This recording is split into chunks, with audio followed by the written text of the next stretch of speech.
internet cafe. But ironically, he's the one she yells at. Basically, in this gold digger's eyes, someone as poor as Lin Hai has no damn chance of being her boyfriend. Lin Hai was furious.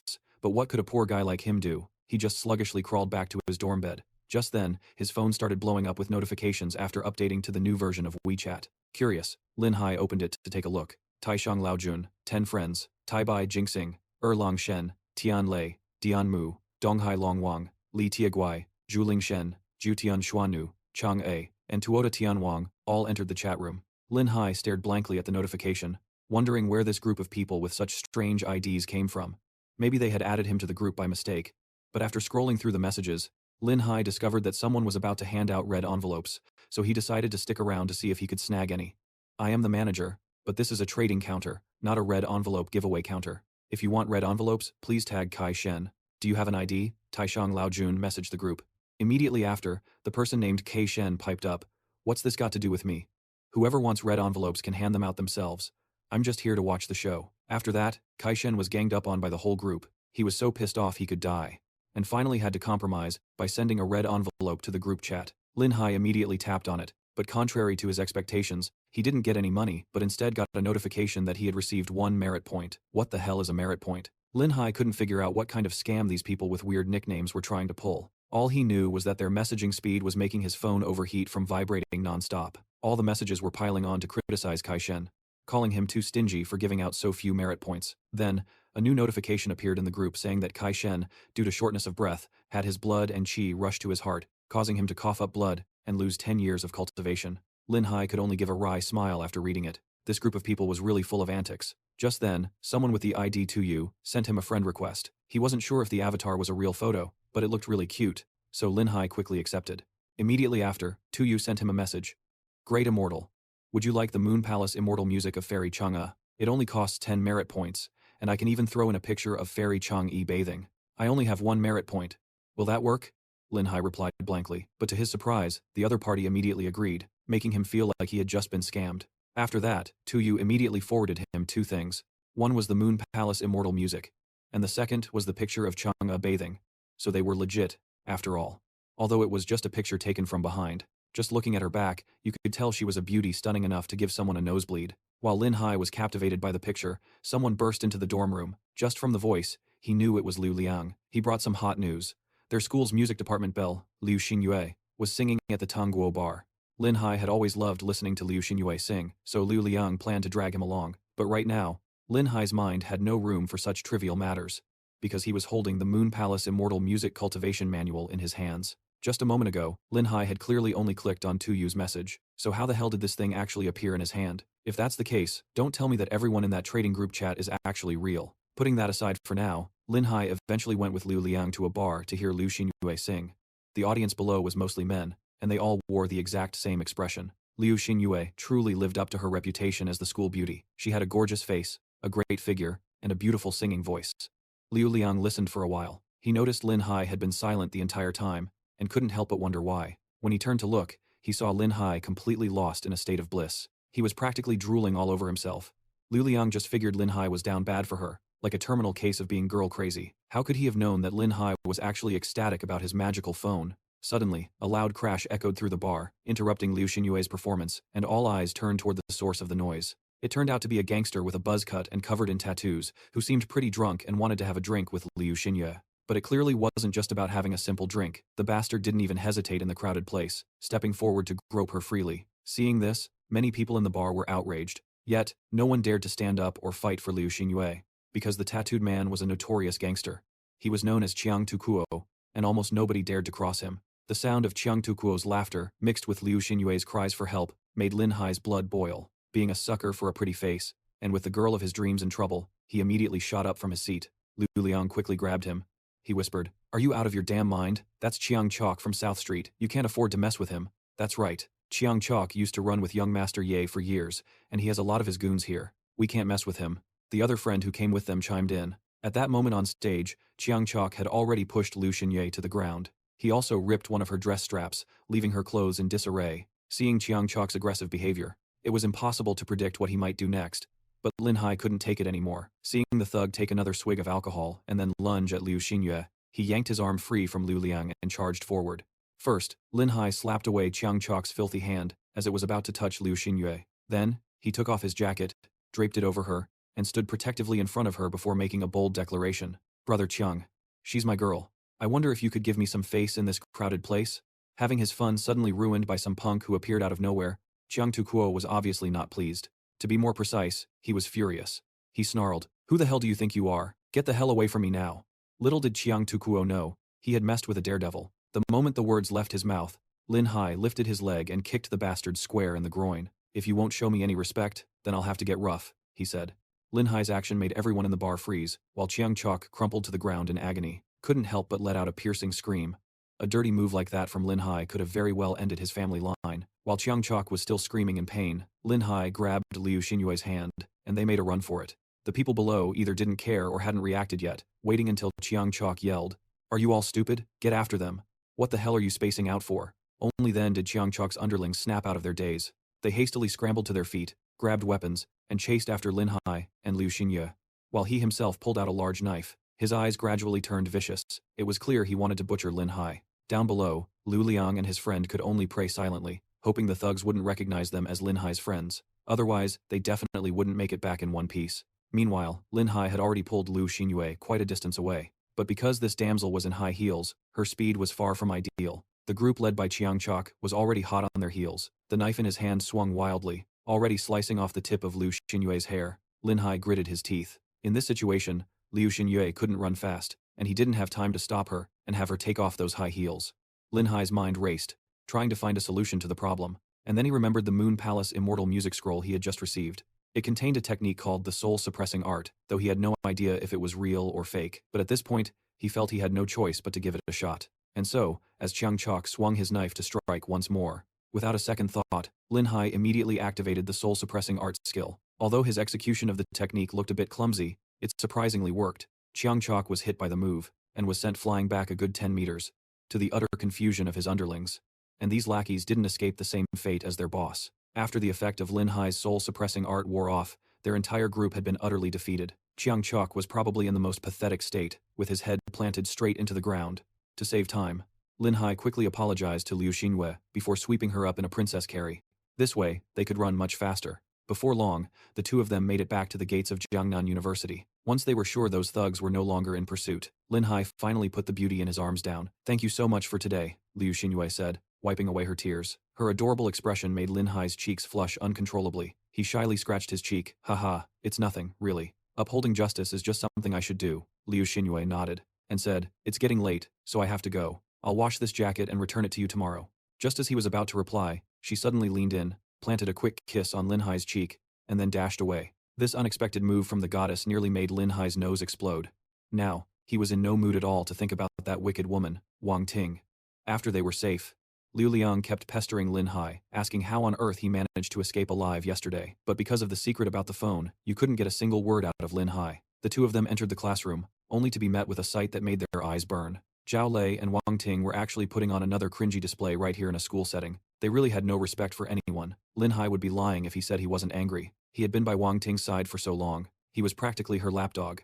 Yet he never even got to hold her hand, while Zhao Lei, who just had a little money, hadn't been with her for long at all and was already publicly pulling these cringy stunts. Lin Hai looked away, thinking out of sight, out of mind. Then he returned to his seat, trying to calm himself down. At the very least, Lin Hai didn't want to lose his composure, so he couldn't let on that he was hurting. But as the saying goes, the tree wants to be still, but the wind won't stop. The moment Zhao Lei saw him, he was annoyed and deliberately said in a loud voice, well, Ting Ting, isn't this your boyfriend? Your ex-boyfriend?" Wang Ting also loudly corrected him, then emphasized that Lin Hai was just a poor devil. She had been unhappy with him for a long time now, and now she only had eyes for Zhao Lei. Zhao Lei burst out laughing, then joined in to mock Lin Hai. "Haha, I agree he's a poor devil, dressed head to toe in cheap street stall clothes, even a mother pig wouldn't want him." Lin Hai couldn't take it anymore and shot back, "You're right, a mother pig wouldn't want me, she'd only want you, that's a given, haha." Zhao Lei replied cheerfully, only realizing after the words left his mouth that he had just fallen for an incredibly stupid comeback. And just like that, the entire class burst out laughing at him. Zhao Lei was furious, and Lin Hai could even hear the sound of him grinding his teeth. It was true that besides picking on the fact that Lin Hai was dirt poor, Zhao Lei couldn't find any other fault with him. He had wanted to argue more with Lin Hai, but just then, the algebra professor walked into the classroom. A highly abstract lecture began. After a while, Lin Hai couldn't help but start yawning over and over. Then he pulled out his phone. He still felt like everything that happened yesterday was just a dream. That trading group chat was just as bustling today. Molly Hai had just posted in the group. Little Hai Hai Peepa training class. Help your child master a talent and a profession. Sign up at phone number 2B2B. 22B. Below that was a message from Tuota Tianwang. My son is participating in the Heavenly Court's most beautiful child competition. I hope everyone can help out with a vote. Further down was a message from Chang'e. Please do my friend a small favor. Their messages were so frequent that Taishang Laojun had to speak up and remind everyone that this was a trading platform, not a place to post ads. Today, Lin Hai was a bit bolder, so he typed out a message saying, Taishang Laojun, you should use red envelopes to solve the problem, not just empty words. As a result, he actually received a red envelope from him. This time it wasn't merit points. Instead, Lin Hai got something called a shape-hiding pill, which could conceal his form and movements, so that not even gods or ghosts would know. Its effect lasted for 4 hours, but it was useless for anyone below the golden immortal realm. After reading the description of the shape-hiding pill, Lin Hai didn't really understand all of it, but he had a feeling he had just received something with an unbelievably terrifying effect. And so, Lin Hai smiled like an idiot for the rest of the class. When the bell for break finally rang, the algebra professor vanished in a flash. However, their class suddenly erupted into a commotion, because the campus belle, Liu Xingyue, had suddenly shown up looking for them.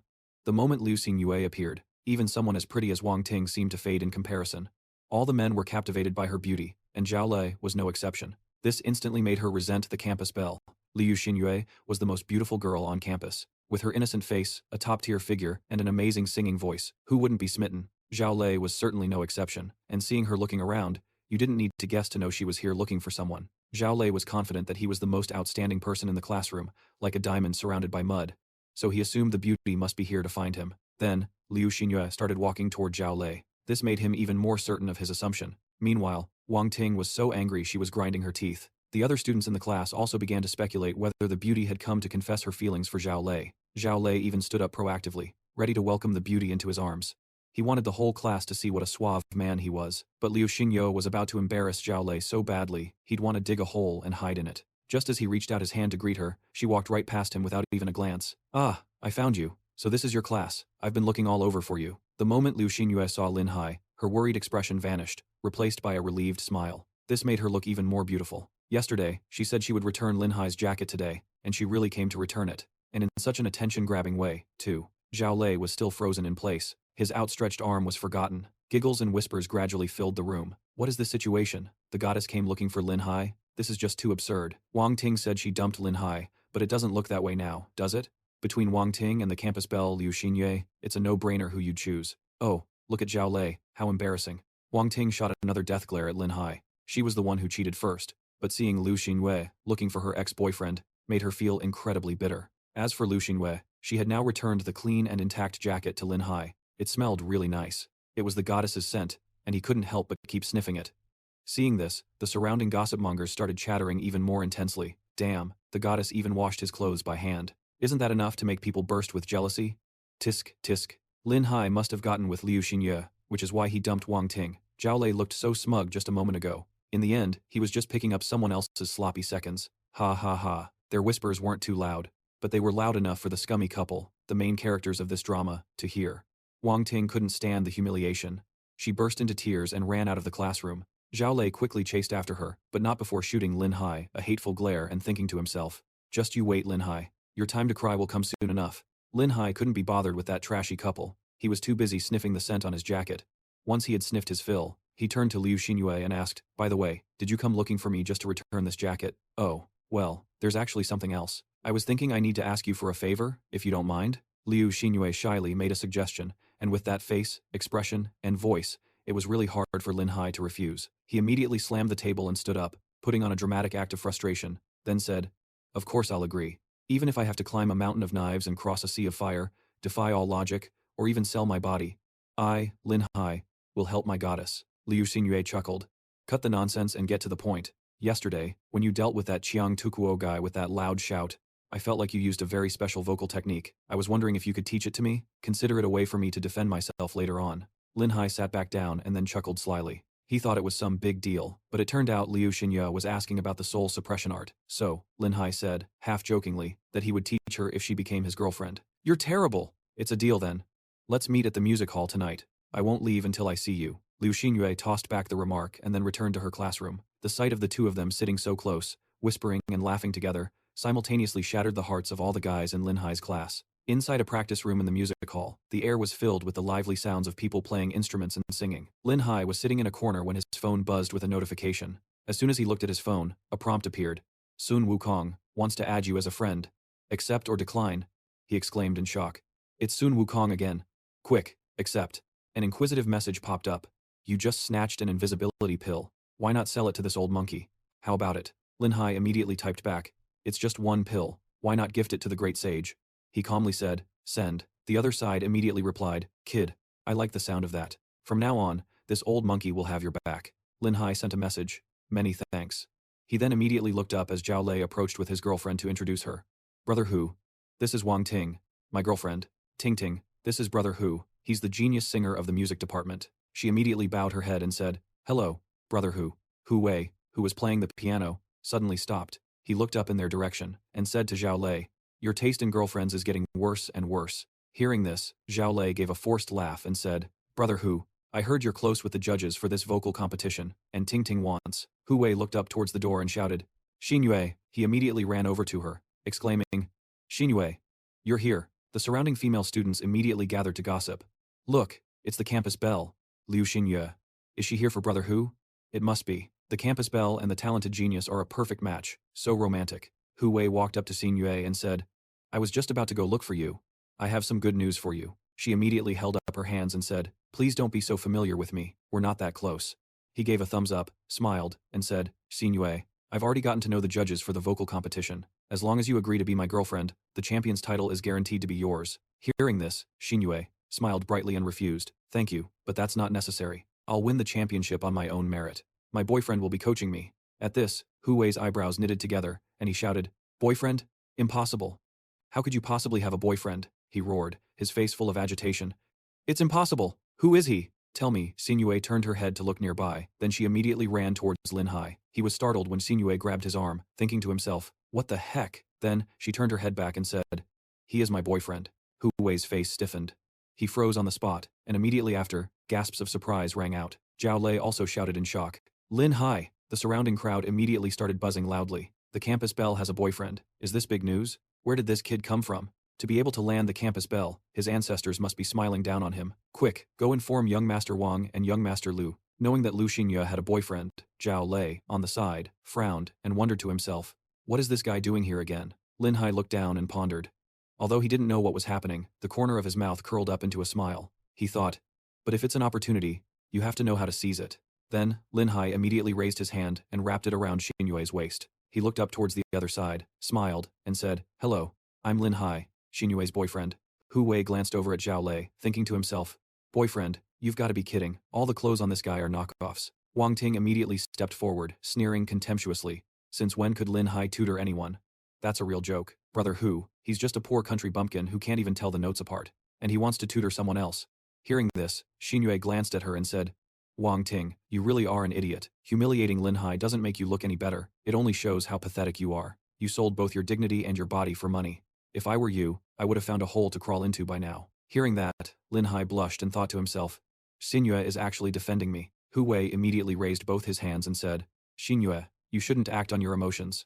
I was the one who won the championship in the last vocal music competition. You shouldn't ruin your future because of this loser. Hearing that, he lowered his head and thought to himself, it's already come to this. How can I not prove my abilities? Then, Lin Hai turned his head to look at him. He called out, all you do is talk about using connections. I highly suspect that you got your last championship title because you knew the judges. You have no real skill at all. Do you dare to compete? Hearing this, Hu Wei became agitated and shouted, what? You? If you're asking for humiliation, then we'll have a go, and let the entire school be the judge. The crowd below heard this and immediately started chattering loudly. Did you see that? I can't believe that guy is challenging Brother Hu to a singing duel. He's really asking to be embarrassed. No matter how you put it, in the last singing competition, Brother Hu won the championship. This is going to be a good show. I'm texting the others to come watch the battle. I don't care. Anyway, I only support Brother Hu. Go Brother Hu. Brother Hu, I love you. Just then, Zhao Lei immediately stepped out. He said, wait a minute. If we're competing, how about we add a little prize money? Let's make a small bet. 100,000? He frowned, his face full of smugness, and said, whoever loses has to cough up 100,000 yuan. Do you still dare to compete? You broke loser? Wang Ting crossed her arms, frowned, and shouted. A poor bum like him. Where would he even get 10 yuan?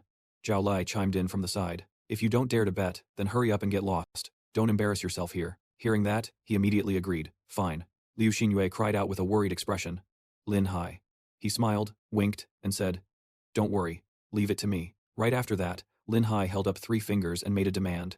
100,000 yuan is no problem, but I want one more thing. If I win, the 3 of you will bark like a dog 3 times right here in front of everyone. Hearing this, Zhao Lei shouted in anger. You, Hu Wei calmly agreed. Fine, as you wish. He walked towards the microphone on stage, saying, I'll sing first, you can get ready to bark. Wang Ting whispered from the side. Brother Lei, what if young Master Hu loses? Do we really have to bark like dogs? Zhao Lei agitatedly yelled. Nonsense! Young Master Hu was the champion of the last singing competition. How could he possibly lose? Stop jinxing it. With tears in her eyes, she replied, Yes.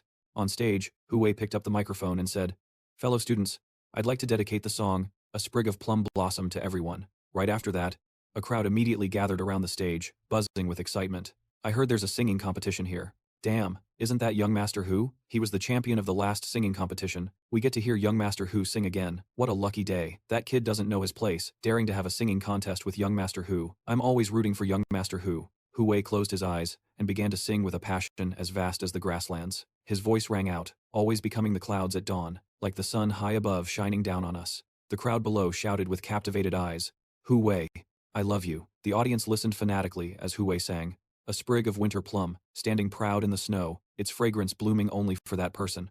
Seeing this, Lin Hai frowned and said, This song's rhythm is decent, but his enunciation is too heavy, and the artistic conception is lacking.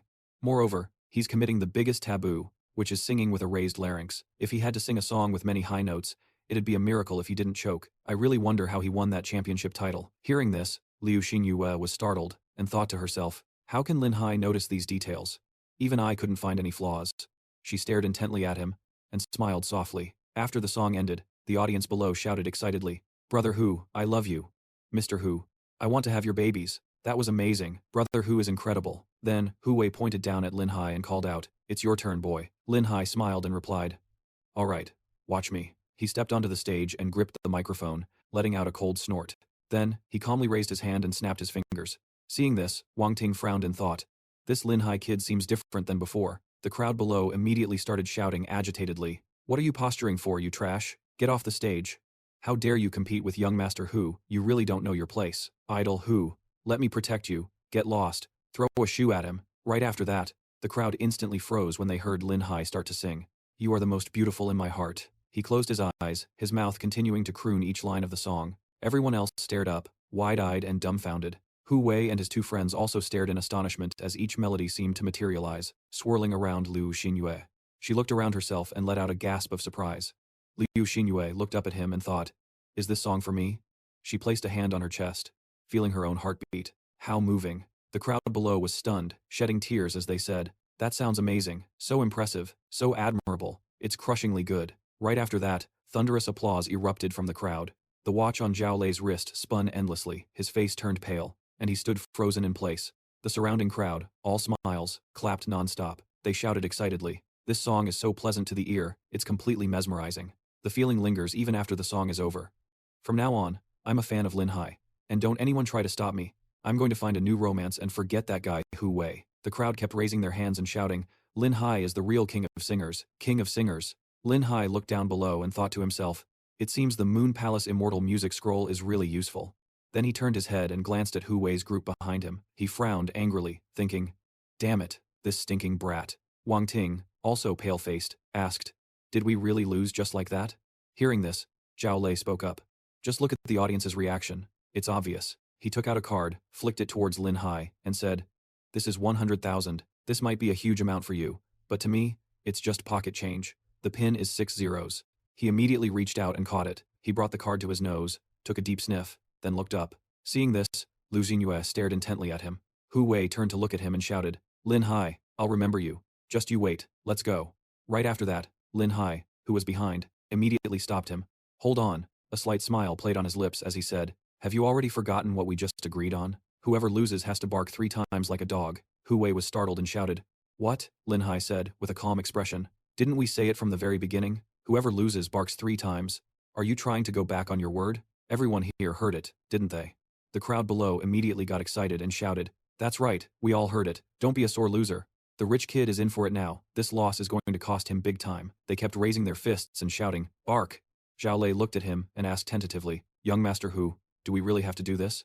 Wang Ting also cried out in panic. "Young Master Hu," he shouted with a ferocious expression, "hurry up and bark, or you'll pay for it. Isn't this humiliating enough for you?" The two of them heard this and replied in a panic, "Yes."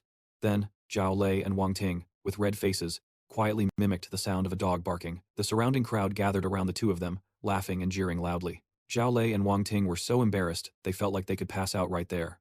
The crowd clutched their stomachs, roaring with laughter. "Did you hear that? We heard it. That's hilarious." Hu Wei turned his head to leave, saying, "Kid, you better remember me. Watch your step from now on." Just then, Lin Hai spoke up and stopped him. "Hold on a second," he said calmly. "You haven't barked yet."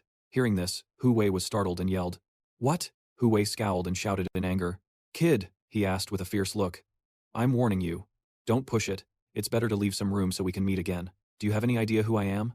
Lin Hai just shrugged and said, "I don't care who you are. I just know you lost. So you have to bark." Hu Wei furiously shouted, "Bark my A asterisk asterisk. You just wait." Hearing that, Lin Hai immediately retorted, "If you can't handle losing, then don't ever make a bet with anyone again." The crowd below laughed and cheered. "Lin Hai, you're so awesome. We'll love you forever." Right after that, a voice suggested, "Lin Hai, play a song for our campus bell, Lin Hai.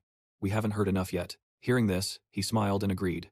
The feeling of being the center of attention was wonderful. After that, Lin Hai immediately sat down, his hands quickly placed on the piano keys. He looked up at her, smiled, and said to Xinyue, "I'll perform a song for you." Xinyue blushed and looked his way. Lin Hai played and sang, "The chrysanthemum withers. The ground is barren." Outside, Hu Wei heard the singing from within and pulled his phone out of his pocket. The petals fade and fall. He gritted his teeth and shouted into the phone, "Hello, Brother Chiang. Take care of a guy for me." The streetlights illuminated a small area. Lin Hai and Xinyue walked down the street, holding hands tightly. She looked up at him and said, "That song was beautiful." Lin Hai heard this and replied, "Thank you. What are you thanking me for? That song was meant for you." Xinyue blushed and exclaimed, "I really did like it, and I've learned a lot from you too." Then, she turned her head and looked forward. She stood still, silently lost in thought. Lin Hai gazed intently at Xinyue, saying nothing. He frowned and asked tentatively, "Xinyue, does it seem like you have something on your mind?" Startled, she replied, "I'm fine." Right after that, Lin Hai reached out and took both of her hands. Seeing this, Xinyue looked at him in surprise, speechless. Lin Hai stared at her and said seriously to Xinyue, "There's definitely something wrong, otherwise why would you be singing at a bar?" Her face immediately turned red, and she stammered. Then, Xinyue quickly averted her gaze and said, "I'm fine." Just as Lin Hai was about to say something, the phone in Xinyue's pocket rang, and she immediately took it out to answer. "Hello, Mom?" Hearing the voice on the other end, Xinyue was startled and shouted, "What?" "Mom, don't worry, I'm on my way." She hurriedly stuffed the phone into her pocket and ran off in a panic. Seeing this from behind, Lin Hai asked, "Xinyue, where are you going?" Xinyue heard him and replied, "Lin Hai, I'm going to the hospital." He immediately went to her and said, "Say no more, I'm coming with you." After that, the two of them quickly ran towards the hospital. Soon, Lin Hai and Xinyue arrived at the hospital. Tang Shi emotionally grabbed Wang Yong's hand, pleading, "Dr. Wang, please give us 2 more days." He frowned at her and refused. "You owe the hospital over 10,000 yuan. If it weren't for me, you would have been kicked out long ago. Today, you either pay in full or you get out of here." Just then, Xinyue walked in from outside, shouting, "Mom." The woman turned her head and said, "Xiao Yue." Tang Shi looked at her and cried out, "Quick, plead with Dr. Wang, or your father won't make it." Dr. Wang's eyes immediately widened. His gaze fixed on Xinyue as he said loudly, "Pleading with anyone is useless." Wang Yong walked up to her and exclaimed, "However, I'm a soft-hearted person. If you come to my office tonight, I might be able to think of something to help you." Right after that, a bank card was thrown directly at his face. Wang Yong caught it, thinking in confusion, "A bank card?" Lin Hai walked in from outside and said, "There's over 100,000 in there. The pin is 6 zeros. Take good care of the patient. If anything goes wrong, I'll kill you." Xinyue immediately turned her head to the side and cried out, "Lin Hai." Wang Yong looked at him thoughtfully. This guy just casually threw out 100,000. It seems his background is quite significant, so it's best not to mess with him right now. He frowned and quickly left, saying that 100,000 yuan would cover the fees for 1 month. "If you don't have the money in a month, don't blame me for being ruthless." She immediately walked over and said, "Lin Hai, that's your money, I can't take it." Hearing this, he shrugged and replied, "It's no problem. After all, we're not strangers." Hearing this, Liu Xinyue blushed and lowered her head. Her mother immediately came over and asked, "Xinyue, who is this?" Hearing this, she looked up and introduced him. "His mother is my classmate." Friend zoned. He scratched his head and replied with a smile, Hello auntie. I'm Lin Hai. She looked at him and exclaimed with a smile, young friend Lin, thank you so much for today. We will definitely repay your kindness soon. Lin Hai immediately laughed and replied, don't be so formal, please don't treat me like a stranger. Her mother frowned and said, that's great. Your father won't be kicked out now. Liu Xinhui placed a hand on her shoulder, saying her mother must be tired and that she would take her to rest. She immediately agreed. Good, good. Hearing this, Lin Hai looked down at the ground silently. He and Liu Xinhui went down to the first floor together. The elevator doors opened, and she quickly walked out. The two of them soon left the hospital. From behind, Lin Hai watched Liu Xinhui's retreating figure. She walked quickly ahead, not once looking back. He followed behind her, and couldn't help but call out, Xinhue. Hearing him, she immediately turned and rushed towards Lin Hai. Liu Xinhue threw her arms forcefully around his neck. She rested her head on his shoulder, murmuring, Lin Hai, thank you. The two of them sat down together on a park bench. Liu Xinhui's voice was heard recounting, I've loved singing since I was little, and my father always supported me. He loved to hear me sing, and always encouraged me to enter the singing competition. Unfortunately, last year, my father was on his way to the singing competition to support me. She recalled the scene in her mind as she continued. There was a traffic accident on the way. Liu Xinhue lowered her head and said softly, he ended up in a vegetative state. And because I wasn't good enough, I failed the competition. So winning the singing competition this year is very important to me. Lin Hai pointed to himself and promised with a smile. Don't worry, I'll definitely help you win the championship. She blushed, agreed softly, and then called out, Lin Hai. Hearing her, he made a questioning sound. Huh? Lin Hai was surprised when Liu Xinhue placed her hand on his. She immediately leaned in close, then blushed as she kissed Lin Hai on the lips. His eyes widened, looking away. Then he placed a hand on her head. With one hand, he pushed Liu Xinhue's head down onto his lap, while using the other to cover his face, exclaiming, don't talk. Chiang Chok arrived with his underlings, grumbling, making me go out and deal with someone this late at night. Liu Xinhue's head was pushed down between Lin Hai's legs. He covered his face and remained silent as Chiang Chok and his crew walked past. He frowned and stared at Lin Hai, letting out a questioning sound. Chiang Chok stared intently at the two of them for a long moment. He stared intently without blinking, as cold sweat poured down Lin Hai's forehead. A moment later, he scratched his head and quickly left, saying, they're busy, let's go. We've got other things to do. Lin Hai peeked in their direction, thinking, it's that Chiang Chok again. Good thing we weren't spotted. That saved us some unnecessary trouble. Just then, one of his men walked up to Chiang Chok and said, Brother Chiang, that kid looks a lot like the guy who kicked you in the nuts the other day. Hearing that, he jumped and yelled, what? Lin Hai's eyes widened and he shouted in shock, damn, what sharp eyes. Wei Wei excitedly shouted, Brother Chiang, go beat the crap out of him. The other lackeys also yelled, rip that chick's clothes off. Chiang Chok frowned, patted his shoulder, and asked, are you ready? Right after, he was startled and thought in surprise, I can't believe this kid is actually smiling. Chiang Chok thought back and mused, I remember now, this kid is a bit strange. Last time, I don't know what happened, but he was blown away by a gust of wind. The lackeys behind him kept urging loudly, hurry up, Brother Chiang, go steal that kid's peach. He was covered in a cold sweat, thinking to himself, this is not good. Have you all forgotten the taste of pain? How am I supposed to back out of this now? Lin Hai placed a hand on Chiang Chok's shoulder, and said with a smile, with Brother Chiang's status, how could you just bully people randomly? Who in Nanya doesn't know Brother Chiang? Hearing this, he trembled all over, sweating bullets as he looked over. Chiang Chok put an arm around his shoulder and said with a laugh, brother, you're too kind, that's just rumors from passersby. Inwardly, he calculated, looks like this kid is pretending to be afraid of me, I'll pretend to take a step back. Wei Wei pointed at Lin Hai and yelled, Brother Chiang, what about this kid? Hearing that, he shouted loudly, shut up. Then he put a hand to his forehead and started to leave. Suddenly remembering he had something important to do, I won't bother you guys for now. Chiang Chok turned his head to look back and asked, oh right. What university does that kid go to? Hearing this, Wei Wei frowned and replied, have you forgotten? It's Jiangnan University. He heard this and said, right. Chiang Chok turned his head towards Lin Hai and asked, hey student, do you know where Jiangnan University is? He immediately pointed in a direction, and asked back, it's a left turn over there. What does Brother Chiang want to do there? Hearing this, he laughed and replied, thanks for the directions, actually, it's nothing much. I'm just going to Jiangnan University to teach a lesson to a guy named Lin Hai. Chiang Chok stood tall and shouted, brothers, we have to keep up the same energy as before. The lackeys behind him raised the clubs in their hands and yelled, let's go, let's go. Xinhue looked up and asked, Lin Hai, are they here for you? Hearing that, he asked back, is Xinhue worried about me? She blushed, looked away, and said, you're annoying. I'm being serious here. Lin Hai calmly said, it must be that guy surnamed who lost the bet and called people to deal with me. Hearing this, Xinhue was startled and asked, then what do we do now? The corner of his mouth curled up into a smile, and he said, don't worry, didn't everything turn out fine last time too? I'll also figure out a way to handle your father's matter, rest assured. Lin Hai took her hand and said, It's getting late, let me walk you back to your dorm. He held Xingwei's hand tightly as they walked forward, remarking, the night scenery is so beautiful. Lin Hai waved as he watched her retreating back, thinking to himself, to avoid Chiang Chok, I shouldn't go back just yet, I'll take a walk around. Right after, a series of messages appeared on his phone screen. Cai Shen. Selling 1 Thunder Origin Pearl. It accumulates 18 bolts of 9 Heavens Divine Thunder, easy to use, group bidders please make an offer. Tuota Tianwang.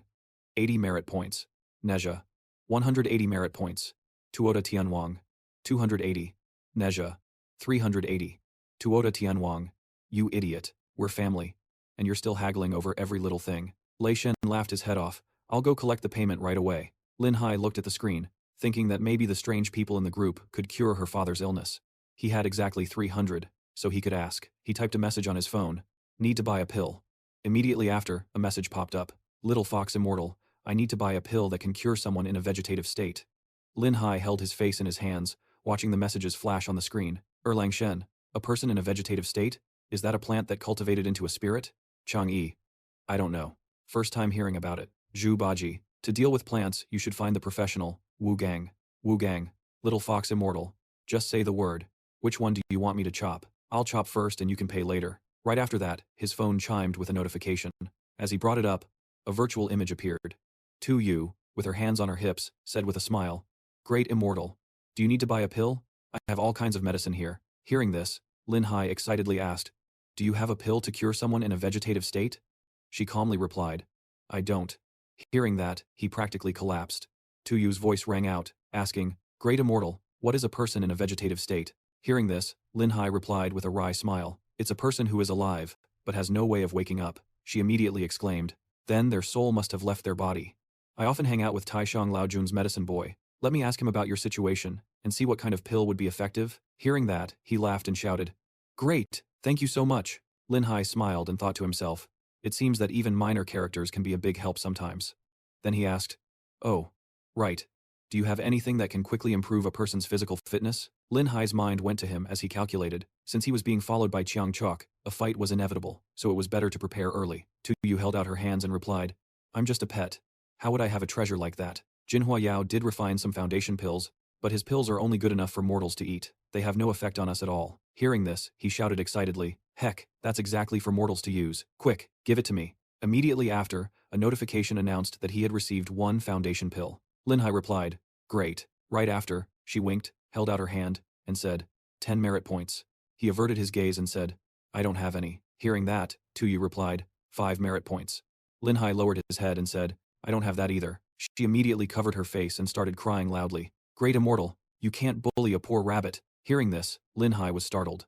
He looked over and saw a dog digging through a trash can, and then the dog pulled out a carrot. Seeing this, he smirked triumphantly. Lin Hai looked at Tu Yu and asked, How about I trade you a carrot for it? Tu Yu mumbled with a confused look on her face. A carrot? What's that? In the heavenly court, we eat immortal pills, drink pure dew, and golden immortals and above can even eat at the peach banquet. I've never heard of something called a carrot. Hearing this, Lin Hai smiled thoughtfully. Never seen one. Well, that makes things easy. Then, with a serious face, he began to explain. A carrot, you see, is even better than the stuff at the peach banquet. I guarantee that after you eat it, you won't be able to stop praising it. Hearing this, she asked doubtfully, Really? Is there actually such a thing? Lin Hai calmly replied, Yes, but how do I send it to you? Just scan it. The dog, holding the carrot in its mouth, was walking forward when it suddenly stopped and looked over. He crouched down in front of it and asked, Brother dog, can't we just talk about this? Right after, Lin Hai and the dog lunged at each other as he yelled, You're dead. He grabbed the carrot and ran for his life. The dog chased after him with its mouth wide open, barking loudly. Lin Hai paused for a moment, took out his phone, and said, He took advantage of the moment to scan it. The phone scanned the carrot, which then disappeared, and a sending notification popped up on the screen. Tu Yu hugged it and exclaimed, Great Immortal, I've received it. Is this a carrot? To think you'd give me something so precious. This is wonderful. I'll remember you for this. He looked at her and said with a smile, I'm glad you like it. Seeing that he was running, Tu Yu asked, Great Immortal, is something chasing you? Hearing this, Lin Hai denied it. No, I'm just out for a jog.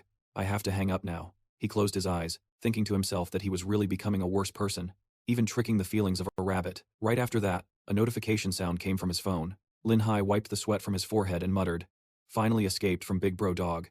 He looked at his phone and exclaimed, Let's take a look at that immortal pill. An introduction appeared on the screen. Foundation Establishment Pill, refined by the Golden Flower Attendant under Taishang Laojun, low quality, nothing special. After a mortal consumes it, they can reach the early stage of the Xiantian realm. Lin Hai tapped his phone and said, "Withdraw now." Then, his hand immediately flashed with a dazzling light, and a medicinal pill quickly appeared. Lin Hai yelled when he saw the pill was bigger than his own face. He struggled to hold it at arm's length, complaining, "Damn it, why does it stink so much?" Just then, a voice called out, "Lin Hai." Chiang Chok frowned and laughed loudly, saying, "So you're Lin Hai. Good thing I'm smart, you almost fooled me." Lin Hai glanced in that direction, and thought with a smirk. They caught up fast. Then, he immediately ducked behind a tree, watching Chiang Chok's group approach and letting out a cold snort. He looked in that direction and shouted loudly, "No need to hide anymore, I've found you. Last time at the bar, I had too much to drink, so you got lucky and escaped. This time, I won't let you off so easily. Come out and face your death, Lin Hai," Chiang Chok said with a sneer. "Luckily, young Master Zhao's girlfriend showed me your picture, or you would have tricked me again." Wang Ting sneered, pointed forward, and said, "This poor bastard, you definitely cheated to win, and then you made us bark. That's absolutely hilarious." Zhao Lei, who was next to him, chimed in with a laugh. "That's right, Lin Hai. You'd better obediently admit defeat and bark 3 times, otherwise, don't even think about getting through today easily." He glanced in their direction and muttered, "It's Wang Ting again." Lin Hai looked down at the pill in his hand, opened his mouth wide, and took a bite. Then, chewing with all his might, he said, "Nothing left to lose, damn. This is so hard to swallow. Tastes great. Is this a devil fruit or something? Why is it so hard to eat?" Zhao Lei pointed towards the tree and shouted, "That brat Lin Hai is up to his tricks again. Chiang Chok, go teach him a lesson for me." One of the underlings holding a club said with a grin, "Leave it to me, boss." He thought to himself, "Here's my chance to shine." He rushed towards Lin Hai, shouting, "Hey kid, are you hiding here to cry for your mommy?" Just then, Lin Hai finished the last bite and swallowed it. Immediately after, the club swung straight for Lin Hai's face. He closed his eyes, sensing each leaf as it slowly drifted down. On a tree branch behind him, an insect crawled upwards and then paused. Its shell cracked. Next, the underling was sent flying backward, screaming in pain, "Oh my god!" He slammed hard into a large tree, then slowly slid to the ground. Chiang Tukuo was startled, his eyes widening as he asked, "What happened?" Zhao Lei's face turned pale as he shouted, "Lin Hai." White smoke rose from Lin Hai's fist as he laughed out loud. "Is this the power of the golden core? My whole body is overflowing with power, and I haven't even used my full strength." Chiang Tukuo's remaining underlings raised their clubs and charged forward, yelling, "You little punk, what are you being so arrogant for? Let's get him together." They all attacked him at once, shouting, "Go to hell. 1 hit, 1 kill, we'll show you what we're made of." Then, Lin Hai lifted his leg and kicked one guy hard in the chin, while punching the other in the face. Next, he kicked another one hard in the stomach. The 3 of them, led by Chiang Tukuo, stood still, watching his 3 underlings fall to the ground, crying out in pain. They were frozen, silently watching the scene before them. Lin Hai raised his fist, laughing excitedly. "This feels amazing." Seeing this, Zhao Lei pointed at him and shouted, "Chiang Tukuo, your men are useless. Get in there and teach him a lesson yourself." Wang Ting beside him also urged loudly, "That's right, you absolutely can't let him get away with this." Immediately after, the blade dropped to the ground. Chiang Tukuo knelt on the ground, his eyes lit up as he pleaded earnestly, "Brother Hai, please accept me as your disciple." Chiang Tukuo clasped his hands over his head, shouting excitedly, "Take me as your disciple." Hearing this, Lin Hai raised an eyebrow, thinking to himself, "This Chiang Tukuo guy really isn't normal." Zhao Lei heard this and asked agitatedly, "Chiang Tukuo, have you lost your mind? Go and deal with him. Aren't you supposed to be the toughest guy on this South Street? Do you still want to work with young Master Ye?" Hearing that, he scratched his head and replied with a smile, "I've loved martial arts since I was a kid, and I truly admire a master like Brother Hai, especially that Foshan shadowless kick. After I become your disciple, you have to teach me, Master," Zhao Lei screamed in fury. Hearing this, Lin Hai frowned and wondered to himself, what is this guy talking about? What the heck is a Foshan shadowless kick? Meanwhile, Chiang Tukuo glanced at them and calculated internally, "These guys are really unbelievably stupid. Can't they see that my strongest men were taken down in 1 move? This kid is on a whole other level. I haven't even blamed you guys for getting me into trouble with such a powerful figure. Besides, a wise man knows when to adapt to the circumstances." Lin Hai called out uncertainly, "Chiang Tukuo." He raised his hand and asked loudly, "What are your orders, master?" Hearing that, he was taken aback and thought, "Is this guy for real?" Lin Hai raised an eyebrow and smiled thoughtfully. "Although I don't understand the situation, it wouldn't be bad to gain an underling like him. After all, I'm not afraid of any tricks you guys might pull behind my back now." He immediately pointed at Zhao Lei and Wang Ting and asked, "About this whole taking a disciple thing, let's put that aside for now. But just a moment ago, someone told me to bark. What do you think about that?" Hearing this, Chiang Tukuo responded excitedly, "Of course, we have to make him hear himself bark." He immediately shouted loudly, Lin Hai raised his hand and said with a smile, Chiang Tukuo, then why don't you go and remind those guys for me? He raised his hand high and yelled, with pleasure. Next, Chiang Tukuo walked over to Zhao Lei and called out, young Master Zhao. He squeezed his wrist tightly and said in a deep voice, learning to bark is simple, why don't I teach you? Zhao Lei peeked over and screamed, you son of a b times tch, Lin Hai. After that, his face turned pale as Chiang Chok pushed his shoulder down. He pressed down hard and yelled, hurry up and bark, do you want to taste some real pain? When Wang Ting saw Zhao Lei bark, she immediately cried out, let brother Lei go. She turned her head towards him and shouted, Lin Hai, don't take it too far, tell him to let brother Lei go. You're not just poor, you're also a sicko. I'm finally seeing your true colors now. You piece of scum. He covered his ears and thought to himself, Wang Ting, you really aren't holding back at all, so don't blame me for what happens next. Then he glanced over, signaling to make her bark as well. Chiang Chok grabbed her shoulder and yelled, you got it. Right after that, he squeezed both their shoulders hard, causing them to yelp in pain. Zhao Lei and Wang Ting immediately started begging for mercy. Lin Hai, brother Hai, we were wrong. Hearing this, he let them off the hook, and Chiang Chok immediately let go of them. When Zhao Lei saw him walk up, he pointed at her and shouted, brother Hai, it was all that witch Wang Ting who instigated this. It has nothing to do with me. It was all young Master Hu's orders. Really? This has nothing to do with me. Lin Hai looked down from above, and told him to go back and give Hu Wei a message, to stop playing dirty tricks behind his back, that it's not what a real man does. He immediately agreed repeatedly. Right, then he waved his hand and said, get lost. Zhao Lei immediately ran off. Okay, I'm gone. Wang Ting quickly chased after him, shouting, brother Lei, wait for me. Lin Hai glanced in their direction, and snorted with contempt. Chiang Tukuo's cheeks flushed as he called out, master, he shouted in surprise. Chiang Tukuo, why are you still here? Hearing this, he asked, master, when are you going to teach me the Foshan Shadowless kick? That last kick was way better than the other moves. Lin Hai shouted in surprise. No way, get lost. Chiang Tukuo persisted, saying, master, you could just tell me the method, and I'll train on my own. Hearing this, he suddenly stopped, stroking his chin in thought. Then his voice rang out as he explained, listen carefully to this. 100 push-ups, 100 sit-ups, 100 squats, and a 10-kilometer run every day. Once you can do all that, then come find me. Got it? Hearing this, he raised his hand and left, saying, I understand, master. I'll go train right away. Thank you for your guidance, master. Seeing this, Lin Hai cursed under his breath. Idiot. He stretched and exclaimed, whatever. I feel like my whole body is overflowing with power. When I have time, I should thank that rabbit. Lin Hai walked briskly forward, saying, it's getting late. I should head back to the dorm. On a tree, a cicada successfully molted and flew away. The next day, the sun slowly rose high in the sky, shining everywhere. Liu Liang immediately looked at him and called out, Haizi, wake up. Lin Hai opened his eyes, asking, Xin Yue, you're here? Hearing this, he yelled, what nonsense are you spouting? Go look at the school forum. Liu Liang held up his phone and shouted, someone posted a video of you singing in the practice room last night online. It has several thousand comments. You're famous all over campus now. Look at the title. King of Singers Lin Hai Reborn, the goddess Xin Yue is already taken. He looked at him and added, instead, everyone is flaming Hu Wei, Zhao Lei, and Wang Ting. It looks like those guys have been completely disgraced. Lin Hai also picked up his phone, and burst out laughing when he heard that. He covered his face with his hands and muttered, woke up and browsed the net for a bit. This is so weird and embarrassing. Shortly after, a notification popped up on the phone in his hand. A message from Xin Yue appeared. Hey big star, are you up yet? Come to my house at 8 tonight. My mom wants to invite you for dinner. Are you free? Lin Hai immediately sent a reply, and their chat appeared on the screen. I'm free. An invitation from my future mother-in-law, your future son-in-law, will definitely be on time. You show off, 7:30. I'll wait for you at the school gate, and we can go together. He chuckled, lying down on his bed and murmuring to himself that recalling today's events felt just like a dream. Life is truly so magical. After saying that, he laughed out loud and rolled around on his bed. That afternoon, the door opened. Tangxi saw the two of them and called out with a smile. Xin Yue. Little Hai, you're here. Come in and have a seat. He immediately raised his hand to greet her. Auntie, we meet again, she asked from the side.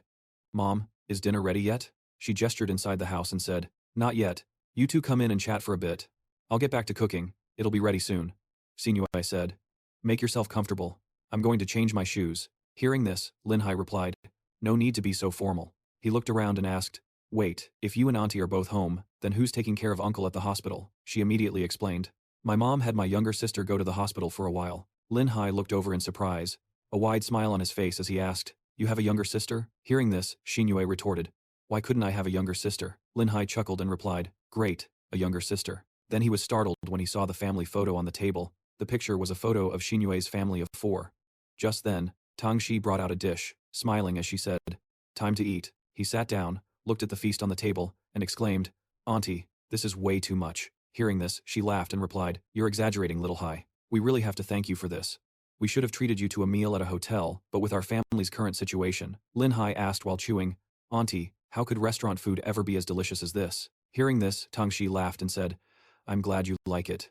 Xinyue, with a big smile on her face, called out, "Slow down. No one's going to fight you for it.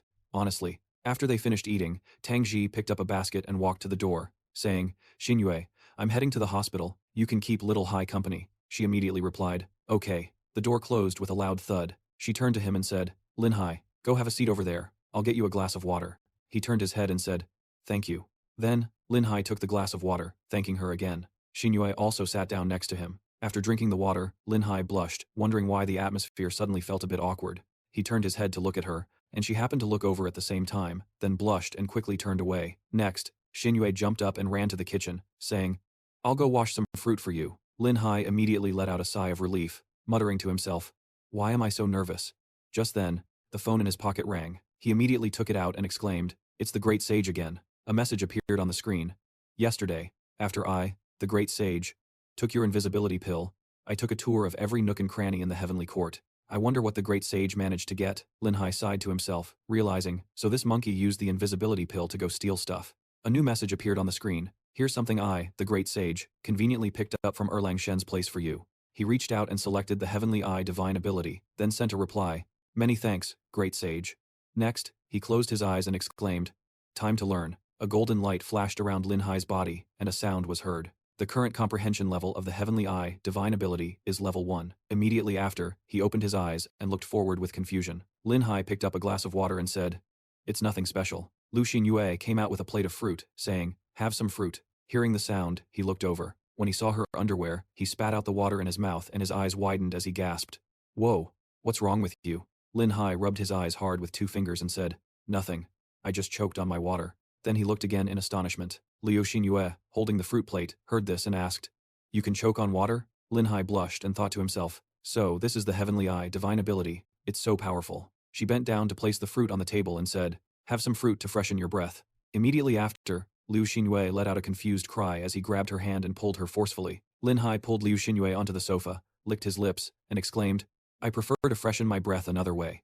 With that, he leaned in and kissed her on the lips. On the sofa, Lin Hai and Liu Xinyue were kissing passionately. In the room, soft moans escaped from their mouths. His hand quickly moved to her chest, squeezing it gently. Liu Xinyue pushed Lin Hai away with all her might, shouting, "Don't." She covered her mouth with her hand, and turned her face away, exclaiming, "How could you bully me in my own home like this?" Hearing that, he blushed, and explained in a panic, "Liu Xinyue, I'm sorry. I just couldn't control myself and I thought." She glanced at him, muttering to herself, "You idiot." Liu Xinyue looked down and said, "It's okay, I was just a little startled. Last time we were interrupted by Chiang Chok. This time," she blushed, smiled softly, and said, "Consider this making it up to you." Lin Hai scratched his head and let out a foolish laugh, thinking to himself, "Liu Xinyue is just too adorable." She lowered her head and said softly, "Lin Hai, I'm sorry, but because I'm so worried about my father's condition, I'm not in the mood to be with you right now." Hearing this, he smiled and replied, "That's understandable, totally understandable. If it were me, I wouldn't be in the mood either." Suddenly, an idea flashed in Lin Hai's mind, and he exclaimed excitedly, "That's right, about your father's illness. I can ask someone about it. Maybe he has a way." Liu Xingwei was startled and immediately looked over, asking, "Really?" He replied affirmatively. Looking at his phone screen, he said, "After all, he's incredibly powerful and resourceful." Next, he texted the other party, "Great Sage, I need your help with something." Immediately, a reply popped up, "Whatever it is, just say it, don't be shy." And so, Lin Hai immediately texted his question, "I have a friend, whose soul seems to be separated from their body. The person is still alive, but won't wake up. Do you know of any way to save them?" With a notification sound, a very simple reply appeared. "You just need a soul-returning pill from that old geezer Taishang Laojun to solve it. Old son just happened to borrow one from him.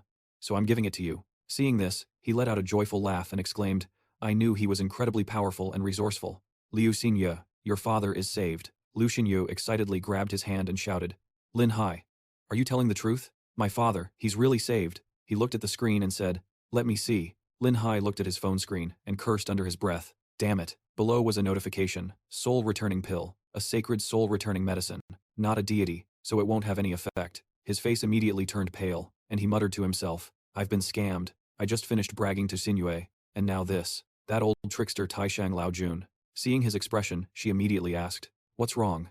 Lin Hai scratched his head and said, well, your uncle's illness is quite serious, so we can't rush things, but don't worry, I will definitely find a way. Hearing this, Xinyue lowered her head and said softly, Lin Hai, I trust you. Seeing her like this, he thought to himself, Xinyue looks so heartbreaking right now. Then he picked up his phone and tried to reassure her, don't worry, I'll ask around. I'll ask the great sage if there's a soul-returning pill for mortals.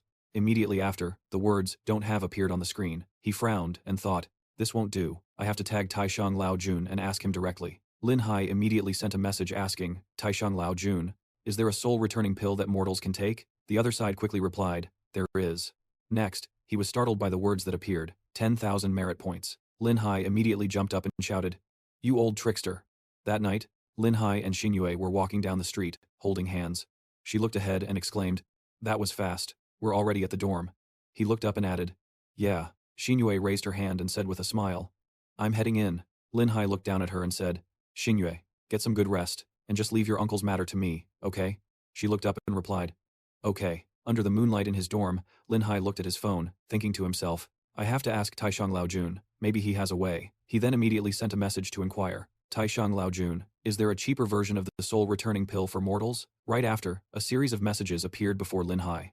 No, when I refine pills, I refine a whole cauldron at once. Refining just a single pill would be very costly. My immortal friend, why do you need a pill for a mortal?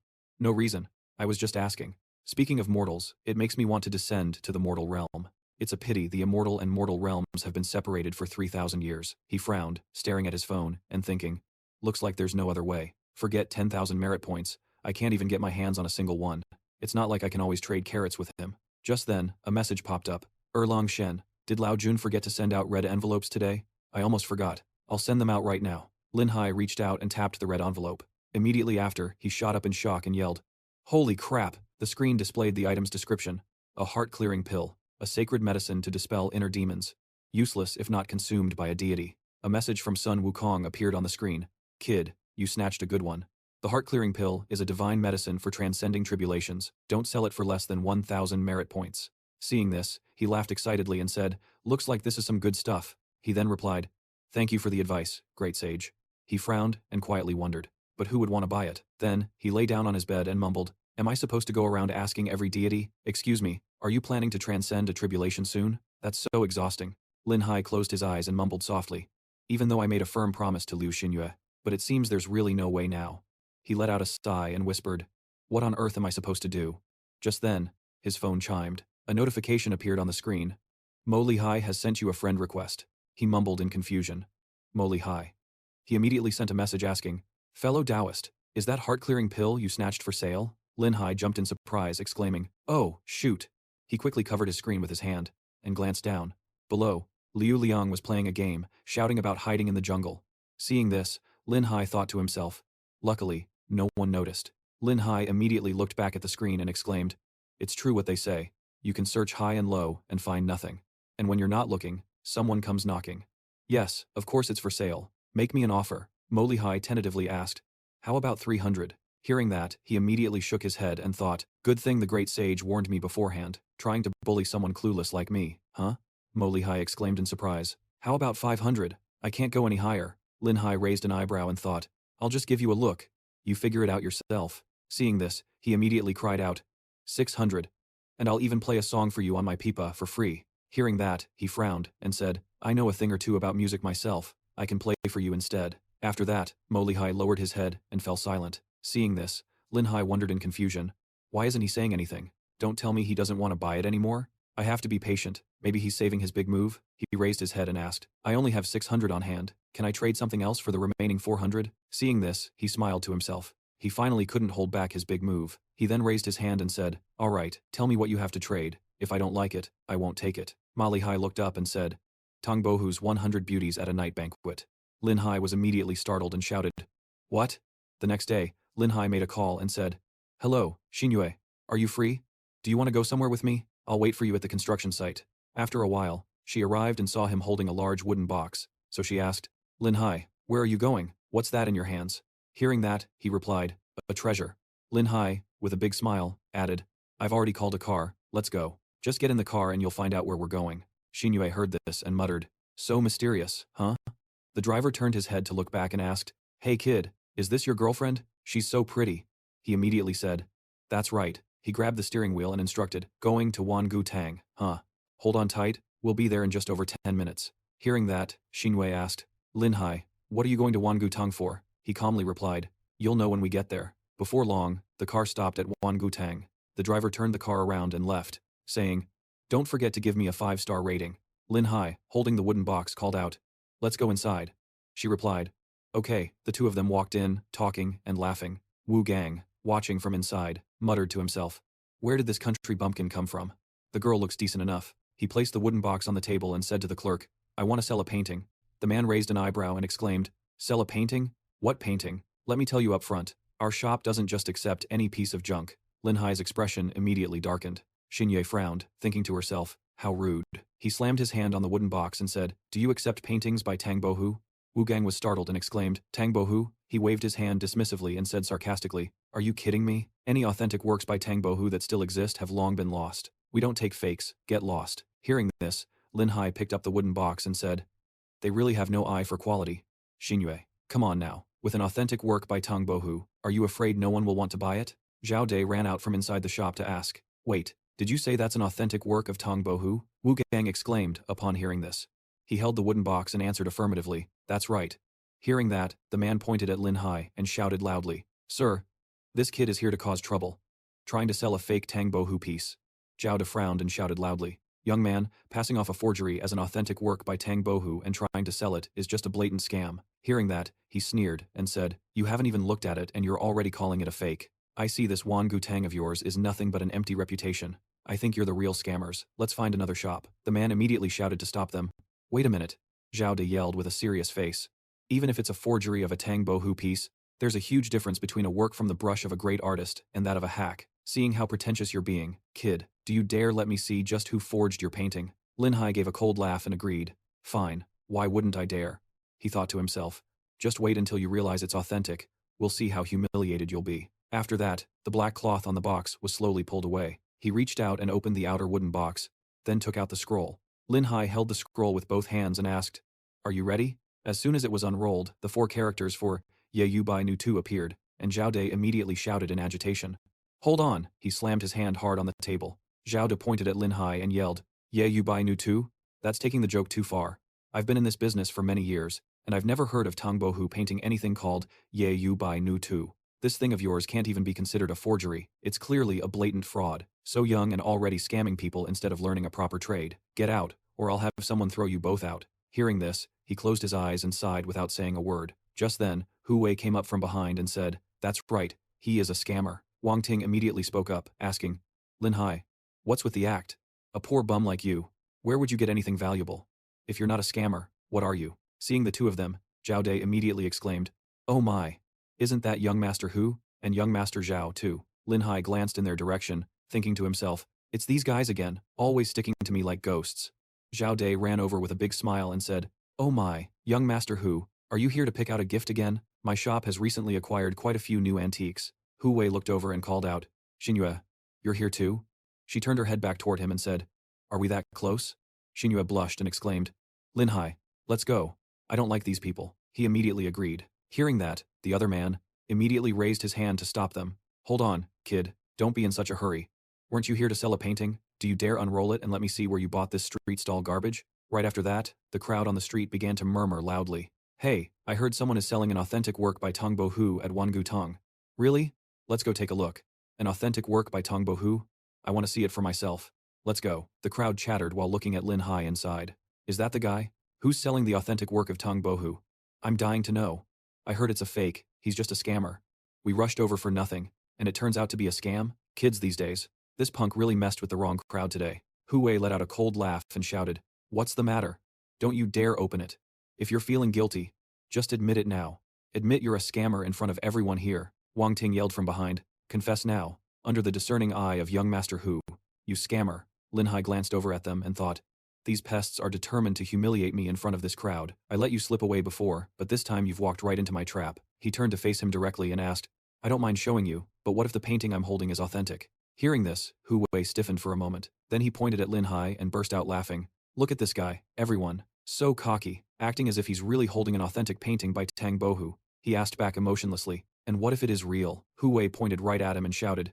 If it's real, I'll take your last name, he thought gleefully. You're so screwed today. Let's see you make a fool of yourself in front of the whole world, you little punk. Lin Hai closed his eyes and said, Don't even think about it. I don't have a son like you. Hu Wei's brow furrowed as he shouted, You! Zhao Lei covered the mouth of a snickering Wang Ting. As Hu Wei immediately shouted, If that painting in your hand is real, you can pick any single item in this Wangu Hall. I'll personally gift it to you. A slight smile played on his lips as he said, That sounds tempting. Then, Lin Hai's expression grew serious, as he added, But you have to add one more condition. A smirk appeared on his face as he asked, Last time, I told you to bark like a dog, but you slipped away. This time, you have to make up for it. No backing out. Do you dare? Provoked, Hu Wei shouted. What's there not to dare? But if it's a fake, you have to stay away from Xingyue and crawl out of this place on all fours like a dog. Immediately, Lin Hai snapped his fingers and agreed, Okay. Seeing him walk toward the painting, the crowd outside shouted, Quick, look, he's unrolling the scroll. Immediately, Lin Hai quickly unfurled it. Hu Wei's eyes bulged as he stared intently at the painting being revealed. Everyone present stared at the painting, their eyes wide and jaws agape. The crowd outside immediately erupted in laughter. What is this thing? I'm dying of laughter. An authentic work of Tang Bohu, my foot? This is clearly a piece of erotica, Hu Wei shouted with a laugh. You probably bought this for 50 yuan. I'll give you 60 for it. You can keep the extra 10 for a cab ride. Wang Ting also shouted excitedly. Lin Hai, you're a shameless, despicable pervert. Thank goodness I saw your true colors long ago. Xingyue blushed and pinched Lin Hai's arm forcefully, saying, I hate you. He brought a hand to his forehead and cried out, You bunch of perverts are just like the owner of Wangu Hall. You not only lack the ability to appraise and appreciate art, but you don't even have the most basic knowledge. Hearing this, Zhao Te shouted loudly, What did you say? You little brat, are you trying to not leave Wangu Hall in one piece? Lin Hai looked down at the crowd outside and asked, Is there anyone among you who can help me appraise this painting? The crowd immediately looked at each other, bewildered. An elder Wang stepped out from the back, saying, This old man can give it a try. Hu Wei and his friends immediately looked over suspiciously as the elder walked up to Lin Hai and asked, Young man, I also have some expertise in appraising the authentic works of Tang Bohu. May I give it a try? Hearing this, he thought to himself that this old gentleman seemed trustworthy, then gestured and asked, And you are? Ziyu raised his hand and pointed to the old man, introducing him. This is Elder Wang, the vice chairman of the National Calligraphers and Painters Association. Among the surviving works of Tang Bohu today, 3 of them were authenticated by Elder Wang. Hearing this, the old man laughed heartily. It's nothing worth mentioning, nothing at all. The surrounding crowd immediately began to whisper amongst themselves, It's great that Elder Wang is here, a fake will definitely not get past his eyes. That's right, Elder Wang's appraisal skills are ranked either first or second in the country. Zhao Te ran over with a big smile and exclaimed, Oh my, Elder Wang, what brings you to my humble shop? This is truly a great honor for me. Elder Wang smiled and replied, I heard from afar that someone was here selling an authentic work by Tang Bohu, so I came to see the excitement. Hearing that, he immediately exclaimed, Good heavens, there's no authentic work here, it's just a scammer looking for trouble. Hu Wei blushed as he looked at Ziyu and asked, Young Master Ye, you're here too? He simply nodded in response to young Master Hu. He immediately blushed and smiled foolishly. Meanwhile, Lin Hai looked over and spoke. Since you are a respected expert in this field, sir, I must ask you to appraise it. Please, this way. The old man laughed and said, All right, you're a very humble young man. Hearing this, Hu Wei shouted, Elder Wang, this brat is a scammer, don't waste your time on him. Zhao Te also chimed in loudly from behind. That's right. This kid brought an erotic painting and is spouting nonsense that it's an authentic work by Tang Bohu. So vulgar and greedy. Hearing this, Elder Wang frowned and retorted, Real or fake? I can judge for myself. Or are you two questioning my abilities? The two of them immediately denied it. We wouldn't dare. The old man put on his glasses. Then he stared intently at the painting on the table. The entire room immediately fell dead silent. Elder Wang's eyes widened as he looked at the painting, letting out a gasp. Then he examined other parts, gasping repeatedly. Hu Wei stared intently from the side. After a moment, the old man took off his glasses. Seeing this, the crowd outside immediately erupted into a clamor. Hearing Elder Wang gasp and sigh like that, it must be a fake. Boss do, throw him out of the shop. This brat really is a scammer, tell him to get lost. Hu Wei flashed a wild, triumphant smile and shouted, Lin Hai, what do you have to say for yourself now? Get ready to crawl out of here like a dog. Hearing this, Lin Hai frowned, thinking, could it really be a fake? No way, Mo Li Hai wouldn't trick me. Elder Wang turned his head and asked, Young man, where did you get this painting? He replied with a slight smile. A good friend gave it to me, he thought to himself. They don't know the painting's origin anyway, so I'll just make something up. Elder Wang smiled faintly and said, It seems that person is a very good friend indeed. Name your price, I want to buy this painting. Behind them, Hu Wei, who was laughing his head off, suddenly froze. The surrounding crowd also froze in shock. Elder Wang looked at Lin Hai and urged, "Go on. How much is it? I'll buy it."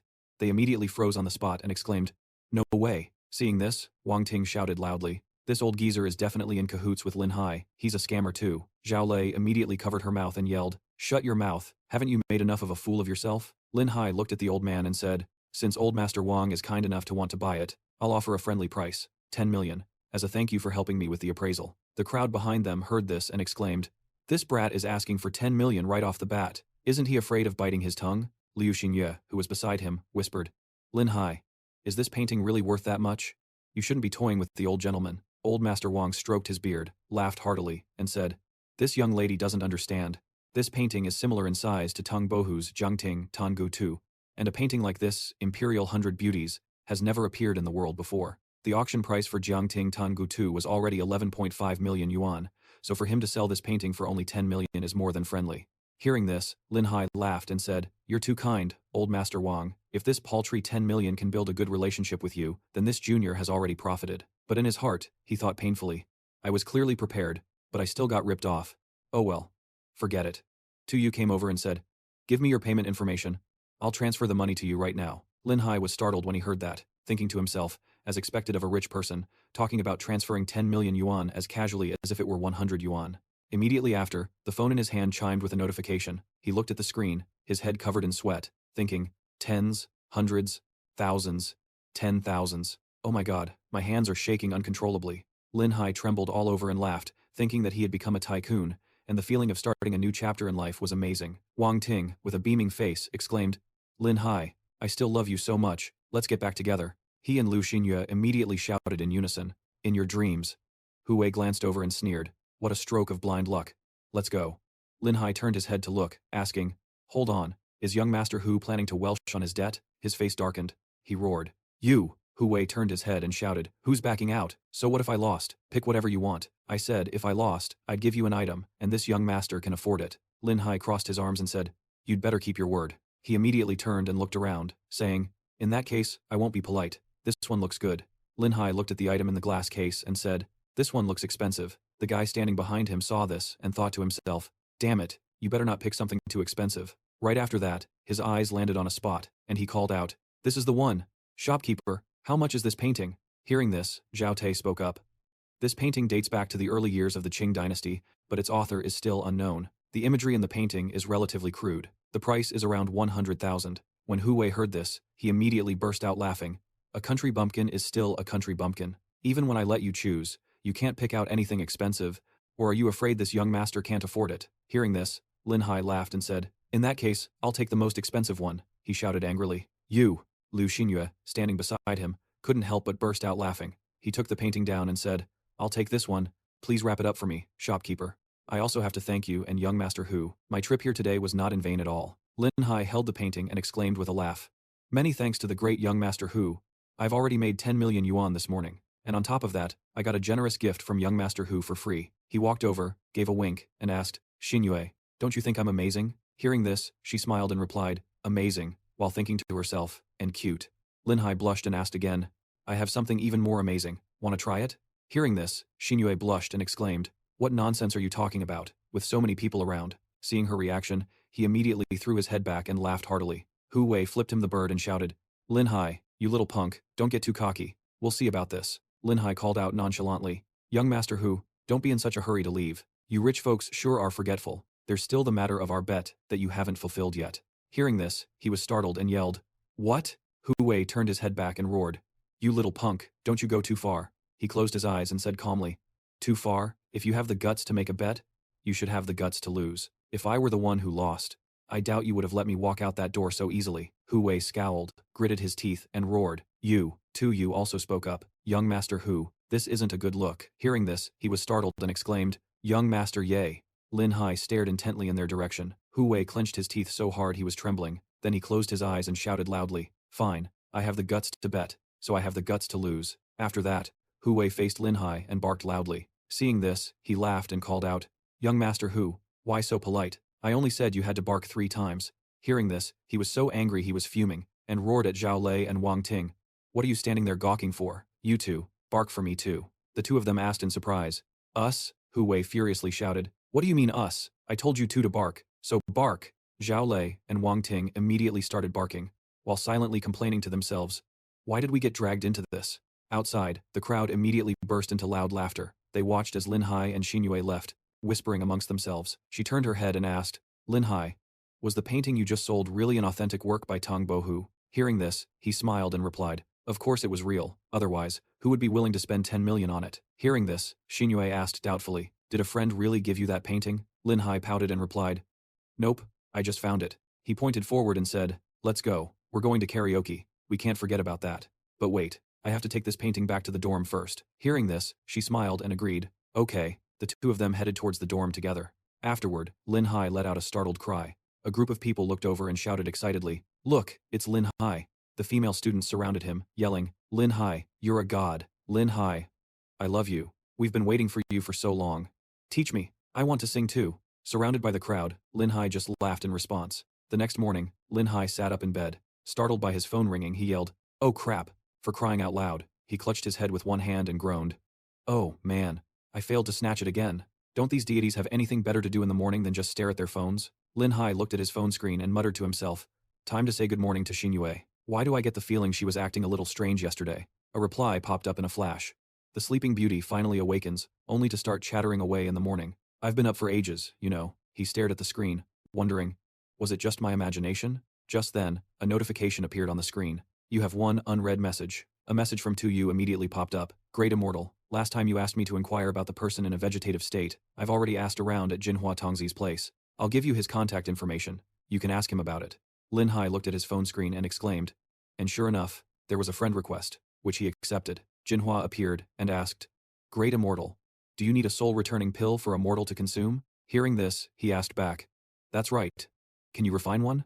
The little girl frowned and whispered to herself, why does the Great Immortal need a soul-returning pill for a mortal? The immortal realm and the mortal realm have been separated for 3,000 years already. I'm so curious. Hearing this, Lin Hai gave a wry smile and thought, you're curious? I was dragged into this group of immortals for no reason. How can you be more curious than me? But there's no way to explain these things to you, so I'll just have to drop it. His expression darkened, and he shouted, what's there to be curious about? Don't ask questions that aren't your business. Jinhua immediately replied in fear. Yes. Then, Lin Hai covered his mouth and asked, all right then, quickly tell me, can you refine it or not? The little girl exclaimed excitedly. I can, he exclaimed excitedly. Really? That's great. Jinhua blushed and said shyly. But there's one condition. Lin Hai, breaking out in a cold sweat, wondered to himself, oh crap, this kid is acting all coy. Don't tell me they want me to sell my A****. The little girl blushed shyly and said, it's that. Could the Great Immortal reward me with 1 carrot? Or if not, half a carrot would be fine. Hearing this, Jinhua spoke up. 2U said that carrots are an immortal treasure comparable to the priceless peaches of immortality. So, upon hearing this, Lin Hai laughed heartily and said, if you succeed in refining it, how could half a carrot be enough? I'll give you a whole one. The little girl immediately shouted with excitement. Thank you, Great Immortal. Jinhua looked up at him and said, however, a mortal's body is weak and cannot withstand the effects of an immortal pill. If not controlled properly, the success rate is only 10%. Hearing this, Lin Hai was startled and exclaimed, no way, isn't that just a huge ripoff? He frowned and asked, I have a soul-returning pill for immortals on hand, is there another way? The little girl immediately spoke up, yes, I can break it down, diluting the pill's potency to a level that a mortal can consume. That way, we can increase the success rate by several percent. Lin Hai gave a thumbs up and shouted, that's a great idea, I'm counting on you then. He stared at his phone, admiring it non-stop. Lin Hai frowned and thought to himself, I've flipped this phone over and over so many times it's about to break, but I still can't get enough of looking at it. Your old man here is a rich man now, 10 million. You know, but he was still tricked out of 600 merit points by Jinhua Tongzi, who said it was to break down the soul-returning pill, and that he had to buy the 1,000-year-old ice essence from that swindler, the Dragon King. Suddenly, an incoming call from his mom appeared on the screen. He immediately put the phone to his ear and called out, Mom. Song Chin immediately asked, hi, when are you on break to come home for a visit? Hearing this, Lin Hai asked back, what's wrong, Mom? She immediately explained, the college entrance exams are coming up, but no matter what I say, your sister refuses to go to school. You two have been close since you were kids. Come home and talk some sense into your sister. His voice rang out as he asked, is it second aunt again? Lin Hai hung up the phone, thinking to himself, it's time to go home and punish those disgusting, evil people. Lin Hai sat leaning back in his chair, resting his head on his arm as he looked out the window. He frowned, deep in thought. It's about time I treated myself to something. Afterward, the message screen between Lin Hai and her appeared. Xinyue, are you free this afternoon? I have an art appreciation class this afternoon, but I can skip it. Great. Then come with me somewhere this afternoon. Where are we going? That afternoon, sunlight illuminated the entire skyscraper. Liu Xinyue raised her hand and pointed towards it, and he nodded with a big smile. She looked up and asked, Lin Hai, why did you bring me here? Lin Hai smiled in response. To buy clothes. Liu Xinyue immediately exclaimed. The clothes here are so expensive. He winked, raising a hand and said, what's there to be afraid of? Did you forget you're a big shot now too? Buying a few outfits is nothing. Lin Hai took her hand, pulling her along as he said, come on, let's go inside. Liu Xinyue was silent. He stepped inside, put his hands on his hips, and shouted, places where rich people hang out are really on another level. She was also startled, remarking, it's huge, and all the girls here are so beautifully made up. Liu Xinyue glanced over at the other girls. Lin Hai smiled brightly and said, there's a women's section over there, let's go check it out. Hearing this, she immediately waved her hands in refusal. Are you buying for me? No, you've already spent too much. I can't accept it. He pointed to a dress and said, I'm not short on money now. There are so many beautiful clothes here. Liu Xinyue, look at this. No wonder this is a major shopping center. She immediately replied, it must be really expensive. Lin Hai pointed to another dress, asking, how about this one? You should try it on. Liu Xinyue immediately exclaimed, don't just touch things. He turned to her, smiled, and said, it's okay, look at this one. Liu Xinyue, you would look absolutely beautiful in this. Go on, try it, she gasped. A saleswoman, busy filing her nails, called out, that one is 19,800 yuan. Lin Hai and Liu Xinyue both turned to look. Without even looking up, the woman said mockingly, if you're buying, then buy it. If not, don't touch. So broke. Hearing that, she froze on the spot, then quickly lowered her head, saying nothing. Liu Xinyue turned and rushed to leave. Lin Hai, I have to go. Something came up. He called out in surprise. Liu Xinyue. Lin Hai chased her to the elevator, asking, Liu Xinyue, wait up. Liu Xinyue, what's wrong? You've seemed a little off for the past couple of days. She looked down, her lips pressed tightly together, and said, Lin Hai, besides my face, I'm just a poor girl from a poor family. I never dreamed of living a life of wealth and luxury. I just want to rely on my own efforts. Liu Xinyue looked down below and cried out, now that you're rich, you have so many people who admire you, and you can walk into any high-end shopping mall you want, but I'm terrified of the looks people give me whenever we're together. I don't want people to think I'm that kind of girl. Without looking up, she continued, Lin Hai, I feel so insecure. You and I. He walked over, placed a hand on her shoulder, and replied with a slight smile, actually, I'm just like you. Insecure and afraid. I was bullied all the time as a kid, and the person I loved cheated on me. I thought my life would always be that pathetic. He squeezed Liu Xinyue's hand firmly and exclaimed, but then fate gave me another chance. And I met you, bringing two people in the same situation together. Meeting you is what made me more confident, and I'm not insecure like I used to be. That's why I've gotten so lucky, he exclaimed with a bright smile. So now, it's my turn to make you confident. Let me show everyone who ever looked down on you that you are now Lin Hai's woman. Liu Xinyue's face flushed red. Lin Hai shouted, pulling her forward with determination. Let's go. I'd like to see who dares to bully us after this. Liu Xinyue jumped and shouted, what are you trying to do? Lin Hai smiled and said, just follow me. Dao Mo saw him pull Liu Xinyue back, and thought to herself, why is this country bumpkin back? Lin Hai looked over and yelled, you, this one, this entire row, and these two, wrap them all up for me. He waved his hand and declared, everything. Dao Mo's eyes widened, then she clutched her stomach and burst out laughing. Everything? Are you trying to make me die of laughter? Just look at you, dressed in cheap clothes from head to toe. I bet you can't even afford a single button on one of these shirts. Lin Hai raised his phone and said, this is simple. As soon as he tapped his phone, an electronic voice rang out. Dear valued customer, welcome.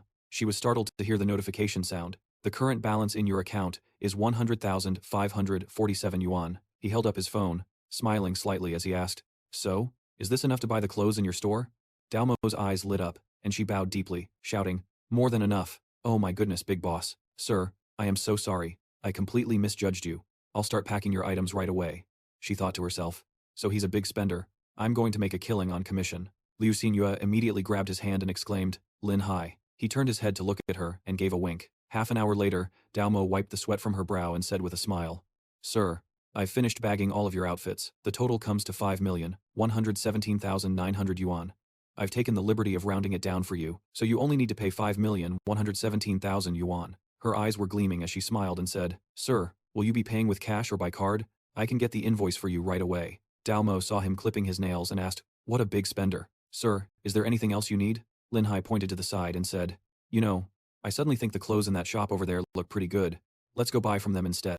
Hearing this, Dao Mo's eyes widened as she asked, sir, you're not buying them? But didn't you tell me to bag all of these clothes? He heard her and raised an eyebrow, retorting, that's right, I told you to bag them all up. But did I ever say I was buying them all? Did I?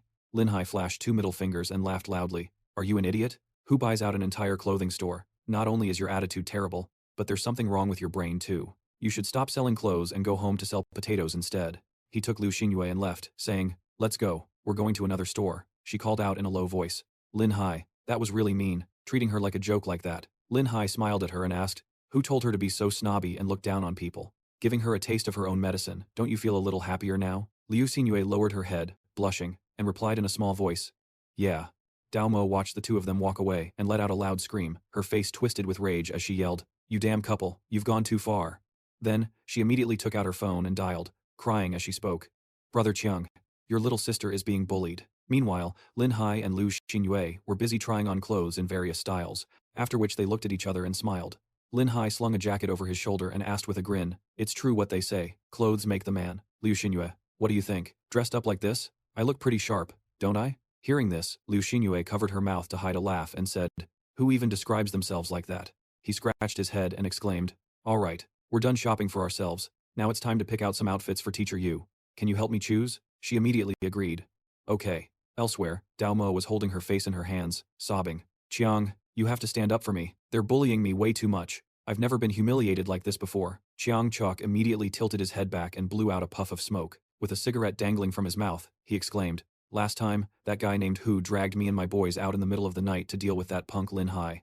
And if I hadn't been quick-witted enough to pretend to kneel and become his disciple, we probably wouldn't have survived that ordeal. As a result, my brothers are still eating hospital food to this day. Just thinking about it makes my blood boil. He took the cigarette from his mouth. Today, I'm definitely going to beat him to a pulp. She pointed at Lin Hai and Liu Xingyue and shouted, Chiang, they're out. It's those two. Yin Mo said with a vicious smile on her face. You two scoundrels, let's see where you can run today.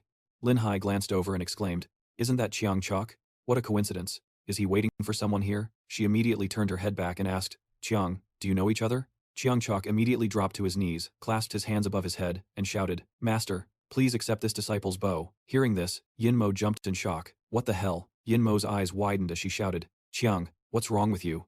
He's the one who bullied me. Hurry up and teach him a lesson for me. Chiang Chok grabbed her by the collar and pulled her down, yelling, teach him a lesson? Get on your knees. Now, he cursed inwardly in anger. This woman really doesn't know what's good for her. Of all the people to mess with, she had to pick this powerhouse, making me kneel again. Lin Hai asked, with a confused look on his face. Chiang Chok, what are you doing? Who is this woman? He raised both hands high and said with a laugh, she's this disciple's mistress. If master finds her to your liking, this disciple will respectfully offer her to you. Hearing this, he frowned and exclaimed, what kind of nonsense is this? Then, Chiang Chok shouted again, oh, so mistress is here too? Then I can't offer her to you openly. Next time, this disciple will bring her to you secretly. Lin Hai facepalmed and refused. No need. Thanks. He glanced over and said to Chiang Chok with a laugh, you're talking nonsense. Xingyue, don't take him seriously. She heard this and replied with a smile. I won't. Lin Hai turned his head and said, Chiang Tukuo, about something else. Do you know a good place to buy a car? Take us there. Now that clothes and food were no longer a worry, it was time to think about transportation. Chiang Chok stood up, pointed to his car, and shouted, buy a car? Of course. This disciple will take master to buy one right now. Please get in the car, master. The car quickly sped off, leaving Yin Mo behind. Soon, the three of them arrived at a car dealership, and Lin Hai looked at the cars inside and exclaimed in amazement. So many beautiful cars. Chiang Chok quickly turned to leave. This is the most luxurious 4S showroom in the city. This disciple feels that only the cars here are worthy of master's noble status. This disciple has to go back and practice the shadowless kick. I won't disturb you any longer, master. Bye. Seeing this, Liu Xingyue, who was beside him, frowned and asked, Lin Hai, why is Chiang Chok suddenly so afraid of you? He touched his chin and said, well, about that. Perhaps my handsome and dashing looks have subdued him. Xingyue, I don't know much about choosing cars. Could you help me pick one out? Hearing this, she exclaimed in surprise. I don't know anything about cars either. A salesperson walked over and asked with a smile, oh, welcome, esteemed guests. I'm a salesperson here. May I ask, what kind of car you two are looking to buy? His face was all smiles as he pointed to a car with a price of 900 yuan, saying, what do you think of this car? It's economical and practical. Perfect for a young man like yourself? Lin Hai closed his eyes, quickly shook his head. The car salesman smiled, pointed to a car priced at 1.5 million, and introduced it. How about this one? It's stylish and comfortable, the top choice for successful people. He still shook his head, rejecting that car. Seeing this, he asked, so, which one has caught your eye? I can help you take a look. Lin Hai heard this and said, I don't know either. Liu Peng came up from behind and shouted, why are you wasting your time with this punk? He can't afford any of these cars, so what's he doing putting on airs here? The guy exclaimed with an arrogant look on his face. You have no judgment at all. Can't you tell who can actually afford a car and who's just here to pretend? All your years as a salesman have been for nothing. The salesman ran over with a big smile and said to Boss Liu, "You're here." The guy pointed to a car and said, "I'm here to buy a car for my little vixen. I think this one looks pretty good. I'll take it." The salesman exclaimed with a big smile. "Wow, Boss Liu, you're so generous. I'll arrange it for you right away." Xia Shi immediately laughed and replied, "Thank you, Mr. Liu." She glanced mockingly at Xingyue. "What's the use of being pretty if you're just sticking with some broke loser and can only come to the showroom to sniff the new car smell? Mr. Liu, don't you agree?" Liu Peng chimed in with a big smile. Yes, but he couldn't help but think to himself, "Damn it, it pains me to spend even a single penny." Hearing this, Lin Hai closed his eyes and said, "We're just ordinary people. How could that compare to an admirable couple like you two? A classic case of a toad getting a swan." Xia Shi, with a big smile, exclaimed, "This kid actually has good taste, calling me a swan." Liu Bang immediately shouted excitedly, "What? Then that makes me the toad." Hearing this, she quickly laughed to smooth things over. "Mr. Liu, no, that's not what I meant." Suddenly, Lin Hai's eyes landed on a car. He pointed at it and exclaimed, "I think this car looks pretty good, so I'll just take it." Liu Bang and Xia Xi looked over in shock, and the car salesman also gasped, his eyes widening as much as possible. "This is the Bentley Tianqi, the most expensive car in this showroom, priced at over 4 million yuan. He put his arm around Xinyue's shoulder, pulling her close, and said, "So what if it's the most expensive? I want to buy this car for the woman I love." Xia Xi immediately let out a gasp, then repeatedly pleaded, "Mr. Liu, I want this car too. Please buy it for me. Buy it for me. Do you even love me or not?" Inside the store, the man's voice rang out, "Get the hell out of here. A stupid woman like you dares to make demands? Get lost." The Bentley immediately started rolling forward. In the car, Lin Hai put on his sunglasses, took the steering wheel, and drove off. The car quickly sped out of the dealership, flying down the street. At the school, a loud shout was heard. "Hey, come look at this!" The surrounding crowd looked over and exclaimed, "Oh my god, it's the newest Bentley model, a global limited edition. Which rich young master is this, coming to our school to pick up girls? Damn, if I could drive that car, my life would be complete." Liu Liang looked down from above and exclaimed in shock, "Holy crap, isn't that?" When he saw the two of them get out of the car, he yelled, "Lin Hai and Liu Xinyue." They both took off their sunglasses at the same time. Lin Hai turned and said with a smile, "Looks like we've become the center of attention." Hearing this, Xinyue smiled and teased, "Are you secretly afraid that you're just drop-dead gorgeous?" He turned his head and asked, "Xinyue, I have to go home for a visit tomorrow. Do you want to come with me?" Hearing this, she exclaimed in surprise, "Go home for a visit so soon? Do I have to meet them? I have to go to the hospital to take care of my dad tomorrow. Maybe next time." Lin Hai took her hand, pulled her closer, and asked, "We're going to be apart for a few days, and you're not going to miss me at all?" Xinyue blushed, pushed him away, and ran off. "I hate you. So many people are watching. I'm heading back first." Lin Hai smiled as he watched her run away, then walked towards the door of room 705. Liu Liang put an arm around his shoulder and shouted, "Ah hi, you've got guts, getting all lovey-dovey with the campus belle in front of so many people?" Wang Ting also spoke up and asked, "Where did you borrow that car from?" Hearing this, Lin Hai laughed and replied, "Borrow? Of course I bought it myself. Didn't I say this morning that I was going to the antique shop to sell a painting? It sold for 10 million yuan. The man was shocked and exclaimed, "No way?" His voice replied, "I originally planned to give it to Xinyue, but she absolutely refused to accept it, and she also said she doesn't have a driver's license, so I had to drive it back myself." Wang Ting immediately shouted, "Good boy, spoiling your girlfriend like that. Liu Xinyue is lucky to have you."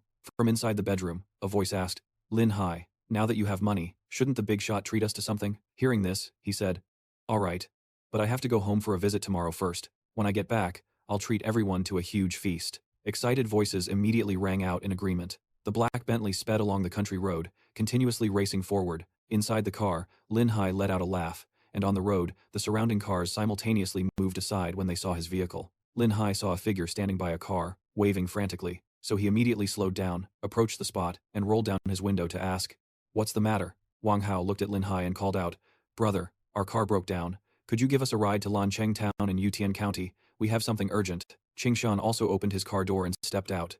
He gave a gentle smile and asked, "Young man, could you give this old man a ride?" Lin Hai's eyes widened, turning a shade of blue, as he glanced at Qingshan. The heavenly eye opened automatically, and Lin Hai sensed a stream of red energy from the man. Lin Hai lowered his head in deep thought. It seems this man is not simple at all. Lin Hai looked at Qingshan, thinking to himself, "Bloodlust aura, righteous aura. These are the words that suddenly popped into my head." This bloodlust aura seemed to have claimed the lives of thousands of people, yet it was tightly enveloped by a righteous aura, making me feel as if I'm standing before a giant, while I am so incredibly small. He immediately reached out and opened the car door, speaking calmly, "To be able to travel with you, elder, is truly this junior's honor." The man's face lit up with a smile as he exclaimed, "Little friend, You're interesting. Alright. Then this old man will take a ride in your car. Wu Lun immediately walked over and said, Old master, let me check first. Qing Shan, with a smile on his face, raised his hand and said, No need, this young man is perfectly fine. He got into the car and exclaimed, Young man, nice car.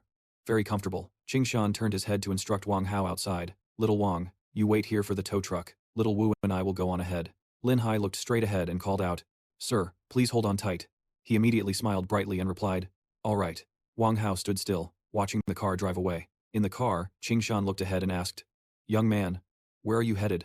I hope we're not delaying your journey. Lin Hai looked straight ahead and said, What a coincidence. My home is also in Lancheng Town, Yutian County. It's on the way. Hearing this, he let out a gasp of surprise, and Qing Shan immediately asked, Then I'd like to ask about someone. Do you know anyone there named Lin Maocheng? Hearing this, he replied, Lin Maocheng? I've never heard that name before, the old man exclaimed with a bright smile. Oh, right. I still don't know what to call you, he replied with a smile. I'm Lin Hai. You can just call me Xiao Hai. In the car, Qing Shan's voice spoke up again. You're also a Lin. My surname is Xiao. You can just call me Old Xiao. Lin Hai immediately replied, Yes, of course. He looked ahead and said, We'll be in town in just a few minutes. Hearing this, the old man sighed with emotion. That was fast. The car stopped on the street, and Qing Shan's voice was heard. You can drop us off here. Thank you for the trouble. He held out his hand and said, This is my business card. On the business card were the words, Xiao Qing Shan, and a contact number. He turned to leave, saying, If you ever come to Yanjing, remember to give this old man a call. He immediately replied with certainty, I definitely will. Lin Hai looked at the business card and muttered, There's nothing special about it anyway, just a name and a phone number. Just then, the phone in his pocket rang. He looked at the phone screen and exclaimed in shock, No way! Helping someone with a good deed earned me 100 merit points. Lin Hai stared at it and shouted excitedly, This kind of thing can happen? It seems I'll have to do more good deeds in the future to earn more merit points. As the Bentley was driving down the road, he saw a man being beaten up by a group of people. Beat him for me, they kept shouting loudly. Pay up now. Oh my god, I paid you back a long time ago, and you're still running your mouth. Keep beating him. Seeing this, Lin Hai shouted loudly, Hey! Stop! Gui Qiang's group immediately looked over.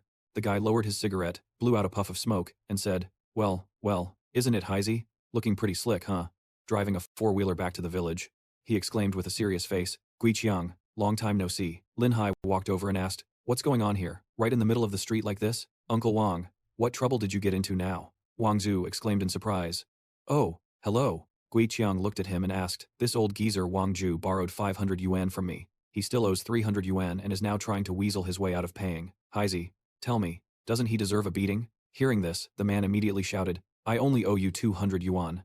Besides, I already paid you back in full last time. The guy watched his underling stomp on Wang Zhu and yelled, Still dare to talk back, you old fart. Are you trying to skip out on the 300 yuan in interest? You're asking for a beating. Seeing this, Lin Hai raised his hand and said, Stop hitting him. Gui Qiang, Uncle Wang must have just misremembered. How about this? I'll help Uncle Wang pay this debt. What do you think? Gui Qiang's eyes flashed with a red light as he questioned. You punk, you think you have the money? My older sister, who's also your second aunt, is hounding your family for debt. Your dad can't even pay back a single cent, and you punk, have money? He immediately gave a thumbs up and said, I do. Wait a moment. Then, Lin Hai quickly opened the trunk of his car and started searching. He held out a wad of cash and called out, Look, isn't this money? 300 yuan for you. Gui Qiang took the stack of money and shouted, Well, it's real money. Next, Lin Hai held up a box of cigarettes and said, Sir, there's this too. Please, everyone, have some. The guy looked at the box of cigarettes and asked, This stuff isn't cheap, Heisey. I didn't expect a guy like you to actually have money. Gui Qiang walked over to the car and said, And this car, it looks pretty good. It must be worth over 100,000. Hearing that, he smiled brightly and said, Yes, I just borrowed this car from someone. There's no way I could afford one. These cigarettes were left in the car. The guy blew out a smoke ring and exclaimed, That makes sense. Lin Hai helped Wang Zhu up and said, Mr. Gui Qiang, if there's nothing else, I'll take Uncle Wang home. Hearing this, the guy calmly agreed. Take him. He helped the man towards his car and said to Uncle Wang, Let's go. Wang Zhu called out in a low voice. Hi Z, how could I let you pay for me? I'll feel so guilty. It's nothing, just go home first and we can talk later. The man frowned and spoke up. I'm so dirty all over, I can't get in the car. Lin Hai immediately exclaimed, Uncle, don't say another word. Just get in. Gui Qiang watched the car leave, snorted coldly, and said, Let's go, brothers, time for a drink. The guy next to him immediately chimed in. In the car, Lin Hai looked ahead and asked, Uncle Wang, why did you get into a fight with Sun Guiqiang? Hearing this, Wang Zhu replied softly, My son wanted to buy a phone. I borrowed from everyone but was still short 200 yuan, so I had to ask Sun Guiqiang. Hearing that, he sighed and said, "Don't borrow from him again. They're the local thugs in this area. They think they're so great just because they opened a staircase factory? Being a loan shark is a completely immoral business." Wang Zhu's voice rang out. "How could I let him trick me again? I wouldn't borrow from them even if they cut off my hands. Speaking of which, Hai Zi, you have a really promising future.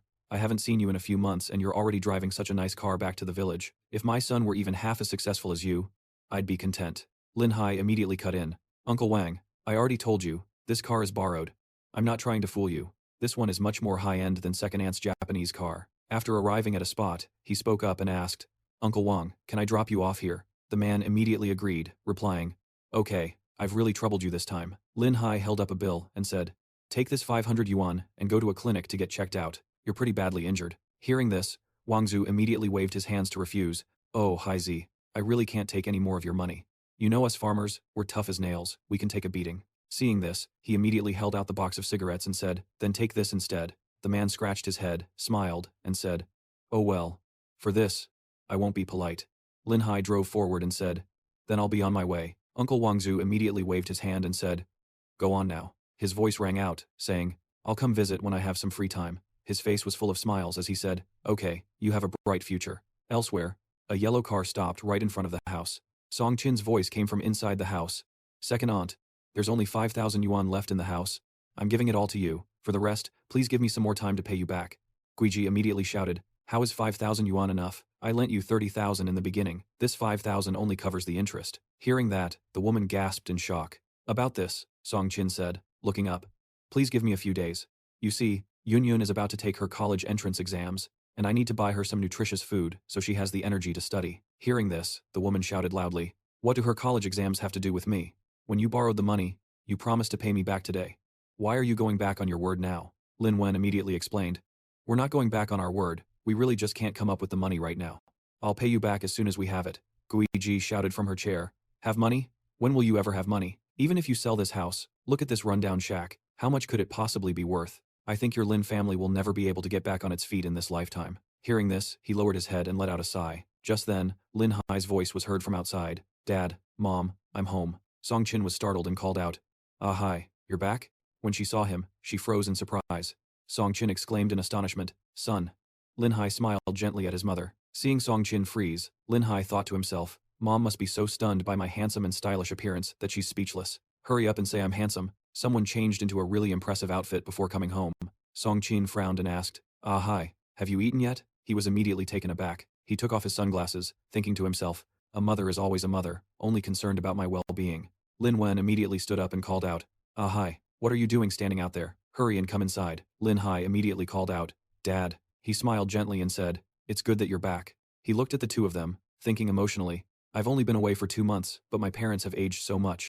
Lin Hai went over and hugged Lin Wen and Song Qin, thinking to himself, "You two have worked so hard. From now on, let me take care of everything." Just then, Guiji walked over and shouted, "So, our village's college student is back, huh?" Seeing her, he immediately called out, "Second auntie." She looked over and shouted, "Dressed pretty fancy. Huh? How much did this whole set of street stall clothes cost?" Lin Hai immediately greeted her, "Second auntie, long time no see. You've gotten thinner." Guiji immediately laughed loudly. "You've got a sharp eye. This kid actually knows how to talk. It wasn't a waste for your auntie to dote on you since you were little." Then, she turned her head, looked at the car, and gasped. Guizi looked at the car and shouted, "You even drove a car home. And it's so beautiful. Let your auntie see what brand it is." She stared at the car's emblem and shouted, "Oh, so this is just a Bentley? I thought it was some famous car brand." But inwardly, she was excitedly thinking, "Holy crap." Guiji pointed behind her and shouted, "Look at your auntie's brand name Japanese car. Everyone on the road knows it when they see it." Hearing this, Lin Hai immediately played along. "Yes, second auntie. You know more about cars than I do." "I don't know anything. I just borrowed this car." Her voice cut him off. "Well then, you'd better be careful. If someone bumps into it, you wouldn't be able to afford the repairs even if you tore down this house and sold it for scrap." Hearing this, he exclaimed, "Yes, whatever second auntie says is right." Guizi looked over at Lin Wen and shouted, "Listen here, old Lin, now that your son is back, we need to talk business. If you don't pay back the entire debt today, I'm staying right here. I'm not going anywhere. The total is 35,000. And don't even think about skipping out on a single cent." Hearing this, he was startled and retorted, "Auntie, I clearly only borrowed 30,000 from you, so where did the extra 5,000 come from?" Her face twisted with fury as she roared, "Go ask a bank. If they didn't charge interest, they would have gone out of business a long time ago." When you came to borrow money, you said old Lin was in the hospital. You also said you needed money for Lin Yun to stay in school. So I was generous enough to lend it to you two. If I'd known it would be this hard to get back, I never would have lent it. Now you all are the big shots, and I'm the one being treated like I'm not even human. Song Qin was startled and shouted agitatedly. But you can't charge interest that way, Lin Yun yelled as she ran out of her room. Her mother turned to look and cried out, Lin Yun. The girl wiped her eyes and shouted, I'm not going to school anymore. I want to get a job and earn my own money. Song Qin immediately cut in. You silly girl, what nonsense are you talking about? Just then, Lin Hai held up a stack of money and said, Second aunt, take a look. What is this? 35,000, not a penny short. Go ahead and count it. Guiji was instantly startled and exclaimed as she looked over. Hearing this, Song Qin asked worriedly, Lin Hai, where did you get so much money? He held up a finger and said, Mom, you don't need to worry about this. On the other side, her face was serious as she quickly counted the stack of cash. Afterwards, Guiji got on her vehicle and left. Well, I'm leaving now. No need to see me out. I wouldn't dare impose. The yellow vehicle made a loud noise as it drove away. Lin Yun looked over and called out, Brother. Lin Hai, with a big smile on his face, shouted, Come on, little missy, give your big brother a hug. The girl threw herself into his arms, crying, Brother. Lin Hai gently comforted her. Don't worry. Everything's okay now. He turned his head to look behind him and shouted, Dad, tell everyone in the village that tomorrow we're throwing a banquet for the whole village. As for the money, you don't need to worry. Lin Wen asked, startled. The entire village? Lin Hai's voice rang out.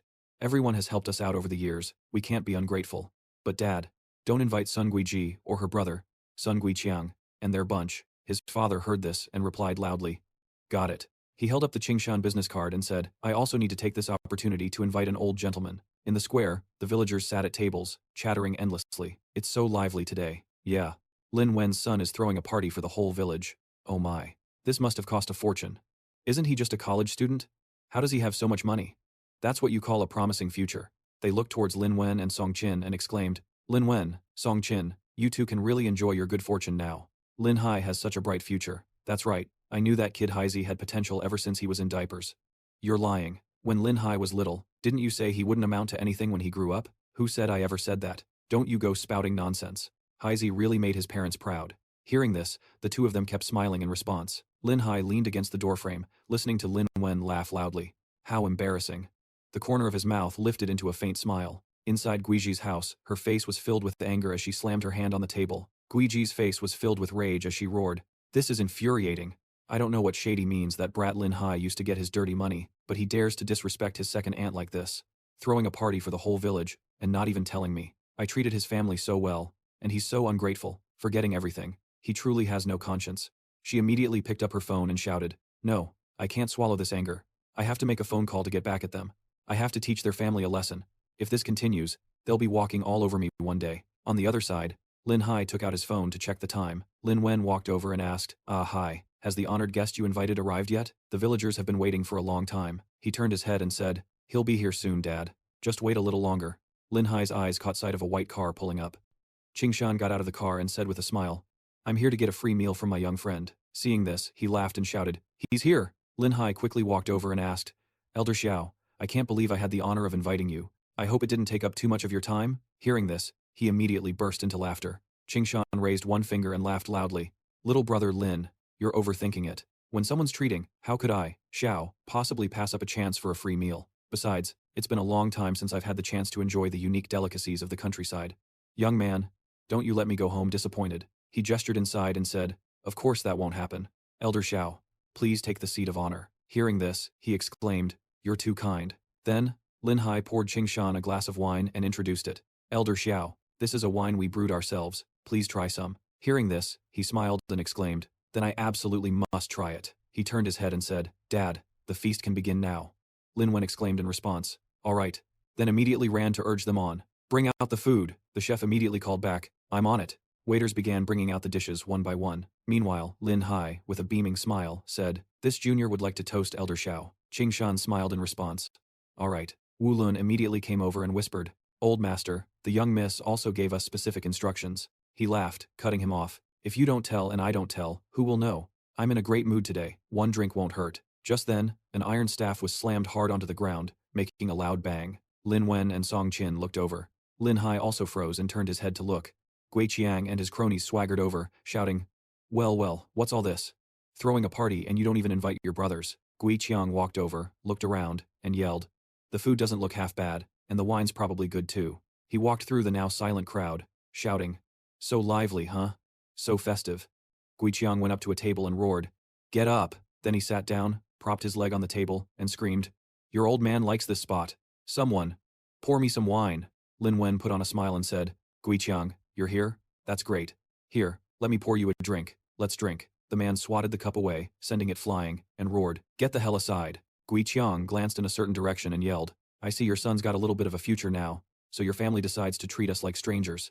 He immediately stood up and shouted, "You invite everyone, but not us." Guiqiang forcefully flipped the table over, roaring in fury. "You really think you can disrespect me like this, huh?" He pointed at the crowd and roared, "None of you are going to eat in peace today." Seeing this, Song Qin exclaimed, "I have to call Guizi." Guizi's voice came over the phone.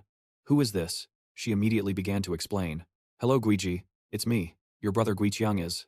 The voice on the phone snapped back, "Guiqiang, what about him? Guiqiang isn't a kid anymore. I can't control him. When you have good news, you never think of me. But the moment there's trouble, you come running to me. None of you in the Lin family are any good. You're all just a bunch of ungrateful opportunists. I've finally seen your true colors." Hearing the call disconnect, Song Qin cried out, "What are we going to do now?" Qingshan asked doubtfully, "Little Lin, who is this?"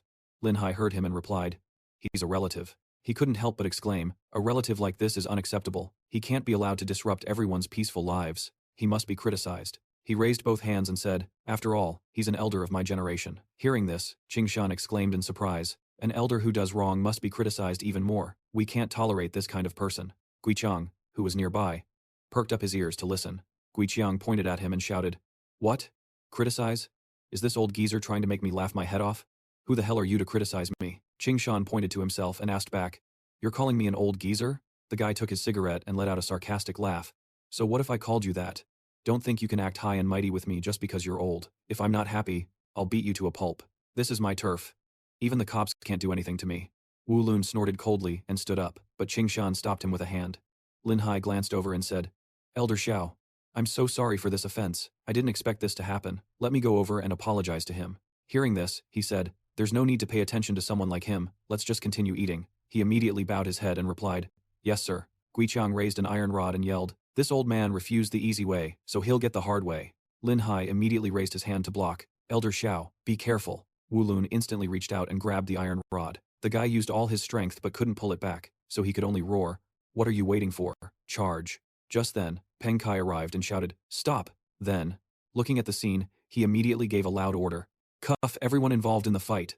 A voice rang out, asking, "Have you found him yet?" The surrounding police officers shouted in unison, "Yes, sir." Guiqiang was pinned down by the police, struggling and yelling nonstop, "Let me go. On what grounds are you arresting me?"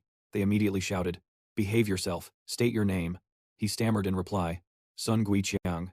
The town mayor walked over, laughing and calling out, "My goodness, Elder Xiao. Why did you come all the way out here? You had us searching all over for you." Peng Kai immediately bowed his head and exclaimed, "Please come back with us right away." Hearing this, Qingshan said, "I'm just here for a meal. I won't interfere with your work." The surrounding villagers were startled and started gossiping. Isn't that the chief of the Public Security Bureau and the town mayor? And yet they're being so respectful to that old man. Just who is the old man that Haizi invited? We can finally breathe a sigh of relief. He seems like an extraordinary figure. How could Lin Hai know someone like that? Sun Guiqiang got arrested. He deserved it. Guiqiang was held down by the police, yelling loudly, "Sister, save me." Hearing this, the two police officers shouted, "Behave yourself." Guiji came running in her red high heels, yelling, "Who dares to touch Guiqiang? Do you have a death wish?" She roared furiously, "Stop right now." "So what if you're the police? Does being a cop mean you can do whatever you want? Is it a crime for my Guiqiang to have a meal at a relative's house?" Guiji, with a ferocious look on her face, gritted her teeth and cursed, "All of you, disowning your own relatives, you'll definitely face retribution." Then she turned and ran off, shouting, "None of you will die a good death." Lin Hai frowned as he watched her run away, thinking to himself, "This son Guiji, things have already come to this, yet she's still so deluded and refuses to see the truth. She even cursed her own relatives, but I had no intention of letting her off the hook anyway." That afternoon, his voice was heard explaining, "Town Mayor, I need to report this directly to you. Son Guiji's elevator factory is evading taxes." Meanwhile, Guiji ran over, grabbed a police officer by the collar, and yelled, "Stop what you're doing right now. Stop, I told you to stop." Seeing this, Huangba pointed at her and shouted, "This old hag is obstructing a police officer from performing their duties. What's with all this pulling and shoving? Stop it at once." Qingshan pointed at Guiji with his chopsticks and asked, "Shaolin, and who is this?" He gave an awkward laugh and replied, Elder Xiao, this person is also a relative. The old man frowned and asked doubtfully, Xiaolin, why are all your relatives so aggressive? They don't even respect the police, so how arrogant must they be normally? He closed his eyes, let out a sigh, and said, Elder Xiao, it's a complicated situation. Guiji immediately pointed her finger at Qing Shan and yelled, who the hell do you think you are? In this town, no one has ever dared to point a finger at me. You've already got 1 foot in the grave, so you should eat a little more. You old fossil, why aren't you dead yet? The old man asked in shock. Did you just curse me, saying I'm old and should be dead? Peng Kai, his face full of anger, roared. Insolent, the old man shouted in a deep voice. Take her away. Guiqiang was being led away by the police and shouted frantically, Sister, save me. Seeing this, Guiqi yelled, Somebody, help. The police are beating people, using brutal force. Somebody help? The man looked at her and said, I am Huang Ba, the mayor of Lancheng Town. If you have a complaint, you can go directly to the office. Don't cause a scene here. She turned her head and roared, Can the town chairman just arrest people whenever he wants? Who the hell does the town chairman think he is? I'm not even afraid of God himself. On what grounds are you arresting my younger brother? He didn't break any laws. Huang Ba exclaimed in shock. She's just making trouble for no reason. The surrounding villagers heard this and whispered among themselves, This Sun Guiji woman is a real piece of work. She doesn't even respect the town chairman. I heard she's used to being arrogant and bossy. Who in this village dares to mess with her and her siblings? This time, she's really picked a fight with the wrong person. Lin Hai heard this and shouted loudly, Second aunt, you and your siblings usually run wild in the village, bullying everyone, and we let it slide. But now that the town chairman is here, how can you still be so unreasonable and defiant? Guiji immediately gritted her teeth and yelled, her face full of rage as she cursed loudly. Lin Hai, I've seen right through you. You're an ungrateful little beast. Yesterday you were acting all sweet and nice, and today you've completely shown your true colors. Now that you have people backing you up, you don't respect me anymore. Is that it? Think about how much I've helped your family all this time. Your whole family is a bunch of ungrateful bastards. Lin Yun peeked out from behind and shouted, You call that helping?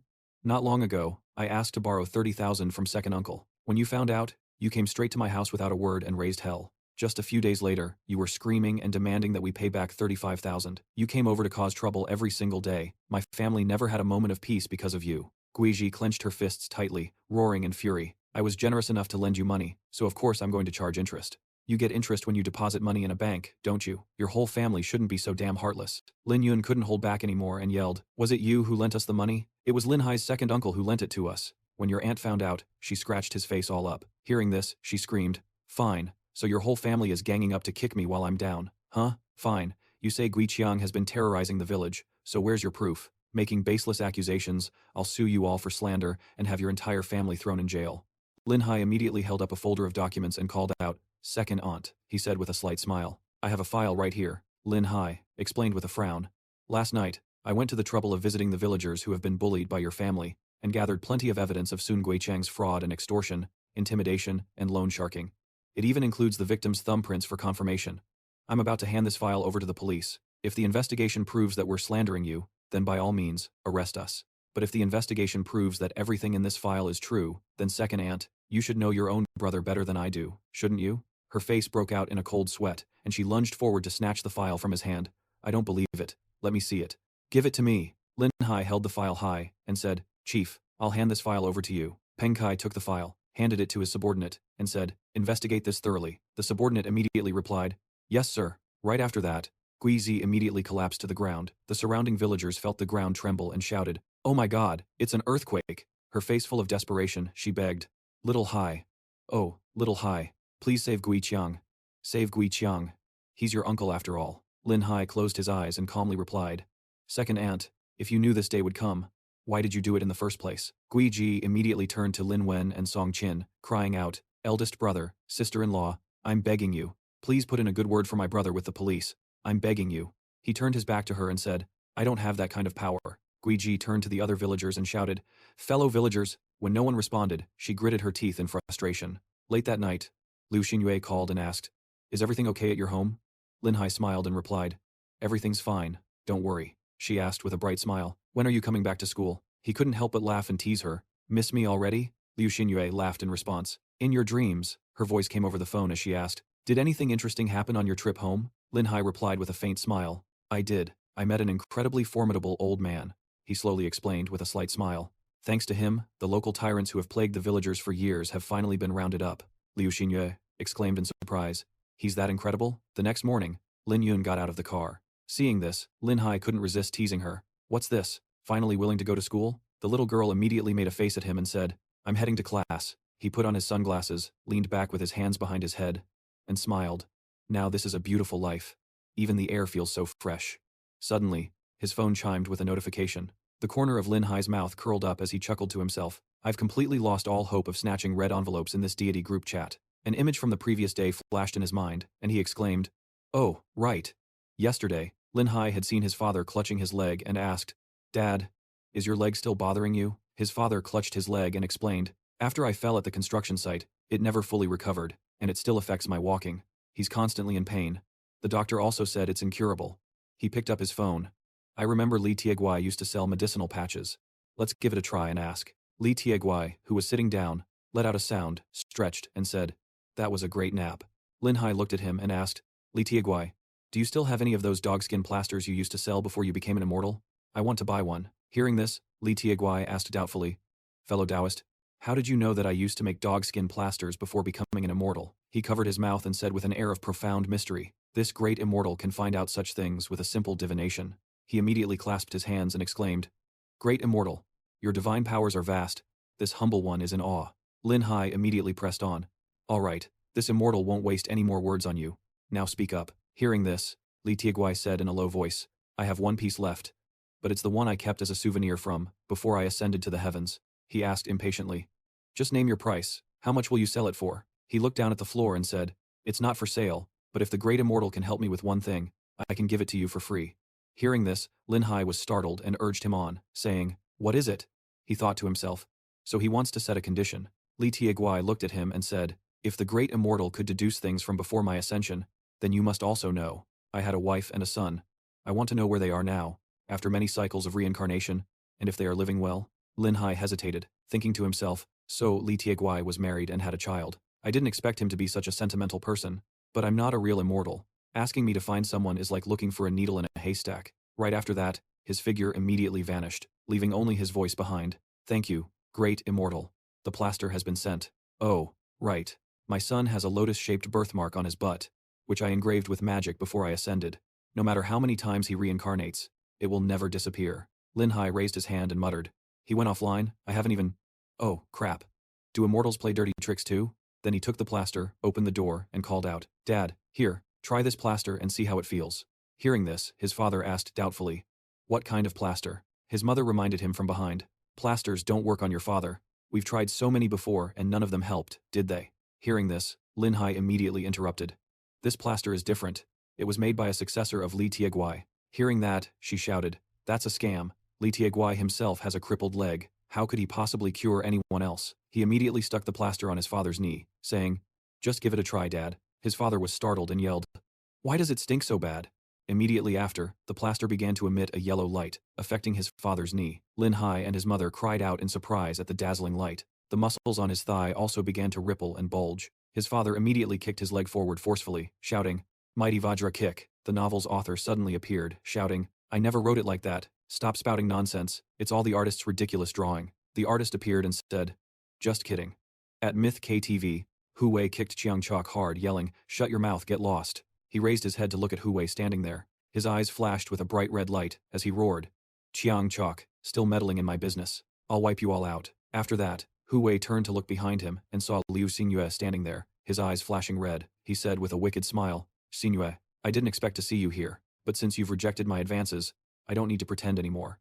Then, Hu Wei's face turned grim as he rushed forward, shouting, What I can't have, no one else can, especially not some nobody. Chiang Chok held his head and let out a loud laugh, thinking to himself, I just came to karaoke with Hu Wei and ended up running into this girl. He looked up and thought, even though that kid and I aren't really friends, but for better or worse, I still technically call him my master. But I'm no match for this rich kid with his powerful family background.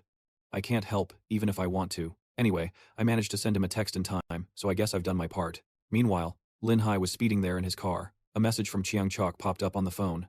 Mythic KTV, Master's wife is in trouble. The black Bentley immediately sped down the road.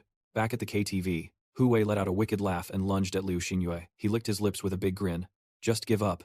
Xingyue, you can scream your lungs out, but no one is coming to save you. The owner of this karaoke bar is a close buddy who often drinks with my dad. When the time comes, we'll just throw some money around to settle things, right? Hongdao also licked his lips and laughed. Now this is a good show. Wei Sao, who was beside him, also laughed and said, "Young master, let us have a turn later." Chiang Chok grabbed Hu Wei's arm, trying to persuade him. Young master Hu, let's just drop it for today. However many girls you want, I'll call them for you, and it'll all be on my tab." His expression immediately darkened as he shouted. Hu Wei grabbed a wine bottle and smashed it hard over his head, yelling, "Don't ruin my fun, get lost." Fresh blood trickled down from Chiang Chok's temple. He held his head and said with a placating smile, "Young master Hu, calm down. Look, it's not worth doing this over a girl." Hu Wei immediately swung back and smashed the bottle over his head again. "Get lost. Why won't you scram? You think I don't dare to mess you up?" Chiang Chok let out a cold laugh, licking the blood that trickled down. His eyes turned red as he pointed to himself and yelled, "I, Chiang Chok, may be scum, but I don't do illegal things. She is my master's woman, which makes her my master's wife. Today, unless you kill me. Otherwise, I'm going to keep interfering." Hearing this, Hu Wei furiously ordered, "Get him and beat him to death for me." Hong Dao and Wei Cao immediately agreed. "All right." Hong Dao rushed forward, tackling Chiang Chok and pinning him down. They relentlessly punched and kicked him, shouting, "You've got a death wish." Seeing this, Liu Xinye cried out in alarm, "Chiang Chok." She buried her face in her hands. Crying uncontrollably, she called out, "Lin Hai." Just then, the door to the room was kicked open, and Hong Dao immediately looked over. Then Lin Hai rushed in and punched him hard in the face.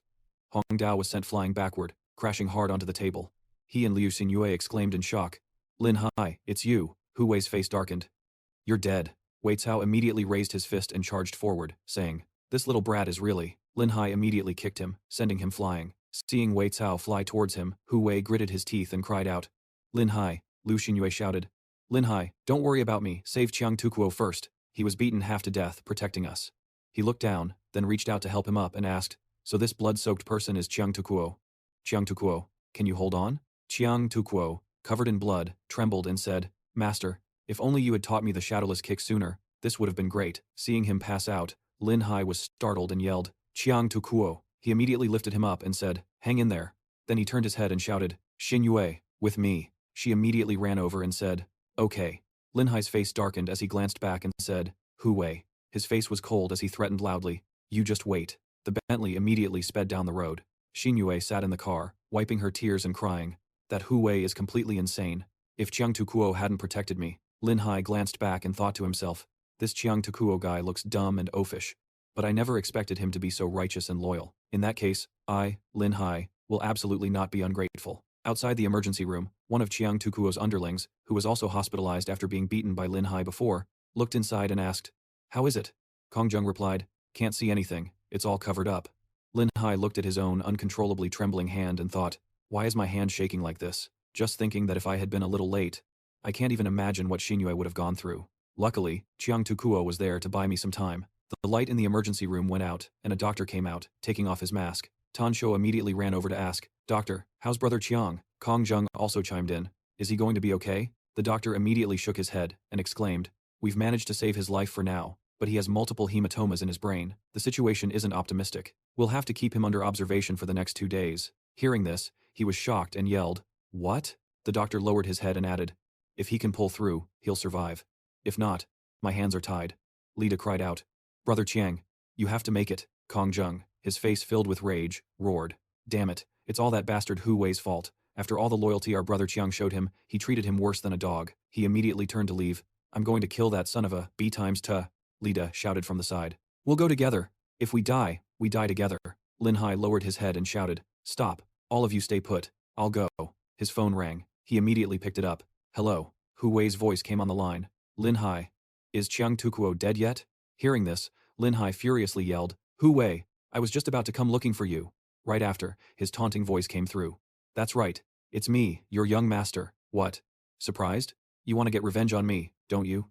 If you're a man, meet me at the construction site south of the city tonight. Stop being a coward. You've been way too arrogant, you little punk. You have no idea about this young master's true strength. It's a real shame. If you'd been just one step slower, Liu Xinyue would have been all mine." Lin Hai replied coldly, "I'll be there." His voice boomed over the phone. "Don't keep me waiting." At the construction site south of the city, Lin Hai was already there waiting. He sat with his head down and his hands clasped. Just then, a group of men carrying clubs approached. Hu Wei, leading the pack, pointed at him and yelled, "Lin Hai, you really aren't afraid to die, are you? But since you decided to mess with me, I have no intention of letting you off the hook. I personally handpicked 30 brothers from the Black Eagle gang. If I don't turn you into a cripple, I'll take your last name." Zhang Jin immediately stood still in front of Lin Hai, a cigarette dangling from his mouth. Then, Zhang Jin took the cigarette out, blew out a puff of smoke, and said, I heard you're a pretty good fighter, huh? Before this cigarette hits the ground, I'll finish you off. Next. He raised his hand, threw the cigarette away, and rushed forward. Lin Hai sat still, waiting for the club to strike. The man's eyes widened in shock as he looked over. Lin Hai had raised his elbow and struck Zhang Jin hard in the chest, making him scream in disbelief. How could this be? The cigarette was also falling from the air. Seeing this, Hu Wei's eyes widened, and he retreated in fear. His voice rang out, giving the order, Get him! The crowd raised their clubs and rushed forward. One of them lifted a wooden club and shouted, Die! Lin Hai forcefully twisted the man's joint, causing him to scream in pain and fall. In the blink of an eye, the crowd fell to the ground, constantly crying out in pain. It hurts so much, someone take me to the hospital. Lin Hai raised his head and approached step by step. Seeing this, Hu Wei screamed in terror, Lin Hai, Brother Hai, I was wrong, please give me another chance. Don't come over here. A great man like you shouldn't bother with a nobody like me, please spare me this time. His expression darkened as he walked over. Lin Hai raised his fist and punched him hard in the stomach, shouting, Spare my ass. Hu Wei clutched his stomach, screaming frantically. It hurts. I'm dying! Bastard. Do you know who I am? Do you know who my father is? My family can crush you with money. You're dead meat. I'll make you die. A red light flashed in Lin Hai's eyes as he looked down from above. Lin Hai raised his foot and stomped on the man's hand. The sound of breaking bones and his piercing scream rang out. Lin Hai's eyes were bloodshot. Looking down, he said, If anything happens to Chiang Chok, I'll make sure your father will be burning money for you in the afterlife. The heart rate monitor kept emitting a warning sound. Damfu slapped the device's screen, exclaiming, Why is this TV so noisy? Hearing this, Li Duck spoke up, It's probably broken, just like the TV at my house. A few good whacks will fix it right up. Kong Chin, his head covered in sweat, said, I don't think this is good. Maybe we should call a doctor. In a late-night diner, Lin Hai was eating noodles when he suddenly stopped at the sound of his phone. He answered, and a loud voice came from the other end. Hello, Brother Hai. I think Brother Chiang is not going to make it. What? Lin Hai left his bowl of noodles after just one bite and ran off. Outside the emergency room, 3 of Chiang Tukuo's underlings were waiting anxiously. He ran up and asked worriedly, How long has he been in there? Li Duke and Damfu immediately cried out. Brother Hai, Kong Chin said, without turning around. Lin Hai gritted his teeth and shouted, How could this happen? Li Duke, his face covered in tears, shouted, I know, he was fine this morning. And then suddenly it came to this. Just then, a doctor came out of the room, holding a piece of paper and calling out, Who is the patient's relative? The patient's condition is extremely critical. We need a family member to sign. Hearing this, Lin Hai shouted, We are all his friends. Doctor, you must save him. She immediately interrupted loudly. Please be quiet, everyone. We will do our best. But the patient's condition is extremely critical right now. Suddenly, the doctor looked in one direction and shouted, Director Du is back. Du Chun said breathlessly. I just got back from a conference in Yanjing. I heard there was a patient in critical condition, so I rushed right over. Get me my surgical scrubs, we need to hurry. A doctor's voice replied. Yes, sir. She turned to the group and said, That director is one of the most renowned brain specialists in the country. The patient has a chance now. Kong Chin wiped away his tears and said, We're counting on you. Director Damfu also wiped his tears and mumbled, Brother Chiang, you have to hang in there. The lights came on, and Do Thuan and the other doctors surrounded Chiang Tukuo's hospital bed. Du Thuan, wearing a surgical headlamp, watched the vital signs continuously drop and said, The patient's vital signs are dropping rapidly. Administer a light adrenal stimulant. A doctor's voice responded, Yes, sir. The emergency room light was still on. When Dampu saw Do Thuan come out, he shouted, The director is out. Lin Hai immediately stood up and asked, Director Du, how's my friend? Another person also asked loudly, How is Brother Chiang? The director closed his eyes and said softly, I'm truly sorry. We did everything we could. Hearing this, Dampu was shocked and screamed, What? Aren't you supposed to be a specialist? Du Thuan began to explain. A blood vessel ruptured in his brain. The situation was irreversible. It's only a matter of time now. Li Duck wiped his tears and shouted, Brother Chiang. Damfu also cried out, Why? The director shook his head slightly and added, Prepare for the patient's final arrangements. Lin Hai frowned, agitated, and shouted, No way! I have to save Chiang Tukuo. Suddenly, Lin Hai rushed forward and pushed the door open. The doctors, still in shock, asked in amazement, Who are you? But he hurriedly pushed 2 of them aside, saying as he pushed, Never mind who I am, everyone get out now. Right after, Lin Hai slammed the door shut. The doctor repeatedly banged on the door, calling out, Hey, you can't do this, come out of there. A female nurse shouted, Security, call security. Then, Lin Hai picked up his phone to do something. Thinking to himself, This group of deities must have a way. He immediately sent a message asking for help. Does anyone have a pill that can bring a mortal back from the dead? Urgent. Can any fellow Taoist do me a favor and help me find a pill that can bring a mortal back from the dead? I will reward you handsomely. Messages quickly started coming in. Taishang Laojun, 100,000 merit points. Sun Wukong. It's for immortal. Even if I wanted to steal one, there aren't any to steal. To you. I don't have any. Wu Gang, little sister to you, is big sister Chang home? To you. Why do you ask? She said she's not home. Erlang Shen, Wu Gang, you're such a pervert. Reading this, he cursed angrily to himself. This bunch of useless deities. They're going off topic at such a critical moment. Suddenly, his phone chimed with a notification. Ding! Lin Hai saw it was a message from Li Tieguai. He messaged, Great Immortal. Are you looking for a way to bring Immortal back from the dead? Seeing this, he smiled and replied, That's right. Do you have a way? I need it urgently. Li Tieguai continued. The soul-guiding golden needle can bring the dead back to life, but the price is quite steep. Lin Hai immediately agreed. Okay, how much are you selling it for? He pursed his lips in thought, then smiled and replied, 200,000 merit points. Hearing this, he was utterly astonished. His eyes widened as he thought to himself, What? 200,000? I only have 100 points. How can I afford that? Saving a life is an emergency. Is this guy pretending to be drunk just to rip me off? Lin Hai, still leaning against the door, rubbed the back of his neck and stammered, Can I pay in installments? He didn't understand and immediately asked what that meant. He replied, I'll pay you 100 merit points each month. You give me a 20% discount, making it 160,000, divided into 1,600 months. In other words, it will be paid off in over 130 years. How about it? Li Tieguai replied, Great Immortal.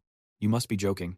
10,000 a month sounds reasonable. Since you're helping me find my wife and child, Great Immortal, I can consider it. Then he continued, But if you don't have enough merit points, you can also use items as a substitute. Hearing this, Lin Hai's eyes lit up, and he rejoiced inwardly. Bartering items. That's right, like trading carrots. He immediately reached into his pocket and pulled something out, then took out a pack of cigarettes and sent it to him. Li Tieguai received it and asked with confusion, Great Immortal. What is this thing? Lin Hai slightly closed his eyes, a smile playing on his lips as he replied, This is a cigarette. A puff after a meal will make you feel more divine than a god. Ever heard of that? He asked with some curiosity. How do you use it? He immediately replied, It's simple. Just light the tip with fire. I'll send you a lighter too. Immediately after, the tip of the cigarette was lit, and smoke began to rise. Li Tieguai put it to his lips, took a drag, and exhaled a long, satisfied puff. He turned, and asked with delight, Great Immortal, where did you get this treasure? Lin Hai replied confidently, You shouldn't ask about that. Just see how much it's worth as collateral. With the cigarette still in his mouth, Li Tieguai said, 5,000 per stick at most. He shouted, I'm getting totally ripped off. Lin Hai hesitated for a moment before saying, This treasure is extremely rare in the mortal world. Last time, the Jade Emperor offered 8,000 to buy one stick from me, and I didn't even sell it to him. Hearing this, he asked in astonishment, Great Immortal, you're acquainted with the Jade Emperor too? He replied softly, Occasionally. In his mind, he thought to himself, Of course I'm lying, but it's not like you're going to go ask the Jade Emperor to confirm it. Then Li Tieguai looked up and said, Since the Jade Emperor himself is fond of this treasure, let's make it 10,000 then. Hearing that, Lin Hai was overjoyed and said, That's great. In that case, this immortal will send you one stick every month as the installment payment. I'll send you this month's payment in a bit. Saving a life is more important right now. Then, a notification popped up. Deal. These two sets are used together. Great Immortal, saving a life is the top priority, so I'll send them both to you. Li Tieguai has sent you the Medicine King's Legacy. Li Tieguai has sent you the Golden Needle. Another notification appeared. Medicine King's Legacy, Mortal version, successfully learned. Medicine King's Legacy, Immortal version, learning failed. Reading this, he was a bit surprised and blurted out, What the heck is this? It's even divided into mortal and immortal versions? What does learning failed mean? No time to overthink this. Saving a life is more important. Then Lin Hai gave the command to retrieve it, and the screen immediately lit up, and a golden needle appeared. Lin Hai held the needle in one hand, and with the other, he touched Chiang Chok's neck and said, He's still breathing. Any more delay and it'll be too late. He then lifted the man's safety helmet and thought to himself, Chiang Chok, this is my first time using this thing too, so whether it succeeds or not, will depend on your fate. Then Lin Hai brought the needle closer and said, Here I go. And immediately after, he inserted the needle. Suddenly, he felt as if his soul was being drained from his body. His soul felt like it was being pulled out of his body, causing him to scream loudly. Lin Hai's face turned pale, and he gritted his teeth, saying, What is happening? It feels like my soul is about to be ripped away. Get back here. Then he strained with all his might.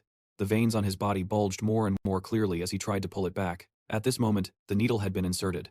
The veins on Lin Hai's hand bulged as he struggled to insert the needle. Outside, the doctor turned back and asked anxiously, Security, why isn't security here yet? The female doctor looked in, extremely panicked, and banged on the door, shouting loudly, Hey, open the door. Inside, Lin Hai's face was extremely fierce, straining so hard his face turned purple, his eyes rolling back into his head. He gritted his teeth and growled, Chiang Tukuo, your master is risking his life to save you, so you have to give it your all too. His hand never stopped inserting the needle as he shouted, "For your family, and for your brothers out there, don't give up. They're all waiting for you." Lin Hai encouraged with all his might, "Hang in there." Just then, the security guards arrived outside with restraining equipment.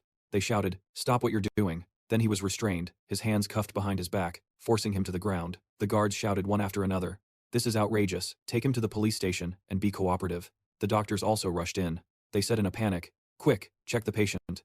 Suddenly, a female doctor noticed the needle stuck in Chiang Tukuo's head. She turned to a male doctor and said, "Doctor, there's one acupuncture needle in the patient's head." Hearing this, the male doctor exclaimed in shock, "What?" Then he turned to Lin Hai and cursed, "Damn it, what did you do to the patient? Are you trying to frame us? He's already been restrained. Get him out of here." The female doctor leaned over and said urgently, "Hospital director, you need to come see this." The hospital director, wearing protective gear, came over and reassured them, "Don't panic." He then moved closer to observe. Seeing the needle like that, he couldn't hide the shock on his face. His eyes widened, and his mouth fell open reflexively. Then he turned and shouted to those outside, "Wait a minute." The doctor who was pulling the stretcher said, "Soul-guiding needle?" He turned around in astonishment and asked, "Young man, who in the world are you?" After saying that, he held out his hand and said, "Stop. Let him go." Hearing this, the guards released Lin Hai.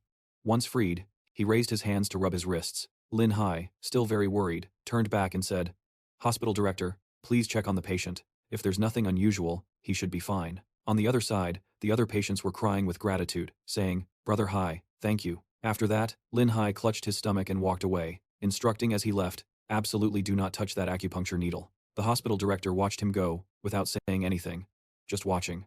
Then, he walked to the parking lot, got into his car, sat down, and reached out to close the door. Lin Hai's face was now contorted in pain as he clutched his head, thinking to himself, "And Li Tieguai said the price to pay would be quite high. This isn't quite high at all. I clearly almost lost my life, my head feels like it's about to explode, and my soul feels like it's being torn apart." He closed his eyes, his body went limp, and he began to lose consciousness. "My body is so weak I can't even open my eyes anymore. Am I going to fall into an eternal sleep?" Lin Hai's hand started to go limp, losing all strength, and the phone in his hand immediately fell. As he drifted into unconsciousness, his body went into freefall, yet he still had regrets. "I can't die like this. I haven't even married Xin Yue yet." Lin Hai thought of a beautiful girl in a wedding dress, radiantly asking him, "Lin Hai, do I look beautiful?" This was Xin Yue. Inside the car, there was no movement. When suddenly, a box appeared on the seat. The box began to glow with a brilliant light, and his fading body also started to glow along with it. Streams of light energy floated everywhere. Back at the hospital, the doctors were in the observation room, monitoring the patient's condition. Du Chun was holding an X-ray film up to the light. After looking at it, he exclaimed in amazement, "It's a miracle, an absolute miracle." It turns out that everything recorded in the ancient books is true. The death god above had several of her soul-pulling chains snapped. She shouted in frustration, "This is so infuriating. I'm seriously fuming right now. To think her very first mission would end in failure." This was Suo Linger. As Suo Linger began to fade away, her eyes remained firm as she said, "I won't give up so easily." The scene shifts to the underworld, where an eye behind jade curtains opened. A beast saw something and looked up in astonishment. A man who looked like an emperor of the underworld sat there, stroking his beard and thought, "The soul-guiding golden needle? The soul-guiding golden needle has unexpectedly appeared again." Then he continued, "This is none of your concern. Continue." The subordinate replied, "Yes, sir." The emperor thought again, "What in the world is going on?" This was the king of Chujiang. Meanwhile, on the other side, Lin Hai suddenly woke up, clutching his head and looking down at his hands in shock, saying, "It seems like I'm okay now. The pain is all gone. I think there was a flash of light." That's right. Afterwards, Lin Hai got out of the car, opened the trunk, and pulled out an ancient painting, looking at it and saying, "It's this ancient painting." Then he shouted, "Heavenly Eye, open!" Instantly, his eyes lit up and widened. 5 minutes passed, and Lin Hai stared at the ancient painting of a flying fairy, but there was still no movement, so he said, "There's no reaction at all." He was also a bit puzzled, and said, "When I chose this painting today, I clearly saw the girl in the picture move." Suddenly, a voice urged him from behind, "Young man." Hearing this, Lin Hai was startled and turned around. It was the hospital director. He walked over with a smile and said, "Young man, so this is where you were." Seeing him, Lin Hai greeted the director. He extended his hand and introduced himself. "I am Director Du Chun. Young man, you actually know the soul-guiding golden needle from the ancient texts. That's incredible. Could you possibly impart this medical art to me? This is a high-level medical technique that could bring great fortune to humanity. I know this is a difficult request, but how about this? After I've learned it, as long as it's not illegal, I am willing to follow your every command." After hearing this, he replied, "Director, I know you have no selfish motives, and you only wish to serve the people, but I really cannot teach this to you. I sincerely apologize," Du Chun said emotionally. "Young man, Are you really going to stand by and watch parents lose their children, children lose their siblings, and siblings lose their teachers? Please teach me.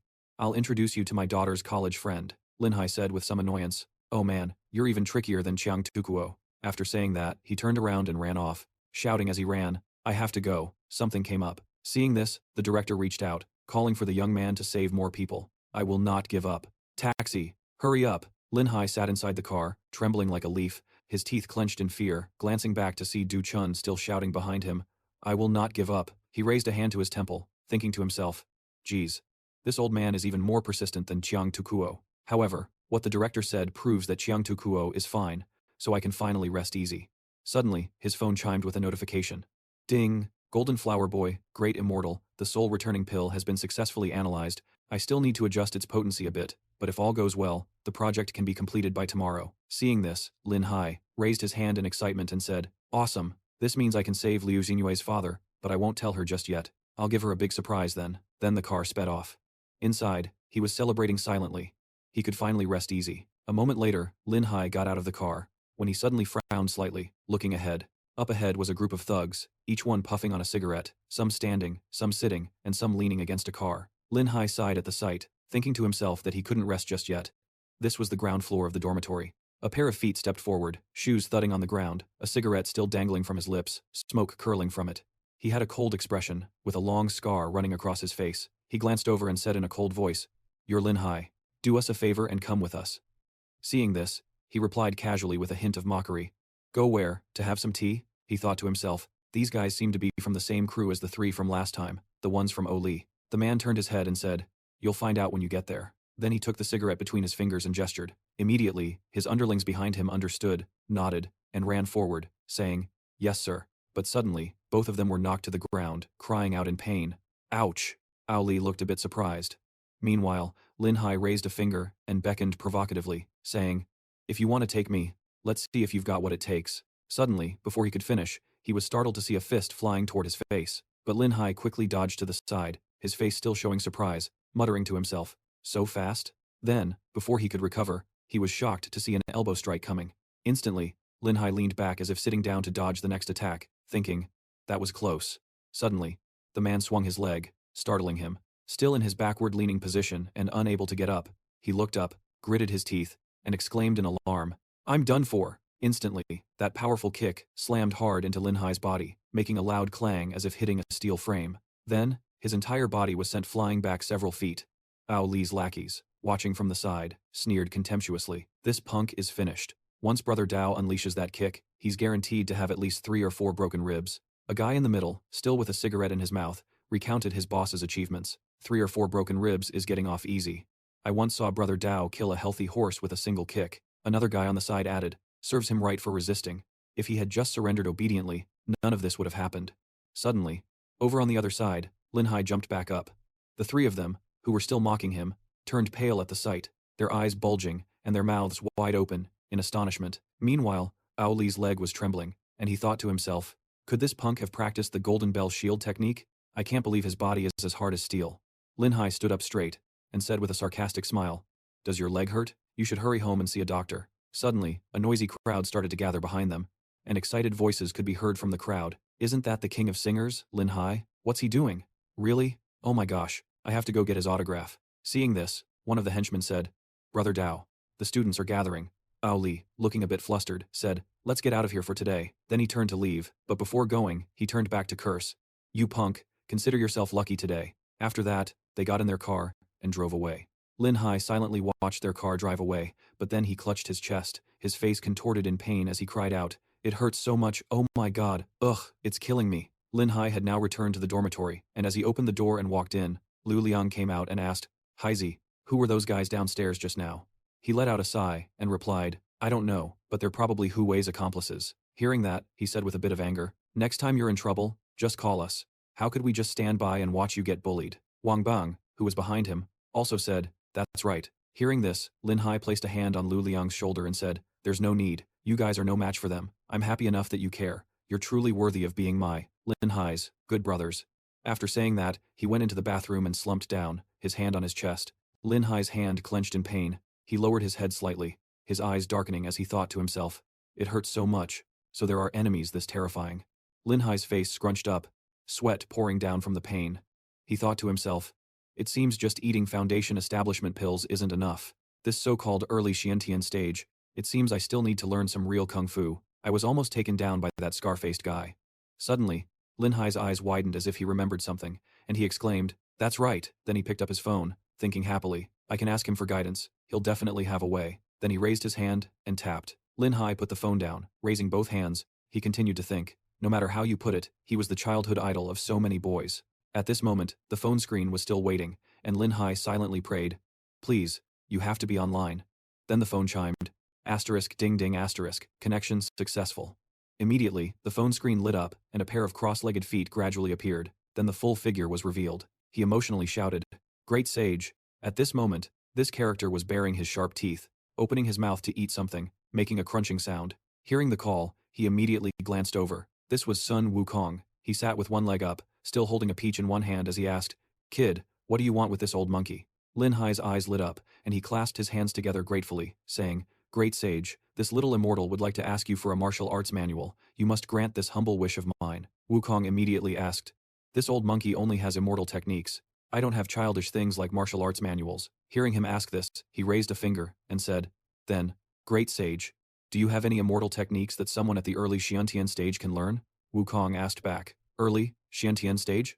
He took a bite of the peach, his cheeks puffing out as he spoke. Isn't that just immortal? How would this old monkey have something like that? But you can go into the group and snatch one. Maybe some little immortal has one. Hearing this, Lin Hai fell to his knees and cried loudly, great sage, I can't snatch them.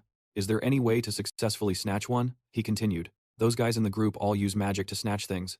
Don't you know that without using magic, it's impossible to snatch them so easily? This old monkey uses a cloning technique to watch the phone every minute, every second without blinking. And even then, sometimes I can't snatch anything. Hearing that, he looked up in surprise and replied, snatching with magic, no wonder I'm always too slow and helpless. So it turns out they're cheating. Hearing him say that, Wukong immediately asked, cheating, what's that? Lin Hai stood up, holding out his hand as he answered, oh, it's nothing, nothing at all. Suddenly thinking of a pretty good idea, he gave a slight, awkward laugh and continued speaking. Anyway, I know what to do now. Thank you, great sage, for your guidance. After that, Lin Hai looked out and called for Liu Liang. He turned his head and replied, what's up, man? He then slyly asked if there was an app that could help snatch red envelopes on WeChat. Then he chuckled to himself. You guys cheat, and I'll use a helper app. Hearing this, Liu Liang replied, a red envelope snatching app? Of course. I'll send it to you in a bit. Hearing that, Lin Hai raised his hand excitedly and eagerly urged him, send it to me right now, hurry. Liu Liang agreed. All right. Soon after, a notification appeared on the phone screen. Red envelope snatching app successfully installed. He looked at it and rejoiced inwardly. This is going to be sweet. The scene changes to the next day, when the phone chimed with a notification. Lin Hai, who was sleeping, immediately shot up when he heard it, picked up his phone, and said excitedly, oh, I snatched one. This app is really something else. Let's open it and see. He looked at it and exclaimed, Yang Yuan Dan. Why doesn't it specify which level it's for? Just then, the screen displayed, Yang Yuan Dan, adds 15 years of life. Lin Hai couldn't hide his joyful and delighted expression. Doesn't that mean even mortals can take it? Awesome. By this time, the sun was already high in the sky. The school was already bustling with people, and someone called out, I'm not busy today. Let's call Xinwei to practice singing. The scene shifts to the singing practice room, where Lin Hai was standing in the distance, talking with Xinwei. Murmurs of admiration could be heard. Look, it's Lin Hai and Liu Xinyue being all lovey-dovey again. Oh my god. A talented man and a beautiful woman. I'm so jealous. I don't approve of this couple. They're a talented man and a beautiful woman. A match made in heaven. What right does a freak like you have to object? Suddenly, a woman in a tight backless dress walked over and said, isn't this the recently famous king of singers? This is Zhen Shuang. She put her hands on her hips and said sarcastically, what's this? Getting involved with Liu Xinyue, our school's pure and innocent belle. For real? At that moment, the buzzing chatter turned towards Zhen Shuang. It's another great beauty, Zhen Shuang. She's so pretty, and her style is completely different from Liu Xinyue's. Hearing this, Xinyue's expression turned sour. She thought to herself, why does this Zhen Shuang talk in such a grating way? She called out from behind, hey, handsome. Seeing Lin Hai turn around, Zhen Shuang placed a hand on her chest, speaking confidently yet with a hint of coyness. I'm Zhen Shuang. I wonder if you've ever heard of me? Then, she stuck out her tongue and licked her lips, putting on a seductive look. Hearing this, he replied, of course I've heard of you, the school's flashy and gaudy belle. Then, as if encouraged, Zhen Shuang pressed on. She placed her hand on his arm and said, listen, king of singers. Then she leaned close to Lin Hai's ear and continued, when you have time, could you tutor me a little? A very in-depth kind of tutoring. Hearing this, he reached up, took her hand, and asked, "Very in-depth, you say? How deep?" Hearing Lin Hai's question, Zhen Shuang blushed and replied shyly, "As for how deep, why don't you measure it yourself? Wouldn't you find out right away?" Suddenly, he gripped her hand tightly, the corner of his mouth curling up as he replied, "But what a pity," Lin Hai continued sarcastically. "I don't like riding the public bus." Hearing this, Zhen Shuang violently shook his hand off and said angrily, "I show you some respect and you throw it back in my face." Then she turned to leave, adding spitefully, "Lin Hai, you just wait and see." At this point, a curious Xinyue couldn't help but ask, "Why did she get so angry just because you said you don't like riding the public bus?" Hearing this, Lin Hai leaned in and said mischievously, "This thing?" She trembled slightly, her face flushing bright red with embarrassment after hearing him. Liu Xinyue gave him a playful tap on the chest and said shyly, "You pervert." Suddenly, the phone in Lin Hai's pocket rang. He put it to his ear. "Hello." A panicked voice immediately screamed from the other end, "Master, it's a disaster, you have to come save me." The voice was so shrill that Lin Hai had to pull the phone away from his ear before saying, "Chiang Chok?" He then brought it back and asked what was going on. "Explain it clearly." He wondered to himself, "Could the Guardians have found the hospital?" Chiang Chok replied from the other end, "There's this guy who says he's the hospital director. He won't leave me alone, he keeps pestering me and I can't get any rest." Lin Hai immediately replied, "I get it." Then, with one hand in his pocket, he added, "All right.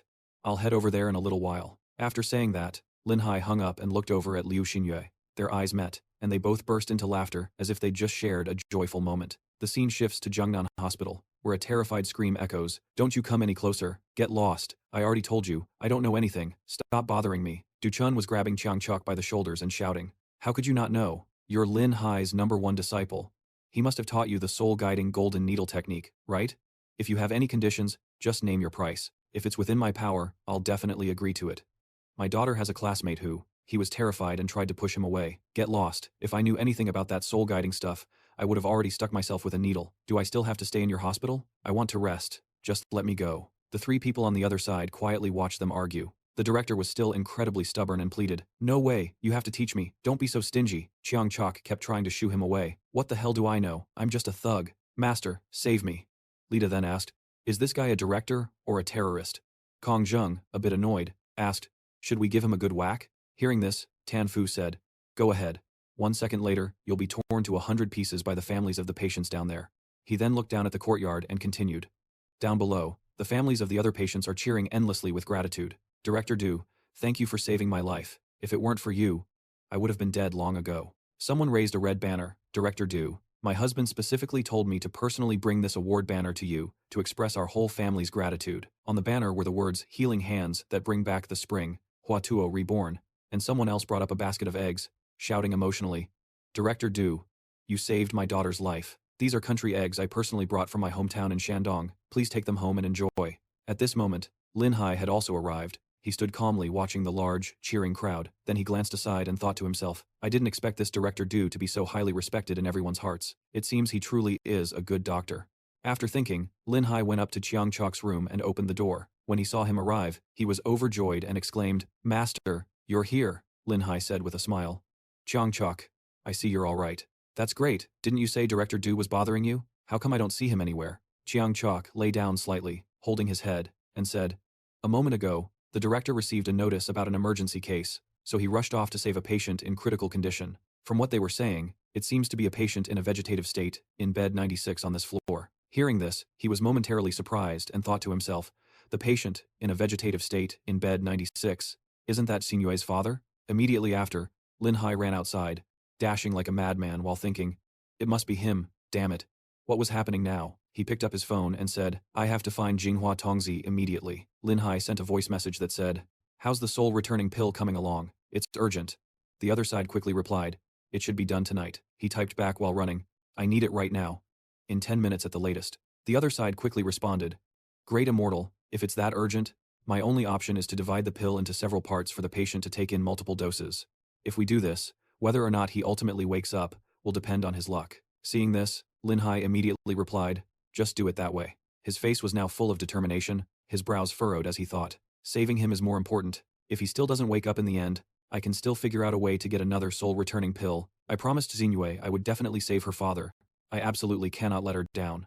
The scene shifts to the emergency room, where Du Chun and 2 other doctors are performing surgery. Wang Yong took off his mask and said, "Director, the patient is basically beyond saving. Let's not waste any more effort." Hearing this, Du Chun shouted angrily, as long as the patient has a single breath left, we, as doctors, cannot give up. How could you give up on a patient so easily? Get the hell out of here now. Hearing this, he hastily walked out, saying as he went, yes, the director is truly a compassionate healer. Then Wang Yong walked out, and as soon as he did, he saw Tang Si appear. She couldn't hide her anxiety and frantically asked, Doctor, how is my husband, Mr. Liu? He slightly bowed his head and replied, how is he? He's not going to make it. This time, I think even a god appearing would be useless. Tang Shi was utterly stunned to hear this. At that moment, Lin Hai also arrived, and he called out, Auntie, is uncle in the emergency room? With a hand on her chest, she cried out in distress, Xiao Hai, the doctor said Xin Yue's father is not going to make it.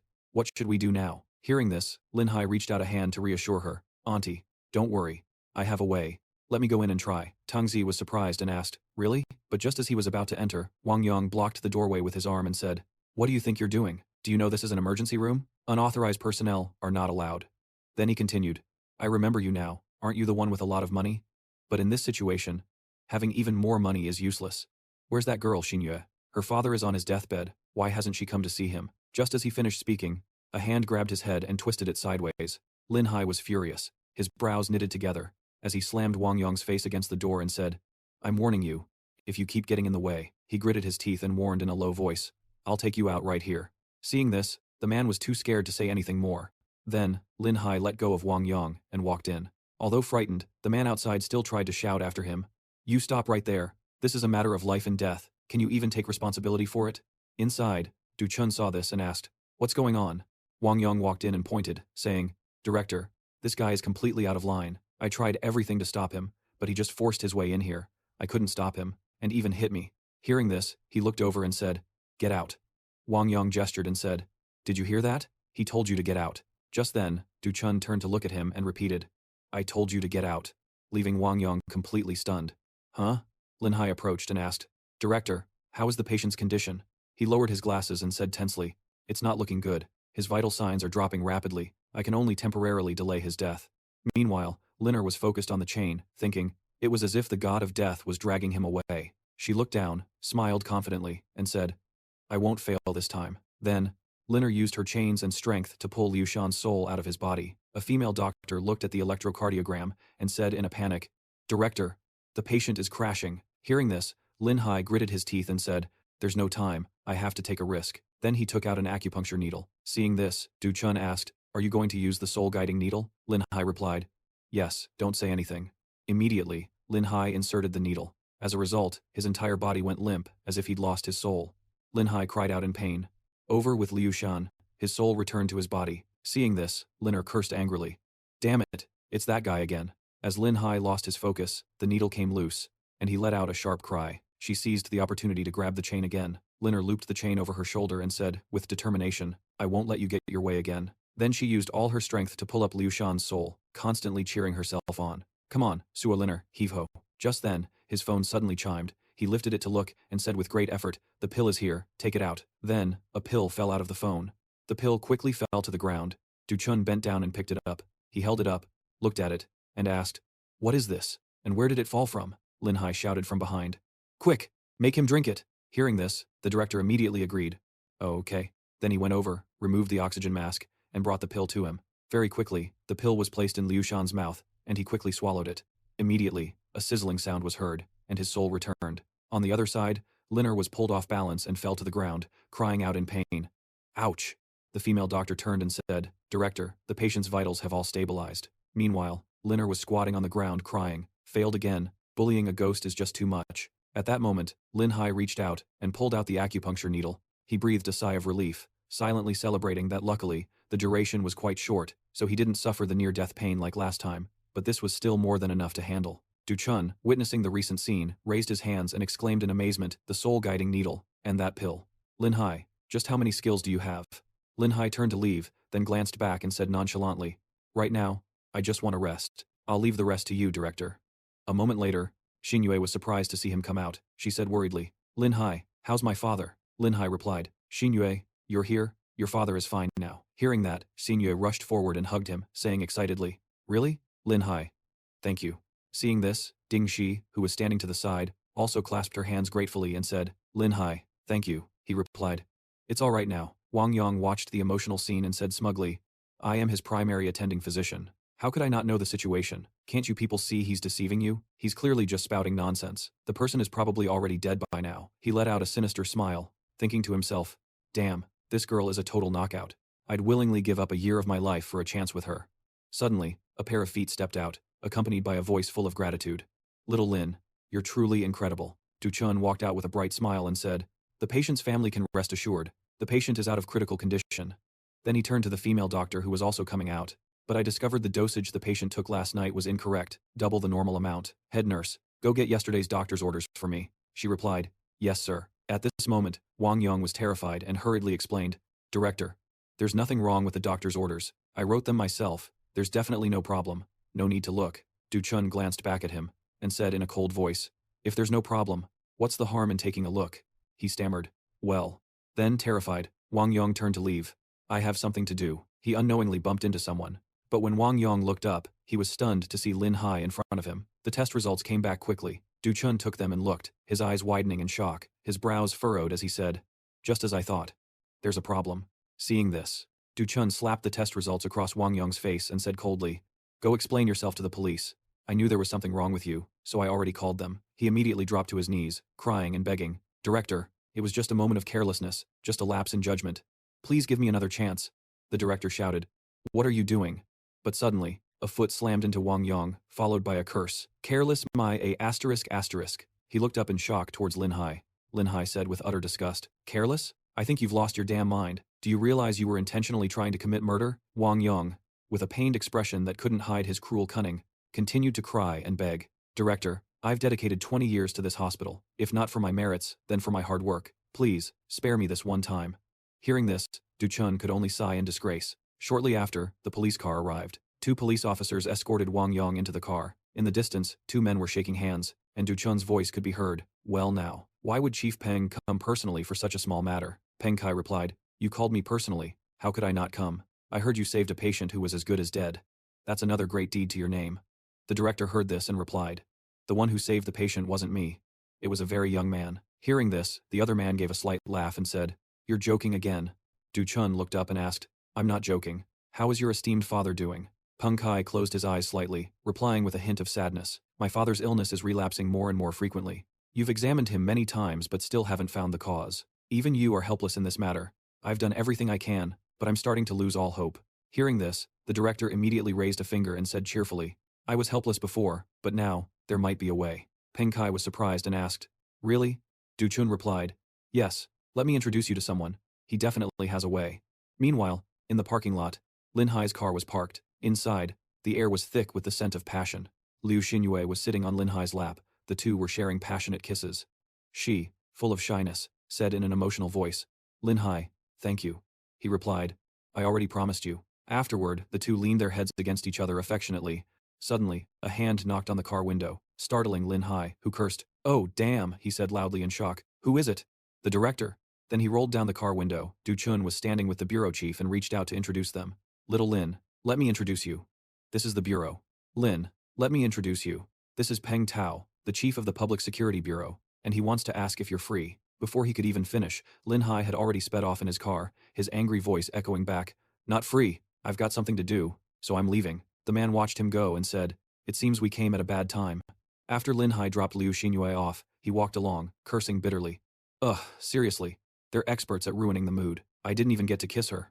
What the hell? Suddenly, his phone notification went off. Lin Hai picked it up and said, I snatched another red envelope. Let's see, you can choose to upgrade the fairy voice skill or the heavenly eye divine ability. The notification showed, experience elixir, plus 10,000 points, which can be applied to any technique. Full of excitement, he continued, in that case, I'll try upgrading the heavenly eye divine ability. Who knows, it might have a surprising effect. Upgrade. Suddenly, his eyes flashed, and he noticed something.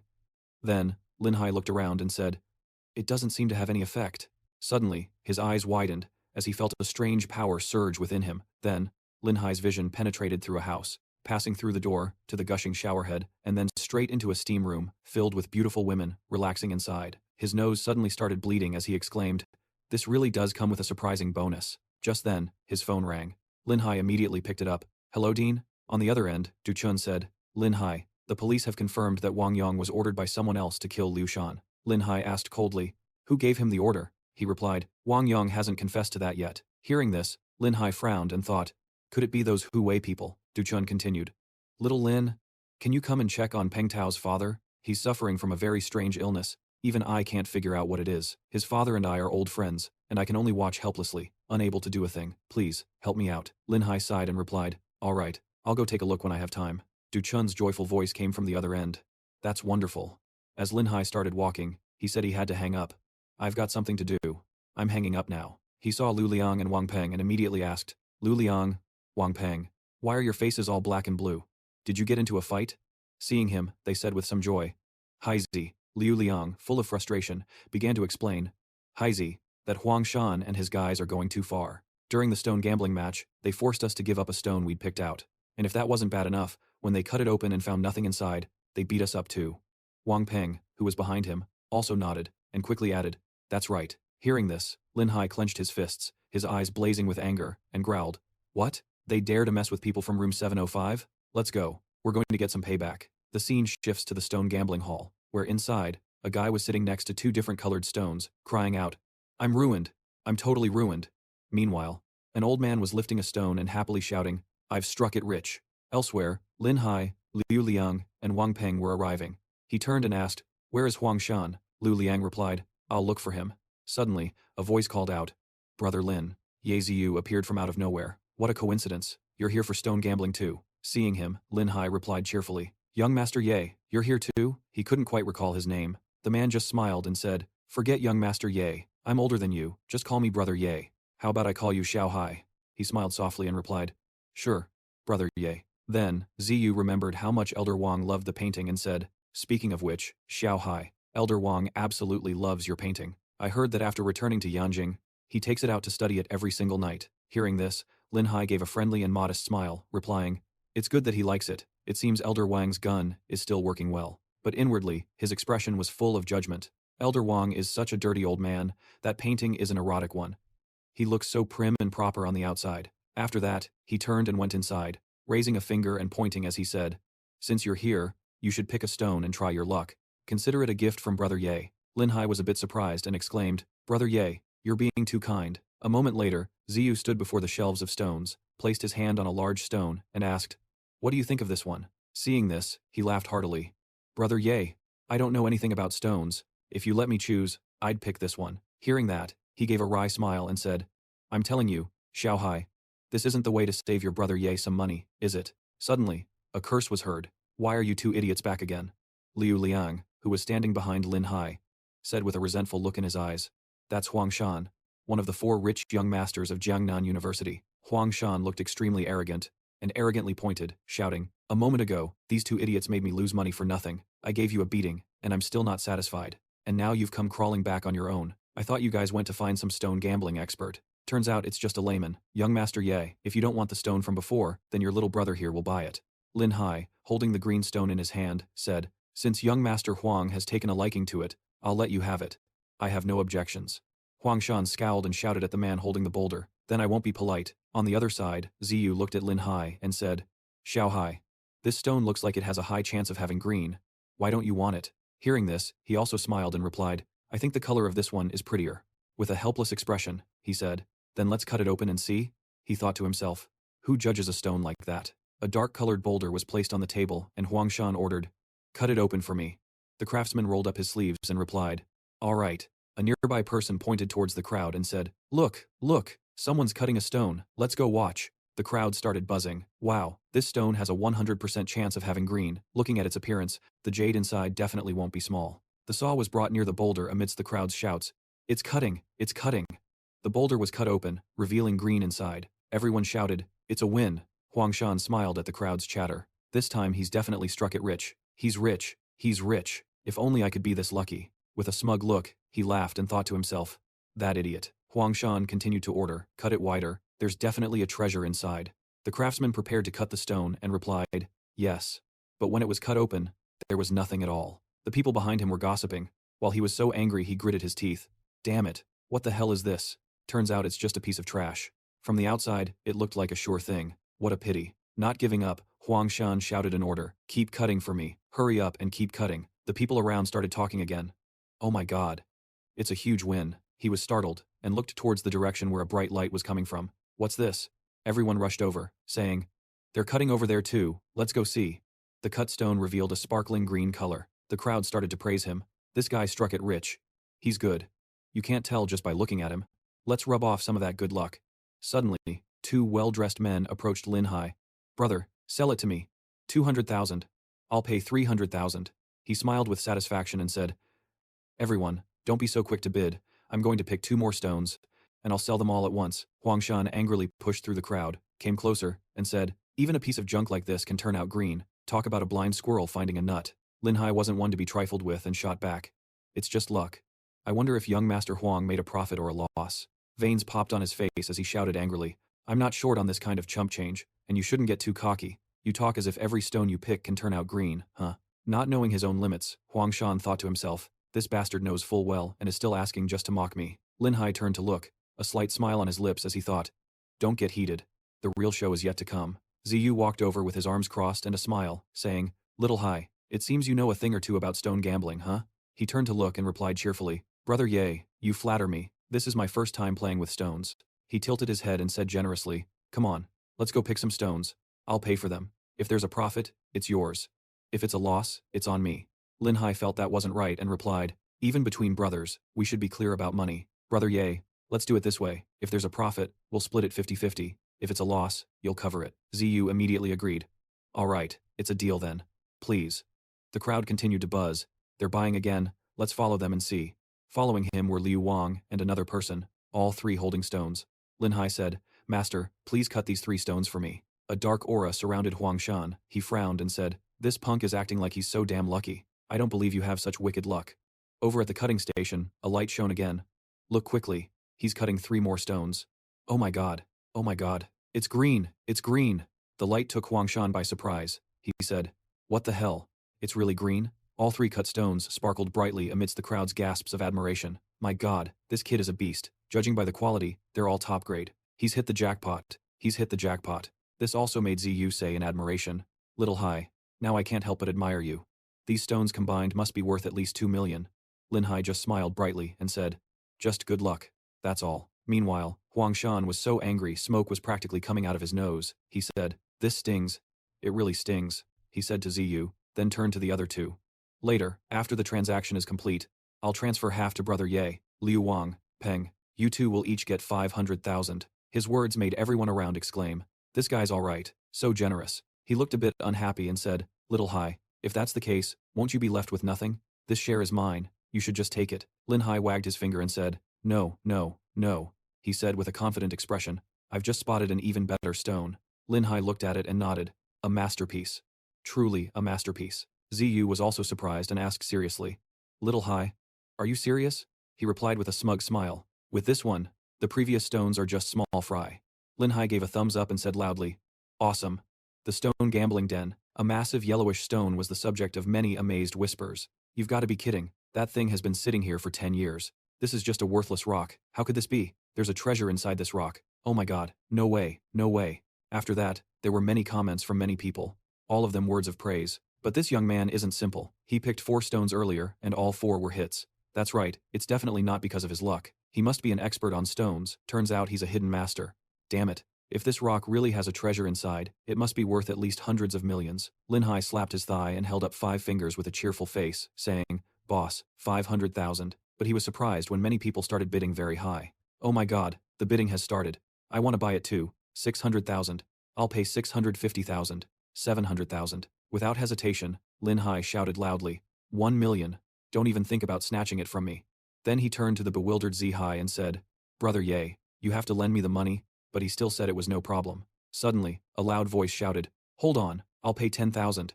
He turned back to see who it was and asked, Young Master Huang? Huang Tian smiled menacingly and said, This young master has also set his eyes on this rock. So what? He thought.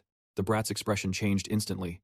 This rock definitely has a treasure inside. Lin Hai continued to bid 1,200,000, while Huang Tian countered with 1,300,000. The people around started whispering. Not willing to back down, he bid 1,500,000.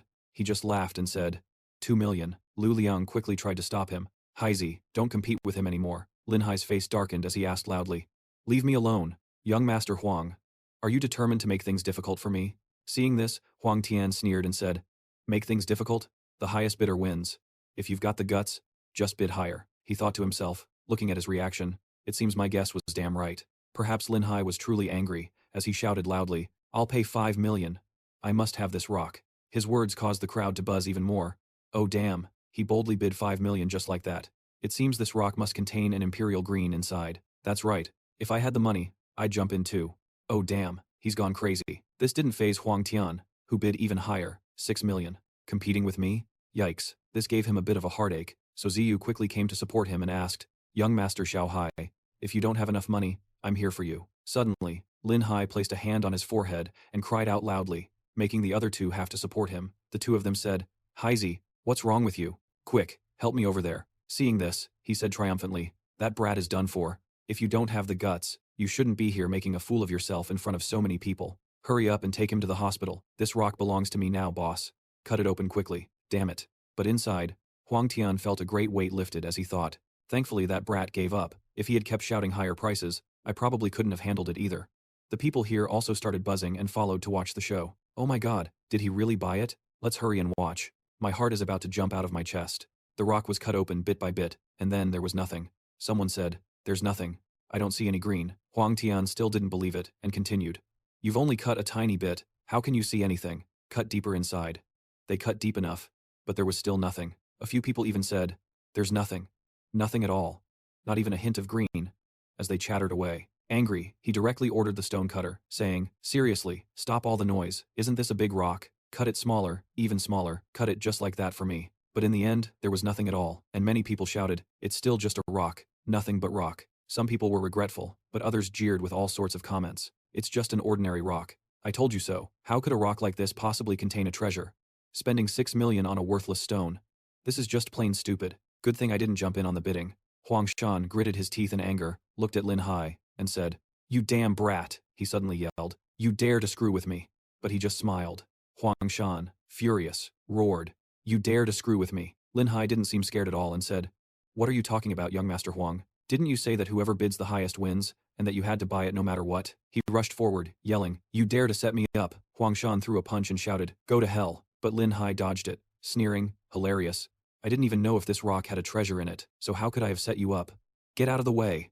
He gritted his teeth angrily and said, fine, very fine. Behind his glasses, his eyes were sharp as blades. Huang Shan growled, I'll remember your faces. Today, I fell for your trick, you brat. This isn't over, just you wait. After saying that, he left, not forgetting to give an order. Let's go. Shu Yu stood to the side, clapping and praising. Little Hai, that move of yours was brilliant. He just shrugged and said with a smile, Brother Shu, you're just kidding. Lin Hai looked over and said, who told him to bully my brother? Besides, it's his own fault for being stupid enough to believe it. The other two were touched when they heard this. He put his hands in his pockets, walked over to Shu Yu, and said, but we were lucky to have Brother Shu here today, otherwise he would have definitely attacked us. He looked at him, smiled faintly, and said, I could tell you weren't afraid of him getting physical anyway. A black car was speeding down the road. Liu Liang, sitting in the back, leaned forward worriedly and said, Haizi, you offended Huang Shan today, you need to be careful. He's very prideful, and his family has some influence. Just like Hu Wei. Lin Hai calmly replied, it's fine, he said, while watching the road. What's there to be afraid of? I've already offended 2 of them, 1 more doesn't make a difference. Suddenly, his phone rang, making Lin Hai glance over mid-sentence. The car suddenly swerved, and from inside, Lin Hai shouted, no way! I snatched another red envelope. 9,999 merit points. The car sped down the road with Liu Liang's scream. Oh my god. Haizi, what's wrong with you? Our lives are in your hands. He was so happy he could cry, and said, sorry, I just got a little too excited. Lin Hai thought. As expected of the app that helped me make this move, those gods must be furious. When Lin Hai got back, he scrolled through his phone to check the messages. Chang'e, Cai Shen is as stingy as ever, got 0.01, what a cheapskate. Muja, I also got 0.01, cheapskate +1. Yubo, 0.01, cheapskate +2. Donghai Longwang, Cai Shen is a cheapskate +3. Cai Shen. All of you, shut up. I sent out a full 10,000 merit points. That guy, little clumsy god, snatched 9,999 points. Go ask him. Zhu Baji. What the hell does how much he got have to do with me? The point is, I only got 0.01. So you, Cai Shen, are a cheapskate. Juling Shen. That's right. Even if someone else got more, it's not like they're sharing it with me. I still only got 0.01. Cai Shen is a cheapskate +1. Lei Shen. I also only got 0.01. Cai Shen is a cheapskate +3. Longevity star, god of wealth, stingy ghost, +10. 86. He lay on his bed, scrolling through his phone, and laughed. This group of immortals is going to make me die laughing. Then, a call came in. So Lin Hai answered. Hello, director. The person on the other end said, Little Lin, have you thought about what we discussed earlier? Peng Kai is still stubbornly waiting in my office. He replied. All right then, I'm free right now. I'll head over immediately. The other side replied. Okay. When Lin Hai arrived, he knocked on the door. Knock, knock, knock. Du Chun opened the door with a bright smile and said, Little Lin, you're here. Come in. Come in. He stood between the two and began to speak. Little Lin, this is Bureau Chief Peng Kai. The matter I mentioned to you before is about his father. Lin Hai stepped forward to shake his hand and said, Bureau Chief Peng. Peng Kai got straight to the point, asking, Little Lin, is there any way to cure my father's illness? He thought, is this Lin Hai kid really that skilled? Lin Hai calmly said, I need to see the patient first. Bureau Chief Peng, please lead the way. He replied, okay. On the way, two cars were driving somewhere, and when Lin Hai got out, he was amazed.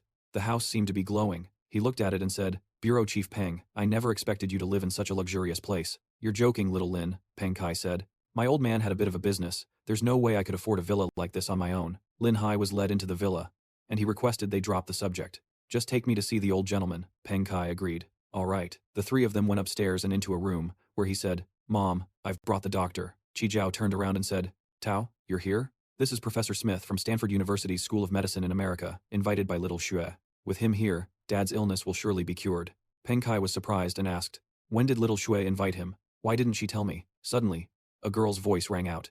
It was Peng Xue.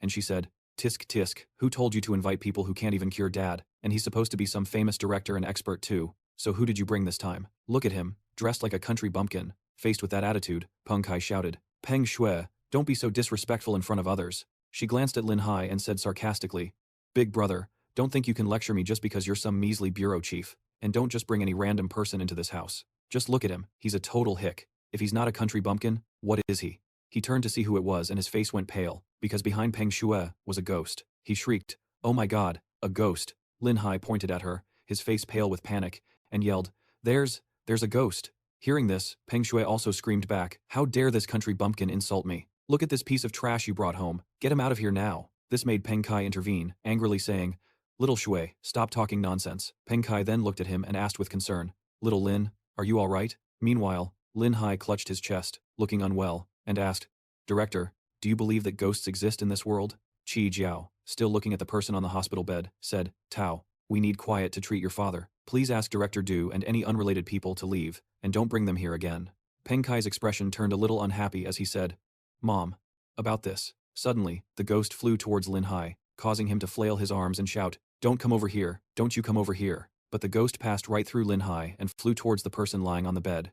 The ghost's distorted face made Du Yang scream loudly. Then he started choking the man, causing him to cry out, What? He's choking me, help me. Seeing this, a panicked Ji Jiao looked over and said, Your father's illness is acting up again. Xiao Tao, Xiao Tao. Peng Kai quickly ran over and separated the two. He grabbed Du Yang's hand tightly, while Smith said loudly, Father, every time his illness acts up, he goes berserk. His strength becomes immense, but only one half of his body can move, while the other half is as if paralyzed. Gah. Then Smith, a bit panicked, said, I'm at a loss with this illness. I'm very sorry. Peng Shui walked over and exclaimed, Mr. Smith, you're the best medical expert in America, even the best in the world, aren't you? He turned to Mr. Du. Du Dun chuckled and said, Mr. Smith, so it's you. It's been so long. Then he suddenly became angry and said loudly, Since you already have Mr. Smith and even he is helpless, why on earth did you invite me? I want to leave this place immediately, and don't ever invite me again. Lin Hai, still scared, said, Director Du, we should get out of here too. There's a ghost in this room, and they don't welcome us anyway. Let's hurry and go, Du Dun said hesitantly. Well, but Peng Kai was determined not to let him leave, and pleaded, Xiao Lin, my sister doesn't know any better, since you know the cause. Please just examine my father. Hearing this, Peng Shui fumed and asked, Big brother, what is it that I don't understand? Are you really scolding me over some country bumpkin? He said angrily. You, shut your mouth. Not backing down, she yelled loudly.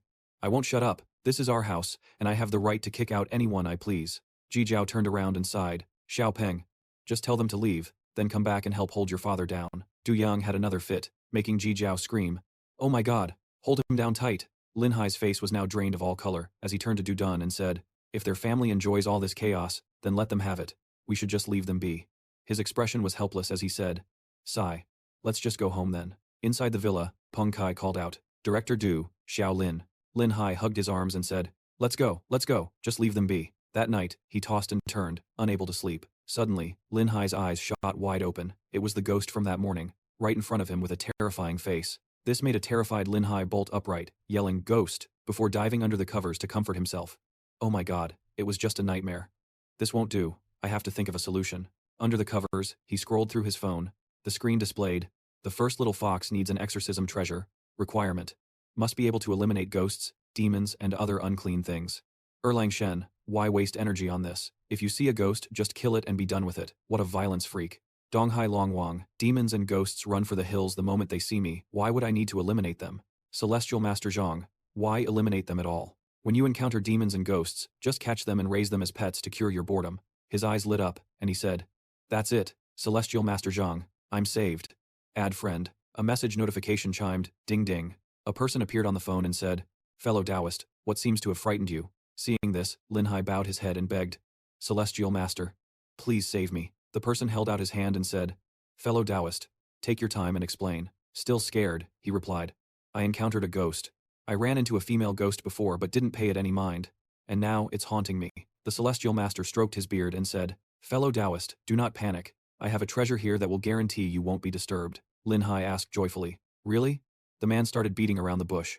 "The only thing is, this treasure is made from 3,000-year-old peach wood, forged for another 3,000 years, and went through 7,749 years of refinement." He forced a smile and asked, "Just tell me straight, how many merit points do you need?" The old man winked cheerfully and said, Not much at all. Just 9,999 points.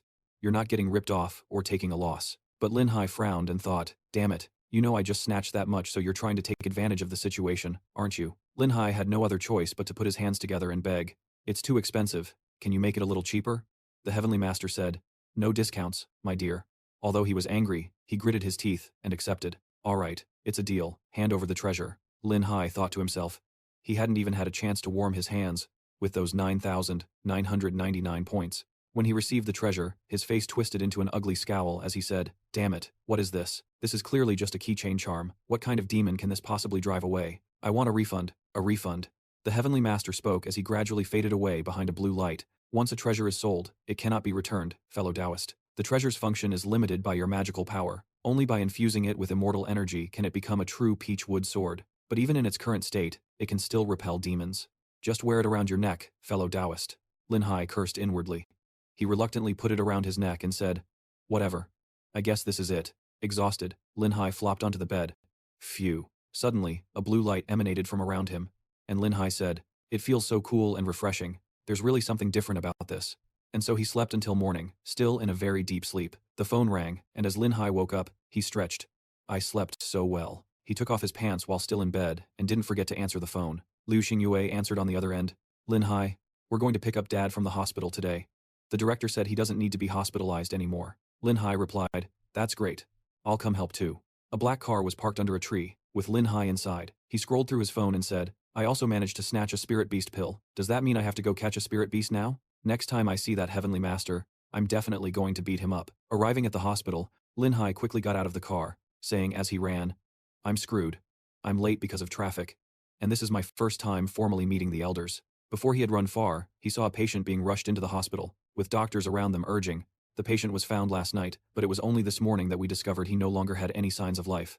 Dad, you have to hang on. Quick, quick, quick. Prepare for emergency resuscitation." Lin Hai rubbed his eyes and looked up again, his eyes widening in fear. Appearing before Lin Hai was black impermanence, causing him to scream, "What the hell? What is that?" Black impermanence. Lin Hai was so scared his hair stood on end, he covered his face and yelled, "Didn't the Heavenly Master say I could exorcise evil spirits? Why am I seeing a ghost? This thing really is just some flea market junk." Suddenly, the figure flew towards him, making Lin Hai chant a Buddhist mantra as he spoke. "Oh no, he's coming towards me.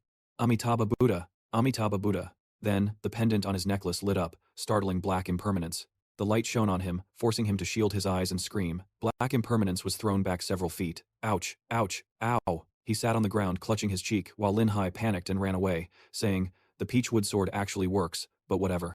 Gotta bail, gotta bail. Suddenly, a pair of eyes opened wide, staring intently. Linner checked her phone. The content of the text message was as follows.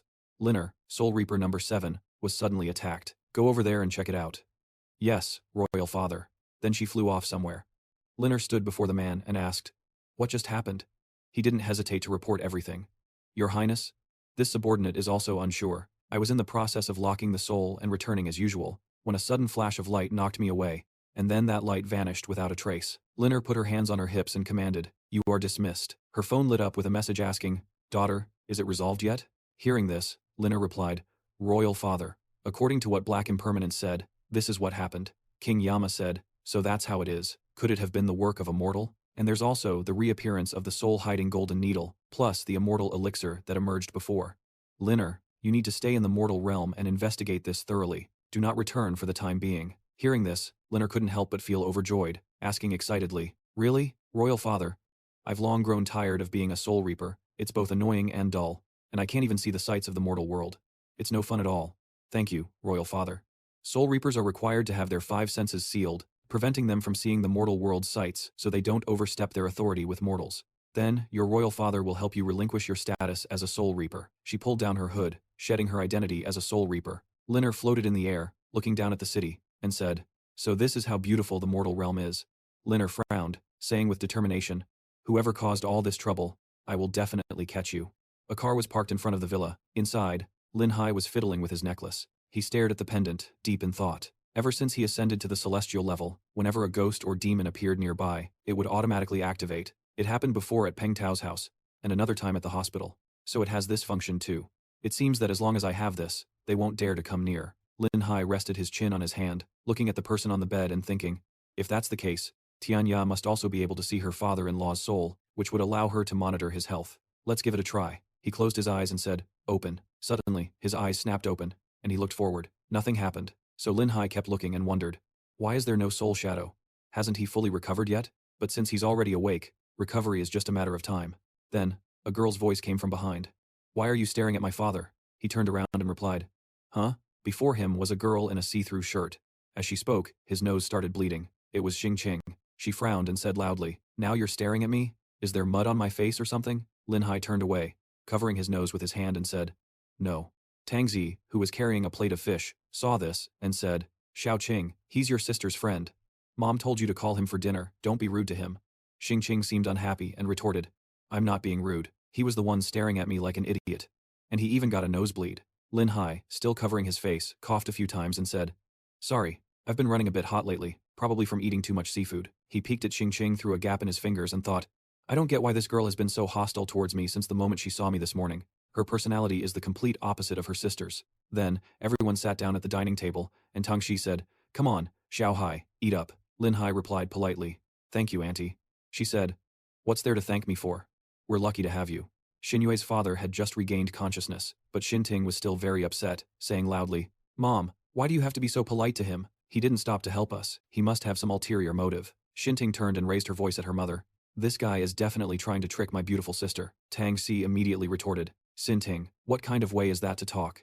Your father's life was saved thanks to Lin Hai, so be a little polite. Lin Hai, sitting to the side, said with a smile, there's one point I completely agree on. Your sister is truly a natural beauty, like a fairy, second to none. Xinyue bit her lip and said, just eat your food. Tang Shi turned to him and said with a smile, Lin Hai, Xinting doesn't know how to speak properly. Please don't mind her. Help yourself to some food. He understood and waved his hand, saying, it's all right, auntie. Xinting is really still just a kid. Xinting thought with a dark expression, this guy keeps gluing his eyes on me. It's so annoying. It's like he's seeing right through me. Lin Hai turned to Xinyue and said with a smile, Xinyue, I'm treating my roommates at the Jinbi Huihuang tonight. All of my buddies are bringing their girlfriends. I'll come pick you up tonight, okay? Xinyue immediately agreed. Okay, but Xinting still had her suspicions about him. This guy definitely has bad intentions. It was snowing that day. In front of a villa, many cars were parked. Lin Hai got out of the car first, opened the door for Xinyue, and said, we're here. She looked around in awe and said, this place is so luxurious. Lin Hai held Xinyue's hand as they walked, with Xinting following behind. All around them were whispers of admiration.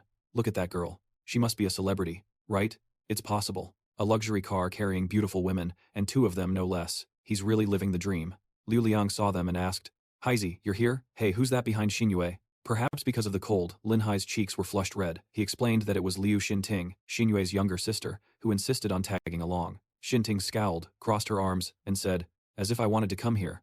I'm only here to protect my sister, to keep her from being taken advantage of by a creep like you," Lin Hai said, a bit dejectedly. "Don't pay any attention to her," Liu Liang then added. "Looks like everyone else is here, huh? Let's go in. Everyone's here, all 12 of us. We were just waiting for you." Xinting noticed someone staring at her and snapped. "What are you looking at?" The chubby guy muttered. "Geez." Behind him, 2 others were thinking about the young lady. This little lady is really fierce. Inside the luxurious room, everyone sat together at a large round table. One person spoke up. "Everyone's here now, so I have a few words to say." Lin Hai stood up, raised his glass, and said with a smile, "Today's meal is something I've owed you all for a long time, from back when I was broke. If it weren't for my brothers helping me out, I'd have been a goner by now. I've never forgotten that kindness. So today, my brothers, eat and drink to your heart's content. Anyone who holds back is treating me, Lin Hai, like a stranger. Bottoms up." Beside him, Xinyue, her face flushed, smiled, and said, "Lin Hai, you should drink a little less." He didn't listen, taking a drink as he replied, "I'm too happy today not to drink. Besides, my tolerance is amazing. The saying 1,000 cups without getting drunk was made for me." A short while later, Lin Hai was leaning against a utility pole, heaving. Xinyue stood beside him, exasperated, and said, "Just look at yourself. And you were saying something about 1,000 cups without getting drunk?" Xinting stood to the side with her arms crossed and said, "You're such a braggart." Lin Hai turned to look at her and said with a smile, "I just drink a lot when I'm happy. I can't drive now. Just call a designated driver." Xinyue stood to the side, looking a bit unhappy, and said, "Why do we need to call a designated driver? I can drive. I knew you were going to get drunk, so I didn't touch a drop of alcohol." Her sister, Xing Qing, asked startled, "Sis, do you even know how to drive?" Once they were in the car, the terrified young girl turned and asked, "Sis, you're not some kind of road menace, are you?" Liu Xinyue turned to her with a gentle smile and said, "Although I have my license, this is actually my very first time behind the wheel." Suddenly, there was a loud bang. "Crash!" Someone in the car yelled. "Hey driver, watch where you're going." The girl, still terrified, turned and shouted, "Sis, you've been driving with the handbrake on this whole time. Even a middle schooler like me knows better than that. Maybe I should drive instead." With that same smile, Liu Xinyue said, "Oh, I forgot. I can drive, I can totally drive." Xingqing's face went pale. The young girl shouted, "Sis, I don't care if you wreck this guy's car, but my life is on the line in here too." For now, Liu Xingyue was focused on driving. She said, "There's a first time for everything, you know. From now on, when Lin Hai gets drunk, he'll have to rely on me." Xingqing's voice was so loud it could be heard outside the car. "Why do you care so much about him? For all you know, he's probably used this very car to pick up tons of other girls behind your back." "What the?" Lin Hai mumbled from the back seat, his face flushed from the alcohol. His mind started to wander. If it hadn't been for that twist of fate, joining that group of deities, he'd probably still be just a dirt-poor loser right now. He wouldn't have met Liu Xingyue, and he wouldn't have met a woman who cared for him so deeply. Fate truly works in mysterious ways. Then, he closed his eyes, thinking to himself, "I have to treat Liu Xingyue even better. This isn't a dream, is it? If it is, please don't let me wake up." Then, Lin Hai's eyes snapped open. There was a ghost in front of the car. He yelled, "Oh my god, okay, let me wake up now. Stop the car, stop the car." Liu Xingyue turned around and asked with concern, "Lin Hai, what's wrong?" His face was drained of color from fear as he pointed forward, stammering, "A ghost, there's a ghost." She glanced ahead and replied, "There's no ghost there." Xingqing immediately turned around, frowning as she said loudly, "Sis, don't listen to his nonsense. He's obviously drunk and spouting gibberish." But the ghost began to phase into the car. Suddenly, Lin Hai leaped out of the vehicle, yelling, "Holy crap!" Lin Hai scrambled away, shouting, "Whatever you want, don't come after me. I'm terrified of ghosts." "Ah, on second thought, just come after me. Just don't hurt my woman," a voice from inside the car yelled. "You psycho!" He pulled out a pendant, holding it up in front of him, and wondering, "Behold my magic treasure. Why has the peach wood sword stopped working? I only used it one time and it's already useless." Terrified, Lin Hai ran for his life, shouting, "Liu Xingyue, I just remembered I have something urgent to take care of. You go on home without me." Liu Xingyue called out worriedly. "Lin Hai, where are you going?" Xingqing said with an annoyed voice. "Just let him go, sis. He's completely lost it." Holding the pendant, he ran and yelled, "That damn celestial Master Zhang must have scammed me. I'm going to settle the score with him later." Reaching a dead end, Lin Hai stopped abruptly. "Crap, it's a dead end. I'm a goner this time." With no other choice, he turned to face the ghost and pleaded, "Stay back, don't come any closer. We can talk about this. We can talk it out slowly. I know I'm incredibly handsome, but you can't use that as an excuse to stalk me, can you?" The ghost suddenly broke into a smile and said, "So the little rascal does know how to take responsibility, huh?" The whites of Lin Hai's eyes showed in terror, and his face went pale as he asked, "How? How can I hear you speak?" Tu Yu pointed to the pendant and said, It's probably thanks to that. He looked and asked, a wooden sword? Lin Hai was no longer scared and frowned, asking, if that's the case, who are you? Why are you following me? I haven't done anything to be ashamed of. Tu Ni suddenly appeared behind him and said, about that. Her face became terrifying with a long tongue, as she said, who said you're the only one who can see me? Lin Hai's hair stood on end with fear, and he shouted in panic, don't come near me, I already have a girlfriend. I reject any girl who tries to get close. And another thing, stop changing your face like that, it's terrifying. Just tell me straight, what do you want from me? A green light appeared around Tu Ni, and she began to tell her story. My name is Han Tu Ni, a scholar from the late Ming dynasty. I have wandered this world alone for 399 years. Because I couldn't fulfill one condition, my soul cannot return to the underworld, and in one more month, it will be 400 years, and I will lose my consciousness and become a malevolent spirit. After hearing this, he asked, what condition? Tu Ni looked down and said, I'm looking for you, because only you can see me, hear what I say, and help me fulfill that condition. It just depends on whether you're willing to help me or not. Lin Hai didn't dare to refuse and immediately agreed. I'm willing, I'm willing, I'm willing. As long as you stop following me after this, I will definitely help you. As long as it doesn't involve selling my good looks, I can definitely do it. Tu Ni said only one sentence before flying away. Go to the Peng family's house tomorrow. He replied, okay. Damn, I almost peed my pants. The next morning, Lin Hai was standing outside Liu Xinyue's house, shouting, Xinyue, Xinyue, I'm here to get the car keys. He picked his nose in frustration and wondered. I've been calling for a while and no one's answering. Did she go out? After a sleepless night of fear, the car keys were thrown down along with a girl's voice. So noisy. My sister went to the hospital to get medicine for our dad. A cute little girl in a bear costume said from the rooftop, shouting so early in the morning, not letting anyone have any peace. Now that you have the keys, get lost. Lin Hai rubbed his forehead, thinking, this kid must have woken up on the wrong side of the bed. She's as fierce as a shrew. Sitting inside the car, he called Du Chun. Lin Hai said, hello director, I've decided. I'll treat Peng Tao's father. Alright, I'll come pick you up. Peng Kai came out from the house to greet them and said, little Lin, director, you're both here, please come inside. My father had an episode before dawn this morning. Meanwhile, he thought to himself, that Han Tu Ni came really early today. Du Yang was on the bed, convulsing and groaning. Seeing this, Du Chun said, the old master's condition seems particularly severe today. Peng Kai added, when he had his episode today, he became extremely violent. I really couldn't restrain him, so I had to tie him up.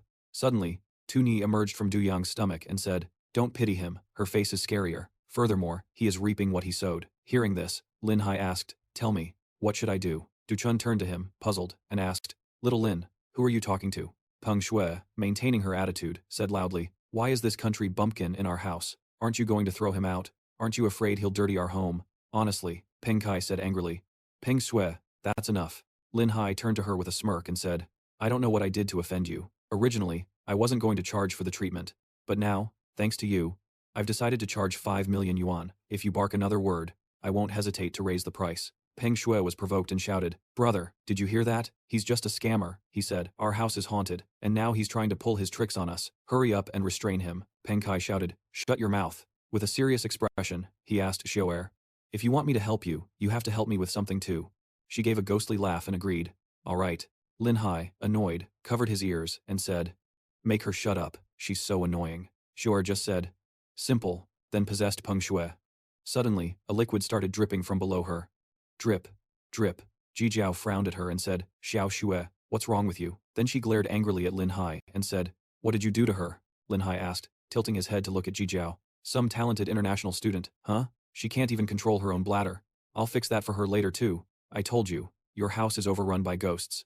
But you wouldn't believe me. If you don't want to end up like her, you'd better shut your mouth. Lin Hai looked at Xiu'er and asked, it's finally quiet. What's next? She flew through the wall and said, go to the garden. Du Chun scratched his head, puzzled, and asked, here? Xiu'er flew high above and said, it's right underneath. Du Chun, trembling slightly, asked, little Lin, you're just muttering to yourself. Why did you bring us out here? Peng Kai also asked worriedly, that's right little Lin, what's the plan now? Du Chun's eyes widened as he added, are there really ghosts? Lin Hai calmly replied, the source of the illness is right under this patch of ground. Get 2 shovels, we're going to dig this spot up. 2 shovels were brought out and placed on the ground, and Lin Hai rolled up his sleeves, while the other 2 got ready. He said, let's start digging. Okay. They began to drive their shovels into the ground and dig. The 3 of them toiled away, digging under the hot sun. Zhang Ning came out angrily, shouting, what are you doing? What do you think you're doing? My flowers. You're a police chief, yet you believe in this superstitious nonsense. Why haven't you thrown this charlatan out yet? Peng Kai could only say, Mom. She was fuming with anger, yelling, do you even see me as your mother anymore? If you keep this up, you might as well bury me first. Your father is sick and bedridden, so you think you can just disregard your sister and me, is that it? Peng Kai's face showed a hint of sadness, and he said, "Oh, Mom, please don't make a scene." Lin Hai looked up at Xiu'er and said, "Take care of her." She laughed and replied, "As you wish." Xiu'er flew down and wrapped herself tightly around Zhongning, then squeezed, causing her face to change color. Zhongning stood frozen, trembling as she tried to break free, and she said, "What is this? Why can't I move? What's happening?" A bewildered Peng Kai turned to Lin Hai and asked, "Little Lin, what's going on?" He just closed his eyes and said simply, "She was too noisy and angered the evil spirit. Now it wants to take her life." Zhongning finally felt fear, tears and snot running down her face as she cried out, "Take my life? Master, master, I was wrong. I beg you to save me. Please. I have a lot of money. I'll give it all to you." Lin Hai, with his eyes closed, calmly said, "Why are you begging me? I'm just a scammer, remember." This time, she was truly terrified and said, "I believe you now. I believe you, master. Please save me." Lin Hai nodded, then turned to look at Zhongning, and said with a grave expression, "The evil spirit says that you have done too many immoral things in your life. This is the retribution you must face. This case is going to be difficult." Her face turned pale as she cried, "I'll do anything. As long as I can atone for my past mistakes, I'm willing to do anything." He placed his hand on the shovel handle, glanced at Zhongning, and said, "Fortunately, your sins aren't too severe. As long as you tell everyone the truth, the evil spirit will forgive you. You must honestly tell us what wicked things you've done." Trembling with fear, she confessed everything. I'll talk. When I was young, I often beat and cursed my mother-in-law, and I wouldn't let her eat." The three of them thought in unison, "How vicious." Lin Hai's face darkened as he said, "Keep talking." Zhongning's voice trembled as she said, "Last year, my family renovated the garden. When it was finished, I saw that the farmers had tracked dirt all over the floor, so I shorted them 10,000 yuan. When they came to demand their wages, I had my younger brother hire people to break their legs." Lin Hai closed his eyes, listening to her words, then said, "You've truly shattered my worldview. It seems the evil spirit still hasn't forgiven you. What on earth are you still hiding?" Peng Kai said, his eyes wide as he stared at her. "Mom, how come I didn't know about any of this?" He immediately interjected, "Let her continue." Her expression didn't change as Zhongning stammered, "This." Xiu'er gripped her chin tightly. Peng Kai frowned and asked, "Mom, your life is what matters most. Just tell us, what could possibly be worse?" Crying, Zhongning confessed, I've wronged my husband. From the day I married him until now, I've cheated on him more than 30 times in total. Xiu'er is my daughter with another man. He was my first love, the Uncle Wang, who often visits our house." The four of them couldn't believe what they were hearing. Everyone was stunned. The moment Xiu'er released her, the woman slumped to the ground, sobbing. Lin Hai brought a hand to his mouth, thinking to himself that he seemed to have accidentally unearthed an earth-shattering secret. Then he said, "The evil spirit is gone. It's good that you've recognized your faults. Don't make the same mistakes again." Though, that was unlikely. He looked over at Peng Kai and asked, "Director, should we keep digging? It's your call." With a determined expression, he said, "Dig.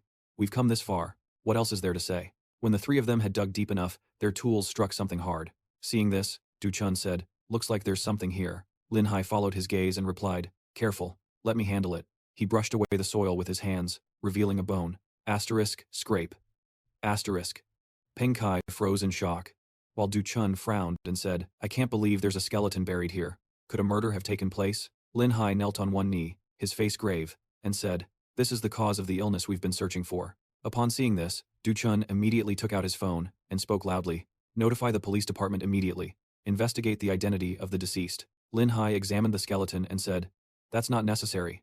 This is an ancient skeleton, not from modern times." Du Chun then noticed something and said, "The skeleton doesn't seem to be complete. It's missing a leg and an arm." He looked up at Xiu'er, who was pointing in a specific direction. It was a doghouse. Lin Hai muttered, "The doghouse?" and walked closer to it. Inside, the dog reacted aggressively, barking furiously. "Woof woof woof." Peng Kai frowned and warned him seriously, "Little Lin, that dog is vicious. It's usually aggressive even with me, so be careful." Lin Hai glared and shouted, "Quiet." Xiu'er was right beside him. Peng Kai stood to the side, praising, "Truly a master." He reached into the doghouse, pulled out 2 bones, and said, "Here are the missing pieces." Xiu'er said angrily, "When the Peng family was renovating their garden, the workers carelessly dug up my arm and leg. But that old man Peng ordered someone to throw my bones to that dog, leaving me incomplete and almost turning me into a malevolent spirit." Hearing this, Lin Hai just sighed and said with a smile, "In that case, it's no wonder you were haunting him." After fitting the 2 bone fragments into the skeleton, they stood back and looked at it, saying, "Now it's complete." Xiaoer immediately let out a cry. "Oh!" Smoke suddenly appeared around her, and she transformed into a very beautiful woman. Xiu'er said happily, "I've returned to my former appearance." As they were leaving, Peng Kai handed Lin Hai the urn of ashes and said, "Little Lin, As you instructed, the skeleton has been cremated. He replied, thank you. Peng Kai, looking relieved, said, no, I'm the one who should be thanking you. It was you who saved my father. He's fully recovered and back to his old self now. Please convey our apologies to this young lady for us. Hearing this, Lin Hai replied, I will. Peng Kai waved at the car as it drove away and said, thank you for your hard work, young man. Before them was a train, running on tracks of golden energy, and so began the story of Xuer, the story of Han Xuer. Just 3 days after their wedding, Han Xuer's husband had to enlist in the army and go to war, heading to the border to fight the enemy and defend their homeland. Han Xuer stayed at home, longing day and night for her husband's swift return, never imagining the news she would receive would be of his death on the battlefield. While she was heartbroken and in despair, the young master of the local lord's household became infatuated with Han Xuer's beauty, and forcibly took her to his mansion, intending to violate her. Han Xuer would rather die than submit, so she took her own life by ramming her head into a wall. He then had her body dumped in the wilderness, where a kind woodcutter later found and buried her. Han Xuer's soul refused to descend to the underworld, her lingering attachment being the desire to see her husband one last time, but because she didn't know the way, this wish remained unfulfilled, and she could only become a lonely, wandering ghost, drifting through the mortal realm. She has wandered the mortal world for 400 years. Sitting on that train, Lin Hai said, let's go, I'll take you to find your husband. With a backpack slung over his shoulder, Lin Hai arrived at a former war zone. He said, this is the very battlefield from all those years ago, where countless passionate young men were laid to rest forever. Nowadays, the place is a tourist attraction. When the urn was taken out, Xiaoer flew over and pressed herself against a wall, crying, Mo Lang, my Mo Lang. Xiaoer has come to see you. I'm finally here to see you. It's been 400 years, Xiaoer is finally here to see you. Lin Hai watched for a moment, before sighing and saying, you don't have much time left. You should return to the underworld to be reincarnated. Xiaoer shouted, I won't go, I'm not going. My husband is buried here, I have to stay here with him. Suddenly, a strong wind began to blow, making him wonder, why did the wind suddenly pick up like that? It was Mo Lang. He appeared and said, Xiaoer, is that you? Xiaoer stopped crying and joyfully flew towards him, saying, Mo Lang, Mo Lang, Mo Lang. He replied in kind, Xiaoer, Xiaoer. The two joyfully held hands, calling each other's names. Mo Lang, Xiaoer. Mo Lang pulled Xiaoer into an embrace. She said, Mo Lang, do you have any idea how hard I've looked for you? Crying with happiness, he said, I've always been waiting for you. Always. Standing to the side, Lin Hai also teared up, saying, so moving. Mo Lang held Xiaoer's hand and asked emotionally, Xiaoer, why didn't your soul descend to the underworld? Have you been all right all these years? Tears streamed down her face. Full of emotion, Xiaoer began to recount her story. After I heard the news of your death in battle, I missed you day and night. I suffered immensely, and after death, my obsession kept me in the mortal world. I only wanted to find the place where he fell in battle, but I couldn't find it. Just as I was about to turn into a malevolent spirit, I was fortunate enough to meet Brother Lin Hai. He not only saved me but also brought me here, helping me fulfill my last wish. Hearing this, he immediately knelt down, clasping his hands together, and raised them in gratitude, saying, Brother Lin Hai, for this great kindness, I, Mo Lang, will never forget it for the rest of my life. Seeing this, Lin Hai modestly raised his hand and said, it's nothing, hero, please get up. Suddenly, a light flashed from his neck. The light was dazzling. Mo Lang shielded his face with his hand and asked in confusion, what is this? Seeing this, Lin Hai waved his hand and explained, sorry, I didn't do it on purpose. Xiaoer saw this, and turned to Mo Lang, saying, Mo Lang, Brother Lin has an evil warding object on him, so we can't touch him. Then, he took out a book and presented it, saying, so that's how it is, Brother Lin Hai, for your great kindness, I, Mo Lang, don't know how to repay you. This tendon-splitting and bone-dislocating hand manual contains the martial art I've cultivated my entire life, and it has some power. I'll give it to you as a parting gift. After saying that, Mo Lang tossed the book up and shouted, please accept it. The book then disappeared, and Lin Hai's phone received a notification. Ding, ding, you have successfully learned the tendon-splitting and bone-dislocating hand. Xiaoer also turned and said, Brother Lin Hai, today I was able to meet Mo Lang, and my heart has no more lingering attachments, so I must soon leave the mortal world. I must still ask you to scatter my ashes here so that I can be with Mo Lang forever. Holding the box with both hands, he agreed. All right. Immediately after, Lin Hai scattered the ashes into the air. At this moment, she was reunited with Mo Lang. The two embraced each other with complete contentment, and the specks of ash floated into the air, as if celebrating for them, turning into sparkling strands that drifted dreamily in the sky. Lin Hai looked up and said, I guess this matter is finally settled. Suddenly, his phone chimed with a notification. Ding. The screen displayed, reward for guiding a lost soul, 10,000 yin virtue points. He looked at it and wondered, why are the yin virtue points different from before? Then, Lin Hai put his hand behind his neck and started walking, saying to himself, whatever, I'm not in the mood to look at this anymore, time to head back. Suddenly, he saw a signpost ahead. The left pointed to Shinri Muli, and the right pointed to Yanjing, 100 kilometers away. Seeing this, he made a decision. Yanjing, last time, Elder Xiao helped me with something big. I should pay him a visit this time. The scene changes to a luxurious hotel in Yanjing. Lin Hai was sitting on the bed, taking out the manual, and thinking to himself, it's already dark. I'll visit Elder Xiao tomorrow. For now, it's time to study the tendon-splitting and bone-dislocating hand. Immediately after, the sound of cracking knuckles echoed. Crack, crack. His arms were now a blur, practicing each move with incredible speed, making it look as if he had 1,000 arms. Suddenly, a scream was heard from outside the door. No, I won't go. Slightly curious, Lin Hai cracked the door open to look. A man's voice rang out. You think you've grown wings, huh? Just a little bit of fame and you already dare to disobey me. The girl's frantic screams continued. Let me go. I'm not going. Outside, a man was forcibly dragging a girl. It was Wang Long, he said in a menacing tone. Let me tell you something, Zhao Ying. I, Wang Long, can make you famous, but I can also take everything away from you. Catching young Master Meng's eye is an honor for you. Just have a few drinks with him. No, that beautiful girl is Zhao Ying, and she kept trying to avoid him, slightly tipsy. She kept refusing. I'm not going to see young Master Meng. Seeing this, he quietly asked, what the hell is going on? Lin Hai looked closely at the girl and thought to himself, this girl looks familiar. The celebrity, Zhao Ying, suddenly turned to him and pleaded, big brother, please help me. Wang Long also looked over at Lin Hai and shouted, don't stick your nose where it doesn't belong. Get lost. At this moment, he also spoke up. I haven't even said a word, and you're already cursing at me like that? The man was still very arrogant, saying as he dragged her, so what if I curse at you? Who the hell do you think you are? Immediately after, Wang Long's entire body went into a free fall. He was lucky enough to land hard on a sofa in the lobby. Lin Hai looked down and snorted lightly. How dare you try to intimidate me? Zhao Ying, standing behind him, saw this, and said gratefully, you're so amazing. Then he suddenly looked down, a bit curious, as groups of people below were talking about something. Down below, there was an arrogant Japanese man named Ino Kyoso. The guy curled his lip and cursed.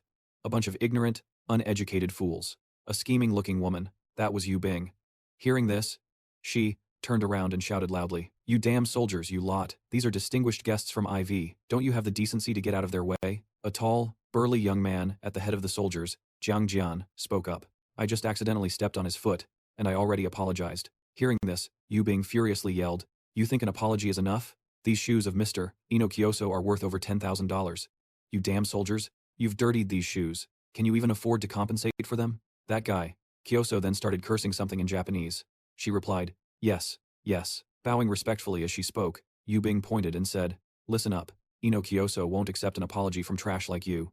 If you just kneel down and lick Mr. Ino Kyoso's shoes clean, he will let you off. Suddenly, a hearty laugh echoed from above in the Grand Hotel. What? Ino means pig? Seeing this, she and Kyoso looked up, and she shouted angrily, who is it? Who's the bastard laughing? A gloating laugh still echoed through the hotel. Ino is a pig. Below, Yu Bing's shouts continued to ring out. Who is it? Who dares to be disrespectful to our foreign VIP guest? One of the soldiers, Chow Mao, who was chewing on a twig, looked up and spoke softly. Meanwhile, the woman kept looking up and shouting angrily, who is that up there? At this moment, Lin Hai coughed lightly and replied sarcastically, oh, my apologies. Whenever I hear a name from your esteemed country that sounds like pig, turtle, or dog, I just can't help but laugh. Below, the crowd started murmuring. A man in a yellow shirt said, this broad is insane. Does she really have to bow and scrape before IV like that? A man in a dapper gray suit added, damn traitor. The girl standing next to him, with her arms crossed, also spoke with disgust. Get out of our country. Now. Yu Bing spoke. I already have IV citizenship. I won't deign to argue with you, commoners. A voice spoke up, apparently from the same group. Hearing it, she immediately bowed respectfully, then looked up with a smug expression and said, yes, yes, yes. Yu Bing turned back to the soldiers and continued. Mr. Ino Kyoso has spoken. The conditions can be changed a little.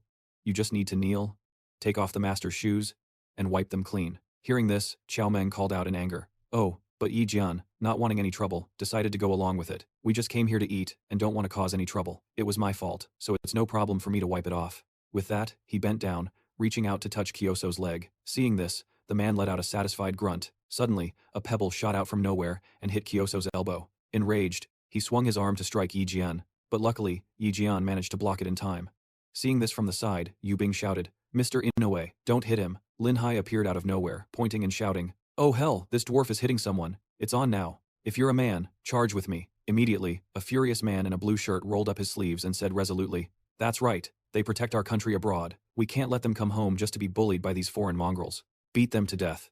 A large man next to him also angrily picked up a chair and said, I've been itching to teach these guys a lesson for a while now. Let's get 'em. Meanwhile, the terrified receptionist ducked down and picked up the phone, calling, Boss, boss, things are getting out of control. Lin Hai then swung a powerful fist, cursing, Go to hell. Seeing this, the man's lackeys charged forward. The large man yelled, This bastard! The others shouted, Get him, get him! On the other side, everyone else also charged in, yelling, Get that dwarf! Seeing the scene unfold, Yu Bing's eyes widened in shock as she called out, Mr. Inoue. Xiao Meng then turned to Yi Jian and said, Brother Yi, let's go too. While everyone was in chaos, a girl calmly held up her phone and started live streaming.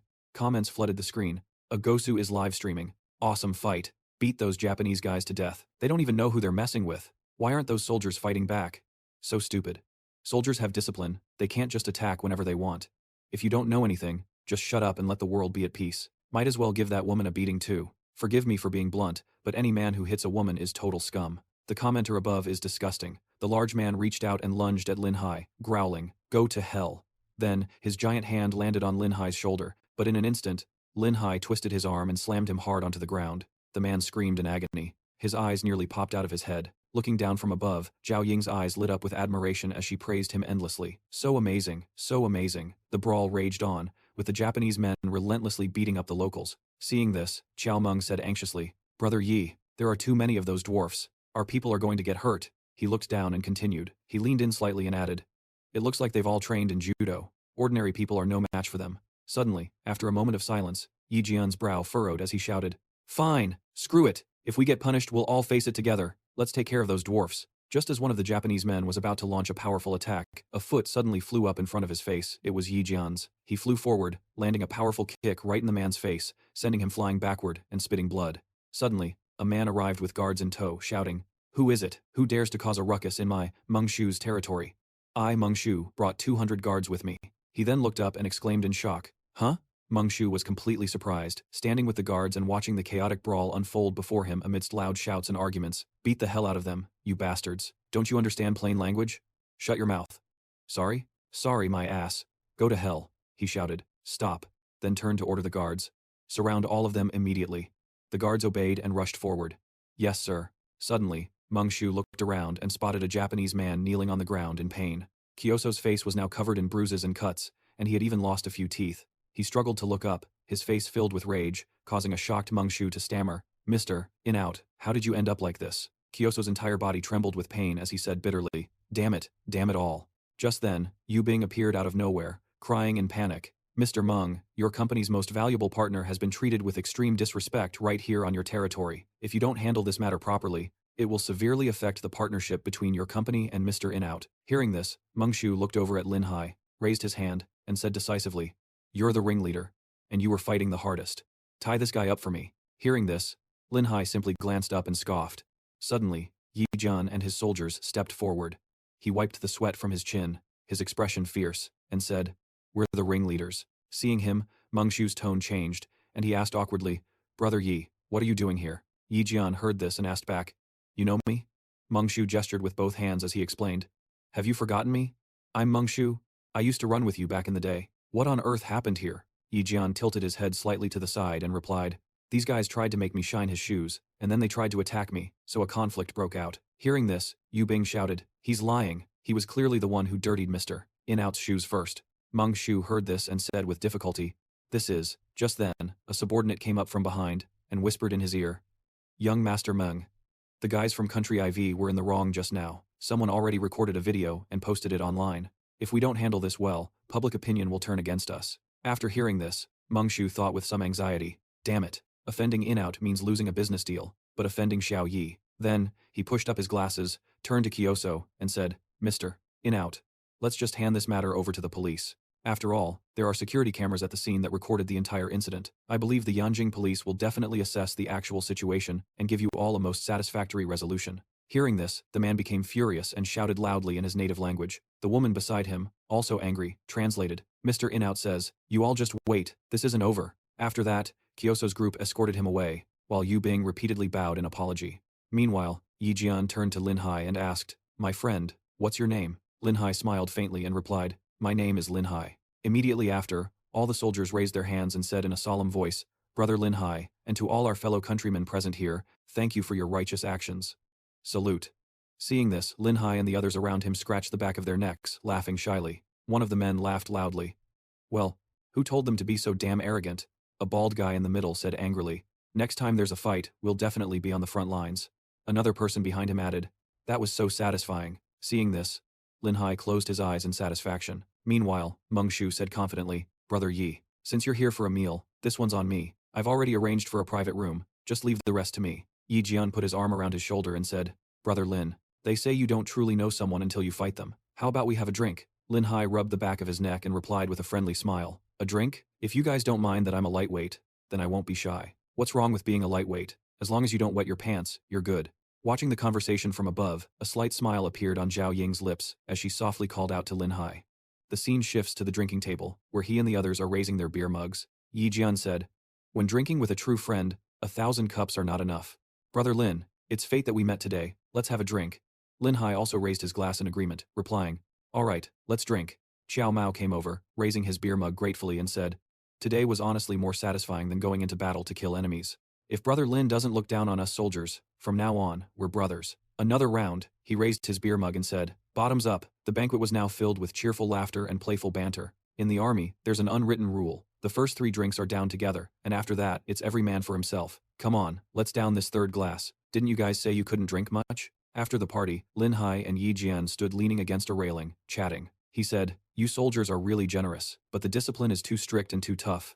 I definitely wouldn't be able to handle it. With a cigarette in his mouth, Yi Jian gave a slight smile and replied, Doctors save people, drivers drive cars, and soldiers protect the country. Every profession has its own responsibilities. It's not about whether it's tough or not. After speaking, he threw the cigarette down and put it out with the tip of his shoe. Yi Jian stepped forward and gestured, saying, Next time you're in Yanjing, let's have a proper round of drinks. Lin Hai immediately asked, Those guys from IV won't cause you any more trouble, will they? He replied, They won't. This is Yanjing. Then Yi Jian turned his head back, a smirk on his face, and added, Besides, they were the ones who started it, weren't they? Suddenly, Lin Hai's phone lit up. He looked at it and wondered, The great sage is looking for me? Sun Wukong appeared, and said, Today, I was a guest at Li Tieguai's place, and that old fellow treated me to a treasure called Zhonghua brand cigarettes. This treasure is truly magical. I heard from him that he got it from you. I was wondering if you have any more of this treasure. Could you sell some to me? Hearing this, Lin Hai held up a pack of Thong Long cigarettes and asked, Is this what you're talking about, great sage? Seeing it, he smiled brightly and replied, That's it, that's it. He laughed and said, Great sage, there's no need to be so formal. You are the idol I admire most. It's just a small pack of cigarettes. No need to talk about buying or selling. It's a gift for you. After saying that, Lin Hai pointed his phone at the pack of cigarettes and scanned it. Sun Wukong received it and immediately lit one up, a look of pure satisfaction on his face as he exhaled. He said, So refreshing. So refreshing. This is even better than eating those peaches of immortality and immortal pills. Lin Hai was happy to see this and said, If you like it, great sage, I will respectfully offer you more in the future. On the other end, Sun Wukong replied, One good turn deserves another. One good turn deserves another. Immediately after, a jug of wine appeared in his hand. Sun Wukong said, This is wine personally brewed by my children. A gift for you to try, little brother. Seeing this, Lin Hai replied, Many thanks, great sage. Then he glanced to the side and continued speaking. This fine wine would be a perfect gift for Elder Xiao tomorrow. The scene shifts to the next day, where Lin Hai is shaking hands with a smiling man. Brother Wang, I'm so sorry to trouble you to come and pick me up. That was Wang Hao. Hearing him say that, he humbly replied, Don't be so formal. After returning to the capital, Elder Xiao mentioned you several times, and knowing you were coming to visit, he was eager to see you, so he told me to pick you up right away. Let's get in the car and go. Seeing this, Lin Hai exclaimed, Oh, he had now arrived at Xiao Shan's place. Seeing him, the old man said cheerfully, Little Lin, we meet again. Lin Hai walked over, took his hand, and asked with concern, Elder Xiao, how did you fall ill? Let me check your pulse. Hearing this, Xiao Shan sighed and said, There's no need, I'm fine. You all don't need to worry about me. He leaned in slightly and asked again, Elder Xiao, this is a case of fire qi attacking the heart. What on earth happened? On the side, Wang Hao lowered his head, closed his eyes gently, and said with great sadness, Elder Xiao's grandson was ambushed early this morning by a terrorist of unknown origin. He was shot 5 times and is currently in emergency surgery. Beside them, Wu Lun gritted his teeth and added bitterly, If we find out who he is, we'll definitely tear him into 100 pieces. Hearing this, Lin Hai was utterly stunned and whipped his head around to ask, What? At this moment, Xiao Shan's brows were tightly furrowed, and he said through clenched teeth, What's there to be outraged about? Wasn't it because he refused to behave in the army, and instead went out drinking and carousing? He's truly a good-for-nothing. But but taking down 4 of those scoundrels with his own hands means he didn't disgrace his status as a soldier. Suddenly, someone pulled back the curtain and said in a panicked voice, "Old Master Xiao, they're saying the young master has." Before he could finish, everyone gasped in unison. "What?" The old man shot up, crying out loudly, "Yer, yer." Seeing this, he immediately supported Xiao Shan, calling out, "Elder Xiao." Right after, the old man fainted. Wang Hao saw this and shouted in terror, "Elder Xiao, call a doctor, quick." Lin Hai, who had been supporting Xiao Shan all this time, said, "There's no need, just leave him to me." He frowned slightly, glancing at the old man and thinking to himself, "This old master is truly tough on the outside but soft on the inside." A moment later, Xiao Shan slowly regained consciousness, his whole body trembling uncontrollably, still muttering, "Oh, yer." Seeing this, Lin Hai said in a low voice, "Elder Xiao, if you trust me, I can save your grandson, take me to him." Hearing this, Xiao Shan slowly turned his trembling head back to look at him. Then he raised a hand and said loudly, "All right, little Wang, take little Lin over there, and hurry." Hearing this, Wang Hao immediately gestured, "Yes, this way." He continuously led the way, "This way, this way." Lin Hai followed Wang Hao's directions. When they arrived, he was suddenly stunned. Before him were the soldiers Lin Hai had met the other day, all of them covered in bandages. He exclaimed in surprise, "It's you guys." Qiao Mao, with tears streaming down his face, turned and asked, "Brother Lin, why are you here?" "Brother Yi has." Lin Hai, truly shocked, blurted out, "Elder Xiao's grandson is Xiao Yi." Suddenly, the figure of Liner appeared from behind. He said in a panic, "This is bad, Black Impermanence is here." Then, Lin Hai turned to the other soldiers and said, "The situation is critical, come inside and give me a hand, I can save him." Seeing this, Qiao Mao said, "The doctors have already declared the resuscitation efforts failed, he's dead." But he didn't care and urged them on, "Trust me, if you hesitate any longer, it'll be too late." A soldier heard this and said, "Brother Lin, you helped us yesterday, we trust you, please don't let us down." Then all 3 of them rushed in, and Lin Hai shouted, "Everyone get out. Leave the injured person to me." The doctors inside heard this and immediately turned to ask, "What are you guys doing?" At that moment, another doctor was covering Yi Jian's face with a blanket. Immediately, the strong soldiers restrained the doctors and moved them outside. The doctors kept shouting, "What do you want to do with this body? That's old Xiao's grandson. Guards? Guards?" Now, an acupuncture needle had appeared in his hand. Without hesitation, Lin Hai turned to him with determination and said, "Xiao Yi, I'm giving you acupuncture, and it's going to be extremely painful for me. After you wake up, you have to treat me to a drink." Then he brought the needle to pierce Xiao Yi's head. Lin Hai then screamed in agony, but his expression quickly calmed as he noticed something was off. "Man, I wonder why it's not as painful as last time." Just then, Xiao Yi, who was lying motionless, suddenly coughed up a small mouthful of blood, and then started coughing. All the soldiers turned back, overjoyed, and exclaimed, Brother Yi is alive." The doctor saw this and asked in astonishment, "How is that possible?" The soldier continued to exclaim in awe, "It's a miracle." At this time, Xiao Shan was also helped over by Wang Hao, and he asked worriedly, "Yer, how is Yer?" A soldier replied, "Old Xiao, the young master was saved by Lin Hai." Xiao Shan couldn't hide his joy and said, "That's wonderful. Just wonderful." Inside the room, Lin Hai finished and let out a sigh of relief. Having finally acted in time, he should be fine now, as long as no one touches that needle. The doctors surrounding the hospital bed looked on, filled with astonishment and gratitude. "It's unbelievable, truly a miracle." Then he bent down slightly and said in a low voice, "But this is really strange. Why don't I feel any pain like the previous times?" Suddenly, a pair of feet floated down behind him. Liner appeared from behind and said, "Because this time, I wasn't here to fight you for the soul." Hearing this, Lin Hai was startled, and turned to look at the Black Impermanence. She was holding a chain and continued sinisterly, "I've finally found you, now he gets to live." But then, Liner curled her lips slightly and said coldly, "But you have to die." As soon as she finished speaking, she lunged forward, her eyes fierce, grabbing for him and shouting, "Hand over your life." Seeing this, Lin Hai's eyes widened in fear. Wondering why she attacked after just a few words, Liner's hand managed to touch Lin Hai's neck, but a flash of light suddenly appeared as she made contact. Liner was completely baffled by this phenomenon. He, on the other hand, felt like he had just escaped death, his face still filled with terror, silently rejoicing. The peachwood sword blocked her. That was too close. She refused to give up and moved her leg between Lin Hai's legs, saying confidently, "What about this spot?" Then, Liner kicked upwards. She continued with amusement, "It would be great if this move lands." But at that moment, Liner's leg froze in place. Lin Hai's face was now deathly pale, drained of all color, and he sighed in relief. "Phew, close call, it's still safe." She looked up at him, furrowing her brows tightly, and asked, "Who on earth are you? Why can't I do anything to you?" He angrily raised his hand and shouted, "I haven't even asked who you are yet," while thinking to himself, "What gives you the right to attack me the moment you arrive? Now I can be sure of one thing. As long as I have the peachwood sword, she can't do anything to me." Before he could even finish his thought, Liner immediately swung her chain, which crackled with energy, and shouted, "Take this. Instantly, the chain wrapped around Lin Hai's body. Seeing this, he couldn't help but exclaim in panic, "You've got to be kidding me?" The chain tightened around him relentlessly, as if it had found an anchor. She turned away and said smugly, "If I can't touch you, I'll just toss you to your death." Then, Lin Hai's entire body was slammed up and down. He screamed in pain, "You vicious woman!" On her end, Linner relentlessly yanked the chain, causing Lin Hai to be flung up and slammed down repeatedly. He could only scream for help. Suddenly, the sword on his neck began to glow brightly. She was blinded by the dazzling light and covered her face, screaming, "What is that? It's so bright." Thanks to that, the chain was also severed. Lin Hai, having been thrown around, was extremely dizzy, unable to react as he fell freely. When Linner regained her composure and could see again, she saw him hurtling towards her. Before she could even dodge, Lin Hai crashed into her, his head hitting Linner's head, making them both dizzy.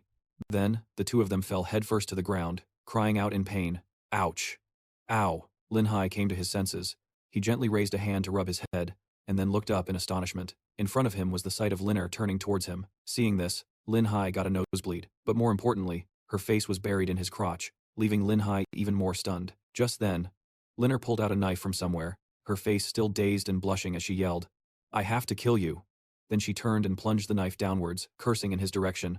"Go, die." Terrified, Lin Hai leaned his head back and shouted, "It's not my fault."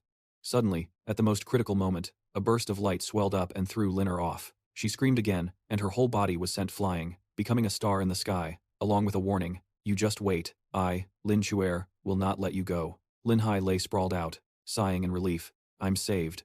He stood up, put a hand to his forehead, and let out another sigh of relief. Finally escaped. Over on the other side, the soldiers chimed in with questions.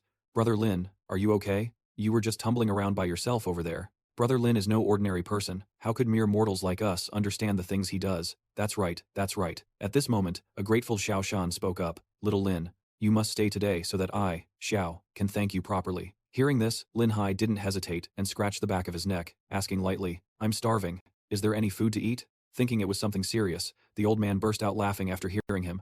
"I'll let you eat to your heart's content." The scene changes to the dinner table. Lin Hai picked up some food with his chopsticks and said, "Old Xiao, if nothing unexpected happens, Xiao Yi should be able to recover in about 1 month." "Excellent." Xiao Shan quickly replied, "That's great. We were really lucky to have you this time. Really lucky." Then he took out the jar of wine that Wukong gave him and presented it, saying, "Old Xiao, I have a treasure here. It's a wine that money can't necessarily buy. It can calm the spirit and gather qi, and extend one's lifespan.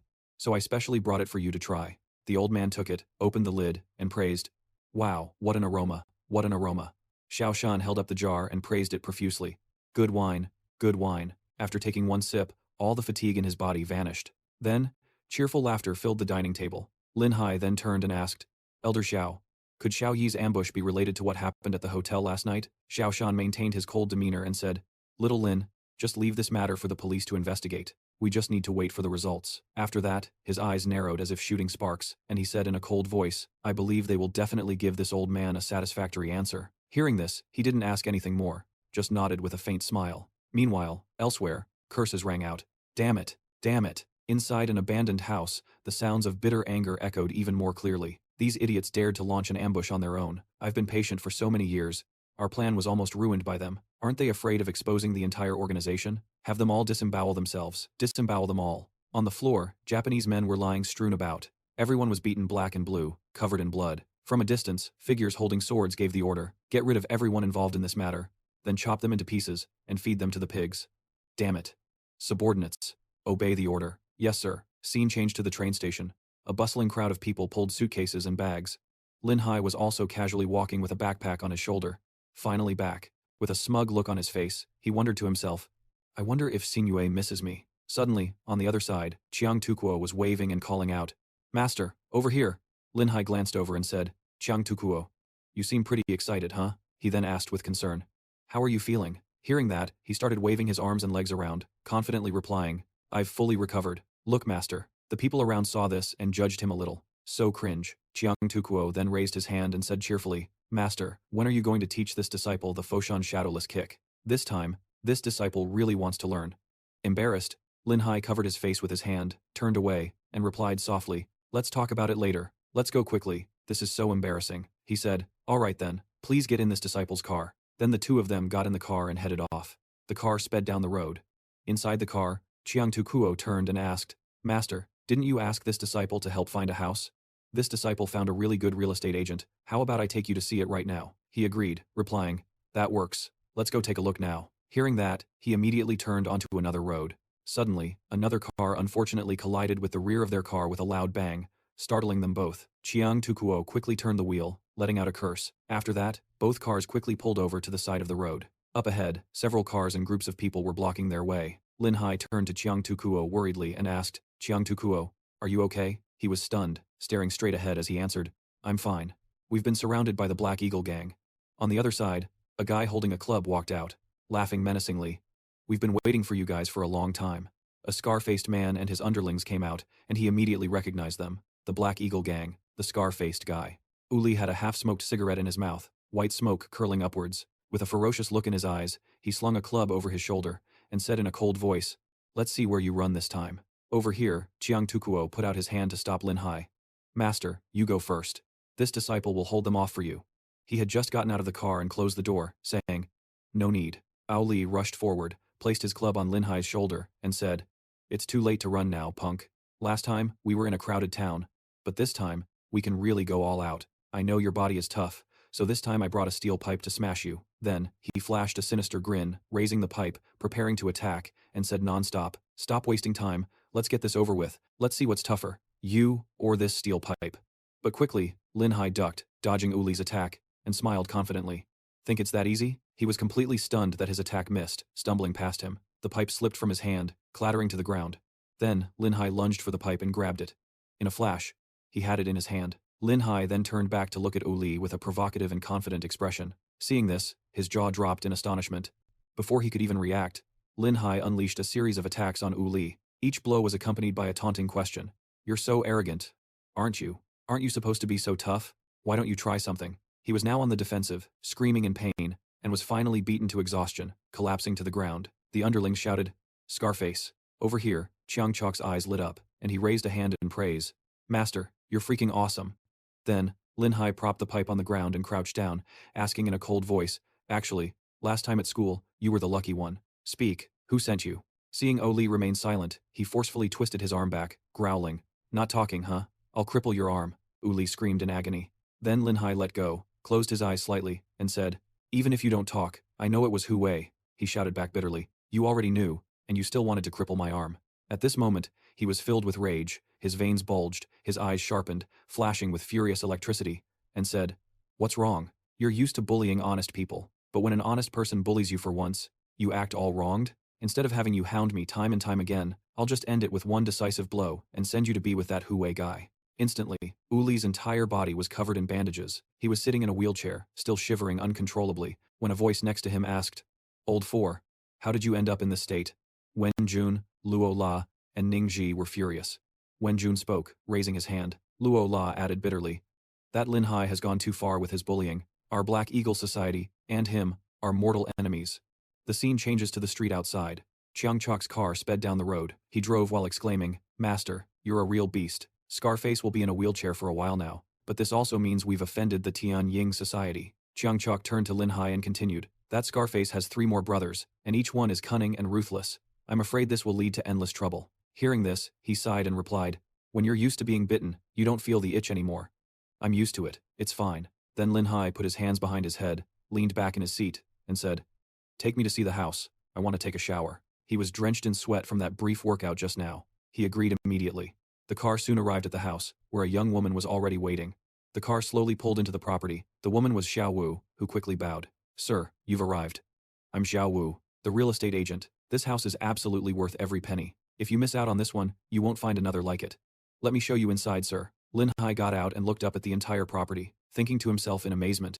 This house. He looked up at the villa in front of him and wondered to himself, isn't this Peng Tao's house? Xiao Wu, who was next to him, explained that the owner of this house had only lived here for a few years before moving out. The interior and exterior furnishings, as well as the electrical and plumbing systems, are all still in their original condition with no renovations, and the floors are brand new, shining like glass. Lin Hai cut her off before she could finish, saying, skip the sales pitch, just tell me the price. He thought scornfully to himself, let's see how much you're going to exaggerate. Xiao Wu raised her hand and said with a smile, Sir, you're certainly a straightforward person. A house with this layout, on this plot of land, and with these amenities, would cost at least 18 million yuan. Hearing this, Chiang Tukuo turned and said, Master, This is the best plot of land in Jiangnan City, so 18 million yuan is a fair price. Lin Hai then held out his hand, bowed his head slightly, and said firmly, 10 million yuan, non-negotiable. She was a bit stunned and replied, Sir, you must be joking. That price is impossible. If you could just add. But just then, a chill ran down his spine, and he started shivering uncontrollably. Lin Hai crossed his arms, hugging himself in surprise. He gritted his teeth, looked up with a hint of fear, and asked Jiang Tukuo, why do I suddenly feel such a heavy yin energy? Jiang Tukuo, investigate if this place has ever been haunted. Hearing this, Xiao Wu, who was beside them, asked in astonishment, how did you know? Then she lowered her head and sighed. Fine. 10 million it is. Lin Hai then returned to normal, tossed his bank card behind him, and said, Jiang Tukuo, I'm leaving the paperwork to you. I'm going inside to rest for a bit.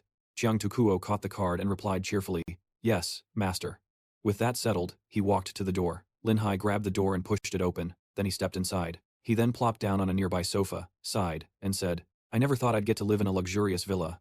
Just like the main character in a comic book. He looked up at the ceiling thoughtfully and continued, it's time to bring my parents up here to enjoy a good life, and my little sister is about to take her college entrance exams too. Suddenly, his phone chimed with a notification, Neja wants to be your friend. Lin Hai pressed OK, but then a red alert popped up on his phone. Your WeChat friend list has reached its limit. Seeing this, he exclaimed in complete surprise, what the heck is this? I only have a few friends, how can I be at the limit already? Then, Lin Hai started tapping on his phone, and said, I can't add any more friends from the Heavenly Court, and I can't delete any either. This seems pretty troublesome. But he decided to just let it go for now, and ask Neja what was up first, so he pressed OK. A little girl then appeared on the phone screen. Neja materialized right out of the phone. The child held up a box and asked, fellow Taoist, would you like to buy the dragon scale armor? Lin Hai saw this and asked, what's dragon scale armor? Neja continued, as its name suggests, it's crafted from dragon scales, it's a limited edition, no longer in production, and it's for sale for only 100,000 merit points. How about it? Isn't that a great deal? He was a bit dejected, turning his head away with a sigh and saying, too expensive. I can't afford it. The child immediately replied, don't be so hasty, fellow Taoist. This armor is a divine artifact that protects the body. As long as you wear it, no weapon below the level of a divine armament can harm you. Hearing this, Lin Hai shot up. This thing sounded pretty good. Then he picked up his phone and said curiously, I'll take it. I just happened to make a good sum from saving Xiao Yi, so let's see what this is all about. Lin Hai held up his phone and took something out, suddenly revealing a yellow doo-doo. Filled with anger, Lin Hai yelled, what the hell? It's a doo-doo. You expect me to wear this? Just then, his phone rang. Lin Hai answered it. Hello, Xinyue. A clear voice came from the other end. Lin Hai, are you back? Come over to my place for dinner. Hearing that, he agreed. Okay. I'll be right there. After hanging up, Lin Hai's eyes lit up and he said, that's right, I can give this to Xinyue. It would surely look great on her. He imagined Xinyue wearing the beautiful doo-doo, reclining as she poured a drink and asked, how do I look? At the thought, Lin Hai got a nosebleed and muttered in admiration, so beautiful. He then quickly made up his mind. This won't do, I have to give this to her right away. With that, he ran off in a cheerful and excited mood, singing as he went. Suddenly, Linner appeared from above. She toyed with a lock of her hair and huffed, this rotten brat, I wish I could chop you into 100 pieces. Then, recalling her recent attack, she said, but he has some kind of divine artifact protecting his body, and there are many other suspicious things about him. I must investigate thoroughly before I make my next move. With that, Linner gave a sinister smile and said in a cold voice, how about I also take up residence here and become your neighbor? The scene shifts to Xinyue's house. Lin Hai arrived and knocked on the door, knock knock, calling out for Xinyue. A moment later, Xinting opened the door, saying in a slightly annoyed tone, you're so annoying. What's with all the knocking? If you break our door, are you going to pay for it? He replied quietly, I'm here to see Xinyue. The girl immediately pointed at Lin Hai and grumbled, why are you looking for her? What are your intentions? Are you planning to do something funny with my sister? Just then, Xinyue called out from inside, Xinting, I'm the one who invited him for dinner. Let him in. Hearing this, Xinting huffed. Freeloader. After listening to the girl for a moment, Lin Hai's face went stiff, and he said in confusion, what the heck? What did I ever do to offend you? The scene shifts to after dinner, where he is sitting by Liu Shan's bed. The man is still lying motionless. Lin Hai rested his chin in his hand, staring intently at Liu Shan. Then, his eyes lit up as the after images in his vision grew smaller and smaller. Just then, Xinyue came in, holding an apron, and asked, Lin Hai, how is my father doing? Lin Hai turned around with a smile and replied, he's fine, he's recovering very well, he should be fully healed soon. She was delighted to hear that and said, that's wonderful. Suddenly, he started looking around from side to side. Seeing this, Xinyue asked, what are you looking for? He asked in a low voice. Are your mom and sister both out? She nodded slightly, and then Lin Hai took her hand, saying shyly, let's go to your room. I have a gift for you. It's an amazing gift. She was pulled along, completely confused about what was happening. He stood up and said as they walked, I almost forgot about it. It wasn't convenient with so many people around earlier. But now that it's just the two of us, this is the perfect chance. Hearing Lin Hai's secretive tone, she blushed beet red and asked, What on earth is it? You're giving me the wrong idea. He remained mysterious and said, Just come with me, and you'll find out. The two of them then entered Xinyue's room. Lin Hai turned and closed the door, while she kept asking what was so mysterious. He then turned back and stammered, Xinyue, my. Right then, Lin Hai's foot was stepping on a cat's tail, and in pain, it lunged forward, swiping at his leg with its sharp claws. The cat let out a loud yowl, giving Lin Hai a huge fright. Screamed in shock, Why is there a cat here? Ouch. Then he stumbled into her, causing Xinyue to cry out as well. Then, they both fell with a loud thud, a slipper even flying into the air from the force. Lin Hai was completely stunned when he opened his eyes. He found his face buried between two majestic mountains, and he awkwardly lifted his head to say, I'm sorry, I didn't mean to. Suddenly, a hand reached up and held Lin Hai's head. Xinyue pulled his head down, pressing it against her chest as she whispered, It's okay, Lin Hai. Xinyue said shyly, I missed you a lot too. Lin Hai, now completely satisfied, called out to Xinyue. Then he sat up and said, Baby, I really have a gift I want to give you. Then Lin Hai held out the sparkling golden doo-doo from earlier. Seeing it, she propped herself up and asked, Hey, is this a doo-doo? He nodded slightly. This isn't an ordinary doo-doo. It's a treasure that can protect you. Hearing this, Xinyue took it with a delighted expression and replied, I love it. Lin Hai asked, Really? That's great then. Immediately, she leaned in and gave him a loving kiss on the cheek, saying, Because you're the one who gave it to me. Lin Hai now made his move. But right after, he reached out to pull her in for a kiss. Suddenly, a phone started ringing, and the two immediately pulled apart. He was visibly frustrated and annoyed. Xinyue looked to the side, toward the ringing phone. She picked up the phone and answered, Hello. Xinting's frantic scream immediately blared from the other end, making her wince. Sis, I'm in trouble. Come, save me, quick. Hearing this, Xinyue called out her sister's name in alarm.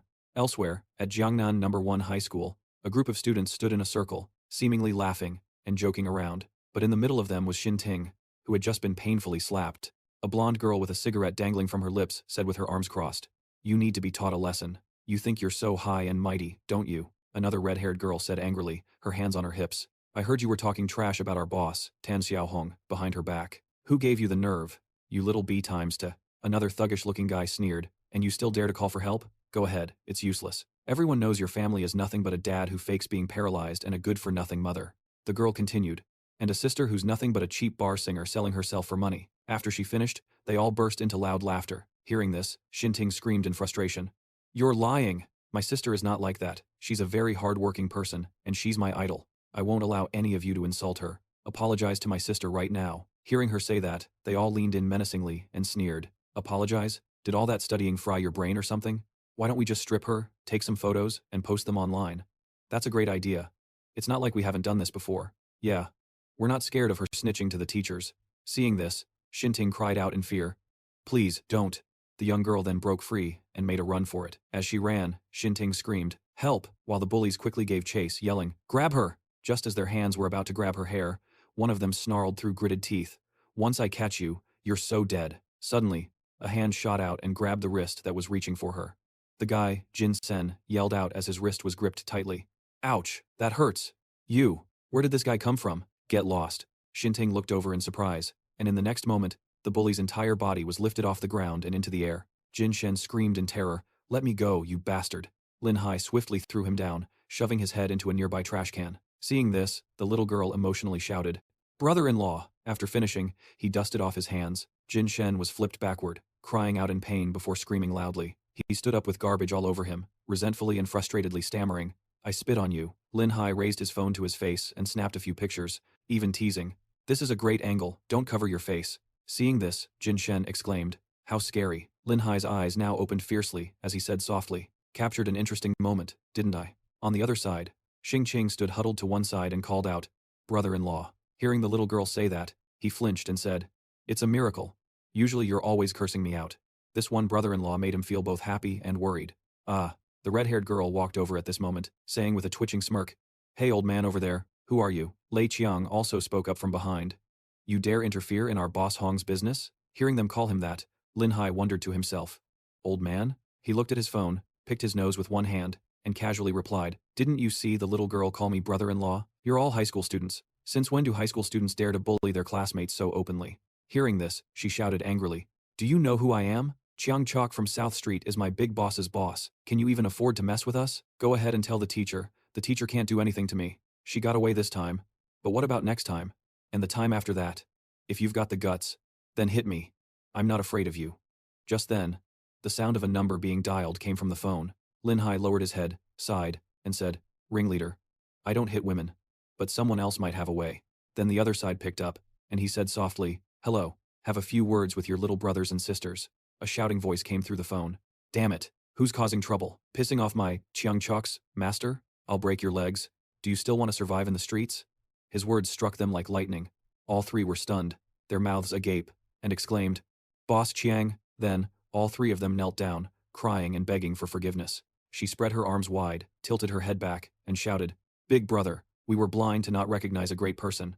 Please forgive us." With a terrified expression, she raised her hands and said, "We know we were wrong. We won't do it again." Lei Qiang put his hands to his eyes and cried loudly, saying, "We're just kids." Lin Hai saw this and said sarcastically, already doing a 180-degree turn, "A moment ago, who was it that insulted my woman and wanted to take pictures to threaten my sister-in-law?" He thought to himself, only a big boss can handle these rowdy students. Her face was now full of misery. Her lips pouted as she cried loudly, "Big brother, we know we were wrong. We won't run our mouths again. If you're still not satisfied, you can take pictures of us, or we can take them ourselves and send them to you." Hearing this, Lin Hai felt a chill run down his spine and shivered, saying, "My eyes. Who would want to see your disgusting pictures? I recorded the entire process of you guys doing bad things earlier. If you're not convinced and try this again, I'll post the video online." "We won't dare. We'll never do it again. Get lost now." They hurriedly obeyed. Yes, after saying that, they scrambled away as fast as they could. Lin Hai stood with his hands on his hips and said, "All done. Problem solved. That's just how amazing I am." He turned and asked Xinting, "You're usually bullied by them but have no way to vent, so you took it out on me, right?" The girl was startled and stammered in reply, "That's not it. I didn't." Then, Lin Hai started to walk away, glancing back and saying softly, "Your sister had to take care of your dad, so she asked me to help you. If you run into trouble again, just find me. I can't let you call me brother-in-law for nothing." Then he urged Xinting, "Let's go, I'll walk you back to the school gate." Suddenly, the girl called out, "Brother-in-law." Hearing that, Lin Hai stopped. The girl smiled brightly and said, "My sister is so lucky." He was a little confused by what Xinting said. After dropping the girl off at school, Lin Hai drove back, a sigh echoing inside the car. Lin Hai drove with one hand, the other hanging out the window, thinking to himself, "That girl's comment was a bit out of nowhere, but I guess her attitude towards me will be better from now on." After thinking this, he raised his fist and shouted with determination, "The most important thing now is to hurry back and continue with Xingyue. We get interrupted every single time, but this time, there's finally no one left to bother us." Just then, a dog suddenly darted out into the middle of the road in front of his car. He couldn't react in time and hit the dog directly, sending it flying into the air. Blood splattered from it, spraying onto Lin Hai's car window. Inside the car, he watched in horror. Afterward, Lin Hai quickly got out of the car and approached the dog, which was lying on its back, its whole body trembling and twitching. He looked on in terror, bringing his hands to his face in fear and saying, "I've killed a dog." Then Lin Hai paced back and forth, flailing his arms awkwardly next to the dog and wondering, "What do I do now? What do I do now? There are no veterinary hospitals around here, and besides, it doesn't look like it would even make it to one. I'm so screwed, people are going to curse me out for this." Suddenly, while he was in a daze, an idea popped into his head, and he whispered, "That's right." A spirit pill appeared in his hand. He suddenly remembered that he had stolen a spirit beast pill before. Lin Hai quickly put it in the dog's mouth and said, "I don't know if this will work, but it's worth a shot." After doing so, he clasped his hands together, bowed his head, and pleaded, "Please, please work." Suddenly, the dog began to tremble and whimper. Seeing a glimmer of hope, Lin Hai said, "It looks like there's a reaction." Then, to his delight, it got back on its feet. But suddenly, the dog's form grew even larger than Lin Hai. He stared in astonishment, his jaw dropping. In an instant, the dog had transformed into a humanoid creature, even larger than Lin Hai. It stuck out its tongue and extended a hand gratefully, saying, "Young man, you saved me." Hearing this, Lin Hai's soul nearly left his body, and he froze solid, completely bewildered. "It's a divine dog?" It then gave a friendly smile and called out, "Master." After hearing that, he quickly jumped up and punched the divine dog in the face, angrily shouting, "Shut your mouth. Don't you dare call me master." It was sent flying backward with a loud thud from Lin Hai's powerful punch, crying out in pain, a mixture of human and dog sounds. Then he quickly tried to run away, but the divine dog grabbed his leg, crying and begging, "Don't abandon me, master. Since you saved me, you have to take responsibility for me. I'm begging you, please, take me home. I'll watch the house for you," it pleaded. But a furious Lin Hai yelled, "Get lost, scram, and let's just pretend this never happened." So disgusting. Stop following me, help. The scene changes to Lin Hai's car, now on the road. While driving, he let out a sigh of relief. That was dangerous. I almost panicked. The divine dog was now sitting in the passenger seat. Lin Hai turned to it and said in a stern voice, "As long as you stay in this form, I'll take you home. Got it? If you change back to that other form without my permission, I'll beat you to death." It replied with great delight.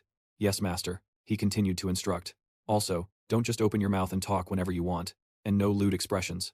The divine dog obediently replied again and again, "Yes, master." Then Lin Hai continued, "I have a disciple named Chiang Tukuo. From now on, I'll just call you Xiongda." After that, a chain was hooked onto Xiongda's neck. He chained it to a post, next to which was a very cute mini doghouse. Lin Hai ordered it. "From now on, this is your house. Guard the gate carefully for me. Got it?" Hearing this, Xiongda barked as if to answer, agreeing to obey. Seeing this, he praised, "Good boy." With that, Lin Hai turned and left, saying slowly, "Throwing that kid into the trash earlier got me all dirty too. I need to take a shower." Then he went inside, and the door closed.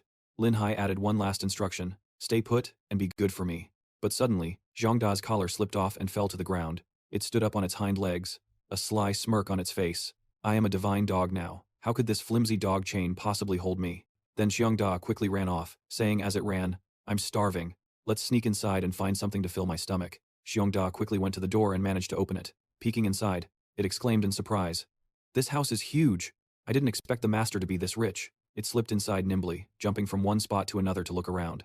Xiongda suddenly spotted the refrigerator right in front of it. It joyfully approached and opened the fridge, but inside was completely empty, with only a bit of cold air wafting out. Xiongda cursed under its breath in disappointment. "Why is it so bare? There's nothing in here, not even a piece of meat." Suddenly, the hem of a dress swished by not far from it. It turned around in shock. Seeing a girl hiding in the distance, it exclaimed in astonishment, "What is that?" Xiongda immediately bolted, its face filled with terror as it shouted, "A ghost! A female ghost! Master, there's a female ghost in the room." It was still running for its life. Its face panicked as it yelled loudly. "A ghost?" Lin Hai, who had just finished his shower, came out drying his hair and asked, "Who's making all that racket out there?" He lowered his towel and saw it, asking in confusion, "Xiongda, why are you in here?" Immediately, it rushed over and hugged Lin Hai's leg. Still full of fear, it called out, "Master." Then Xiongda looked up, its face pitiful, and said, "There's a female ghost. It's so scary." Lin Hai ignored what it said and kicked Xiongda away, yelling, "I already told you, you're not allowed to show that face anymore. Now get out." The scene changes to the street outside, where girls were endlessly gushing, "Look, what an adorable puppy." At this moment he was leisurely walking Xiongda. The compliments kept coming. "That guy is really handsome too, huh? I wonder if he has a girlfriend? This guy is mine. Mine." Lin Hai didn't seem to care about what others were saying, just calmly walking his dog, thinking to himself, "There's nothing to eat at home. I'll go out and buy some food, and walk the dog at the same time." Xiongda turned back, trying to explain what happened earlier. "Master, I swear I saw a female ghost," he said coldly. "Shut your mouth. There was a female ghost before, but she's long gone. You're just seeing things." Suddenly, a sweet, pouting voice came from behind. "That little doggy is so adorable. Kun, I love it. I want it so bad." Behind them was Zhao Kun, who glanced over and said arrogantly, "That dog looks pretty average. If you like it, I'll buy you 10 of them." The girl next to him whined, "Hey, but I only want that one. Please buy it for me." Zhao Kun replied, All right. He then walked over, hands in his pockets, and said arrogantly, "Hey you, how much for this dog? I'm buying it." Hearing this, Lin Hai turned his head slightly and replied, 5 million yuan. Interested? Hearing the price, Zhao Kun yelled, "What? 5 million yuan? Did I hear you right, you little punk? Are you trying to make me die laughing?" Then he pulled out his wallet, took out some cash, and continued, "Here's 10,000. The dog is mine now." The girl beside him fawned over him lovingly. "Oh, Kun, you're so assertive. I love you so much." But Lin Hai couldn't care less, and turned away, leaving a contemptuous remark, "Broke ass. I'm not wasting my time with you." Hearing this, Zhao Kun was stunned, and yelled, "What did you just say? Get back here. You dare look down on me, Zhao Kun." Hearing this, Lin Hai turned back with a sharp gaze and mocked him. "You want to show off for your girlfriend, but you don't want to spend too much money. What a poser." Zhao Kun was now absolutely furious. His eyes narrowed as he stared and growled, "You dare make a snide remark to me? Who the hell do you think I, Zhao Kun, am? 5 million it is. I'm sending it to you right now." Then he turned to the two goons behind him and called out, "Who? Skinny." They answered, "Boss Kun." Zhao Kun turned, pointed at Xiongda, and said viciously, "That dog is mine now. I order you two to beat it to death, then skin it and rip out its tendons, and then dump it in the trash for me." Hugh and Skinny replied in unison, "Yes, sir." Just then, a transfer notification popped up on Lin Hai's phone. Seeing it, he held up the leash and said cheerfully, Wow. I never thought making money could be this easy. You really live up to your name, Boss Kun. This dog is all yours. Lin Hai crouched down, patted Xiongda's head, and added a warning. But I have to warn you, this dog isn't very obedient. If he causes any trouble later on, it's got nothing to do with me, alright? Hearing this, Zhao Kun yelled furiously. It's just a damn dog. You act like it can ascend to the heavens or something. I'm gonna beat it to death right here and now. Go. His goons obeyed, replying in unison. Yes, sir. Then, Hu and Skinny charged forward. Skinny reached out his hand and said, hand it over quietly. Seeing this, Lin Hai turned to Xiongda with a mischievous grin. The dog seemed to understand, its expression saying, I get it. Immediately after, Xiongda bolted. Lin Hai pretended to be shocked and yelled, oh no! He snapped the leash. Seeing this, Zhao Kun shouted, hurry up and catch him. Once you get him, beat him to death for me. Skinny and Hu took off, yelling as they ran. Stop! Xiongda darted through the bustling crowd. People started shouting. What the heck is going on? Whose dog is this, running wild in the street? Watch out! The dog ran, a gleeful look on its face. Suddenly, Xiongda lifted its paw, which instantly transformed into a human hand, and in a flash, it smacked the rear end of a large woman walking nearby. She angrily turned to look, and at that exact moment, a guy named Hu was running over. Her face was now filled with fury, her brows furrowed, her sharp, cold eyes looking down. Then, she grabbed Tiger by the neck and twisted his ear, growling, you dare grope me? You must have a death wish, huh? Tiger was utterly terrified and hurriedly explained, it wasn't me. It wasn't me. I've kept this pure body of mine for over 20 years, and now you've sullied it with your despicable act. You have to take responsibility for me. You must marry me. He screamed and begged, no, someone help me. Meanwhile, Xiongda was gleefully dashing away, running through the market stalls. The stall owners cried out, oh, my fruit, my vegetables, oh, my maiden heart. The skinny guy chased after him, shouting loudly, don't run, but he was hit by a barrage of vegetables, fruits, and even crabs flying at his head. He cried out in pain. Xiongda was still speeding along, playfully bumping into a nearby basket of eggs. The old man's jaw dropped as he shrieked, my eggs! The skinny guy, who was running up, was immediately caught. The old man grabbed him by the collar and yelled, you stop right there. Pay for my eggs? Pay for my eggs now. He craned his neck back, shouting in fear, I wasn't the one who knocked them over? The old man growled back, if you weren't chasing it, it wouldn't have knocked over my basket of eggs. You pay up, pay me now, or you're not leaving this place anytime soon. Mu Ding stood watching the scene, silent and utterly bewildered. Suddenly, Xiongda rushed out of nowhere and bit his leg. Mu Ding fell down, struggling with all his might. This dog is biting me. Get it off me. Help me. I don't want this dog anymore. You can have it back. You can have it. The dog quickly tore his pants to shreds, growled, and dashed away. Mu Ding was now left with one pant leg torn off, revealing his manly pink underwear. The surrounding crowd erupted in jeers and laughter. Oh my god, what is that guy wearing? That's so tacky. He tried to bully a dog and got bullied by the dog instead. That's hilarious. Meanwhile, his little girlfriend continued to fawn over him. Brother Kun, you're so naughty, but I like it. Tiger returned, panting, and said, Brother Kun, this dog is too hard to deal with. Let's get out of here. Mu Ding no longer cared about the dog. He covered himself with his hands and yelled angrily, what are you waiting for? Cover me. The three of them then left, but he still managed to leave a parting threat.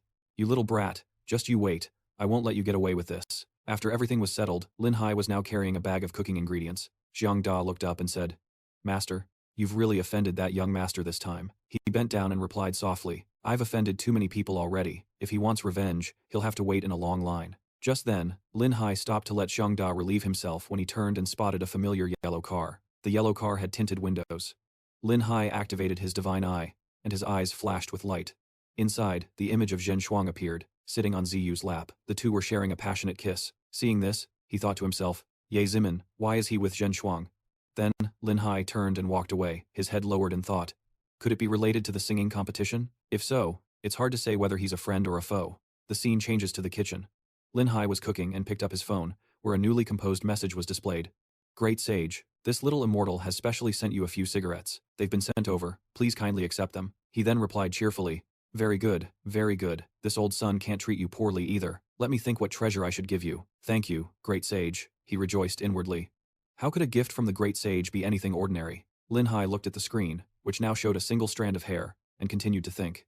A monkey hair. It's really a monkey hair. The message popped up. This monkey hair is very useful. It can cast an illusion spell, creating 300 monkeys. Is that so? Let me take a drag from my cigarette first. We'll talk later. Hang up.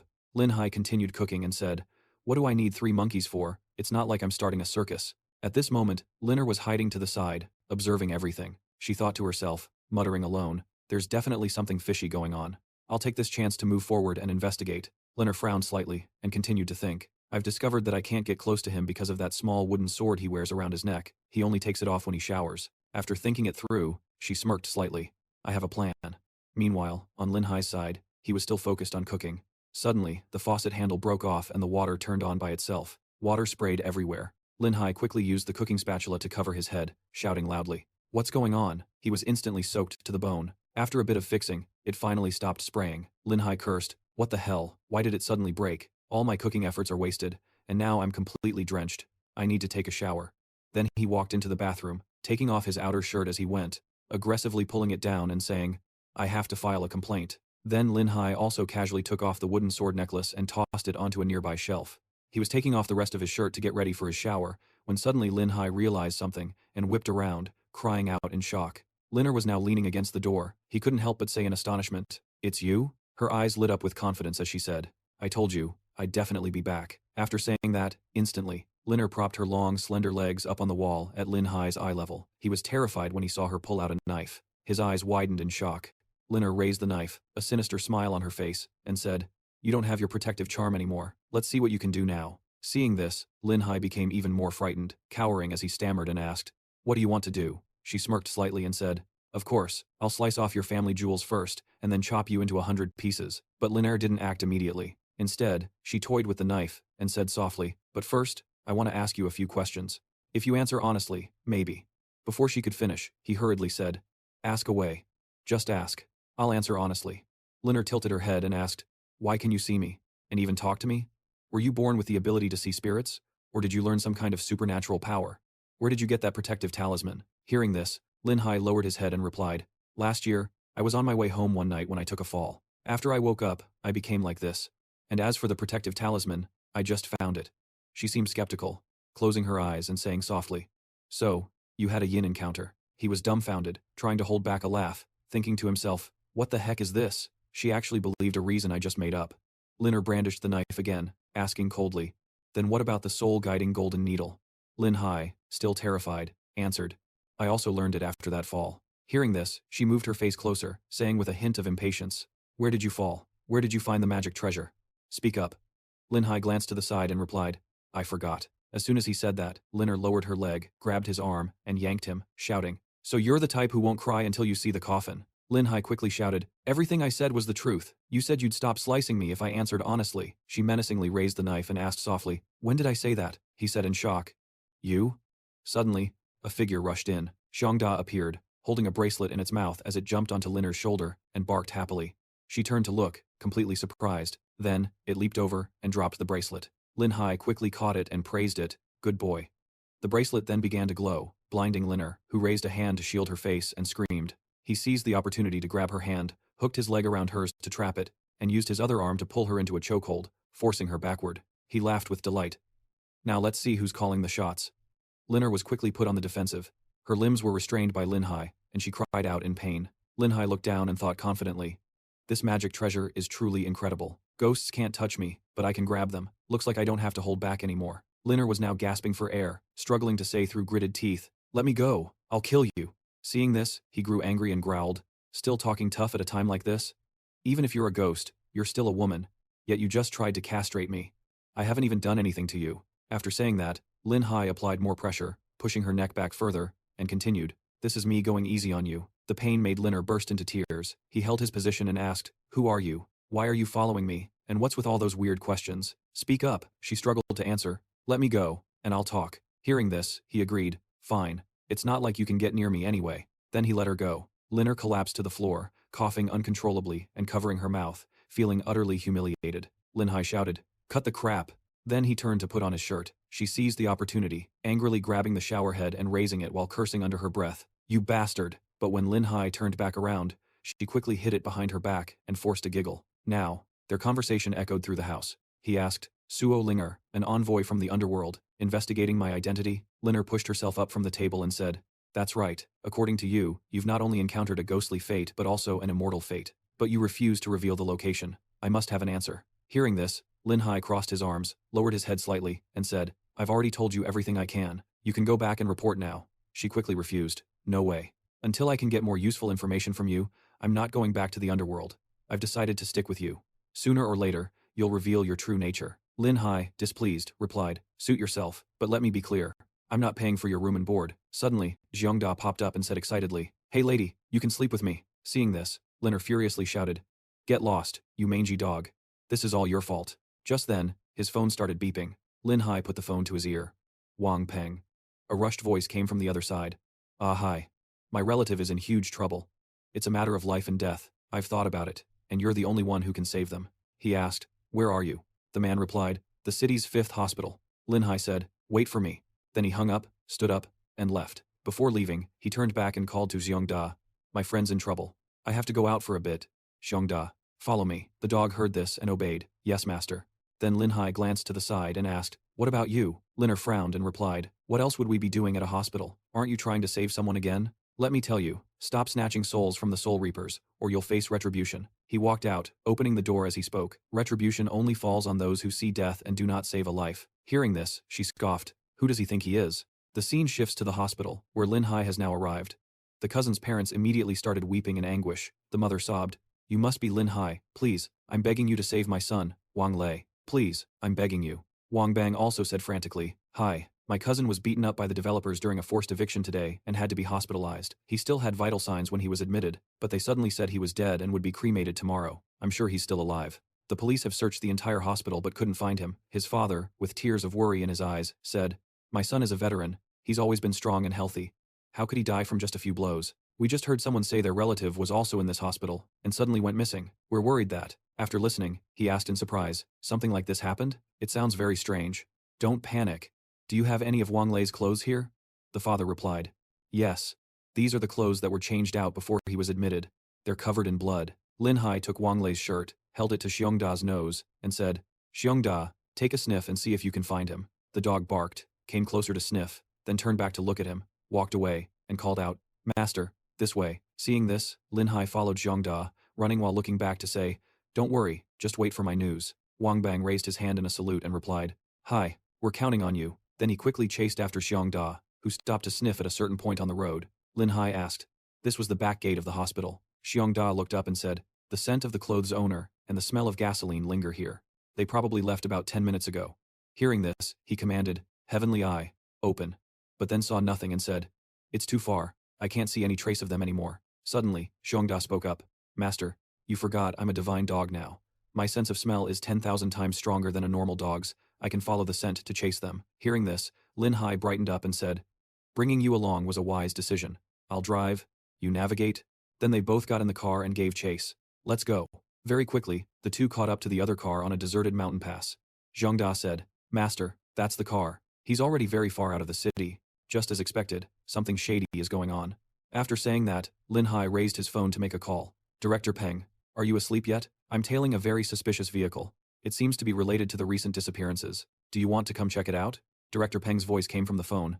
"Little Hai, we're also pulling an all-nighter investigating this case. Since you found a lead, we'll head over immediately." Hearing that, he replied, "I'm sending you the location right now." Their car continued to tail the other vehicle. Lin Hai continued, "Oh right, Director, if this case gets solved, can you give me a medal to hang in my house to look cool?" After that, the two of them hid behind a rock outcropping to observe.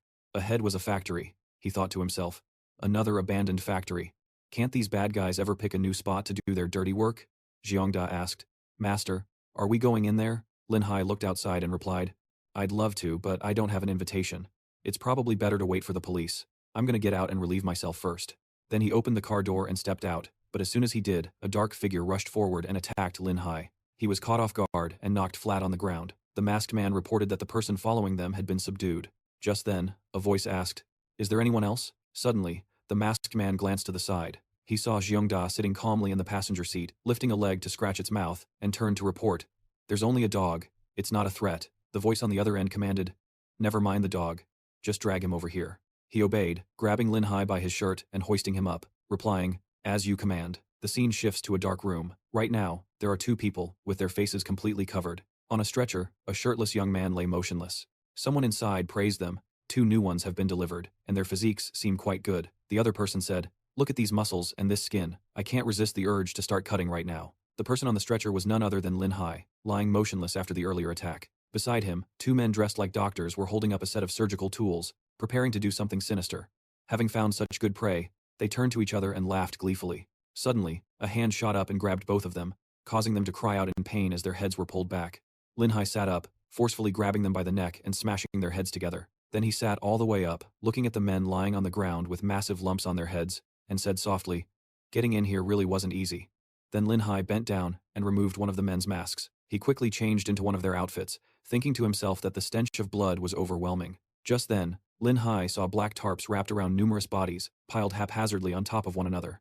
Blood was pooling out onto the floor. He was utterly shocked, exclaiming to himself, "They're all corpses, and all their hearts have been removed." Suddenly, someone carrying a box walked in and asked, "Have you gotten the hearts yet? The young master is just waiting on this last batch." Before he could finish his sentence, Lin Hai spun around and landed a powerful punch in the man's gut, sending the box flying into the air. Afterwards, Lin Hai took the box and walked down the cold corridor, where he suddenly spotted two guards having a drink nearby.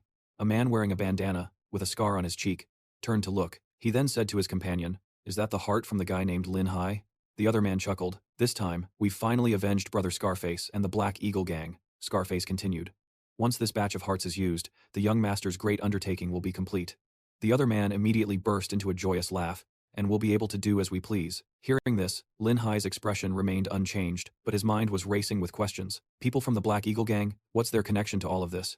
And who exactly is this young master they keep mentioning? While he was lost in thought, one of the men urged him, "Hurry up and bring that over. The young master is waiting." He snapped back to reality, gave a slight nod, and walked on. Lin Hai continued down the dark corridor, clutching the box tightly. Suddenly, he looked up and saw a group of people gathered there. Lin Hai carried the box and walked up, approaching a crystal tub where a red-haired man was sitting. The water inside was boiling furiously, yet it was blood red. He stood silently, lost in thought, when suddenly another person came over and shouted, "Hurry up and give me the heart. What are you spacing out for?" Hearing this, Lin Hai quickly nodded and handed him the box. The box quickly left his hands. Another guy standing far away saw this and asked, "Is that Lin Hai's heart?" The guy next to him burst out laughing. "That bastard is finally dead. I feel so damn good." When Jun, sitting with his legs crossed in the back, saw this, and also said, "This time, we finally avenged our fallen brothers." Luola crossed her arms and said, "It's good that he's dead." Daring to go against the young master and the Black Eagle Society, he was really tired of living. Ningji laughed with delight and added, "We finally killed him. I can finally let go of this grudge." The scar-faced man leaned back in satisfaction, laughing loudly. Next up is dealing with his campus belle girlfriend. At this moment, Lin Hai lowered his head, silently and coldly thinking about something, then immediately launched a powerful kick at the scar-faced man, smashing his teeth and lips together and crumpling his face. He unleashed a flurry of kicks, sending everyone around him flying backward. Ningzi shouted from the side, "What are you doing? Are you looking for death?" Suddenly, he opened the box and exclaimed in shock, "The heart is gone. Who the hell are you?" Lin Hai then took off his mask, and the clothes he was wearing were also stripped away. Seeing this, Ningji frowned and stammered, "You are." The red-haired guy, however, remained silent and motionless. He roared, "Lin Hai." At this point, Lin Hai dropped the pretense and said in a cold voice, "You dare to have designs on my woman. I originally just came to investigate the situation and was going to leave. But now, I don't give a damn anymore. All of you better get your necks ready for me." Then, Lin Hai glanced over, his eyes sharp and filled with hatred, and growled, "Prepare to die." Hearing this, Ningzi was furious, his face swelling with anger, and he gritted his teeth fiercely, saying, "How arrogant. Since you've delivered yourself to my doorstep, then I will personally send you to the afterlife. I, Huang Jianren, as the boss of the Black Eagle Society, swear it." Then he shouted, "Today, the three brothers of the Black Eagle Society will definitely tear you into 100 pieces." Immediately, the whole crowd roared in unison, "Kill him." Seeing this, Lin Hai smirked slightly. "Relying on numbers, are we? Good thing I came prepared." He held out his clenched fist. Lin Hai gently puffed his cheeks and blew, and a strand of hair immediately flew away. At this moment, his entire body began to emit streams of light. Spreading his arms, he said confidently, "Come at me, all of you, true dragon's descent." Now, behind Lin Hai, countless figures resembling the boss appeared in rows upon rows. He crossed his arms provocatively and said, "You have 300 Black Eagle Society goons. I have 300 Black Eagle Society bosses. If you're not convinced, come and fight." The other side saw this and was thunderstruck, exclaiming, "So many boss Huangs." The real Luo La, standing to the side, said in confusion, "How is this possible? We must be seeing ghosts." Ningzi also gritted his teeth and said, "An illusion technique? This Lin Hai guy knows illusion techniques?" Hearing this, Lin Hai raised his hand contemptuously and said, "With your IQ, there are many things you wouldn't understand." Then he snapped his fingers. Lin Hai raised his hand and shouted, "No more talk. Take them down, everyone charge." Immediately after, the minions rushed forward like starving zombies. A chaotic battle immediately broke out, filled with screams of confusion and pain. "Boss, why are you hitting me? That's not me. Those are all my imposters. Just hit them all." Are we supposed to just wait to get beaten to death? You dare hit me? I'll beat you to a pulp. I didn't know it was you, boss. Ning Ji, watching from the side, became furious and growled. Damn it, how did it turn into this? Suddenly, turning to the side with a bit of surprise, he saw the young man and shouted, Lin Hai, you son of a B times te. After speaking, he swung his fist and rushed towards Lin Hai, striking with all his fury. He said resolutely, I am Du Tao, the second in command of the Black Eagle Society, and today I will definitely kill you. Hand over your life. Ning Ji threw the punch, but Lin Hai immediately caught his arm, stopping him. He stared with wide-eyed shock. Lin Hai, still gripping Ning Ji's fist, said, It seems that guy in the wheelchair didn't tell you why he ended up crippled. As soon as he finished speaking, he delivered a vicious kick to his head, causing Ning Ji to stagger and fall, spitting out a mouthful of blood. In an instant, Lin Hai had sent him flying. Suddenly, at that moment, a figure rushed in from a distance to attack. He quickly reacted, placing one hand on the ground and somersaulting to dodge the other person's attack. The masked man was momentarily surprised by this, but before he could even compose himself, he saw a leg raised high, and then a powerful kick landed on the masked man. Instantly, he was sent flying backward. Lin Hai furrowed his brows and growled, Do you really think I'm a pushover? Ning Ji had managed to get up by now, and he gritted his teeth furiously, saying, Damn it, you bastard. But before he could finish, the minions rushed in and grabbed both of them. Ning Jia shouted, Boss, what are you doing? The fake minion said, Let your boss here give you a good thrashing. Behind the red-haired man sitting in a pool of blood, terrified screams rang out. Don't, Jin Qi. Suddenly, that person stood up, his legs covered in horrifying web-like blood vessels, and said in a cold voice, Without your heart to help me master my ultimate technique, it is truly a pity. But, it doesn't matter anyway. Lin Hai watched silently from afar as the man stepped onto the edge of the basin. A small amount of liquid still pooled at his feet. He gave a demonic smile and said, Either way, you're not getting out of here alive today. Lin Hai looked at this person and exclaimed in shock, Hu Wei. Lin Hai looked up, his expression unchanged, and said, Young Master Hu, long time no see. How did you end up looking like this? But I gotta say, the hairstyle is pretty cool. Hu Wei curled his lips into a hideous smile and said, Unexpected, isn't it? Luckily for me, I have a rich father who traded gold for a magical technique that not only let me stand again, but also gave me the power to defeat you. He looked at Lin Hai and sneered, A ragged country bumpkin like you dared to cripple me. Today, I can finally take out all my anger on you. After speaking, Hu Wei jumped down from the basin, landing with a heavy thud. His feet planted firmly on the ground. He lowered his head and declared in a cold voice, You're not the only one who has to die. Hu Wei stretched his mouth into a wide grin that reached his ears, his bright red eyes glowing menacingly as he laughed loudly. Your parents, your sister, all of your relatives, I won't spare a single one. The moment he finished speaking, Lin Hai launched himself at Hu Wei with a powerful punch. A powerful fist with bulging veins flew across his face, but he turned to look, a bit surprised. Hu Wei was completely unharmed, except for his cheek being squished towards his mouth. He even glanced back and whispered, Not bad. Just like that. Then Hu Wei turned and grabbed Lin Hai's wrist, saying, Is there no strength in your fist at all? He was still too surprised to react, just staring blankly as he continued, It's like you haven't eaten a meal. Immediately after, Hu Wei landed a powerful punch right in Lin Hai's stomach with a loud thud. Aren't you supposed to be so tough? He was instantly shocked, his eyes rolled back, and he spat out a mouthful of blood. Hu Wei leaned in close to Lin Hai's face and said provocatively, You pick up some cheap fame from God knows where, and suddenly think you're better than everyone. How ridiculous. Your type only dares to act tough in the virtual world. In the real world, you're just a good-for-nothing scumbag. Nothing more, nothing less. But he gritted his teeth, mustering all his strength into his head, and headbutted him with great force. Damn you. Hu Wei, not expecting this move, was completely shocked. He staggered back, clutching his head and cursing, Son of a B times tsh. Immediately after, that group of useless minions rushed over, grabbing Hu Wei from behind and saying with a gleeful laugh, Young master, let us humble servants help you feel good. Despite this, he still raised his voice and shouted loudly, Get lost. Lin Hai stood to the side, wiping his mouth, and said with a deep frown, What a bunch of freaks. So this is why you harm innocent people, losing all conscience just to get revenge on me. Suddenly, Hu Wei powered up, creating a huge explosion that sent those useless minions flying. Wukong's feather fell with a thud at his feet, and Hu Wei said in a cold voice, You should look at the bigger picture.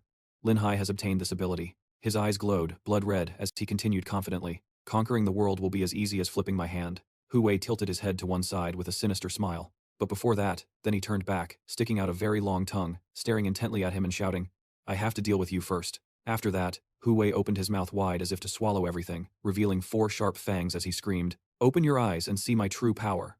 Suddenly, his legs began to swell, instantly ripping his pants apart, as wings also sprouted from Hu Wei's shoulders. He let out a loud roar, and in an instant, Hu Wei's entire body had transformed into a giant monster, standing there looking at Lin Hai with a horrifying grin. He looked up in terror, thinking to himself, this demonic power is insane. What kind of evil, heretical art did this Hu Wei guy even learn? Suddenly, Linner appeared out of nowhere, explaining that it was the blood demon divine art, which uses the temporary loss of sanity as a price to drastically increase one's demonic cultivation power. Even if the physical body is destroyed, the user will transform into an evil spirit, unable to ever pass on.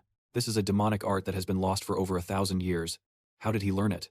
Lin Hai turned back, a bit puzzled, and asked, "Why are you here? Since you're here, hurry up and help me deal with him." Hearing this, she replied with dissatisfaction.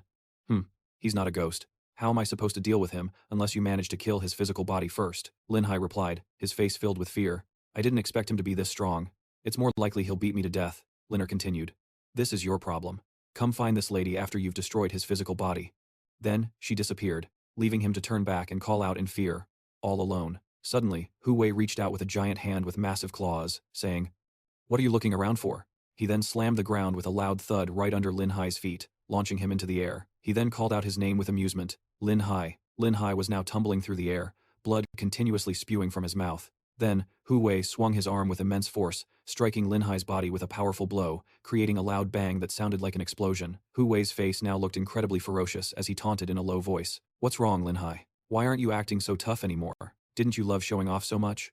The powerful blow sent him flying straight into a wall with a loud crash, leaving him stuck in an upside-down position. He then crashed right through the wall and fell hard onto the ground with a thud. Hu Wei looked on and scoffed. You're so righteous, aren't you? Or are you just a coward who bullies the weak and fears the strong? He approached and continued. I'm going to tear you into 100 pieces and throw them in front of that Liu Xinyue. Lin Hai struggled to sit up, continuously spitting blood from his mouth. Hu Wei then flashed a sinister smile and said, while enjoying the look on her face, I'll. From behind, as if a line had been crossed, before he could finish, Lin Hai glanced over, gritted his teeth, and roared, Shut your mouth. Then he stood up and threw a powerful punch towards Hu Wei, shouting furiously, I won't let you harm my loved ones and Xinye. But very quickly, his giant hand overpowered him, completely enveloping Lin Hai's fist, and catching it, as he said, Then why don't you try and stop me? Hu Wei immediately swung Lin Hai's entire body and threw him backward, laughing loudly. Suddenly, a gunshot rang out. The bullet hit his finger with a clang, having no more effect than a mosquito biting steel, before it ricocheted away. The police had arrived, surrounding Hu Wei, and aiming their guns at him as they shouted, This is the police, don't move, get on the ground, hands on your head. But they were also completely astonished by the figure before them, and exclaimed, What the hell are you? Peng Kai had also run over, calling out, Xiao Lin. Hearing this, Lin Hai turned around, looking somewhat relieved, clutching his stomach and said, Chief Peng, you're finally here. I was about to collapse. Shu Tian, who was beside him, looked up in surprise and asked, Chief, what is that thing? Peng Kai immediately warned her, Xiao Shu, be careful, don't get any closer. Hu Wei flashed an amused smile, raising both his hands and said, So the police are here too. But that doesn't matter at all. I'm not afraid of anything anymore. Then he slammed his hands down with immense force, screaming, Let's all die together. Immediately, that swing of his arms created an earth-shattering explosion, sending everyone nearby flying. Lin Hai quickly grabbed Shu Tian and shouted, Watch out. Dust and smoke now filled the air everywhere. Peng Kai braced himself and said, This is too dangerous. Is this a monster? Lin Hai, who was struggling to get up after the beating he took, said, He's not human anymore. Chief Peng. All those missing people were kidnapped by them and had their organs harvested while they were still alive. He hastily turned and said, Xiao Shu, take some people and go find and rescue the hostages. She immediately followed the order. Yes, sir. Then Shu Tian turned to Lin Hai and quickly said, Thank you. Be careful. On the other side, the police officers were continuously firing their guns. The sound of gunfire echoed as they attacked Hu Wei. He covered himself with his hands, but immediately got pissed off. Damn it. Right after that, Hu Wei swung his arm sideways, sending the police officers flying high into the air, their guns knocked from their hands. He growled loudly, Get the hell out of my sight. Seeing this, Peng Kai furrowed his brows and said, This was a huge miscalculation. We should have brought more people. He turned and said, There's no time to call for backup. Give me a gun. You go distract him, so I can take the opportunity to ambush him. Hearing this, the man disagreed, saying, How can that be? You're not authorized to carry a gun. Lin Hai shouted, Chief Peng, why are you worried about that at a time like this? We're about to lose our lives here. Peng Kai fell silent upon hearing this, then handed the gun to Lin Hai, reminding him, All right then, you have to be careful with it. He turned, raised his gun, and shouted, with Lin Hai following him. Suddenly, a giant hand swiped violently across Peng Kai. Instantly, he was sent flying, spitting blood, his entire body slamming hard against the police car with a loud thud. Seeing this, Lin Hai exclaimed in shock, Damn, he couldn't even last a second. Suddenly, Xiongda ran out from nowhere, barking ferociously, running around Hu Wei's legs. He looked slightly surprised, then cursed. Where did this mangy mutt come from? Get lost. Seeing this, Lin Hai called out. Xiongda quickly ran while saying, "Seize the opportunity, master." Hearing that, he immediately praised, "Good boy. I'll buy you canned food when we get back." Then, his eyes lit up as he commanded, "Heavenly Eye, open." His gaze quickly scanned over Hu Wei's body, searching for a weak point. Lin Hai furrowed his brows, whispering with determination, "Hu Wei, let's settle this, once and for all." The scan quickly completed, and Lin Hai rejoiced inwardly. "Found it. I can't believe your whole body is as hard as steel, but even you can't hide your weakness from the Heavenly Eye." He stared intently, thinking with some worry. "But his speed and strength are terrifying. If I fail, I'm a goner. I have to take him down in one shot." Lin Hai bent down and picked something up, constantly thinking to himself, "The darkness is my opportunity." Then, Lin Hai hid inside the nearby concrete pipes. Meanwhile, Hu Wei stomped his foot hard on the ground with a loud bang, sending Xiongda flying into the air. He quickly snatched him, saying, "Got you, you mangy mutt." Terrified, Xiongda let out a meow instead of a bark. Hu Wei's eyes lit up, and he stuck out his tongue tauntingly, saying, "Lin Hai, you cowardly turtle, don't tell me you've already run away with your tail between your legs? Then again, it makes sense. I'm already invincible.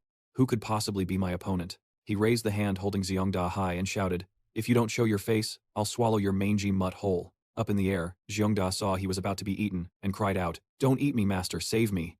At this moment, Lin Hai was still hiding and observing. Then he raised the gun, aimed at his target, and silently encouraged, "Xiongda, hang in there a little longer. I'll finish him with one shot." Suddenly, Hu Wei turned around, growling, "Trying to ambush me?" Seeing this, Lin Hai exclaimed in utter astonishment, "Holy crap, are your senses sharper than a dog's?" Then he raised his hand, his finger making some kind of gesture, and immediately, a powerful beam of light shot out from that finger, piercing through his body. Hu Wei laughed loudly, while Lin Hai cried out in pain. Seeing this, Xiongda shouted, "Master!" His fingernail had pierced through Lin Hai's shoulder, lifting him up. Hu Wei laughed gleefully, saying confidently, "I told you, I've learned a heaven-defying body technique. I'm already invincible." After saying that, he pulled Lin Hai's body towards him and said provocatively, "A country bumpkin in rags like you can't even touch a single hair on my body. Just slowly savor the feeling of how I felt when you trampled me under your foot back then." At this moment, Lin Hai could do nothing but grit his teeth in pain. Seeing this, Xiongda screamed in terror, "Master!" It said with resentful anger, "Master saved my life, and you dare treat my master like this?" Then Xiongda transformed into his human form and shouted, "You want something to eat, right?" It immediately leaped up, leaving Hu Wei's hand to grab his face, shouting, "Then eat me!" It then unleashed a barrage of punches straight into Hu Wei's face. He was completely shocked, and while being pummeled, he pulled his claws out of Lin Hai's chest, causing him to cry out in pain. His whole body fell to the ground with a thud as he said, "I'm saved." Xiongda, from above, turned back and shouted, "Master, now's your chance." Hearing this, Lin Hai bent down, picked up his gun, and said, "Here we go. Am I really going to let my pet dog save me?" Then he lay on his back, dragging himself across the ground, and aimed his gun. At that moment, Hu Wei was holding Xiongda up and cursing, "You bastard." Now, Lin Hai's entire body was sliding across the ground, and when he turned and saw this, he was horrified. He raised his gun, took aim, and growled, "Farewell, young Master Hu." A gunshot quickly rang out with a bang that echoed through the area. The bullet sped forward and hit Hu Wei's hand, causing blood to spurt from it. Hu Wei's hand let go, and Xiongda was quickly released, darting back. He let both his hands hang limply to the ground, crying out in agony. Blood was now gushing from all of Hu Wei's limbs. He lowered his head, struggling with every bit of his strength, and finally, his eyes glowing red, he said, "To think I let you get your way." Then his brows furrowed, and he growled, "Don't think it's over just like this, you country bumpkin. The real show is just getting started." As soon as he finished speaking, Hu Wei's giant body crashed heavily to the ground with a loud thud, sending dust and smoke flying up instantly. Seeing this, Xiongda called out, "Master." Lin Hai watched, and said worriedly, "He's dead, but it's not over yet." Now, from Hu Wei's body, red streams of energy began to rise from his mouth, enveloping the entire area with a bubbling sound. Xiongda asked in a panic, "Master, what is that stuff?" Lin Hai looked up with great concern and said, "Suo Ling'er said he successfully cultivated the blood demon technique. So even if his physical body is destroyed, he will transform into an evil spirit." Hearing that, it screamed in terror, "So we're about to meet a real demon?" Suddenly, dark shadows zipped through the red smoke. One after another, they gathered and blocked out the moon. Countless skulls appeared, letting out mournful screams. Lin Hai looked up and shouted, "I'm right here, so stop your damn wailing. Look at the state you're in, and you still have the nerve to act all high and mighty as one of the 4 great young masters. You're so ugly it's blinding." Right after that, Hu Wei and the spirits shot forward like a flash of lightning, growling as he yelled, "Lin Hai, even as a demon, I won't spare you. Go to hell." Lin Hai held up the sword necklace, and the necklace immediately began to glow, forming a sturdy protective barrier, causing him to crash into it as if hitting a wall with a loud bang. Hu Wei stopped short, looking completely astonished. Lin Hai shielded his face with his hand, his gaze sharpening as he said, "Didn't see that coming, did you? I've got a demon-warding treasure to protect me." Suddenly, he blew out a puff of some kind of red smoke. It touched the protective layer, and instantly, the barrier began to make crackling sounds, before shattering into hundreds of pieces. Lin Hai watched in amazement, looking up and exclaiming, "What the hell?" Hu Wei and the skulls laughed loudly. "So what if you have a demon-warding treasure? No matter how powerful the treasure is, it can't withstand a single drop of a demon's spit." As soon as he finished his words, he lunged forward, roaring ferociously. "Let's see what kind of crappy treasures you have left. I'm going to tear your soul to pieces." Lin Hai watched and thought to himself, "This is it, I'm screwed." Hu Wei and the swarm of skulls rapidly closed in on him. He could only grit his teeth, standing frozen and silently waiting for death, but after a moment, it was still quiet, and he wasn't hurt at all. Lin Hai cracked his eyes open, looking utterly confused. At that moment, Linner appeared from nowhere, holding a chain in her hand. Hu Wei was now being yanked back by the chain wrapped around his neck. Linner said coldly, "Evil spirit, atone for your crimes." Lin Hai watched, feeling both relieved and annoyed. "You finally decided to show up. I was almost eaten alive by him." Hu Wei, being pulled back, screamed in pain. She chuckled lightly. "I was curious to see what tricks you had up your sleeve, but if I didn't act now, you'd be finished. You still had to rely on me in the end." Hearing this, Hu Wei was stunned and stammered a question. "You're a ghost immortal." Linner turned, tugged the chain, and declared, "It's good that you know. You committed countless sins in your past life, so obediently follow me to the underworld to be punished." But suddenly, he let out a huge laugh. "In your dreams." He then yanked the chain back hard. As she was dragged forward, she thought to herself, "This ghost is unexpectedly powerful. I can't restrain him by myself." Hu Wei dragged Linner high into the air, and she thought with concern, "His strength is greater than mine. If he turns the tables on me, I'll be in danger too." With that thought, Linner flung out numerous chains in all directions. The chains swiftly restrained all the skulls, binding them into a single mass, and then rapidly coiled around Hu Wei's body like a scroll. Immediately, other Soul Reapers appeared, each grabbing onto a chain. They announced loudly, "Soul Reapers, here to lend the princess a hand." Linner replied, "Many thanks." Down below, Lin Hai turned back, a little surprised, thinking, "I never knew this kid was a princess of the underworld." The scene cuts to the police car now. A hand grips the side as someone struggles to their feet. It's Peng Kai, finally recovering from the earlier attack. As he walked over, Lin Hai, clutching his injured shoulder, asked, "Chief Peng, are you all right?" Peng Kai said, "Little Lin, Hu Wei is dead. Is it over?" Lin Hai glanced away, his eyes filled with worry, and replied, "I hope so." Meanwhile, the bound Hu Wei let out a pained scream. Hearing it from below, Peng Kai barely had time to ask what's that noise, before the world started spinning, and he fainted. Lin Hai saw this and thought, he actually passed out from a ghost scream. Just then, Linner yelled from above, "He's too strong, we can only hold on for another 5 minutes." She held the chains tight with both hands, and turned to shout a warning, "You better think of a plan, and fast. If he gets out, no one will be able to suppress him again." Down below, he froze like a statue upon hearing her words, then he turned away, hand still on his wound, and muttered, "I'm seriously injured. I have to get to a hospital. If you professionals can't even handle him, what is a mere mortal like me supposed to do?" Suddenly, Lin Hai's phone dropped to the ground with a thud. Seeing it, his eyes lit up as he exclaimed, "My phone, that's right. How could I have completely forgotten about this?" Immediately after, Lin Hai picked up his phone and sat down, leaning against the police car. As he typed, he said, "I have powerful connections, you know." A message popped up, "Great Sage, please calm your anger." Wukong instantly appeared and asked, "Little brother, why would you say that?" Lin Hai held out his phone, crying out, "Great Sage, look how terrifying this monster is. Even the Soul Reapers can't do anything to him, and he's trying to kill me. Just think, if I die, there will be no one left to offer you medicine and gifts. Great Sage, please have mercy on your little brother." After hearing this, he took a drag from his cigarette, then said casually, "Just some small fry daring to act so arrogant." Hearing this, he was a bit stunned, and asked, "Great Sage, what did you say?" Wukong replied, "It's nothing, you wait here, I'm going to get something." Then, he quickly disappeared. Lin Hai said anxiously, "Great Sage, please hurry back. If you're late, I'm a goner." From above, Linner shouted, "Hey, what are you doing hiding there? We can only hold on for another 2 minutes." He yelled back angrily, "We still have 2 minutes, what's the rush? I'm thinking of a plan." As he finished speaking, Hu Wei let out an earth-shattering roar. Then he broke free from the chains. All the Soul Reapers were thrown back by the force, crying out in pain. She was also thrown back, screaming in agony. Lin Hai watched in utter astonishment, his eyes wide. Hu Wei now appeared from behind the car, saying in a cold voice, "Lin Hai, you coward." He quickly got up and ran for his life, screaming, "Can you just give me a few more minutes? What kind of grudge do you even have against me?" Just then, Lin Hai tripped hard on a rock, his whole body tumbling as he yelled, "Damn it, my phone went flying." Lin Hai and his phone slammed onto the ground, and he cried out in pain, but before he could recover, Hu Wei lunged at him, shouting, "Go to hell, you country bumpkin." Lin Hai said in terror. I'm done for. Suddenly, a notification sound came from his phone.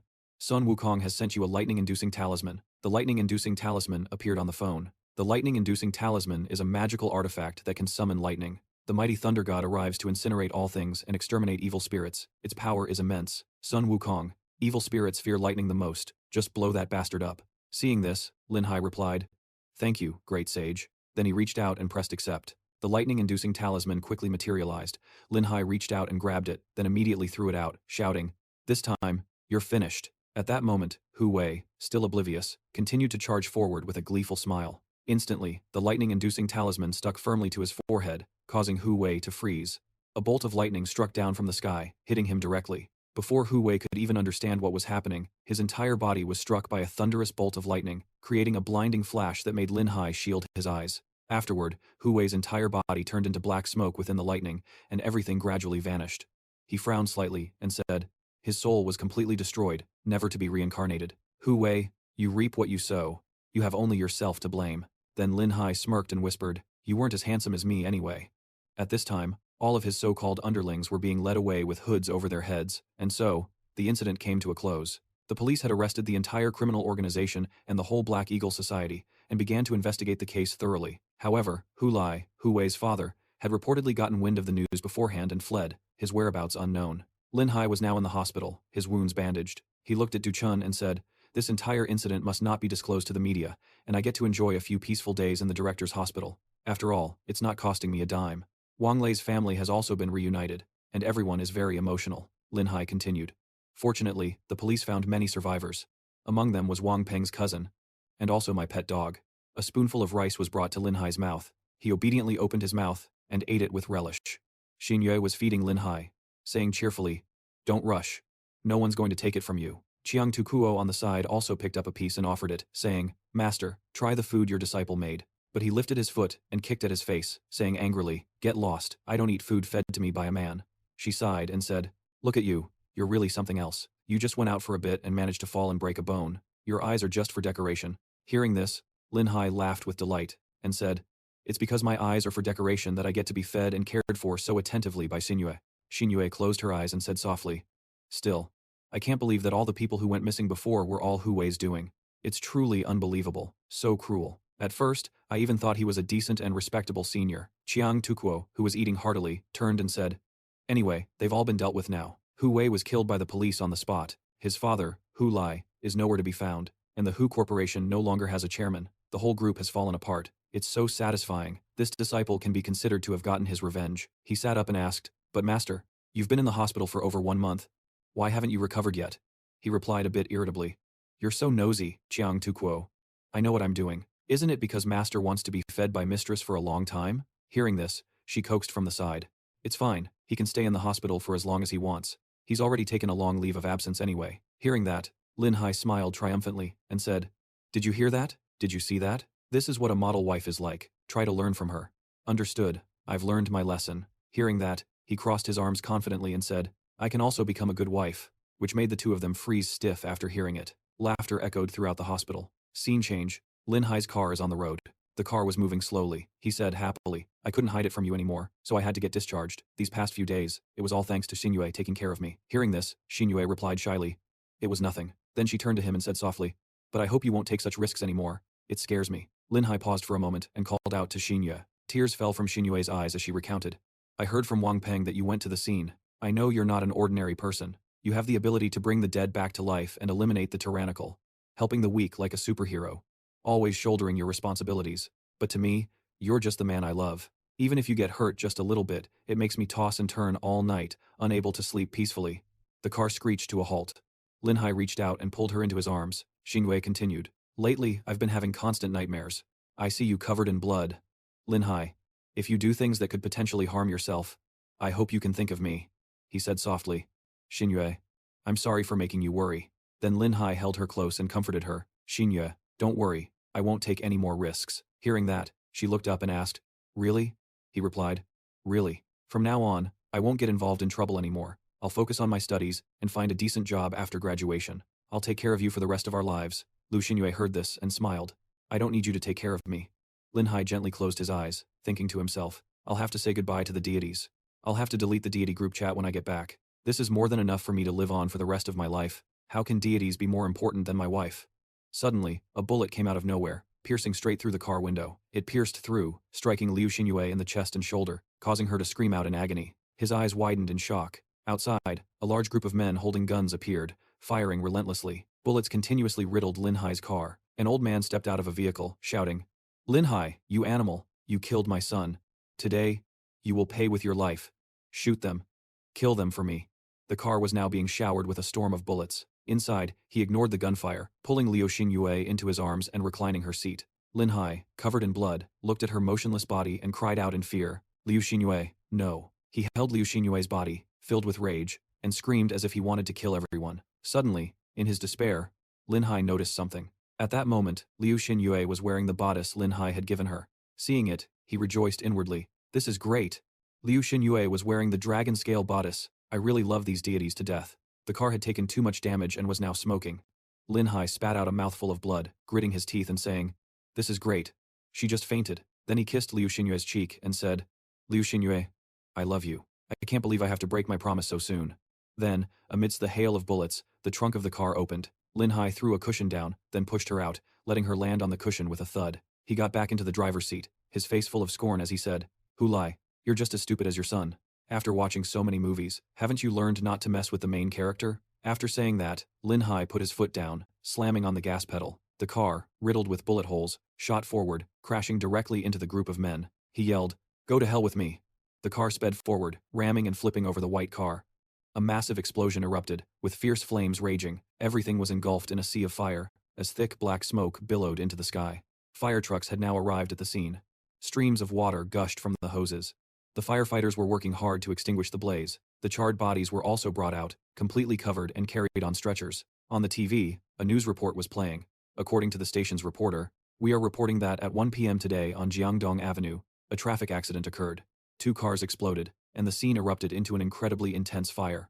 Residents living nearby stated that, before the explosion, they heard intense gunfire. The police believe this may have been an act of revenge. The intended target was Lin Hai, a student at Jiangnan University. Xing Qing, who was holding a chip, dropped it upon hearing the news. Liu Liang and Wang Peng were also completely shocked. Chiang Tukuo couldn't hide his shock and anger. Peng Kai was on the phone or doing something when a hand knocked on the door. "The chief," he said. "Xiao Shu, come in." Shu Tian entered with a stack of papers and said, "The bodies at the scene have been confirmed as Hu Lai and 3 hired assassins of unknown nationality." Peng Kai took the papers, looked at them, and spoke softly. "I should have known Hu Lai was a cornered dog who would bite back. We failed to protect Lin Hai this time.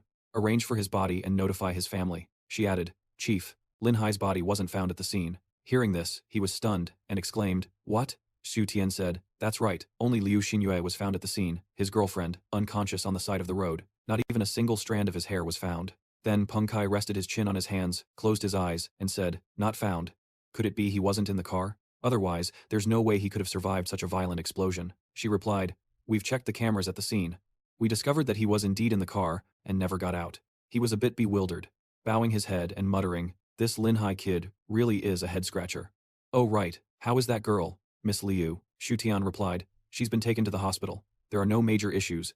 It's just that her mental state isn't very stable." The scene shifts to the hospital now, where Xinyue is huddled alone in her room, terrified. The food tray on the table has gone cold, completely untouched. Meanwhile, Xiongda is crying his eyes out. Master is done for. Liner, sitting beside him, frowned and said, "Stop making a racket. He's not dead." Hearing this, he shot up, licking the candy in his hand, and asked in surprise, "Really?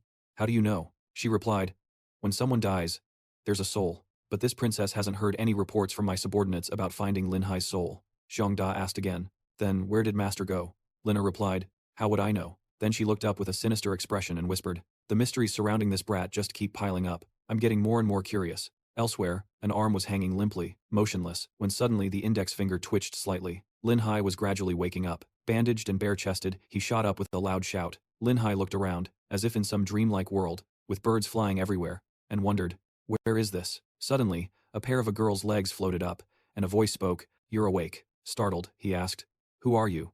The beautiful girl said, "This servant is Xianer, the fairy spirit of the Yuehu sacred realm." Lin Hai, somewhat astonished, asked, "Fairy spirit of the Yuehu sacred realm? I remember I died, so how did I get here?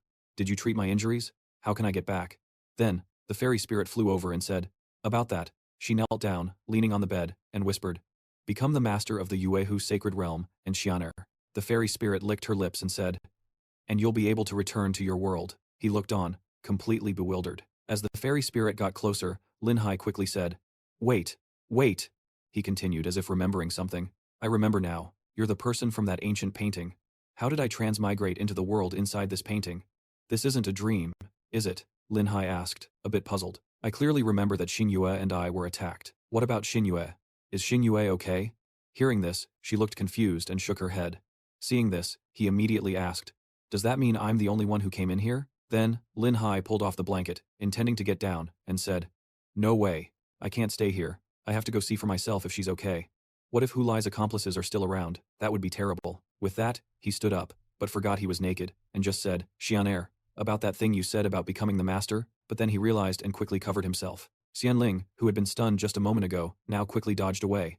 Lin Hai asked embarrassedly, "Xianer, where are my clothes?" She was also extremely embarrassed, her face beet red, and held out her hand, saying, "I didn't do it on purpose." Soon after, clothes materialized on his body. Lin Hai exclaimed gratefully, "Truly magical." Just then, shimmering lights appeared in the air, and he asked, "A trial?" Xianling replied, "That's right." She was now sitting in concentration, and said softly, "In the past, anyone who entered the Moon Lake Immortal Realm could only leave freely by passing the trial and becoming the new master of the Immortal Realm. Because the trial is incredibly harsh, in the last 1,000 years, the Moon Lake Immortal Realm has only changed masters 3 times.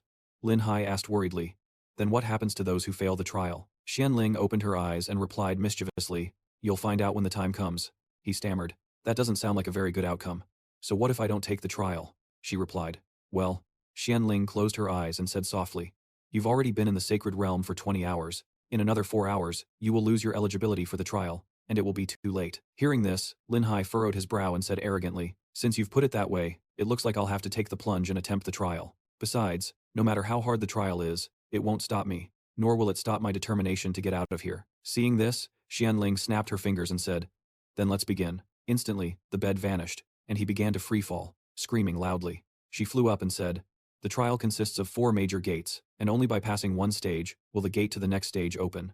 Xianling quickly flew off, leaving him with a parting word. "Well then, good luck to you." Lin Hai yelled from below. "You could have at least given me a warning so I could prepare myself." Suddenly, a monstrous fish lunged out of nowhere, baring its teeth to snap at him, causing the bewildered Lin Hai to scream in terror. After a moment, his eyes squinted, then slowly opened. Lin Hai bolted upright, asking in horror, "Where is this place?" Flames were raging all around. He was now on a bridge, with a sea of fire beneath him. Lin Hai was stunned, thinking to himself, "Holy crap, they weren't kidding about this being a trial. To face something this big right at the beginning." He then started running, saying as he went, "Looks like I just have to cross this stone bridge. It's only about 200 meters. Watch me cross it in a single breath." But as soon as he took a step, a sizzling sound like grilling meat came from beneath his feet. Lin Hai lifted his foot, hopping and yelling, "It's too hot. I can't do it. I can't cross. Why couldn't Xianer at least give me a pair of shoes?" He looked at the bridge, engulfed in raging flames, and said, "Then again, at this temperature, anything would instantly combust. Even shoes would just be incinerated. What am I supposed to do? No wonder they call this a trial. It's definitely not simple. I have to find another way." Suddenly, he spotted 2 bodies, lying sprawled on the bridge up ahead. Lin Hai thought to himself, "Wait a second. Are those 2 bodies? They must be from previous trials. It's obvious they made it to that point and couldn't go on, burning to death right there." He cupped his hands to his mouth and yelled, "Hey Xianer, is it too late to quit now? Being wiped from existence sounds a lot better than burning to death. It's so hot here, I'll either burn to death or get scorched dry." After saying that, Lin Hai looked down, furrowed his brows, and gritted his teeth with determination, thinking to himself, "No way, Lin Hai, you just declared you have to pass this trial. If you give up now, aren't you just letting Xingyue become some other guy's wife? Think. There has to be a way." So what kind of plan could he come up with? "I've got it." He then bent down and ripped off his pant leg with a tearing sound, after which Lin Hai sat down and wrapped it around his feet, thinking to himself, "If I don't have shoes, I'll just make a pair myself." Then he stepped out and stomped on the bridge's surface to test it, admitting to himself, it really wasn't as scorching as before. As if he'd struck gold, Lin Hai's eyes lit up, and he dashed forward, praising himself as he ran.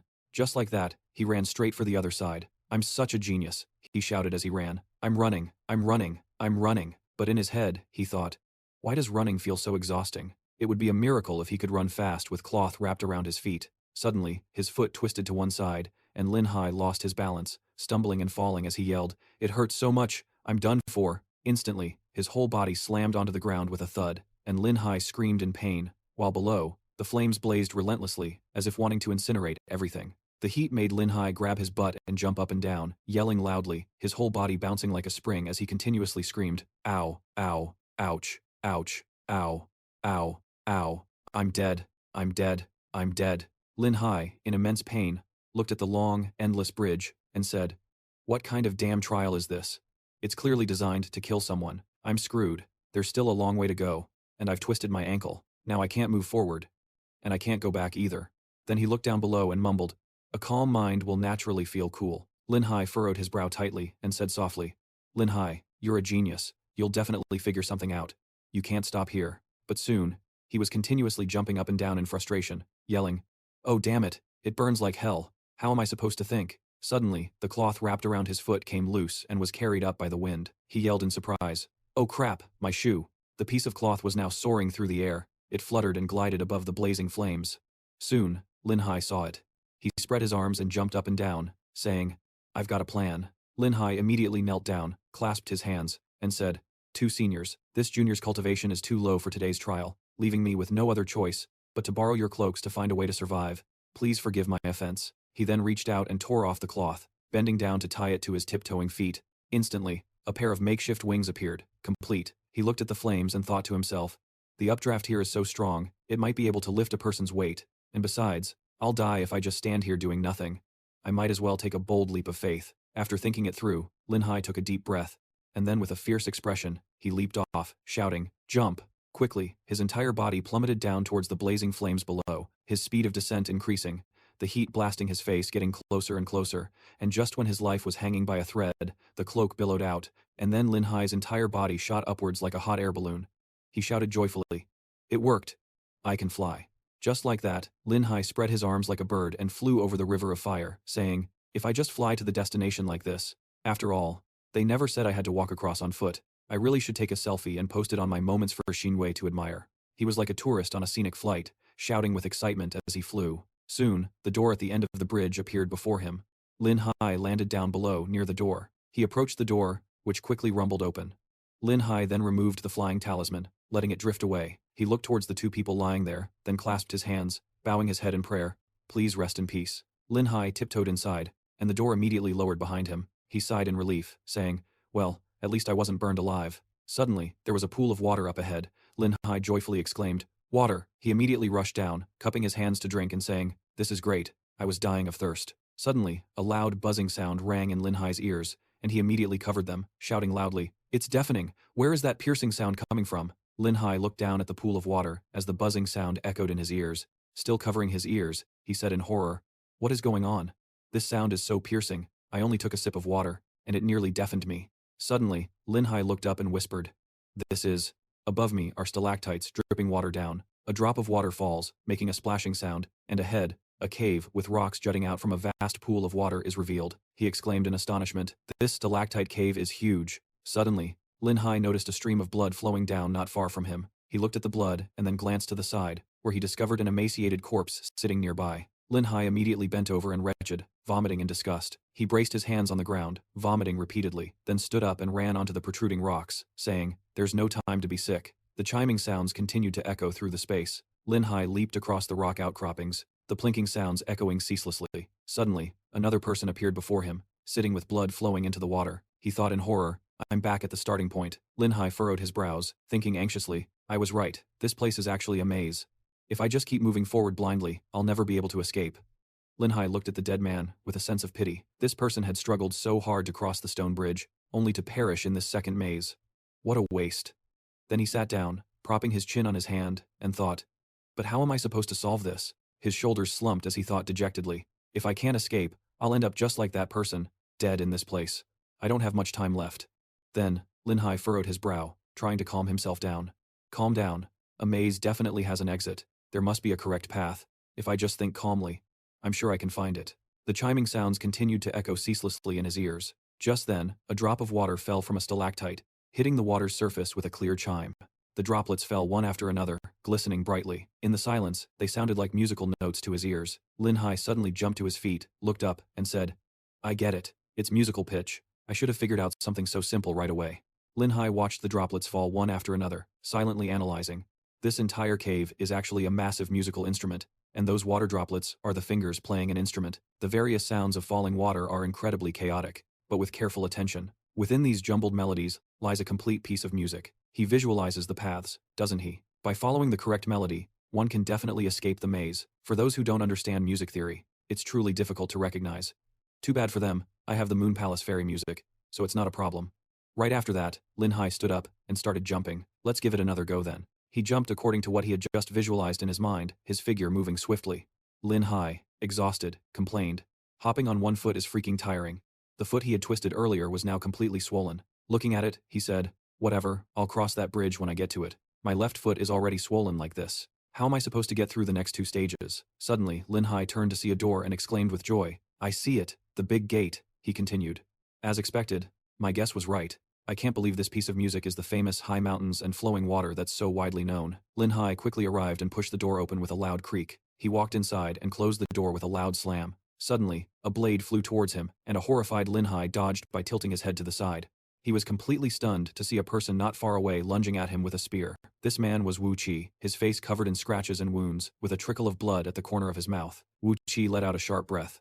Lin Hai, still threatened by his spear, asked in astonishment, "Who are you? Why is there a living person in the third stage?" But Wu Qi didn't answer, and instead dragged his spear along the wall, forcing a frightened Lin Hai to dodge with every move of the spear. Then he grunted and swept the spear in his hand towards Lin Hai, but Lin Hai quickly ducked, dodging the attack just in time. Still in that position, Lin Hai shouted, "Wait, wait!" But Wu Qi paid no mind and raised his spear again.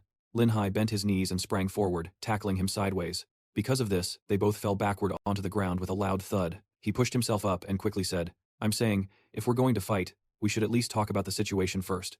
Wu Qi was now struggling to get up, his whole body trembling as he righted his spear. Seeing this, Lin Hai said, "Still want to continue? You can't even hold your weapon steady."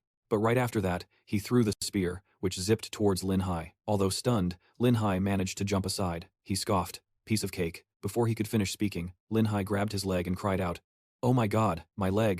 I forgot about my ankle." Wu Qi was now trembling as he struggled to stand, his face ferocious as he wiped the blood from the corner of his mouth. Lin Hai looked up in horror and asked, "Who the hell is this guy?" As he got up, Lin Hai asked, "So the third trial is to fight a guy in ancient clothes, holding half a spear, who's already seriously injured." At this moment, Wu Qi charged forward, shouting, "Kill!" Lin Hai also raised his hand and said, "Then bring it on." Very quickly, he was taken down, falling to his knees with a heavy thud and crying out in pain. Then he covered his mouth and spat out a mouthful of blood. Seeing this, Lin Hai asked, "You're already injured like this. You're no match for me at all. Why don't we sit down, have some tea, and chat a bit to figure out what's going on?" Wu Qi, full of determination, said in a strained voice, "I must defeat you." Then he stood up. He clutched his stomach and continued, "I've waited here for countless years, and I must defeat the trial taker. I just passed this gate. I have to go back. The Grand Army is surrounded. The Emperor is in danger." Standing up, he heard this and asked with some surprise, "What are you talking about? What Grand Army?" He gritted his teeth, his eyes darting down, and said angrily, "The Oirat army. They pretended to make peace, then ambushed our 200,000 strong army. I was struck by a sword and suddenly fell in here." Lin Hai gestured with both hands in confusion, asking repeatedly, "Oirat, ambushing a 20,000 strong army. Are you talking about the Tumu crisis? Oh my god. Are you a soldier from the Ming Dynasty army?" Wu Qi heard this and asked in surprise, "You know about the Tumu crisis? How is my army? What about the Emperor?" He raised a hand, holding up one finger, and said softly, "They lost. The Emperor and the Ming Dynasty were both destroyed." He exclaimed in shock. "What?" Then he spat out a mouthful of blood. Seeing this, Lin Hai jumped back in fear, hastily saying, "Young hero, General, don't get agitated. Although I'm also eager to pass the trial, if you want to know, I can tell you what happened afterward." Wu Qi, full of pain, stammered, "So my great Ming has ended, and the great Qing has fallen." He replied, "Yes." He lowered his head, saying dejectedly, "So I've been waiting here alone for 1,000 years, unbelievably. But it feels like it just happened yesterday." Lin Hai heard this and asked in amazement, 1,000 years, and you're still alive?" Wu Qi sighed and continued, "You probably don't know that in this third gate, the winner passes, while the loser remains trapped in this space, until the next trial taker appears, and if they still can't defeat the newcomer, they continue to be trapped here. I lost once, and started waiting for the next trial taker. And just like that, I've waited for 1,000 years. The world is no longer the world it once was." The two sat down facing each other, and he added, "Time in here seems to stand still. It's been 1,000 years, but I haven't aged at all." After hearing this, he said sympathetically, "That must be boring as hell." Wu Qi looked down at the wound on his stomach and said, "Even my wound has never healed." Lin Hai, feeling indignant on his behalf, stood up, turned around, and raised his hand, saying, "To be in pain like this for 1,000 years, my god, this trial is truly twisted. When I get out of here, I'm going to report this to Xianer." Wu Qi's eyes darkened as he said softly, "You won't be able to get out like this." He picked up his spear and continued, "I made it clear earlier, if you want to leave, you must completely defeat me to earn the right to challenge the next gate." Hearing this, Lin Hai just stood there silently. The two of them now stood looking at each other in silence. Wu Qi spoke up worriedly, "If I lose again or concede defeat, I will be trapped here again, forever stuck here." Lin Hai quickly replied, "But you're already so seriously injured, you can't fight anymore. Come with me, there must be a way." He furrowed his brows and sighed, "There's no point anymore. My country is gone. The emperor I was loyal to is gone." Then he looked up, his eyes filled with determination, and said, "I don't want to lose again, and I don't want to stay here waiting anymore. Little brother, thank you for telling me everything. I really trust you." Then Wu Qi turned the spear towards himself and said softly, "Consider this me repaying your kindness." Seeing this, he reached out in panic and shouted, "Don't." But it was too late. Wu Qi had now pierced himself with the spear, and blood immediately spurted out as he collapsed to his knees. Lin Hai knelt down in fear and asked, "What are you doing?" Wu Qi endured the immense pain and forced himself to say, "If this were back in my day, you would have been no match for me." He placed a hand on his shoulder, his eyes full of confidence, and said, "There must be someone out there waiting for you to come back. Don't make them wait too long." After saying that, Wu Qi's hand went limp and slid off Lin Hai's shoulder. His entire body was now motionless as he slumped to the ground. Suddenly, a gurgling vortex appeared from behind. Lin Hai turned to face it, clasping his hands together. He bowed his head respectfully and said, "Thank you, hero." Then, he stood up and leaped into the swirling portal. Lin Hai quickly went inside, and when he looked around, he was completely astonished. A treasure trove filled with glittering gold items had appeared before him. Lin Hai exclaimed, "Oh my god, is all this extravagance necessary?" He bent down and picked up a gold coin. He held it up to his eye, staring at it intently, when suddenly a golden portal appeared beside him. Lin Hai turned in surprise and asked, "A door has appeared. Does this mean I've passed the trial?" Suddenly, as he looked through the portal, he saw Liu Xinyu walk by. Lin Hai, completely shocked, called out her name. Then he quickly jumped through. He frantically asked, "Xinyu, where are you going?" But he was still standing on the floor, glittering with gold coins, and now many more portals had appeared around him. Just then, Lin Hai looked towards another portal and saw her standing there, saying, "There she is." Lin Hai jumped into that portal again, shouting, "Xinyu, where are you going? It's dangerous." But when he stepped through, he saw her standing in a different portal. Lin Hai continued to jump from portal to portal, and now, losing his patience, he shouted in frustration, "What is going on? Why are there so many doors? She's so close, right in front of my eyes." The scene then cuts to the real world. At the hospital, a surprised voice exclaimed, "What? The patient is gone?" A nurse was standing there talking to Du Chun. "That's right, director. I just stepped away to change the IV for another patient," Xinting cried out worriedly. "It's all my fault. I wasn't watching my sister carefully and fell asleep." He quickly reassured them, "Everyone, don't panic. We don't know if Lin Hai is dead or alive. She wouldn't do anything foolish, but it's still dangerous for her to be out there alone." Then, Du Chun picked up his phone, turned, and spoke again. "You guys search again. Don't leave any stone unturned. I'll call Chief Peng and ask him to keep an eye out." Hearing this, the young girl turned away in a panic. "I'll go look for her." The nurse also rushed off. "I'll get security to help with the search." Meanwhile, a pair of bare feet were walking down the street. It was Liu Xinyu. She walked aimlessly down the busy streets, with cars roaring past. Liu Xinyu wandered alone, looking completely dazed. Two thugs noticed her, flashing creepy smiles with malicious intent. Meanwhile, Lin Hai was relentlessly running from one portal to another, calling out to Liu Xinyu, "Wait for me." Suddenly, he tripped and fell flat on his face. Lin Hai pushed himself to his knees, panting heavily. "I've already chased her through more than 50 portals. Why are there so many of them?" He looked up at the portal where she was walking and pleaded, "Xinyu, where are you trying to go? Please slow down. I can't keep up with you anymore." Then, gasping for air, Lin Hai struggled back to his feet and said with determination, "But it's all right. I'm not going to give up." He ignored his own excruciating pain, and after speaking, he looked up with a dazed smile. Then, as if hallucinating, Lin Hai's eyes rolled back and he began to shout, "I'll definitely catch up to you. Wait for me. Just wait for me." As for Liu Xinyu, she was currently wandering aimlessly down a street filled with roaring traffic. Those two thugs were still puffing on their cigarettes, watching her intently from behind. After a brief discussion, the fat one put a hand to his chin, smiled sinisterly, and asked, "Sound good?" The other guy nodded in agreement. "Yeah, this girl will definitely fetch a high price." With that, they began to follow her, their minds full of schemes as they smirked to themselves. "We'll find a deserted spot, tie her up, and sell her for a hefty sum." Suddenly, a person blocked the two thugs' path, a massive, giant-like figure glaring down at them menacingly. Chiang Chok growled. Hey, you too. Both of them gasped in shock. Chiang Chok then roared angrily. You think you can mess with? Before Chiang Chok could finish his sentence, he swung his arm and slammed it hard onto the fat guy's head. The remaining thug looked at his partner, who was now lying motionless and trembling on the ground, and said bitterly, Damn it. Then, he pulled out a knife, raised it, and snarled through gritted teeth. Chiang Chok. You dare. But before he could finish, a knee shot up and slammed into his hand, sending the knife flying. Zhao Lei rushed in from nowhere and slammed a powerful elbow into the man's neck, sending him flying backward.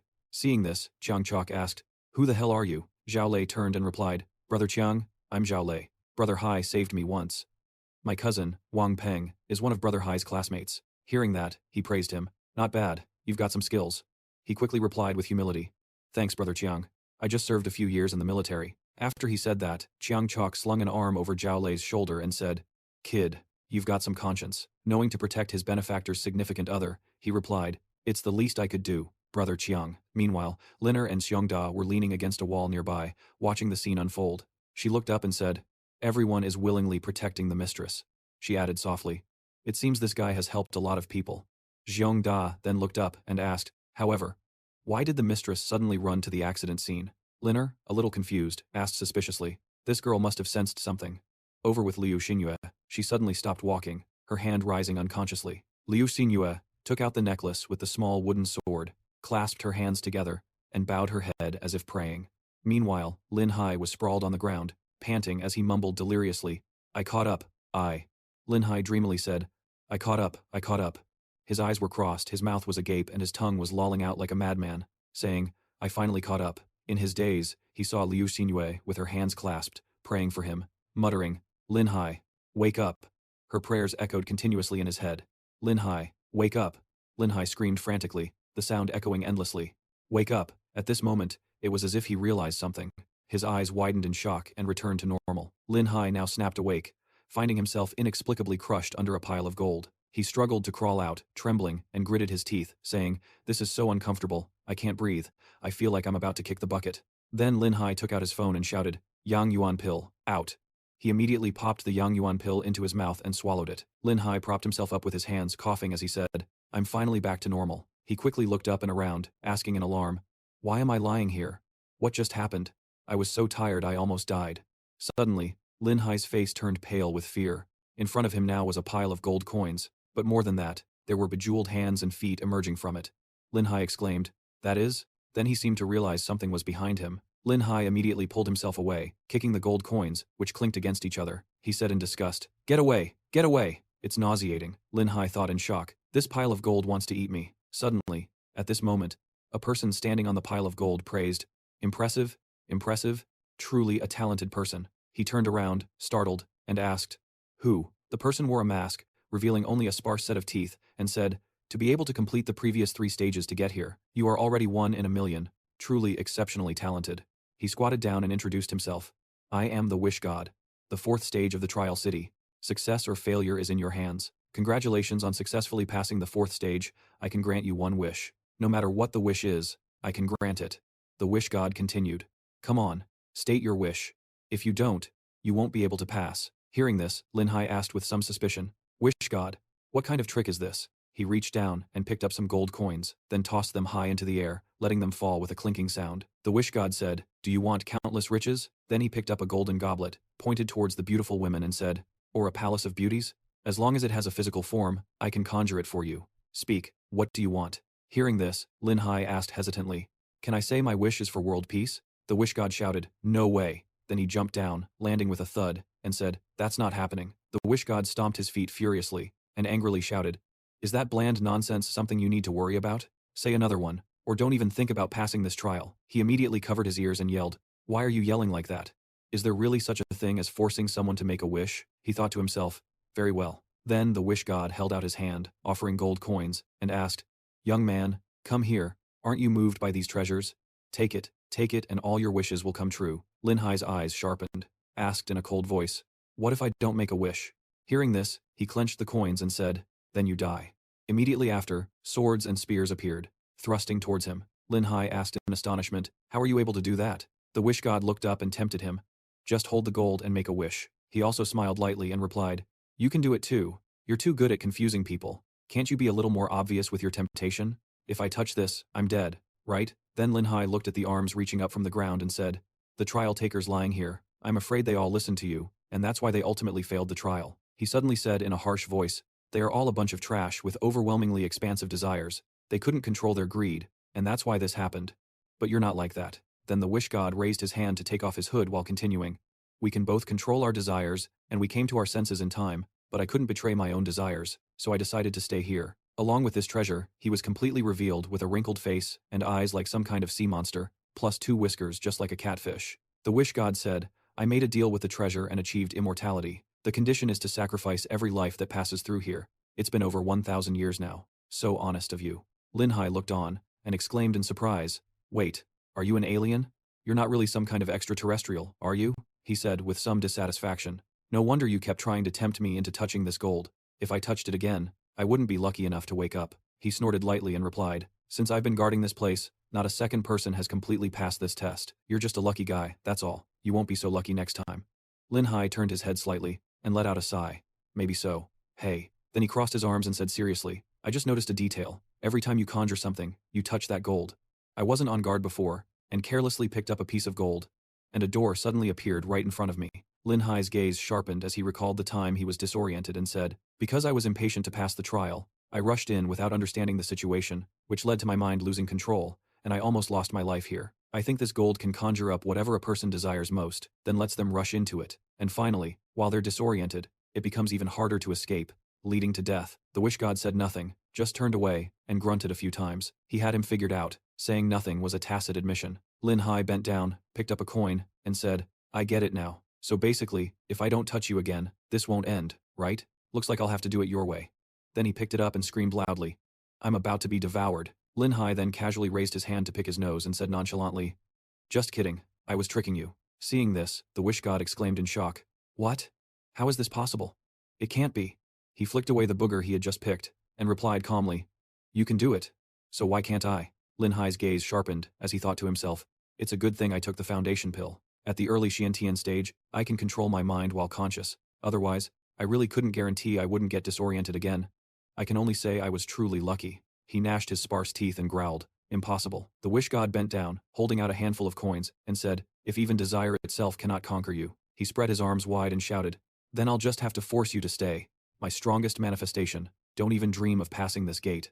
Suddenly, a dragon-like monster appeared, baring its sharp, ferocious teeth. Lin Hai looked on mockingly. Wow, I told you were like E.T. Your manifested monster looks just like an alien too. The enraged monster slammed its coin-clutching hand onto the ground and roared, shut up, you rotten brat. He quickly backed away to dodge its attack.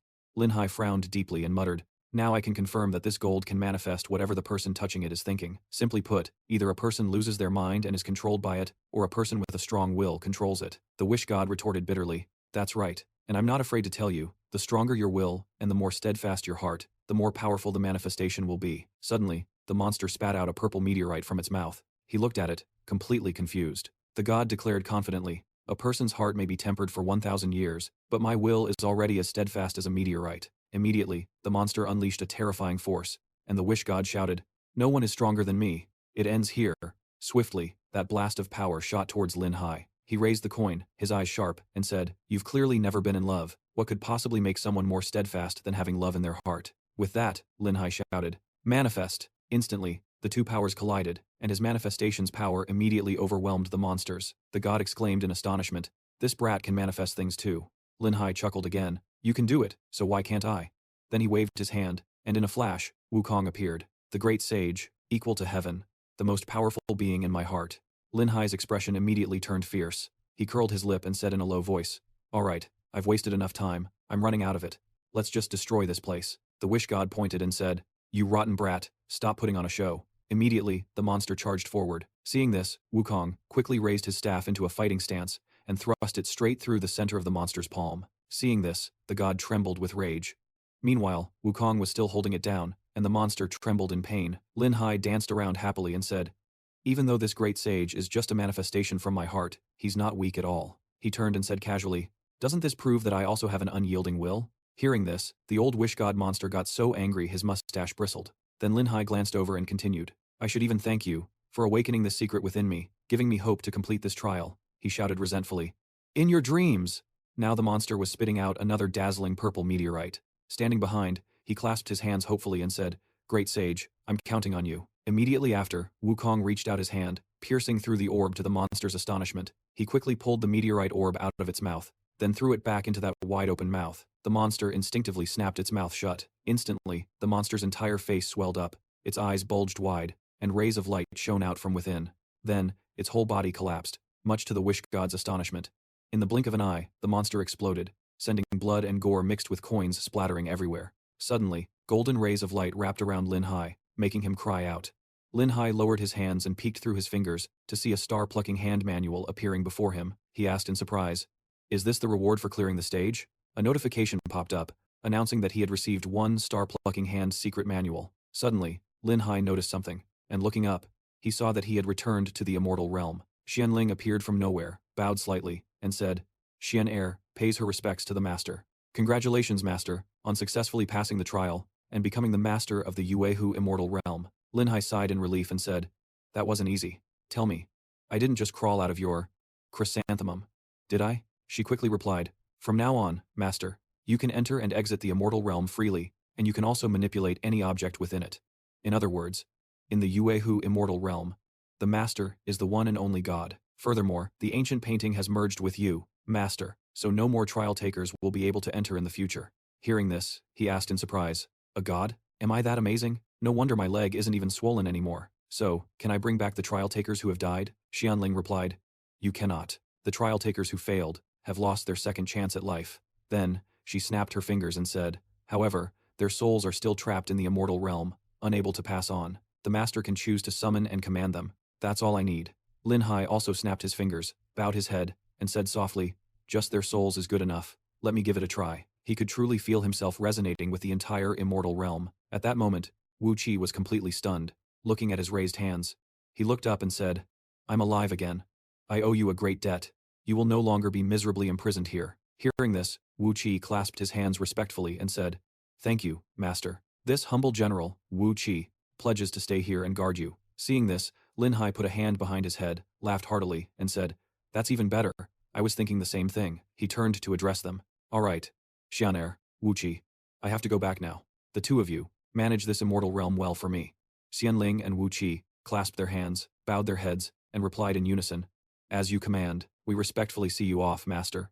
Lin Hai rejoiced inwardly. Everything was finally settled perfectly. Having an immortal realm that he could freely enter and exit would be very useful. Then he snapped his fingers, and his entire body quickly vanished into the darkness. Cutting back to reality, Linner was observing and said, She's been praying there for half a day already. Does she really think praying will make him appear? Let's go back. We didn't find any leads today either. At that moment, Lu Xinyo was still clasping her hands in prayer, when suddenly, Lin Hai slowly appeared from behind her. Everyone, from Linner and Xiongda to Wang Leiqiang, gasped with their jaws dropped in shock and astonishment. Now aware of his presence behind her, she tilted her head slightly. Lin Hai asked playfully, Hey, beautiful, are you waiting for someone? Lu Xinyue replied softly, Waiting for a scoundrel. After saying that, she threw her arms around him. Lin Hai hugged her back and called out Liu Xinyue's name.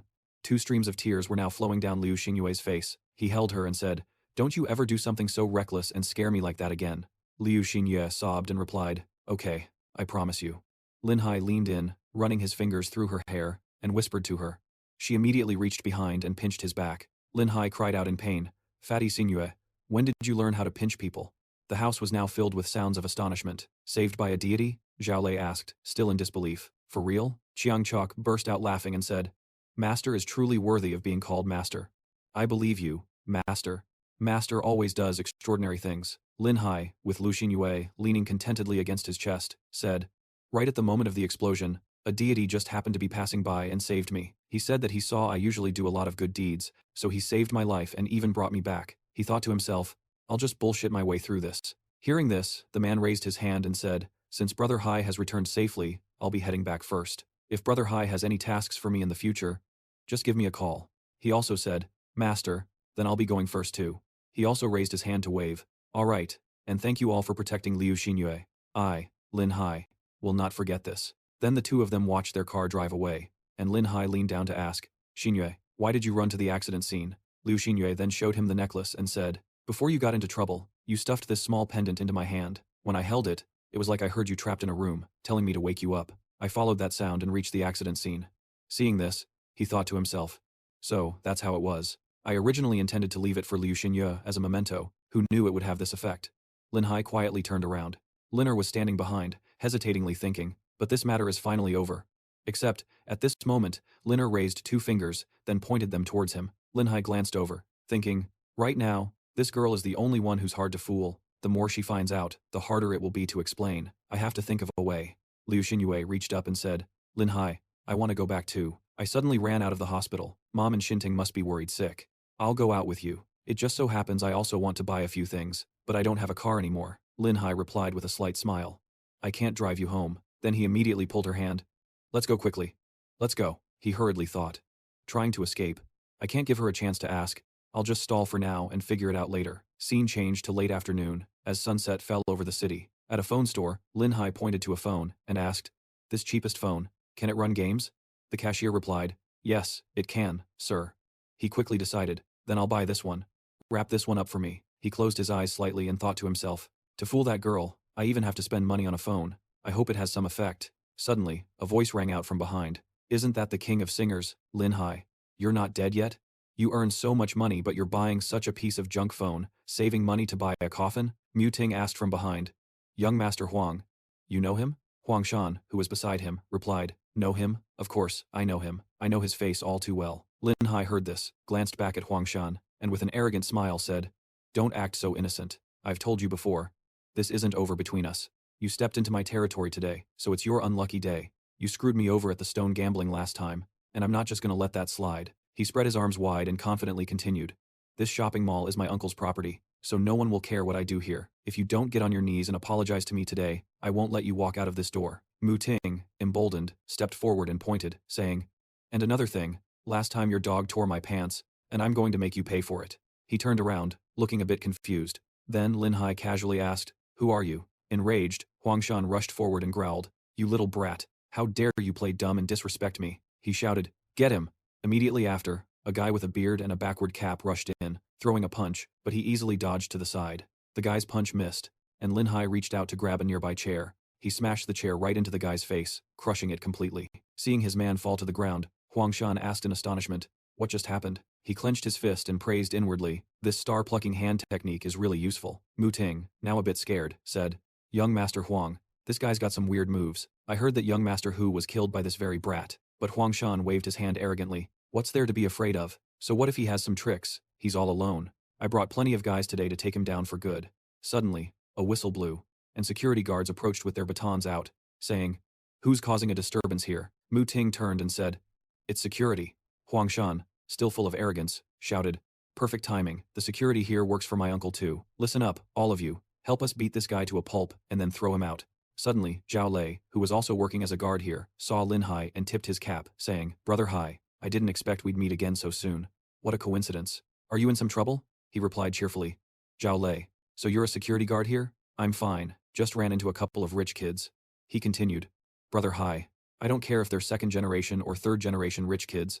Just say the word, and I'll help you take them all down. No questions asked. Lin Hai hesitated for a moment. Just then, the rest of the security guards shouted in unison, we're with Brother Lei. Whoever Brother Lei tells us to get, we'll get him. That's right. Hearing this, Huang Shan furiously shouted, what do you bunch of nobodies think you're doing, going against me? You all want to get fired? As soon as he finished speaking, the chair flew from Lin Hai's hand, smashing right into his face. Young Master Huang screamed in pain as blood spurted from his nose and mouth. Lin Hai's eyes sharpened as he warned in a low voice, hey, young Master Huang, you should watch your mouth. I can tolerate you disrespecting me, but don't you dare disrespect my friends. Lying on the ground from the hit, he turned his head and glared resentfully, muttering, you. At that moment, a police car pulled up outside. Xu Tian stepped out of the car, glanced over, and asked, who called the police? Who's involved in this brawl? Suddenly, her eyes widened in surprise. She saw the scene before her, with the thugs lying on the ground, groaning in pain. Hearing her voice, Lin Hai turned and replied, Officer Xu, long time no see. Huang Shan and Mu Ting were beaten to a pulp, their faces swollen, and had even lost a few teeth. But he still managed to yell, Officer, officer, he's the one who assaulted us. Arrest him, hurry up and arrest him, Xu Tian said. I just received a call about a brawl here.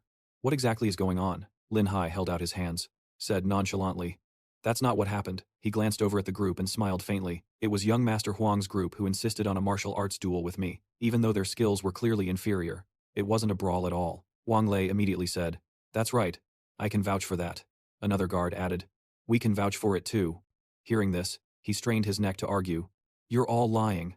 We were just walking along normally. This guy, Lin Hai, insisted on picking a fight with me, and even beat me up. You have to arrest him, arrest all of them." Hearing this, she hesitated, not knowing who to believe. Just then, a man suddenly walked over and asked in alarm, "What's going on here?" He was Huang Guan, the owner of the shopping center. Huang Guan asked in surprise, "Huang Shan, what happened to you?" Huang Shan immediately started crying out, "Uncle." He knelt down, grabbed his hand, and said with a pained expression, "Uncle, you have to stand up for me. This brat Lin Hai beat me up for no reason. Tell the police to arrest him. Aren't you and the captain good buddies?" Hearing this, Huang Guan turned to Lin Hai. He looked up, and Lin Hai quietly met his gaze. From behind, he arrogantly kept saying, "Lin Hai, with my uncle here, you're dead meat. Don't even think about making a living in this city anymore." Suddenly, the man turned around and slapped him hard across the face. Huang Shan, holding his face in shock, cried out, "Uncle." Huang Guan pointed at Lin Hai and said loudly, "Do you have any idea who he is? He's the #1 hero who took down the evil organization, the Hu Corporation, the outstanding youth personally recommended by Director Peng. The news about him was broadcast on TV. Didn't you watch it? Would he really beat you up for no reason?" Hearing this, Lin Hai pointed at himself, confused. "Huh?" Frustrated, he cried out, "Uncle." Before he could finish, the man pushed Huang Shan away with his foot and yelled, "Don't uncle me. Now get lost, you're embarrassing me."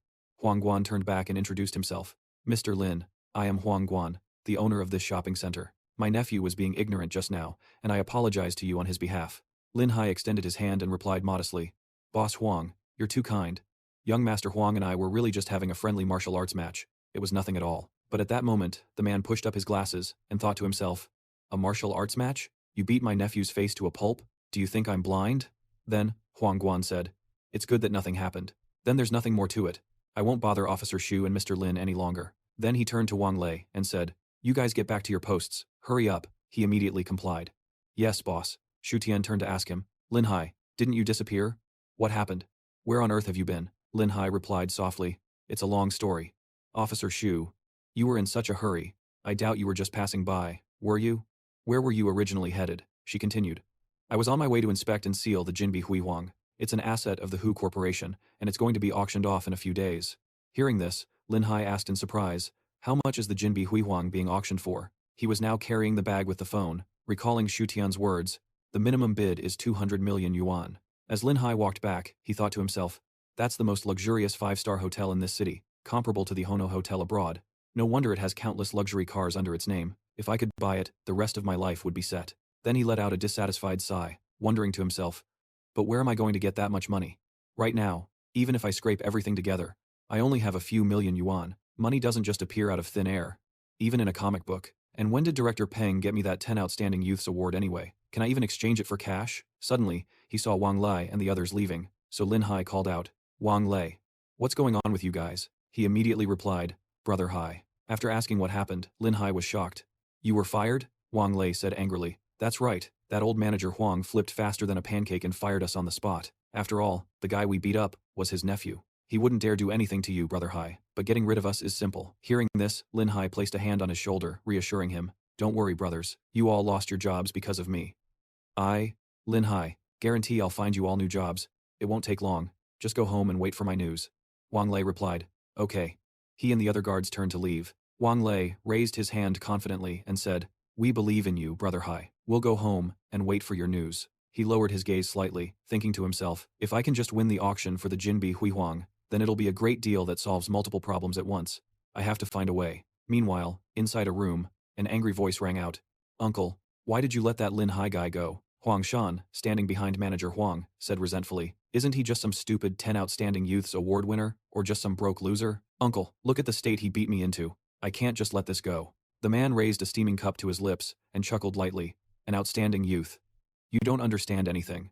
Manager Huang looked at Huang Shan and continued, "He's far from some outstanding youth. He's the wolf who single-handedly took down Hu Wei and his son. Never mind that he toppled the Hu family on his own. He's also extremely close with Dean Du and Director Peng. From now on, if you see him, you'd better stay away. Don't drag the Huang family into trouble.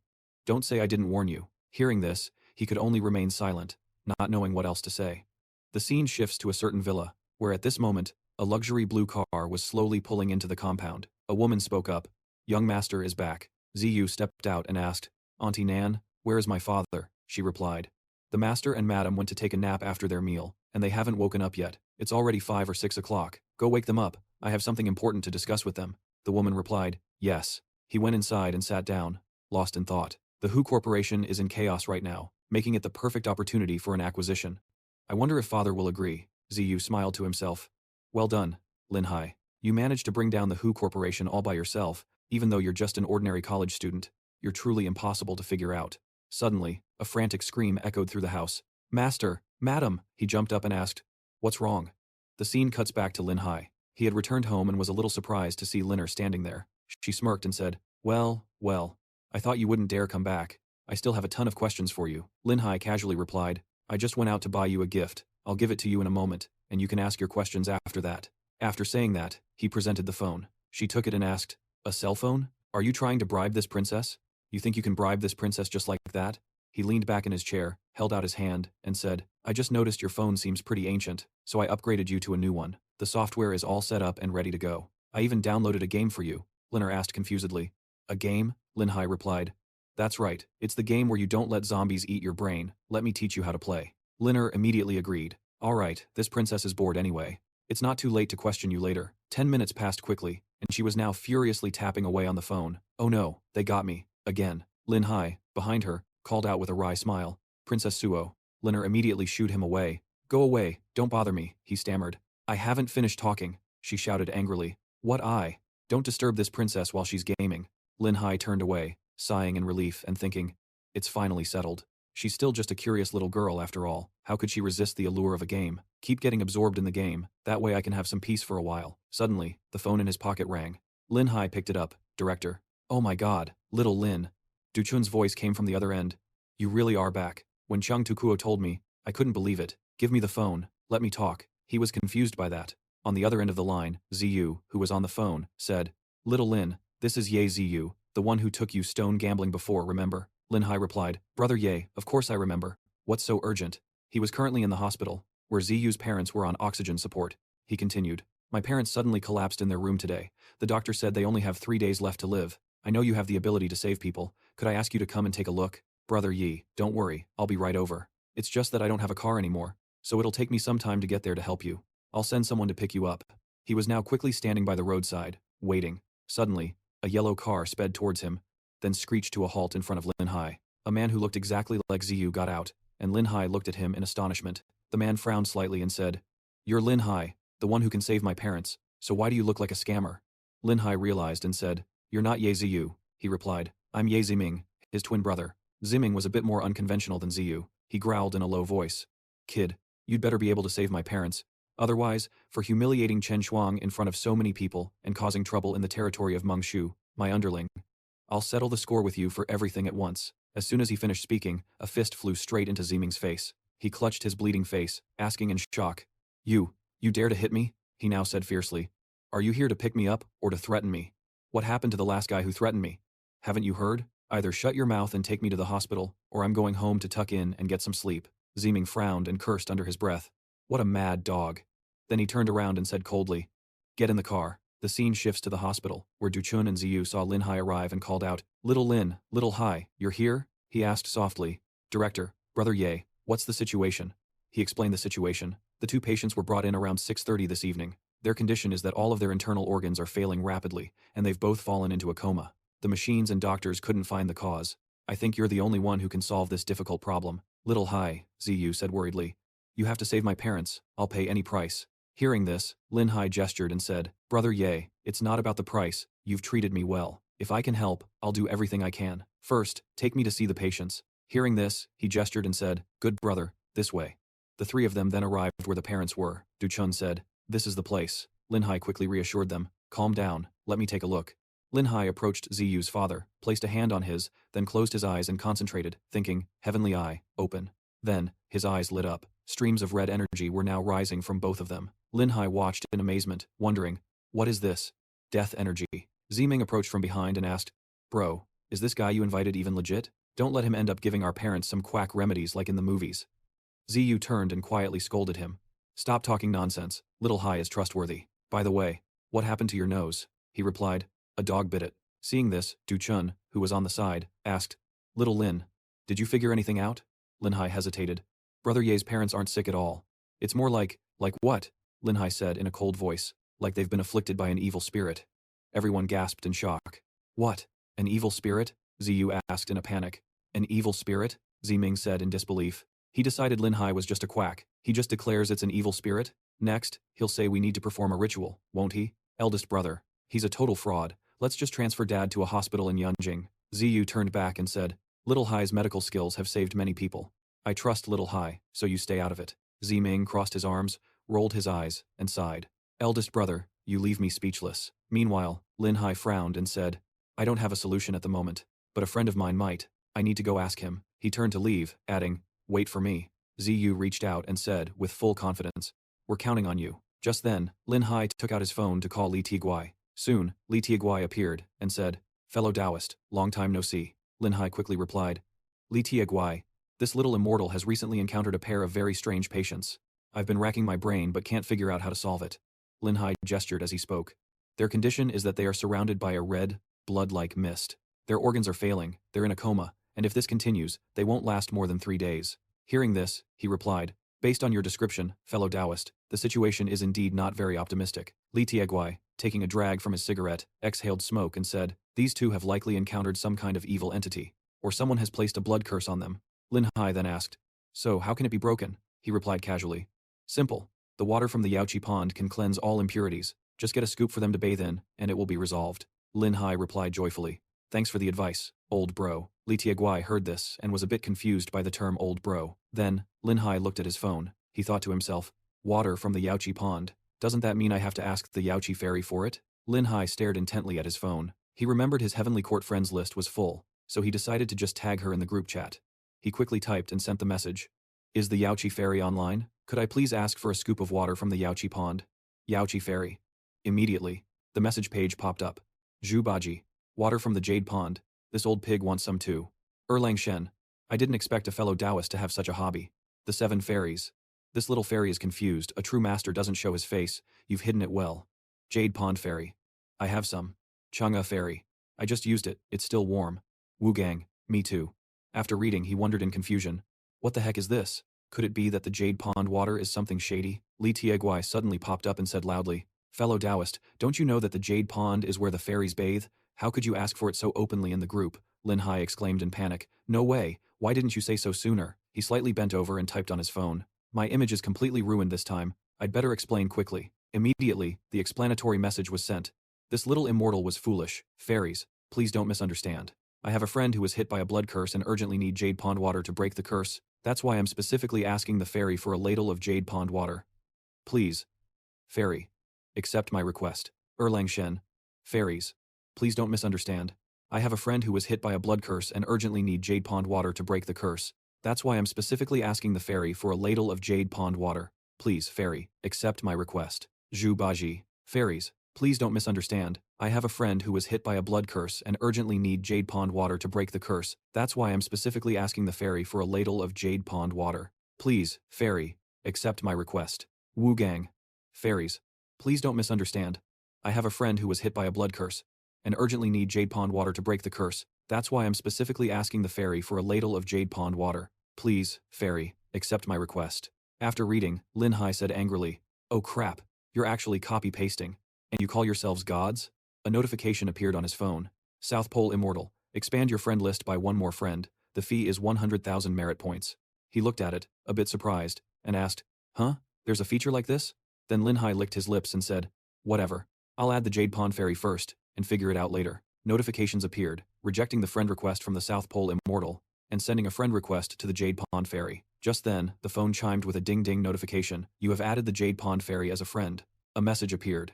South Pole Immortal. Fellow Taoist, you can't play like that. The Jade Pond fairy appeared, resting her chin on her hand and chuckling softly. And he's a super handsome guy too. Unexpected. Truly unexpected. Lin Hai replied shyly. It's not what you think, fairy, he said with a big smile. I truly need the Jade Pond water to save someone. Think about it, fairy. If I were lying, I couldn't do anything bad anyway. But if it's true, then you can earn great merit for saving a life. She closed her eyes to think, then said, "What you say makes sense. Saving a life is one thing, but you can't get it for free. I'll take 100,000 merit points from you for it."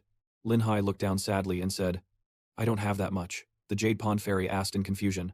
"Looking at you, you're not trying to get it for free, are you?" He immediately denied it. "Of course not. Of course not." Suddenly, Lin Hai remembered something, thinking to himself, "That's right, I still have a box of face masks I bought for Shinya. For now, I'll just use this." Then he reached behind him, took out the box of masks, and said, "Fairy, I have something here. I wonder if it can be a substitute?" Lin Hai held up the box of masks and said with a smile, "This thing is called a face mask. It's something this little immortal obtained from a secret realm. After washing your face, you apply it, and it has a miraculous effect on a woman's skin. It's a holy grail for skincare and preserving beauty. Peerlessly valuable." She heard this and quickly agreed. "Is it really that miraculous? Then scan it for me." Fairy Yaochi took the mask box and said, "I was just testing your sincerity. I didn't expect it to actually cost 100,000 merit points. However, since you've offered this for trade, I'll have to accept it." He replied, "Thank you, Fairy." A notification appeared. "Fairy Yaochi has sent you a bottle of water from Yaochi Lake." Lin Hai reached out to take it, saying happily, "Got it." Then he took the bottle and returned to the hospital room, saying, "Make way, I found a solution." Ziyu saw this, and asked in surprise, "Little Hai, what's that?" Lin Hai opened the cap, and an instant fragrance wafted out. He said, "This is the good stuff, watch this." Du Chun saw this and praised. "What a wonderful scent." Ziming asked in confusion, "What kind of trick are you pulling?" Lin Hai held out his hand to catch the water flowing from the bottle, then immediately sprinkled it all around the hospital room.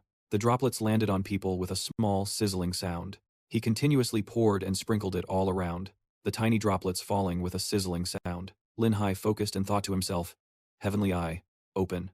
Immediately after, he saw the red smoke dissipating and thought, "The blood miasma is gradually dissipating, it seems to be working." Ziyu rushed over and said happily, "Look, Mom and Dad's complexions have really improved a lot." Du Chun used his stethoscope to check and exclaimed, "It's a miracle, their physical condition is recovering." Ziming, still standing with his arms crossed, choked when he heard that. Lin Hai wiped the sweat from his forehead and sighed in relief, thinking to himself, this should solve the problem. He hadn't even finished the thought.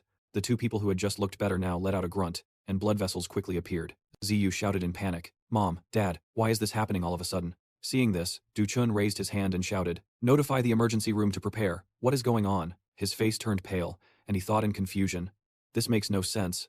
Could Li Tiaguai have tricked me?" At that moment, Ziming rushed over and knocked the bottle out of Lin Hai's hand, furiously yelling, "What the hell did you do to my parents?" He grabbed him by the collar and growled, "I saw through you from the start. You're not a doctor at all. You're just a scheming, deceitful country bumpkin. I'm going to call the cops and have you arrested." Ziyu turned back, also genuinely confused, and said, "Little Hai, you. Lin Hai was now a complete mess, stammering. Yi Ziming was now absolutely furious, his eyes filled with ferocity as he declared, "Lin Hai, you deceitful piece of trash. Don't think I can't do anything to you just because you have Chief Peng protecting you. Do you think our Ye family is a pushover? Don't you dare underestimate the power of our Ye family." Lin Hai frowned, thinking to himself, Li Tieguai and Fairy Yaochi wouldn't trick me. There must be a problem somewhere. This isn't as simple as it seems. Then he grabbed Ziming's hand and pulled it away, thinking, the situation is dire right now. I have to get out of here first and figure things out later. Lin Hai turned and ran, shouting as he went, "Brother Ye, Director, I'll find a way, wait for me to come back." Ziming continued to warn from behind, "Lin Hai, you can't escape, I won't let you off the hook." Just then, his phone rang, and Ziming answered it, saying, "This is Ye Ziming, send some guys to catch that bastard. Lin Hai, if he resists, just break his legs." Ziyu, who was sitting nearby with her hands clasped, saw this and said, "Ziming, calm down a bit. The most important thing right now is Mom and Dad's safety." He turned back and asked coldly, "You still have the nerve to mention Mom and Dad?" Then, Zeman shouted in a rage, "If you hadn't found that quack doctor to treat Mom and Dad, they could have lived for another 2 days. Now, if anything happens to them, I don't care if it's Lin Hai or this hospital, I'll make them all pay." The scene shifts to the street outside, where the sunlight illuminates Lin Hai's tall, slender figure as he walks alone aimlessly. Lin Hai's expression was extremely grim as he growled, "I can't believe it turned into such a mess. What terrible luck. If I'd known, I would have never left the house. Or maybe I should just forget it. It's not like I'm the one who cast the curse. Du Chun, Mr. and Mrs. Ye only have 1 day at most. If you have a way to make up for it, you'd better hurry." He looked at his phone and continued, "No. If they really die, I won't be able to prove my innocence. I have to ask Li Tieguai again." Suddenly, a voice from behind asked, "Are you Lin Hai?" Hearing this, Lin Hai turned to see a man approaching with many of his followers behind him. The man said, "Just a moment ago, all the gangs in this city, big and small, received an order from Second Young Master Ye to capture someone named Lin Hai. Now the entire city is hunting for you. Don't even dream of escaping." Hearing this, Lin Hai turned his head and thought to himself, how ruthless, Ye Zeman, I need to find a place where no one can bother me and figure things out. With that thought, he vanished instantly. The whole group exclaimed in astonishment. Where did he go? He disappeared. Is that brat a ghost or something? Now, Lin Hai appeared in the immortal realm. A spirit approached and called out, Master? He replied, Xianer. She immediately noticed and asked, Master, you don't seem to be in a good mood. Is something troubling you so much? Lin Hai slumped down, resting his elbows on his knees and rubbing his forehead, sighing. Don't even mention it. I tried to help someone break a blood curse, but the more I tried, the worse it got. My lifelong reputation is about to be ruined, and now I'm being hunted with full force. I'll just hide here for a bit before I go back out. After listening, the spirit asked, A blood curse? Why don't you tell Xianer about it? I know a little about curse techniques. Perhaps I can offer you some ideas. He turned back in surprise and asked, Really? Alright, here's what happened. Lin Hai began to recount the events.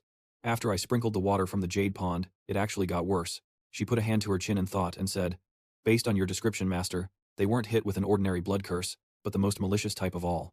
A shared fate curse? He asked inquisitively. A shared fate curse? The spirit continued. That's right. The caster of a shared fate curse uses a technique to bind their own life force to the victims, so they descend to the yellow springs together. Therefore, dispelling the curse on only one side won't work. It will actually make the curse's power even stronger. After hearing this, Lin Hai sighed. No wonder. My blind attempt to save them just made things worse. So how do I break it? She quickly sat down and replied, Sprinkling water from the jade pond on the cursed person is only the secondary step. More importantly, you must destroy the caster's ritual artifact, dispelling the curse from its very source. All of this must be done in time. Once they're dead, it'll be too late. Hearing this, his spirits lifted, and he exclaimed, So that's how it is. I didn't expect Xianer to know so much. The spirit smiled gently and replied, Master, you were able to obtain water from the jade pond. It seems you know quite a bit. Hearing this, Lin Hai laughed loudly and waved. I have to get this done quickly. I'm heading out. He then appeared, and seeing no one was left, he said, They all ran away. Well, that's fine. Then Lin Hai looked around and asked with concern, But with so many people out there, where am I supposed to find that cursor? After saying that, he took out his phone and said, I'll ask Chief Peng. Lin Hai leaned against a nearby tree and called Chief Peng. Peng Kai exclaimed in surprise, Lin, are you really still alive? He chuckled and replied, It's a long story, but I have something I need to talk to you about right now. After listening, he said in a surprised, low voice, Lin, how did you get involved with the Ye family? I've already received a call from my superiors telling me to arrest you. Where are you? Hearing this, Lin Hai asked in shock, What?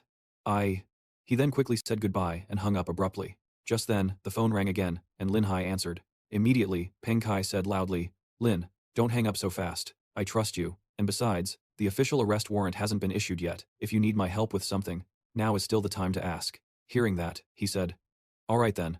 I'm looking for someone with these characteristics. They suddenly fainted and won't wake up, and they're even vomiting black blood. If you find anyone like that. Peng Kai was a bit confused by this.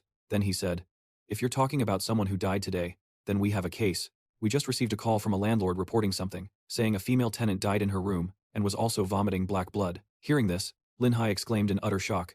What? She's dead? Then he lowered his phone and dialed a number. Lin Hai asked worriedly, Director, what's the situation with Mr. and Mrs. Ye right now? Du Chun replied, The patients are on life support, but the situation is far from optimistic. Hearing this, Lin Hai took a deep breath and held it, thinking, Thank heavens, there's still a chance, but what am I supposed to do now? He thought frantically.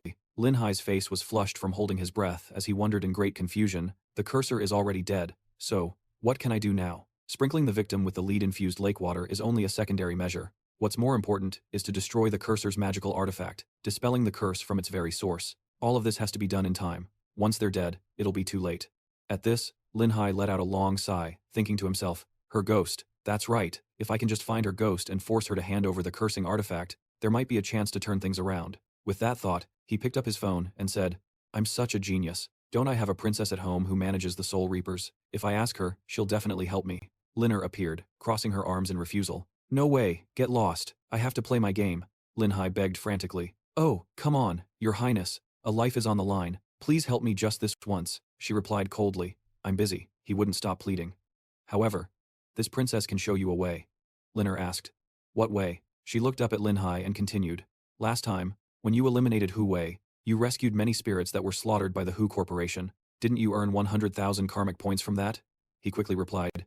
Yes, so what? Linner raised a finger and said, You can use those karmic points to upgrade yourself to a second-rank Soul Reaper, and then you'll be able to find the ghost on your own. Lin Hai immediately picked up his phone and said happily, I didn't expect this feature, let me try to level up. A notification popped up. You have spent 100,000 merit points to upgrade to a second-rank soul-reaping emissary, he exclaimed joyfully. It worked.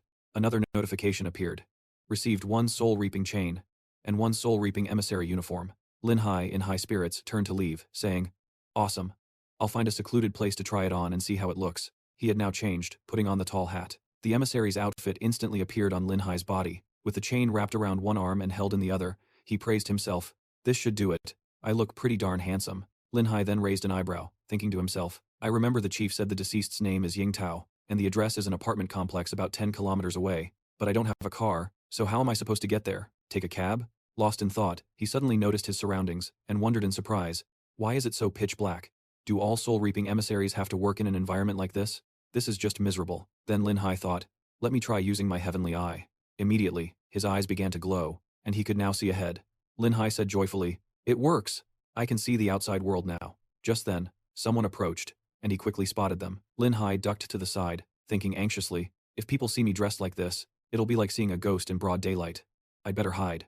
Suddenly, his entire body sank into the wall. After regaining his composure, Lin Hai thought, I actually passed right through the wall. That's right. I've seen those other soul-reaping emissaries move around without any obstructions, and mortals can't see me, can they? He stood up, tried lifting his feet, and thought to himself, does this mean I can fly too? Lin Hai's feet lifted off the ground, and his whole body felt light as it quickly floated up. He was thrilled to be flying, bursting into delighted laughter. Lin Hai was now flying over the neighborhoods when his gaze suddenly froze, and he straightened up, whispering, this is the place. Flying really is fast. After speaking, Lin Hai descended onto a nearby tiled roof house. He phased through the wall and saw a young woman inside. Lin Hai recognized her and whispered, Shu Tian? She was currently investigating a case. Shu Tian said, the deceased is named Ying Tao, female, 55 years old.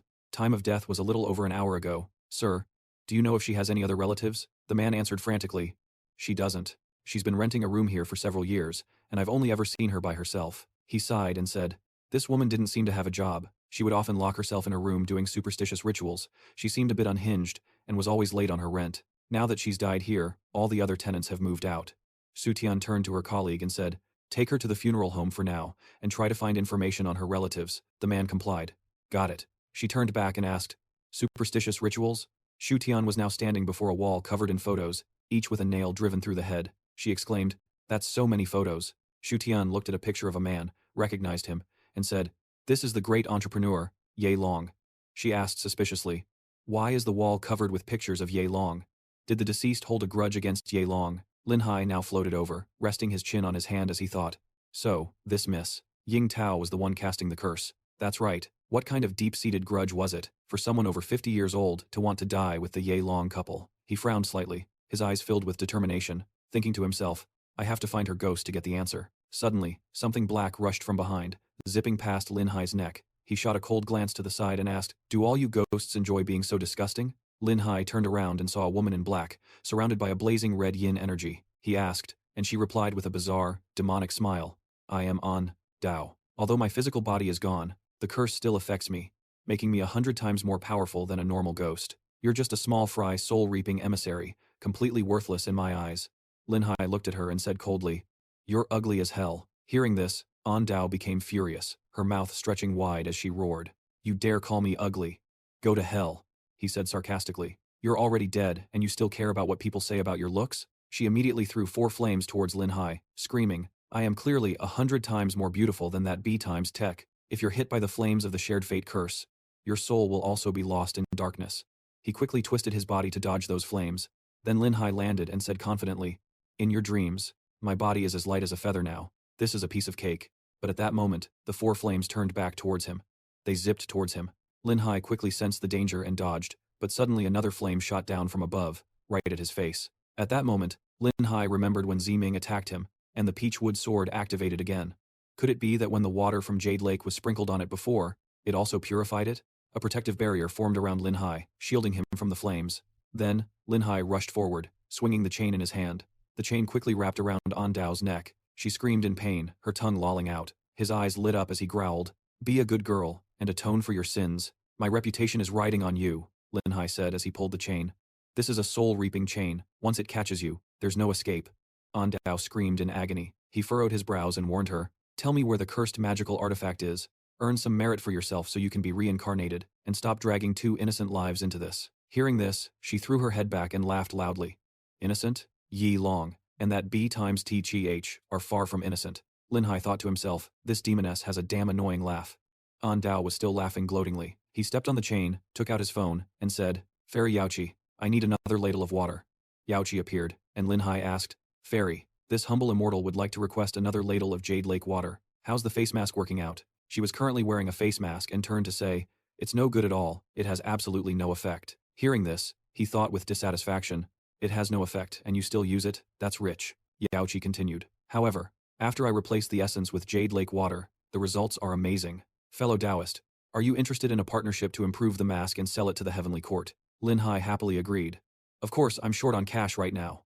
Then she raised her hand and said, If that's the case, then we can discuss the partnership a bit. He chuckled and replied, Fairy. Getting rich is important, but right now I'm in a hurry, and need water from Yaoqi Lake to save someone. You do? Yaoqi murmured, crossing her arms in front of her chest. All right then. I'll wait for your answer. Just don't make me wait too long. A notification popped up immediately after. Fairy Yaoqi has sent you a flask of water from Yaoqi Lake. Lin Hai praised her inwardly. So generous. Then he reached out to take the flask. As he opened the cap and turned back with a slight smile, he said, Let's see you take this. But Lin Hai then exclaimed in shock. When did you escape? She had already slipped out of her chains and was cursing. You hateful little brat, you won't catch me again. An Dao yelled in a cold tone, I'll never tell you where the magical artifact is. I want the Ye Long couple to go down to the grave with me, and I'm about to start drifting into endless darkness myself. Before he could say a word, An Dao turned and flew off, adding, You can't catch me now. Lin Hai, still in shock, thought to himself, This isn't going well. As she flew away with wicked intentions, she slammed right into a solid chest. An Dao looked up, her face paling in fear as she saw Shi Tian holding a chain and speaking with a fierce expression. Caught an evil spirit, I can get a reward for this, he said with disgust. Judging by your appearance, it seems you created a lot of bad karma while you were alive. You'll probably have to suffer in the 18 levels of hell. She screamed in terror, I'm not going to the 18 levels of hell, I won't go.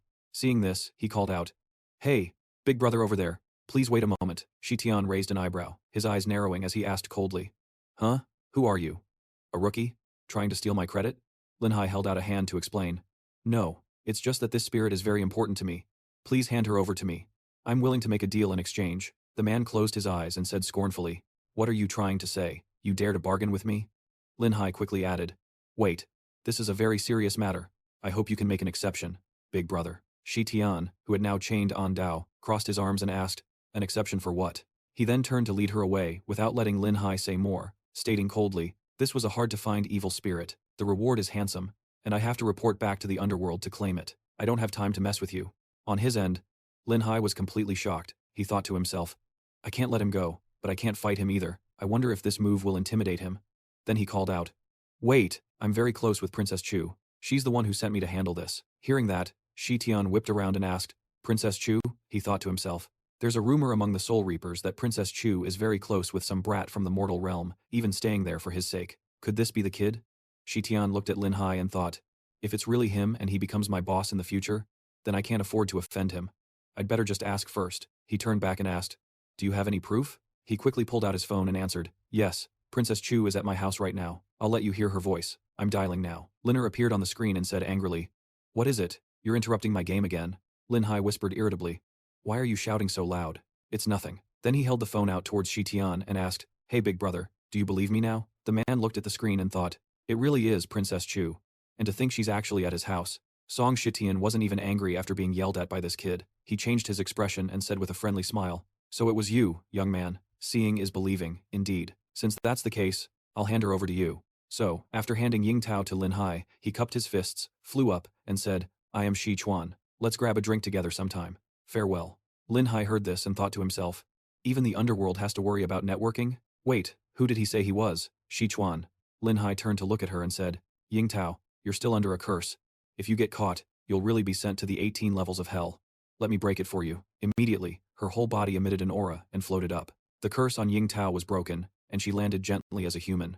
Thank you. He looked at Ying Tao and asked, Ying Tao, tell me where the magical artifact is. Don't be so stubborn and unrepentant anymore. She lowered her head and replied, I don't know what the cursed artifact is, and I wasn't the one who cast the curse. Lin Hai was shocked and asked, What? With a pained expression, Ying Tao said softly, I was just a pawn, used by hatred. The price was my own life. I never intended to make Brother Long die with me. I was tricked, he thought to himself. From the sound of it, she still has feelings for Ye Long. Maybe there's a chance for a breakthrough in this case. Then he turned and asked, "Then you must know some clues, right? What kind of curse were you two placed under?" She stammered. "A Taoist priest I often visited suddenly gave me something that day." Hearing this, Lin Hai asked again, "A Taoist priest?" Ying Tao recalled the priest saying, "Place this in your room and in Ye Long's room, and one day, he will have a change of heart and love you again." Hearing this, she was overjoyed, clasping her hands gratefully, and saying, "What? Are you serious?" Ying Tao's face darkened, as she said in anguish, "I never expected it to be an evil object that would cost us our lives." He leaned in and asked softly, "What did the Taoist priest give you?" She remembered the 2 cherry blossom trees and replied, "2 pots of cherry blossom trees. I placed 1 pot on my nightstand, and for the other one, I had my niece, Zhen Shuang, ask Ye Ziming to place it in Brother Long's room." After hearing this, Lin Hai repeated, "Cherry blossoms." Then he raised both hands and said with certainty, "In that case, the cherry blossoms must be the cursed artifacts. As long as we destroy these 2 pots of cherry blossoms, the curse will be broken. It must be." At this moment, Ying Tao called out softly, "Young man, can I ask you for a favor?" She knelt down, sobbing and begging, "Please save Brother Long. I really don't want him to die. Someone is trying to harm him. You must save him."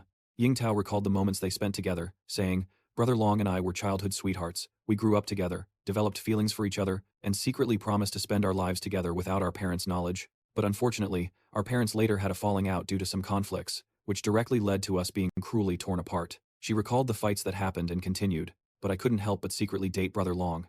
I accidentally got pregnant, and my parents forced me to have an abortion. Because of that, our 2 families refused to even look at each other, and it even led to physical altercations." Ying Tao sobbed. "After that, Brother Long was disappointed, and left me, and married his current wife. I couldn't accept it. I was clearly the one who was hurt, but in the end, everyone else got to go back to their normal lives, while I was the only one left to suffer alone, abandoned in my pain." Then her face twisted in anger as she screamed, "For over 20 years, I haven't been able to let anyone else into my heart. The suffering made me barren, taking away my ability to be a mother. I hate it. I hate everything. I hate every single person who ever hurt me, especially Ye Long. He was the last person who should have ever abandoned me." But she still suppressed her pain, sobbing with her hands over her face, her whole body trembling as she spoke. "So I never stopped cursing him to be miserable. That way, that wench would surely leave him, and then he would come back to me." Ying Tao said, completely broken and full of self-pity, "I really didn't want to be completely forgotten by him. I didn't want him to live so happily with that woman. That happiness was supposed to be mine, but I truly never intended to kill him. I just wanted to be by his side again. I wanted him to love me one more time." Hearing this, Lin Hai sighed. What a tragedy. Then he raised his hand to reassure her.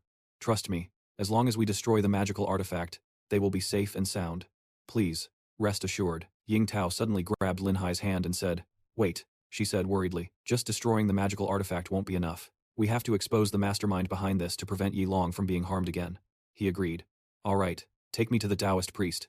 He must have some clues on him. Now that you're dead, the priest will probably be silenced soon too. We have to hurry." Then the 2 of them flew to the priest's house. Lin Hai said, "The Taoist priest you mentioned is in that apartment up ahead." Smoke was billowing from the apartment door. He exclaimed, "Damn it, we're too late." Then Lin Hai flew up, turned back, and instructed her, "You wait here, don't wander off.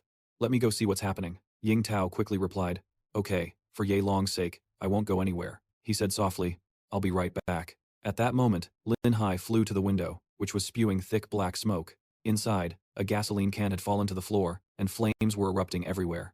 A pair of legs stood there, while the Taoist priest, terrified, scrambled backward on the floor, stammering, You again." The man was wearing a skull mask and adjusting his gloves as he spoke.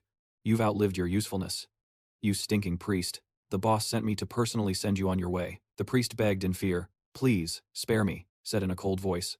"What a pity. The boss likes things clean, and even though you don't know much, you can only consider it your bad luck." And said in a cold voice, "What a pity. The boss likes to keep things clean. Even though you don't know much, you can just consider yourself unlucky." The priest kept reaching out his hands, begging desperately in fear. "Don't come any closer, I'm begging you. Please spare my life." Just then, Lin Hai appeared. He rushed forward, passing right through the man, and shouted, "Stop!" But then he remembered and said, "I almost forgot. In this form, I can't touch living people." Then he said softly, "Well then." He raised his hand and took off his messenger's robe. Instantly, the upper half of Lin Hai's body materialized. "Let's try this," he said. The priest behind him exclaimed in shock, "Oh my God, why did half a person suddenly appear?" The masked man, meanwhile, said in a panic, "Are you a ghost?" He lunged, trying to ensnare Lin Hai with the rope in his hands, but Lin Hai quickly dodged and snorted. Lin Hai landed a powerful punch to his stomach, sending the man flying backward, screaming in pain. Blood immediately gushed from his limbs. He stood looking at him, cracked his knuckles, and said, "You're not getting away. Now tell me who's pulling the strings." The assassin lowered his glasses, a sinister smile on his face, and said, "I'm a professional killer. How could I sell out my client? You fool." After saying that, the assassin bit down on something, then burst out laughing. "You'll never know the truth in this lifetime." Seeing this, Lin Hai thought to himself, did he just kill himself with a poison pill? Immediately after, the assassin's head lolled to one side. His body went still, but there was no way Lin Hai would let it go. Lin Hai said, "Soul guiding needle." He approached with the needle in hand, stuck it into the man's head, and said, "Come back to life." The assassin quickly woke up, asking in utter shock, "How am I not dead?" Lin Hai smirked and said, "With me here, you can't die. So you'd better start talking." The Taoist priest in the back was stunned by the sight, his face turning pale as he exclaimed, "Oh my God, what am I seeing right now?" The assassin then raised a gun and pressed it under his chin, saying coldly, "In your dreams, kid." A loud gunshot echoed, and then a stream of energy flew out of the assassin's body. His soul floated up and taunted, "I'm a ghost now, come and get me." As soon as he finished speaking, a chain shot out towards him. In a flash, the assassin's soul was bound, and he exclaimed in shock, "What?" Lin Hai smiled faintly. "I told you, you can't escape." The assassin's eyes bulged, his tongue hanging out, as he looked at Lin Hai in an emissary's uniform and screamed in terror, "A ghost?" The terrified assassin stammered, "What are you, a man or a ghost?" Lin Hai raised an eyebrow and said, "Who I am doesn't matter. You just need to know that if you don't answer my questions honestly, you'll never escape my grasp." He trembled in fear, but then his mouth twisted into a smirk, and suddenly the assassin's form began to grow larger. He said in a cold voice, "Who do you think I am? I'm an assassin with more sins than you can count. You think I'd be afraid of you? I committed countless evil deeds when I was alive. Now that I'm dead, even as a ghost, I've become an evil spirit. Not the kind of ghost a small fry underling like you can handle." Now, he had transformed into a massive, ferocious ghost and burst out laughing. "Scared yet, kid?" The ghost leaned down, opening its mouth wide to reveal sharp teeth and a veiny tongue. "Watch me bite you little punk to death." But not only was Lin Hai unafraid, he turned and mocked him, saying, "Just a big show. I've taken down far more ferocious evil spirits, so dealing with you is a piece of cake." Then, he opened a water bottle, took a sip, and spat it in the ghost's face. Immediately, bloody mist started rising from the ghost's entire body. It screamed in pain. "What did you spray on me?" As bloody threads fell away, the man who was a ferocious assassin just a moment ago was now a gentle-looking man. He smiled brightly and said, "Huh? I feel like my soul has been completely cleansed. It's so refreshing." Lin Hai, still holding the water bottle, said confidently, "You bet it is. Isn't this the stuff from the lake that can wash away all impurities?" Suddenly, he realized something, turning back to say, "Wait a minute, didn't I just take a sip of that?" Lin Hai quickly confirmed that this was water women used for bathing. Then he turned and started beating the assassin relentlessly, cursing, "It's all your fault. You made me drink women's bathwater. Die, you bastard. I'm already dead. Stop hitting me, then come back to life and die again." He kept begging, "Stop hitting me. I'll talk. I'll tell you everything." The assassin, now chained up by Lin Hai, said, "I'll talk. Actually, small fries like us don't get to meet the boss directly. All missions can only be relayed through a middleman." He angrily raised his fist and said, "I've wasted so much time on you, and it turns out you don't know anything?" He said fearfully. But, the assassin looked up and said, "This mission isn't like the others. That Taoist priest said the curse required the boss's blood. Then he gave me a small black jar." Hearing this, Lin Hai asked, "What's in the small jar?"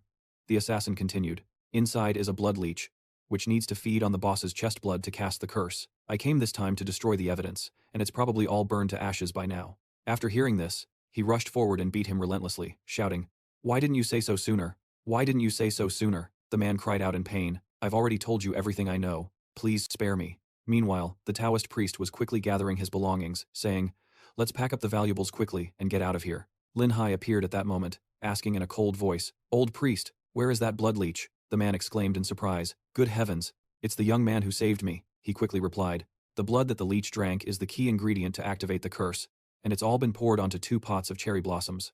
The blood leech was consumed by the sea of flames. Hearing this, he asked, "So, you're saying the most important piece of evidence is gone? So how do we break the curse?" The Taoist priest continued, "You were bitten by the blood leech, so the wound will leave a bite mark, which won't disappear for a very long time. To break the curse, you must destroy both flower pots simultaneously. Otherwise, it won't work." Lin Hai frowned and said urgently, "This is really complicated, but lives are at stake. I have to hurry and save them. You should get to safety too." The scene shifts to the hospital, where Duchun answers her phone. "Hello? Little Lin." Lin Hai's voice came from the other end. The director told Ye Ziyu to take the call, but he stammered in response. Just then, Ziyu walked over and said, "Give me the phone." From a distance, Ziming said bitterly.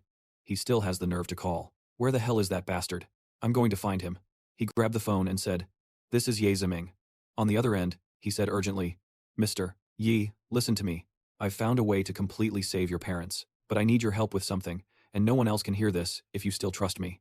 Ziyu frowned and asked, What is it? Lin Hai quickly replied, As fast as you can, go to your parents' bedroom and find me a pot of cherry blossoms. You have to be quick. This was the key to saving them. He thought for a moment, then replied, All right, I'll trust you one last time. Lin Hai hung up and said, That takes care of one side. Now I have to find the pot from the cherry blossom room. He put on his messenger uniform, thinking, I have to hurry. Lin Hai then flew up, thinking, if the blood leech was evidence that had to be destroyed, then those 2 cherry blossom pots will definitely be destroyed as well. If they're destroyed, then not even the heavens can help. Suddenly, he saw a man with a covered face carrying a flower pot and exclaimed in surprise. Ah! Lin Hai saw it and thought to himself, I'm one step too late. The flower pot from the cherry blossom room has actually been stolen. He frowned in suspicion, thinking to himself, That's not right. Why steal it instead of destroying it? Could it be? The person then placed the flower pot in the trunk of a car and sped off. Lin Hai watched and pondered.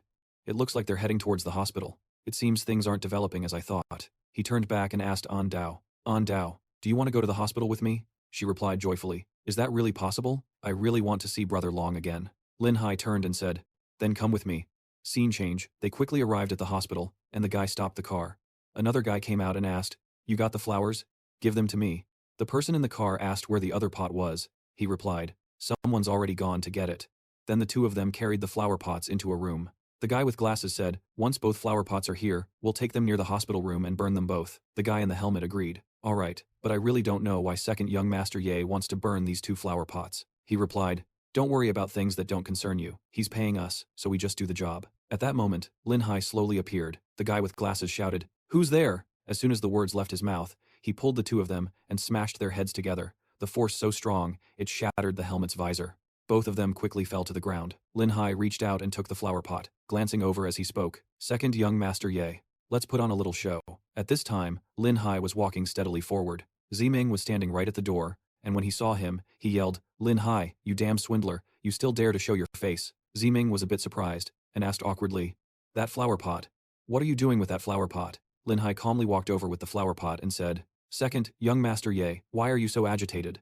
Then he smiled, a smirk playing on his lips as he said softly, I love flowers. What's so strange about carrying one with me? He immediately furrowed his brows in frustration. Shu Yu came up from behind and said, Little Hai, you're here? I went home but couldn't find the flower pot you mentioned. Huh? Is this the flower pot? Why is it in your hands? Lin Hai replied, then turned to him and continued, No, there's another pot. It's only natural you couldn't find it, because someone sent people to take it away. Hearing this, a confused Shu Yu asked, What are you talking about? Didn't you say you could completely save my parents?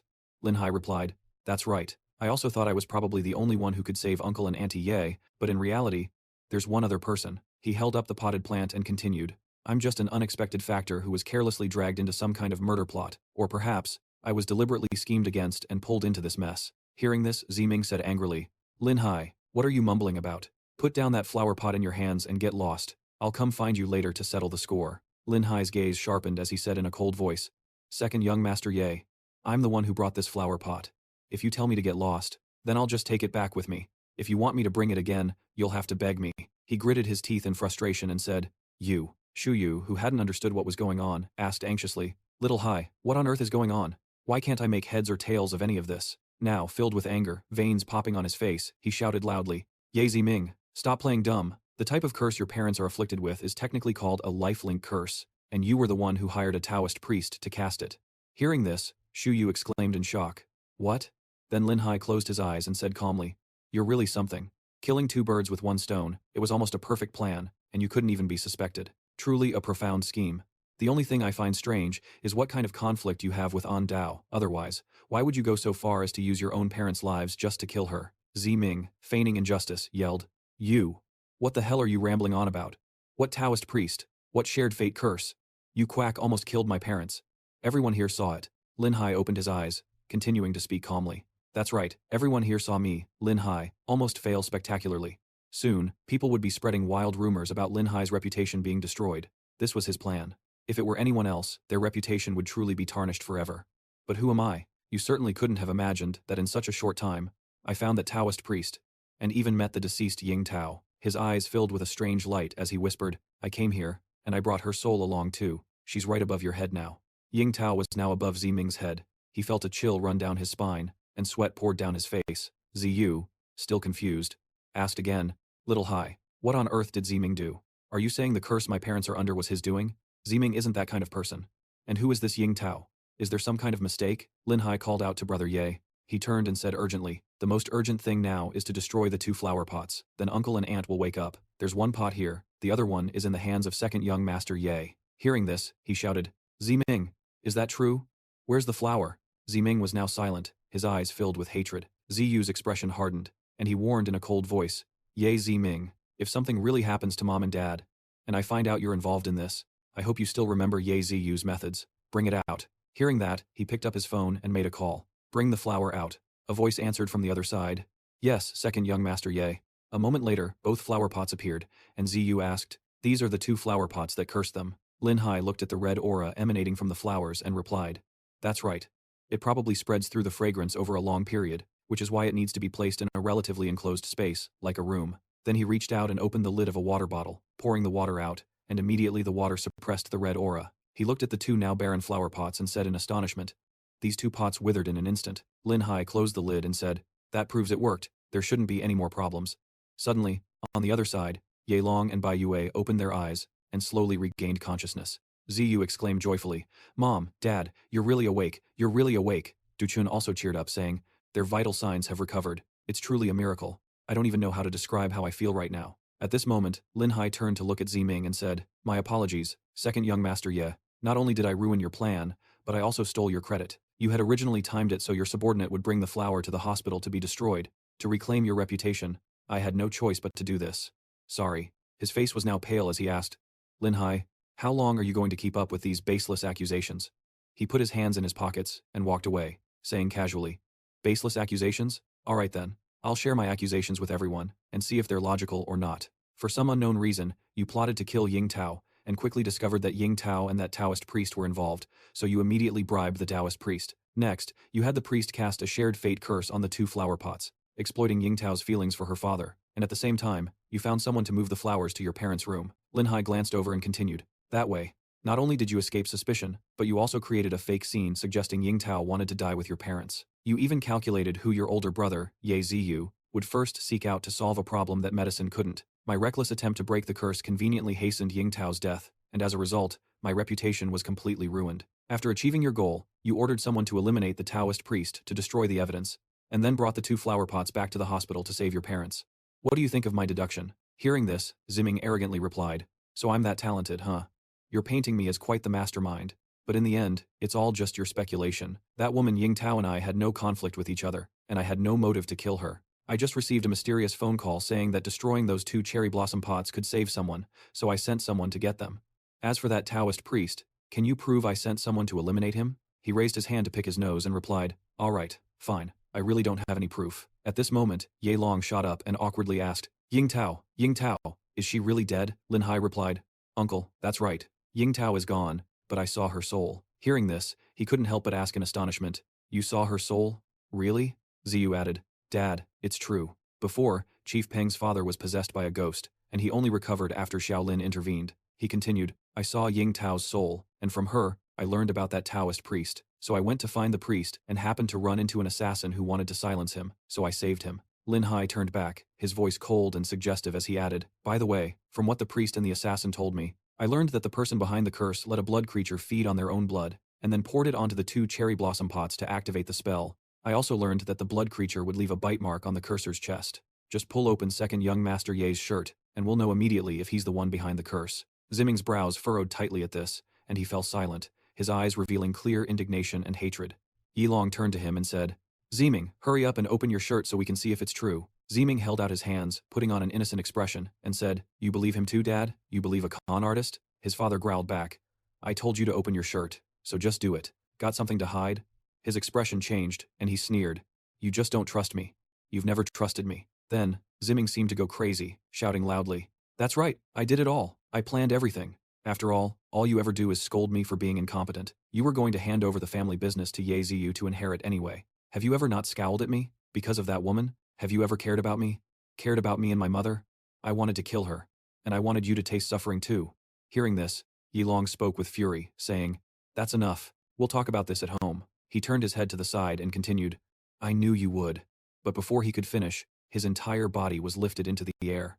Ying Tao, filled with indignant hatred, snarled, "So it was a mongrel like you who wanted to kill me. I'll make you pay with your life." She reached out and squeezed Ziming's neck tightly, his face quickly turning blue as he lost his breath.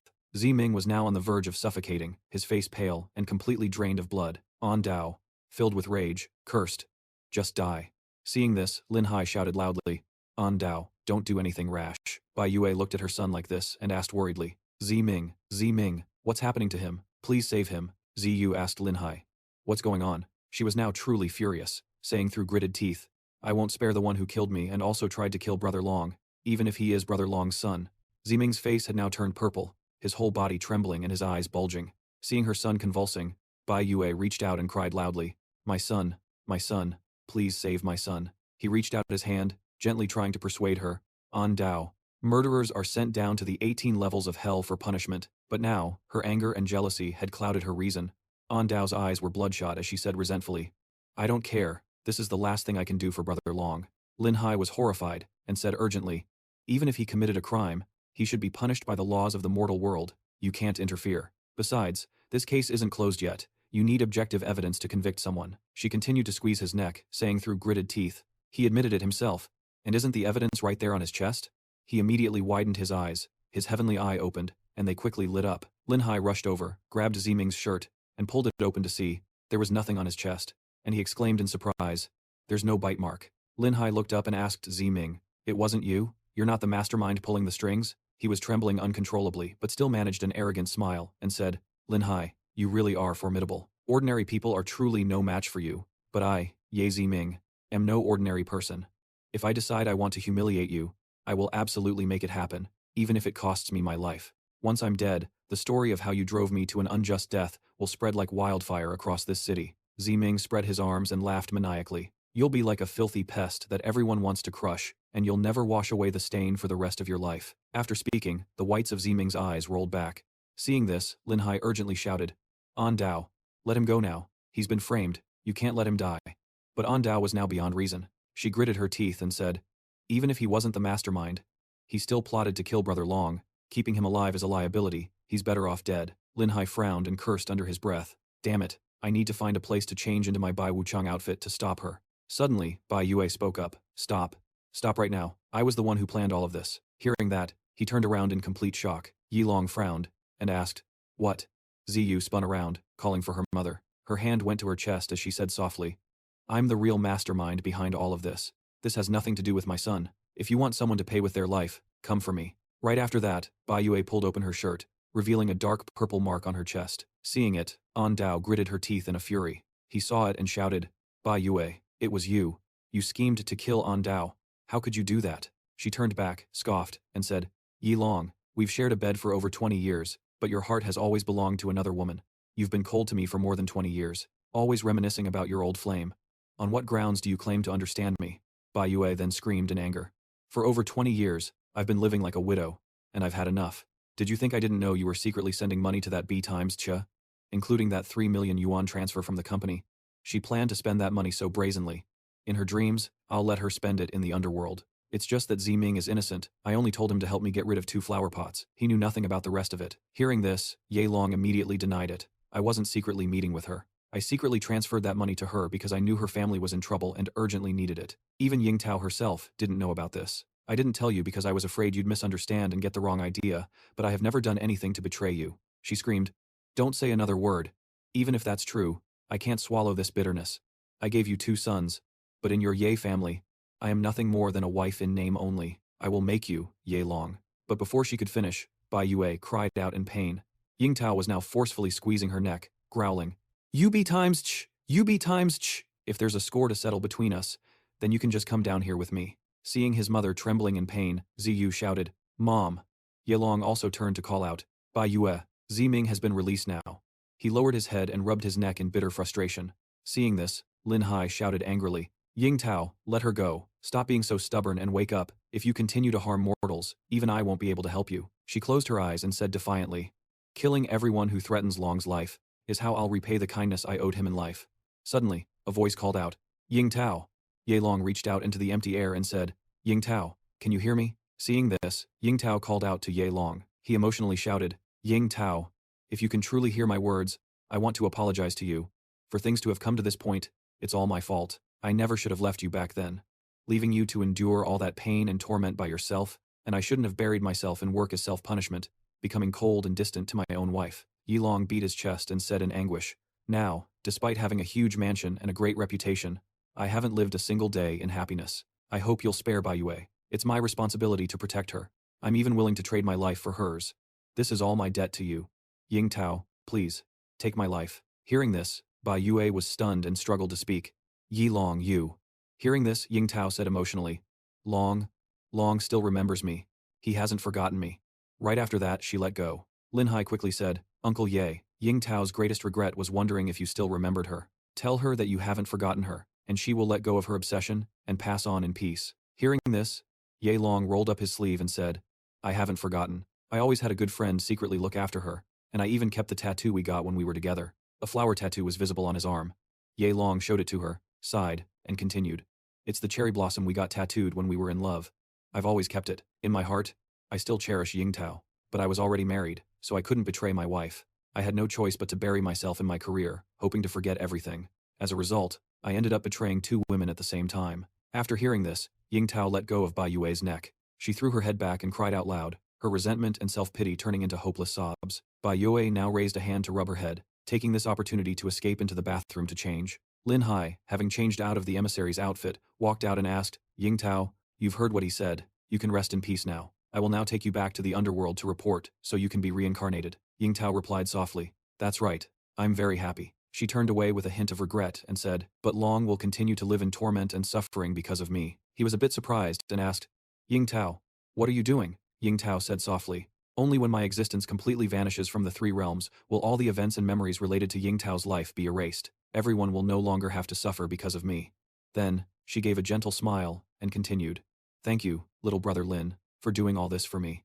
Ying Tao will watch over you. I have no more regrets. Ye Long called out, Ying Tao, are you leaving? After that, her entire body dissipated like the petals of the cherry blossom she was named after. Ye Long raised his hand to call out. Lin Hai said softly, He seems to sense that I'm about to leave. Ye Long raised his hand, full of remorse, and said, Ying Tao, I'm sorry.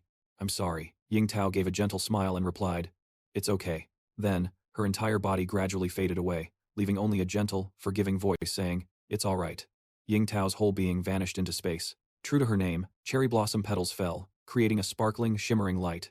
Lin Hai watched and could only let out a soft sigh. Ye Long felt as if he'd been struck by lightning, reaching out and calling, Ying Tao, I. He bent over in pain, wondering to himself, What just happened to me? Why does my chest hurt so much? Seeing his father clutching his chest, Ziyu asked worriedly, Dad, what's wrong? Ye Long replied softly, It's nothing. Go check on your mother. With everything settled, he took off the emissary's clothes, gradually revealing himself. Lin Hai stepped out and saw Ziming still clutching his neck. He reached out and called, Second young master Ye. He slapped Lin Hai's hand away and yelled, Get lost, stop pretending to be so nice. Lin Hai crossed his arms and said evenly, What grudge do you even have against me? You framed me, and I haven't even settled the score with you yet. Ziming turned back, full of spite, and screamed, I just can't stand the sight of you, so what? Acting like some kind of world-saving saint? Who do you think you are? Just as he finished, a hand from behind suddenly grabbed his shoulder and pulled him back. Ye Long was now filled with a murderous aura, angrily looking at his son before giving Ziming a painful slap. He held his face, turned back, and cried, Dad. He roared fiercely, How could you let your mother use such extreme methods to harm people? This time, not only did she kill an innocent person, she nearly got us killed as well. You were the only one who knew what was happening, but you didn't stop her. Instead, you added fuel to the fire to frame this young man who came to save us. How could I have given birth to a beast like you? Seeing this, Bai Yue defended Ziming. The curse was my idea. Ziming was just helping me. If you want to hit someone, hit me. Ye Long spread his arms, unable to understand his wife, and said, Why did you have to do that? She stammered. I was just, he yelled in fury. This is infuriating. Standing to the side, Lin Hai watched and thought to himself. It seems that when the cherry blossoms vanished, their memories vanished too. They only remember the outcome of the curse, but have forgotten the cause and the process itself. Wait, who is An Dao? That name sounds familiar. Oh. Whatever, let's just ignore the Lu Duc family for now. I should get out of here. The scene shifts downstairs. After he said his goodbyes, he was casually walking down, tilting his head back in enjoyment and saying, "The air outside is still the freshest," when suddenly a voice called from behind. "Xiao Lin." Lin Hai turned and replied, "Director," Du Chun said gratefully. "Xiao Lin, you've helped us out in a big way again. If you hadn't cured the member of the Ye family, I'm afraid our hospital would have struggled to survive." He asked, "Is this Ye family really that powerful?" The director immediately replied, "Of course. The Ye family has businesses spread across the globe in nearly every major industry. Their wealth is immeasurable. But unfortunately, they still can't escape the fact that every family has its own problems, just like every tree has its own flower." After hearing this, Lin Hai held out his hand and chuckled softly. "That's right. Every tree, every flower, every family, has its own story. I've known that for a long time." Then he turned to leave, raising his hand in a wave. "Director, if there's nothing else, I'll be on my way." Du Chun also raised his hand to wave back. "Thank you for your hard work." Just then, Lin Hai remembered, speaking of family, it had been a while since he'd called home. He took out his phone and made the call. "Hello, Mom?" A cheerful voice answered from the other side. "Hi, my son," Lin Hai asked as he walked. "Is everything all right at home? Where's Dad?" "And Yun Yun?" His mother replied. "Yun Yun went to school, and as for your father, he's probably out arguing with someone again." Hearing this, Lin Hai frowned and asked, "Arguing with who?" She replied, "Who else could it be but Old Man Li's family in the village? His family wants to buy up land from several families in the village to build a row of Western-style villas. The villagers are poor and powerless, so they're being forced to sell at a ridiculously low price, leaving several of those families homeless. What's even more infuriating is that the villas are almost finished, but they're still dragging their feet on the payment, and they've even resorted to violence. Aren't they just backing people into a corner? They even said they plan to take over all the land in the village eventually. Your father and some of the other men in the village couldn't stand it, so they go to Old Man Li's gate every day to protest." He then asked, "Isn't anyone trying to resolve this, Mom?" His mother added, "Those families are all poor and powerless, and Old Man Li's sons are either rich or legally savvy. How could they possibly win against them?" Hearing this, Lin Hai instructed, "Mom, tell Dad to be careful. I'll come back in a few days to get you guys and get you out of that troublesome place." She immediately replied, "If we leave, wouldn't our fellow villagers be left to suffer? Even if your father left, he wouldn't be able to rest easy." Hearing that, he lowered his phone, looked up at the sky thoughtfully, and said, "All right, just let me figure something out for this." Afterwards, Lin Hai's expression shifted, his eyes filled with sharp indignation as he thought, "For my father's sake, I'll deal with every last one of you." The scene changes to a house in the city, where Tang Shi saw him and said with a wide smile, "Xiao Hai, the last time the news reported you were missing, we were worried sick." Xing Qing also chided, "You jerk, pulling a disappearing act again. Look, you worried my sister so much she had to be hospitalized." He held up a bag of fruit and said sheepishly, "It was my fault. I'm sorry for making everyone worry. I've brought fruit to your door as an apology, so can I stay for a free meal?" She laughed heartily and said, "Listen to you, hurry and come inside. You're already here, why bring a gift? Come on in, Xinyue." Lin Hai had arrived. He replied gratefully, "You're as warm as ever, Auntie." Just then, she heard he had arrived and peeked out to ask, "You're here?" Hearing this, Lin Hai also smiled and said, "I came to see how Uncle is doing." He walked inside and sat by Lu Shan's bed, asking softly, "How are you feeling, Uncle?" The man leaned against the headboard, his eyes full of gratitude as he spoke. "I was about to step through death's door, and you pulled me back not once, but twice. How could I not be well? Stay and have a few drinks with me later." This is Liu Xinyue's father, Liu Shan. Hearing this, Lin Hai chuckled and replied, "In that case, I'd be honored to accept." Outside, Xinyue was bringing out a platter of food and called out, "Time to eat." Lin Hai helped Liu Shan up, then placed him in a wheelchair and pushed him out. Glasses were raised and clinked together, a meal filled with happiness. Laughter and conversation filled the air. Xin Ying was as mischievous as ever, tripping over a chair and spilling water behind her. Bursts of fireworks were now blooming across the sparkling, brightly lit sky. The two of them were now standing on the balcony watching. Xinyue said, "It's so beautiful. It looks like they're having a very lively wedding over there." Lin Hai looked up and said softly, "That's really nice. If only everyone in this world who loves each other could end up together, how wonderful would that be?" He suddenly sighed. She turned to ask, "What are you thinking about?" He glanced over and replied, "I've just learned a little lesson, that no matter what difficulties or obstacles you face." Then, Lin Hai pulled Xinyue into his arms and said, "You should never easily let go of the person you love most, and who loves you most." Hearing this, she turned back, a little shy, and said, "You're suddenly being so cheesy, saying such romantic things." He replied, "It seems like you don't like hearing it, if I had the chance." But before he could finish, a huge explosion suddenly occurred. Lin Hai pulled Xinyue into his arms with one hand, and blocked the flying debris with the other. He turned back in shock. An explosion? And suddenly, his eyes widened in confusion. In the distance, a dark figure stood on a rooftop, their robes fluttering in the wind. The person stood silently on the roof, his red hat covering half of his face. He looked up, a slight smirk on his lips, and then vanished. Lin Hai watched in astonishment, wondering to himself, what was that? Invisibility? Magic? With that thought, He vaulted over the railing, turning back to say, Xinye, stay inside and call 114. I'm going to put out the fire. Xinye reached out her hand hastily shouting, be careful. Below was a wedding venue. People were scrambling to escape, and terrified screams filled the air. Put out the fire. Put out the fire. Run. The groom ran away. Why did it suddenly catch fire? Damn it. Right now, a portly man named Kui Cheng was cursing furiously. Son of a B times ch. I can't even have a peaceful wedding celebration. A subordinate ran up breathlessly, calling out, Boss! The man turned and shouted, What is it? The subordinate reported. The box was stolen during the chaos. Kui Cheng growled in anger, gritting his teeth bitterly. I knew they were after the box. Just my damn luck. Just then, the subordinate shouted, Boss, look out, it's about to collapse. Above them, the floral arch was falling. The flaming floral arch, burning hot, came crashing down quickly. Cui Cheng couldn't get away in time, grabbing the bride and screaming. Lin Hai suddenly appeared, jumping up and kicking the floral archway aside with a loud crash. The bride exclaimed gratefully, It's a Superman. He said joyfully, We're saved. Hearing this, he turned back and asked, Who? Superman? Then Lin Hai turned, saying confidently, That's right, I am Superman. Suddenly, a burning ember flew onto Lin Hai's pants. Burned by the heat, he jumped up and screamed, looking like a rocket launching upwards. Seeing this, the bride pointed up and said innocently, Look, Dad. The Superman is flying. Soon, the fire department arrived and sprayed their hoses to extinguish the fire. Cui Cheng, with a cigarette in his mouth, raised a hand and said gratefully, Young man, we were lucky to have you this time. I don't know how to repay you. Since the groom ran off anyway, how about I marry my daughter to you? Hearing this, Lin Hai replied in a panic. Me? I already have a girlfriend. I can't accept such a blessing. The man frowned, saying bitterly, My luck has been terrible lately. I can't seem to avoid it. Today, this fire started for no reason. Today I finally realized, it turns out that thing is the source of all my misfortune. Confused, he asked, That thing? Kui Cheng turned around and said, Follow me. I've had enough of this. I have to dig it up and destroy it. Then, a shovel quickly dug into the ground. A few subordinates reported, Boss, we've finished digging. He praised them. Good. Cui Cheng ordered, Open it. The box was then opened, and Lin Hai looked on, asking with some curiosity, Huh? Inside is a green jade toad. The man said, This is a very cursed jade toad. It's the very thing that has caused me so much suffering.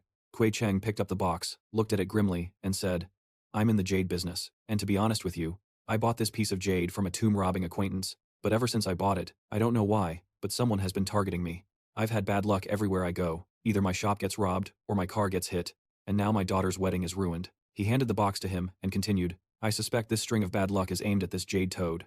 To test this, I prepared a fake jade toad, and put it in my safe, and buried the real one here. Today, just as I expected, the fake jade toad was stolen.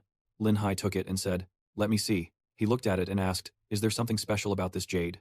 Then he focused his thoughts. Heavenly Eye. Instantly, the heavenly eye opened, his eyes glowing. Lin Hai saw the toad constantly emitting a powerful aura. He thought to himself, This jade toad seems to contain a strange power. I'm a bit curious. Its design is also very strange. Is this related to the magician I saw earlier? Why would he want to steal this? The man then turned and ordered to smash and destroy the jade toad. The subordinate obeyed. Yes, sir. He quickly stopped them. Wait a minute. Sir, if you really don't want to keep this jade, could you give it to me? Hearing this, Kui Cheng was a bit confused and reminded him, Give it to you? I told you this jade is very cursed and will bring bad luck, yet you still want it. It might even bring you a fatal disaster. Lin Hai smiled lightly and replied, Don't worry. The one thing I'm not afraid of is curses.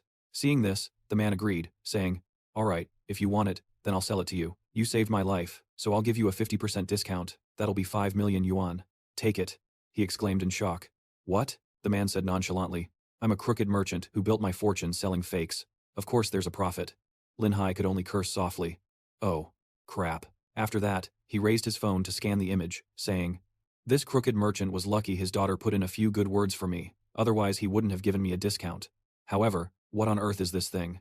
And I don't know who to ask. The phone isn't giving any notifications right now, he thought to himself. WeChat can't identify what it is either. Suddenly, Lin Hai remembered. That's right. Why don't I ask the wonderful Xianer? After saying that, his entire body appeared in the immortal realm, where he was suddenly greeted by something very powerful rushing past. Lin Hai asked in alarm, Oh crap, what's going on? Wu Qi was currently bound by threads, being slammed against a rock, and then his entire body was dragged away. Wu Qi was like a bird soaring through the sky.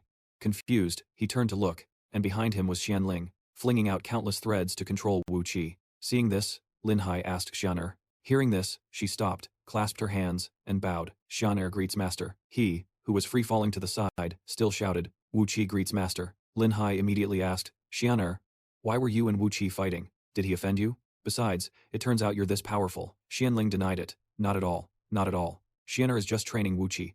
Although he's in the immortal realm, his abilities still need to be improved. Xianer has a premonition that one day, Master will need him. Lin Hai then continued. While I do need a strong assistant, Wuqi is just a soul residing in the immortal realm.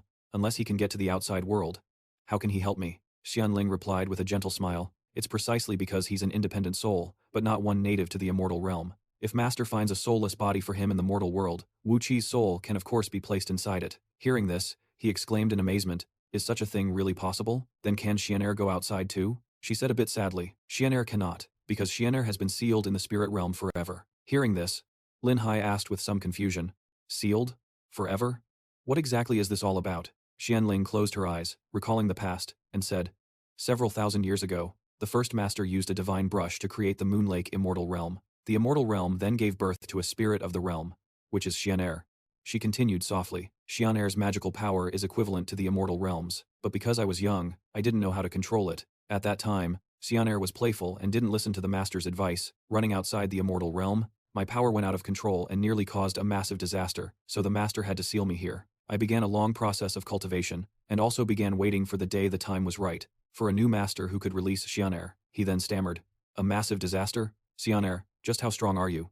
Did you run outside, see a full moon, and transform or something? Xianling asked, confused. What is master talking about? Lin Hai put a hand to his forehead, and asked awkwardly, it's nothing. Can I see where your seal is? She spread her arms, and the things wrapped around her body came undone. He turned away, startled, and said, wait, that's not what I meant. The threads were now surrounding Xianling's body. She said sadly, the thing that seals Xianer are these immortal spirit-sealing threads wrapped around my body. The immortal wind spirit silk is impervious to blades and swords, and invulnerable to water and fire. Anything bound by it would find it difficult to escape. That's why it also sealed 80% of Xianer's magical power. Xianer had no choice but to wait miserably in this immortal realm. It's just a shame that for thousands of years, despite having gone through many masters, no one has been able to break it. Lin Hai peeked through his fingers and asked, Xianer, I really want to help you break the seal, but I'm afraid you'll run out and destroy my world, and then wouldn't I just cry my eyes out? The fairy spirit let out a long sigh and said, Xianer is already several thousand years old. I'm no longer a little girl who can't control her power. Please, master, touch the immortal silk to break the seal. Xianer will be eternally grateful. Hearing this, he squinted his eyes, reached out his hand, and said, all right then, let me give it a try. Then Lin Hai's hand touched the floating silk thread. Suddenly, sparks of electricity flashed brightly, zapping him violently and causing him to scream in pain. Lin Hai's clothes were suddenly torn into 100 pieces, and he stood there completely naked, furiously shouting, how could this happen? The fairy spirit saw this, covered her mouth to stifle a laugh, and said, Master, are you all right? Xianer forgot to mention, you must master immortal arts to be able to break the seal. Otherwise you'll suffer a backlash. It's all Xianer's fault, for not stopping you in time. Lin Hai angrily roared, I think you did that on purpose, to get revenge on me for questioning you earlier. Then he snapped his fingers, and clothes appeared on him. Lin Hai angrily muttered, luckily, in this immortal realm, I can use my thoughts to conjure clothes, otherwise I'd have to run out naked. He took out his phone and said, after all this trouble you've caused, I almost forgot why I came in here. Lin Hai took out the jade toad and asked, do you recognize this? She looked at it, raising a hand to her chin in thought, and said, a jade toad. It seems to contain some kind of mysterious ancient power, and it looks more like a key. Xianer has never seen it before. He looked at it and said, I know it looks like a key, I just don't know what it's a key to, but I always feel that it's extremely unusual. Lin Hai said with a hint of worry. Moreover, I have a premonition that the story behind this piece of jade will be fraught with danger. The scene shifts back to reality, where he was walking leisurely, sipping from a cup of water, thinking to himself, I can't believe even Xianer doesn't know. I should probably deal with buying back Jinbi Huihuang first. Lin Hai looked at the toad in his hand, thinking about this jade toad. I'll just put it away for now and figure it out later. Suddenly, an assassin was seen clinging to a wall not far away, observing him. Lin Hai quickly noticed and thought to himself, or maybe someone will be eager to give me the answer soon. Then Lin Hai raised his phone to call Jinhua Yaotong, but he didn't appear. He asked, not online? Lin Hai said, call Tu Yu. Tu Yu immediately appeared and asked, Great Immortal, you were looking for me? He asked if Sister Tu Yu had any more cheap foundation establishment pills for sale. I can't get in touch with Jinhua Yaotong. Hearing this, she covered her mouth and whispered, last time, Jinhua Yaotong was careless while refining pills and blew up the furnace, which scared Taishang Laojun half to death, so he's been grounded, so there are no more foundation establishment pills. Lin Hai sighed after hearing this. This humble immortal wants to help a friend reach the foundation establishment stage, so even without a foundation establishment pill, a martial arts manual or something similar would also work. Hearing that, Tu Yu asked about a martial arts manual, then reached out her hand and said, Martial arts manuals are mostly compiled by mortals. After they die, the manuals belong to the underworld, so if you want to buy one, you have to go to the underworld. Unfortunately, Little Fairy can't connect to the underworld's network. I really want to help, but I can't. At this moment, his long legs were running quickly down the street. Lin Hai laughed as he ran. You can't connect, but I'm a different story. I have an underworld princess at home after all. By now, he had arrived home, quickly opening the door and shouting, Suo Linger, I need your help with something. Before he could finish, Linner spoke up angrily. You're back. I was just about to go look for you. Lin Hai was surprised to see Thorithian there as well, and said, Oh, crap. Mr. Shichuan is here too? The man said with some frustration. I'm Thorithian, now that you're back, let's get down to business. She frowned deeply, crossing her arms and said, Lin Hai, second-rank Soul Reaper, you have violated Article 31 of the Soul Reaping Regulations by arbitrarily letting a soul wander, failing to deliver it to the underworld, causing the soul to dissipate and become unable to reincarnate. This is a grave crime. You must be immediately escorted to the underworld for judgment. Do you admit your guilt? He raised his hand in protest and asked, Escort me to the underworld for judgment? Princess, you've got to be kidding me, right? Linner lowered her head slightly and said in a cold voice, Take him away. Thorithian swung his chains out, startling Lin Hai, who asked in a panic, Hey, are you for real?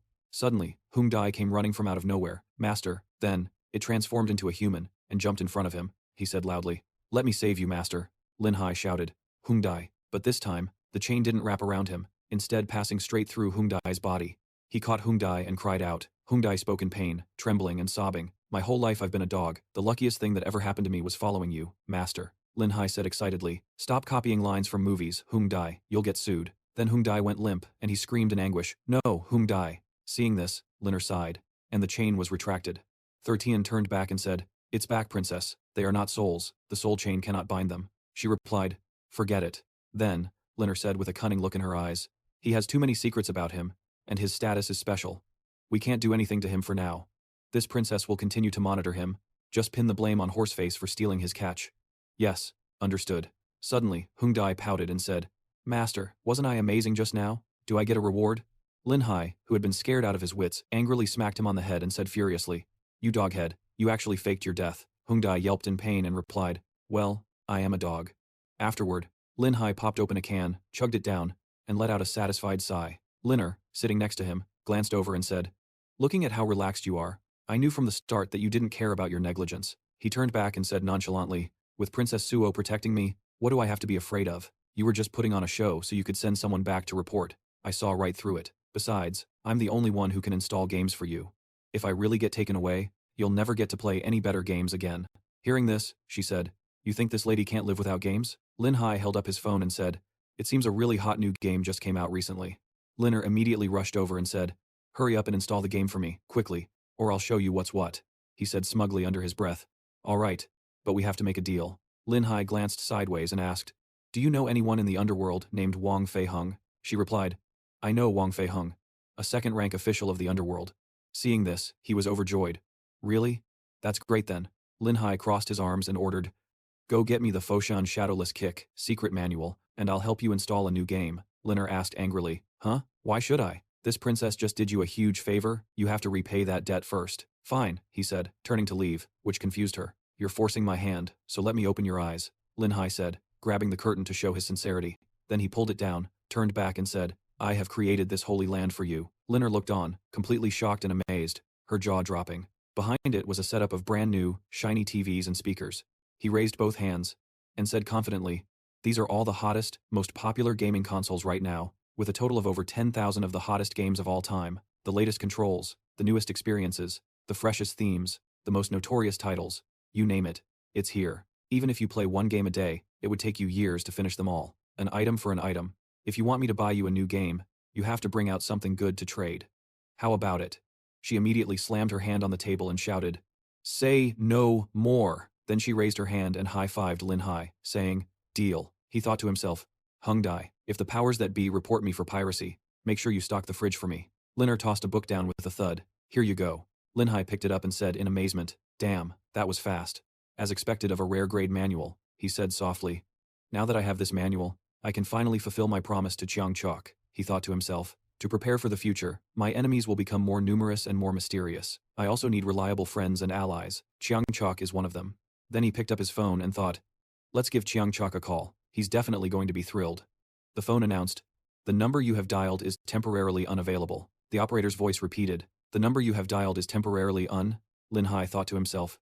Chiang Chok isn't answering my calls. This is making me a little uneasy. Luckily, one of his underlings called me before. Let's ask this guy. A voice asked from the phone. Hello, is this Brother Hai? Are you also looking for Brother Chiang? He asked in confusion. What do you mean? Has Chiang Chok disappeared? The person on the phone continued. Brother Chiang has been missing for 2 days now. We can't find him anywhere. Lin Hai stood up and said urgently, Where are you guys? I'm coming to find you. The others replied. We're at Kong Jung, Tan Fu, and Li Dai, now said with extremely worried faces. Brother Hai, you're here, Brother Hai. He and Hung Dai had arrived. He asked anxiously, What on earth happened?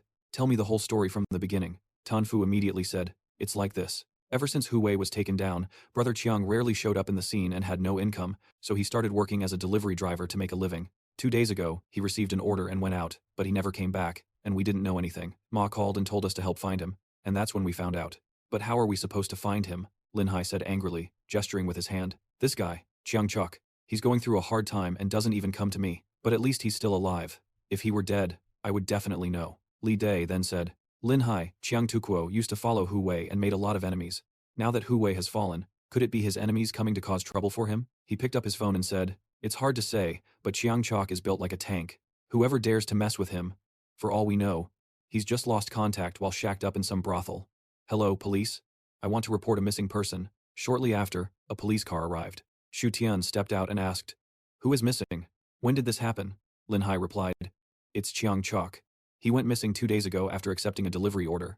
I suspect there's something wrong with this order. After hearing this, she picked up her phone and asked, It's a delivery company, right?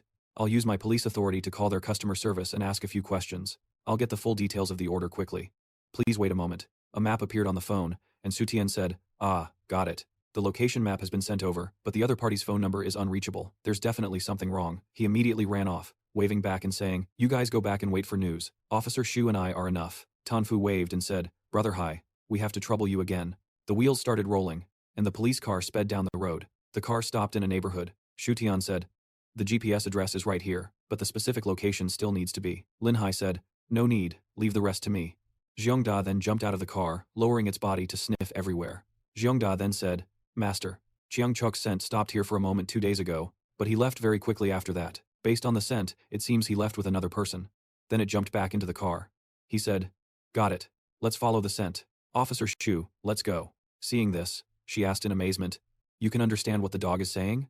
Lin Hai, startled, replied, It's intuition. His brows furrowed with worry as he thought to himself, Chiang Chok, you'd better not be in any trouble. The car followed Xiongda's directions down a remote road, with no houses or people in sight. The car stopped, and everyone got out. Shu Tian asked, Why are we in such a secluded place? Lin Hai said, A secluded place like this is what makes people uneasy. He bent down to look at the tire tracks on the ground and continued, Look at these tire tracks and footprints on the ground. Xiongda added, Just follow the scent from here.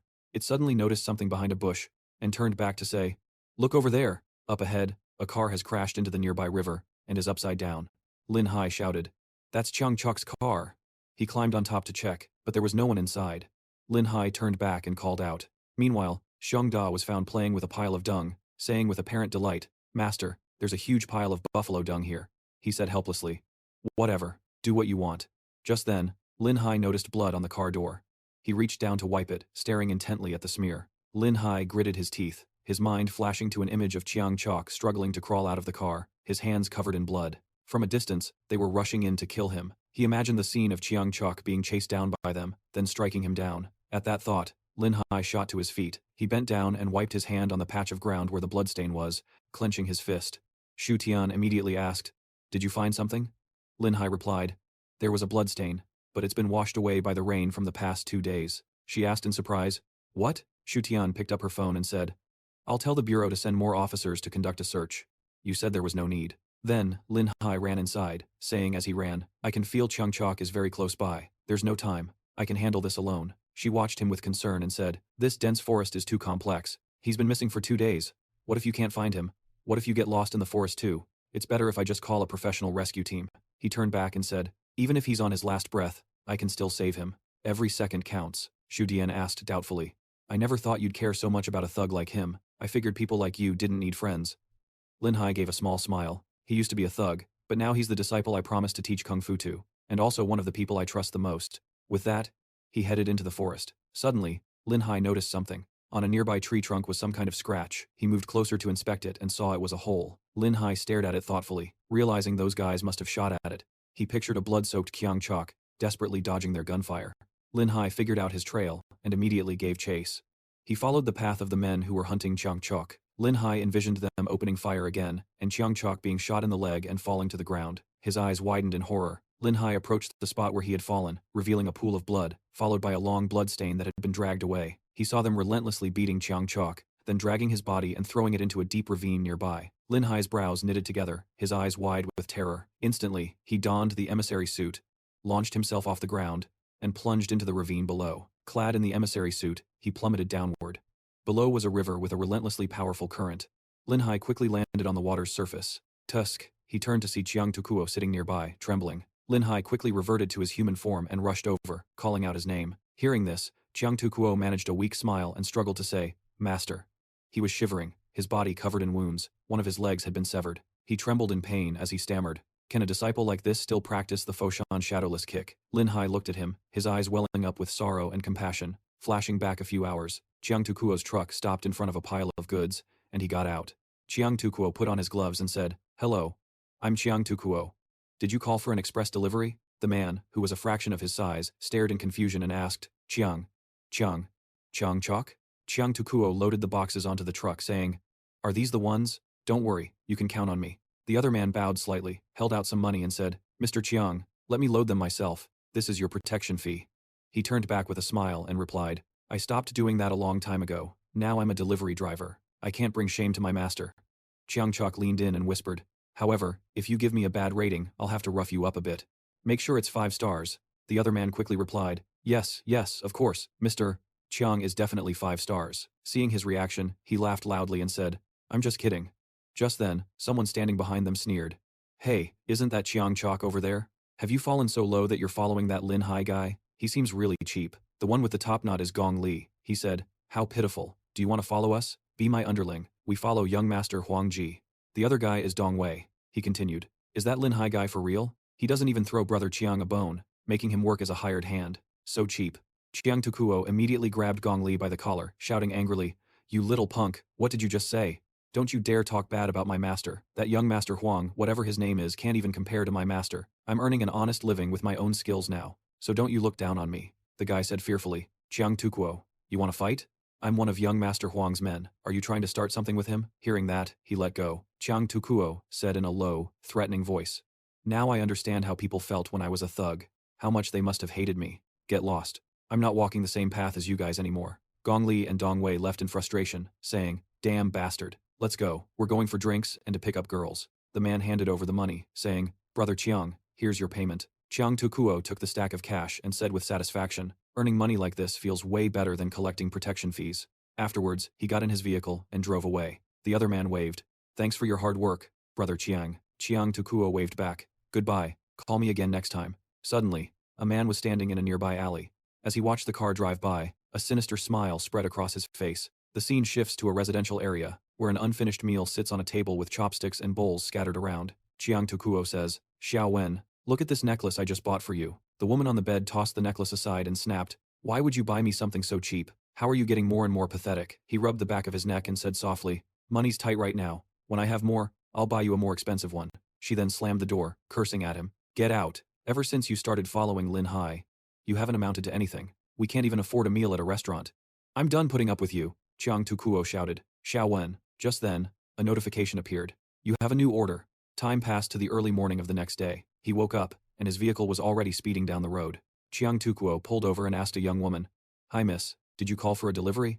This woman is Phoenix. She gave a friendly smile and said, "That's right, but my package is at a different location. Could you follow me there?" He said awkwardly, "I'm sorry. We can only go to the prearranged location." She immediately put on a pitiful expression and pleaded, "Please, I'm begging you. Just help me out." Seeing her like this, Chiang Tukuo agreed. "All right, get in, and show me the way." The vehicle came to a stop in a completely desolate area. He turned to call out, "Miss?" Phoenix was now standing outside, remaining silent. Chiang Tukuo, confused, asked again, "Where are we?" But she just turned her head away without saying anything. Chiang Tukuo quickly realized it was a trap, but he couldn't do anything, as another vehicle suddenly rammed into the side of his. His vehicle was sent flying off the road, crashing into a nearby river. Covered in injuries, Chiang Tukuo struggled to climb out of the wreckage. Suddenly, a group of thugs appeared, and a heavy-set one asked, "Chiang Tukuo, remember us?" A guy smoking nearby added, "You ruined our business. You messed with the wrong person. Today is the day you die." Back in the present, he was trembling and stuttering. "Master, how did you find me?" Lin Hai knelt down, raised his hand and asked softly, "Chiang, can you still hold on?" He replied, "I can." Chiang Chok looked down at his leg and continued, "I just can't find one of my shoes." He reassured him, "You're still as humorous as ever. Don't worry. If I can save you once, I can save you a second time." Hearing this, Chiang Chok replied with a tremble, "Then, I can rest assured." Then he passed out. Seeing this, Lin Hai said worriedly, "Chiang fainted.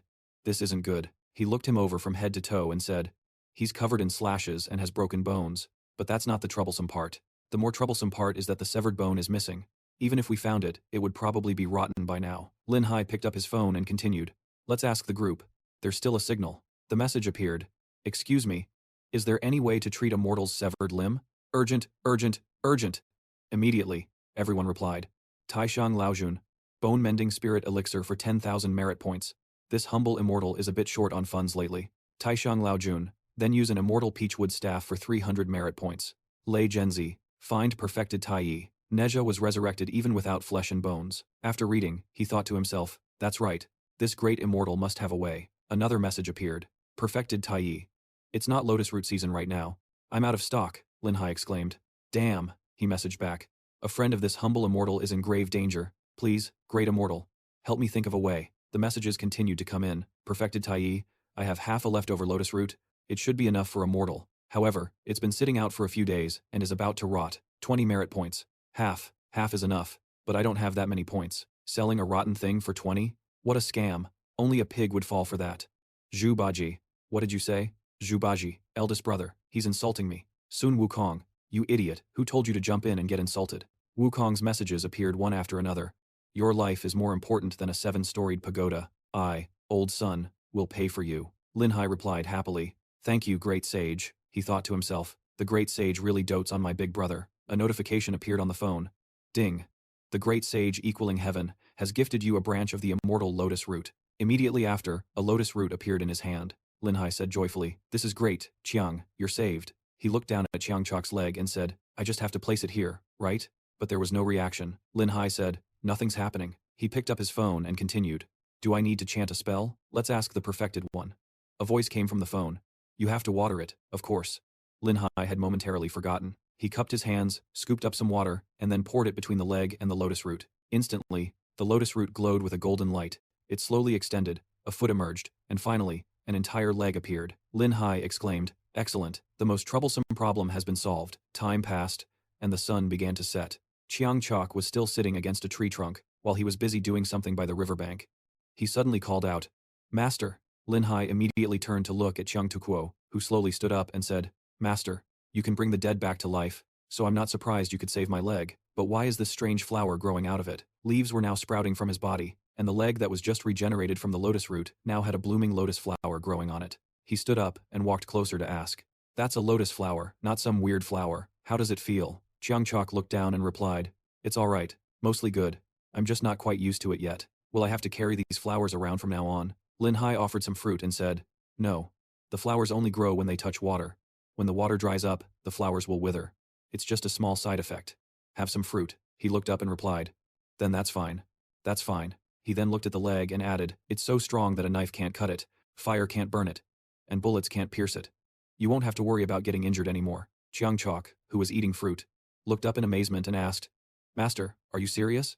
Lin Hai thought to himself, "Of course, it's true. This leg is the same type as Neja's." He took out a book and said, "Moreover, this leg is perfect for practicing this." He took it, completely surprised, and said, "Fo Shan, shadowless kick. Is this for real? I'm not dreaming, am I?" Lin Hai said, "With this secret manual, my promise to you is 1/3 complete. For the rest, I will train you in martial arts. If you can master it, that will make it 2/3 complete." Chiang Chok asked brightly, "Master, you're too good to me. What about the last third?" His eyes sharpened, and he smiled faintly. "We'll get revenge together." By now, night had fallen. A pair of feet swiftly leaped high into the air. Chiang Chok was training hard, unleashing kicks as fast as the wind. He spun around by a tree trunk, and immediately swung his leg for a powerful kick. instantly snapping the tree trunk in two. Seeing this, Chiang Chok exclaimed in astonishment, "Holy crap!" He turned around, raising his hands in excitement, and asked, "Master, how did I improve so quickly?" Hearing this, Lin Hai laughed and said, "It proves this secret manual isn't a fake." He thought to himself, "You're half divine now, so of course, you'd learn mortal kung fu quickly." He turned and continued, "Brother Chiang, kung fu requires sequential practice. Don't overdo it." Chiang Chok replied, "Yes," he said enthusiastically, "I know, master. I'll practice a little more, and then rest. I won't let you down." Time passed until the next morning. A helicopter was flying high in the sky, and a voice was heard, "Found them." Shu Tian, who was leaning out the door to look, said, "Finally found them. That scared me to death. I was told to come here to find someone, and I ended up going missing myself. The one who was missing was Chiang Chok, right? He seems to be okay." Below, the wind from the engine kicked up a cloud of dust. Lin Hai looked up and said, "You're too late, and you even sent a helicopter." He turned back, his eyes filled with ferocity, and said, "Chiang, let's go find them and get our revenge." Chiang Chok raised his hand, his eyes resolute, and replied, "Okay." Scene changed to the house. At this moment, Xiong Da was sleeping soundly on the floor, while a voice was heard nearby. "So that's what happened, all right. We understand." Shu Tian, sitting on the sofa, said, "Chiang Tukuo, we've taken your statement. We'll hand it over to the police for investigation now." Chiang Tukuo replied, "Thank you, officer." Lin Hai, standing nearby, said, "Officer Shu, a lot of kidnappers have appeared in the city, haven't you noticed? It makes a model citizen like me feel extremely unsafe." She frowned slightly and said, "We've recently received many cases related to missing women. The police are paying close attention to this matter, but the kidnappers are very secretive, and we can't find any trace of them. The cameras didn't record any images either. The person Chiang Chok described only had a record of minor assaults, and now he's suddenly a kidnapper. It doesn't feel simple.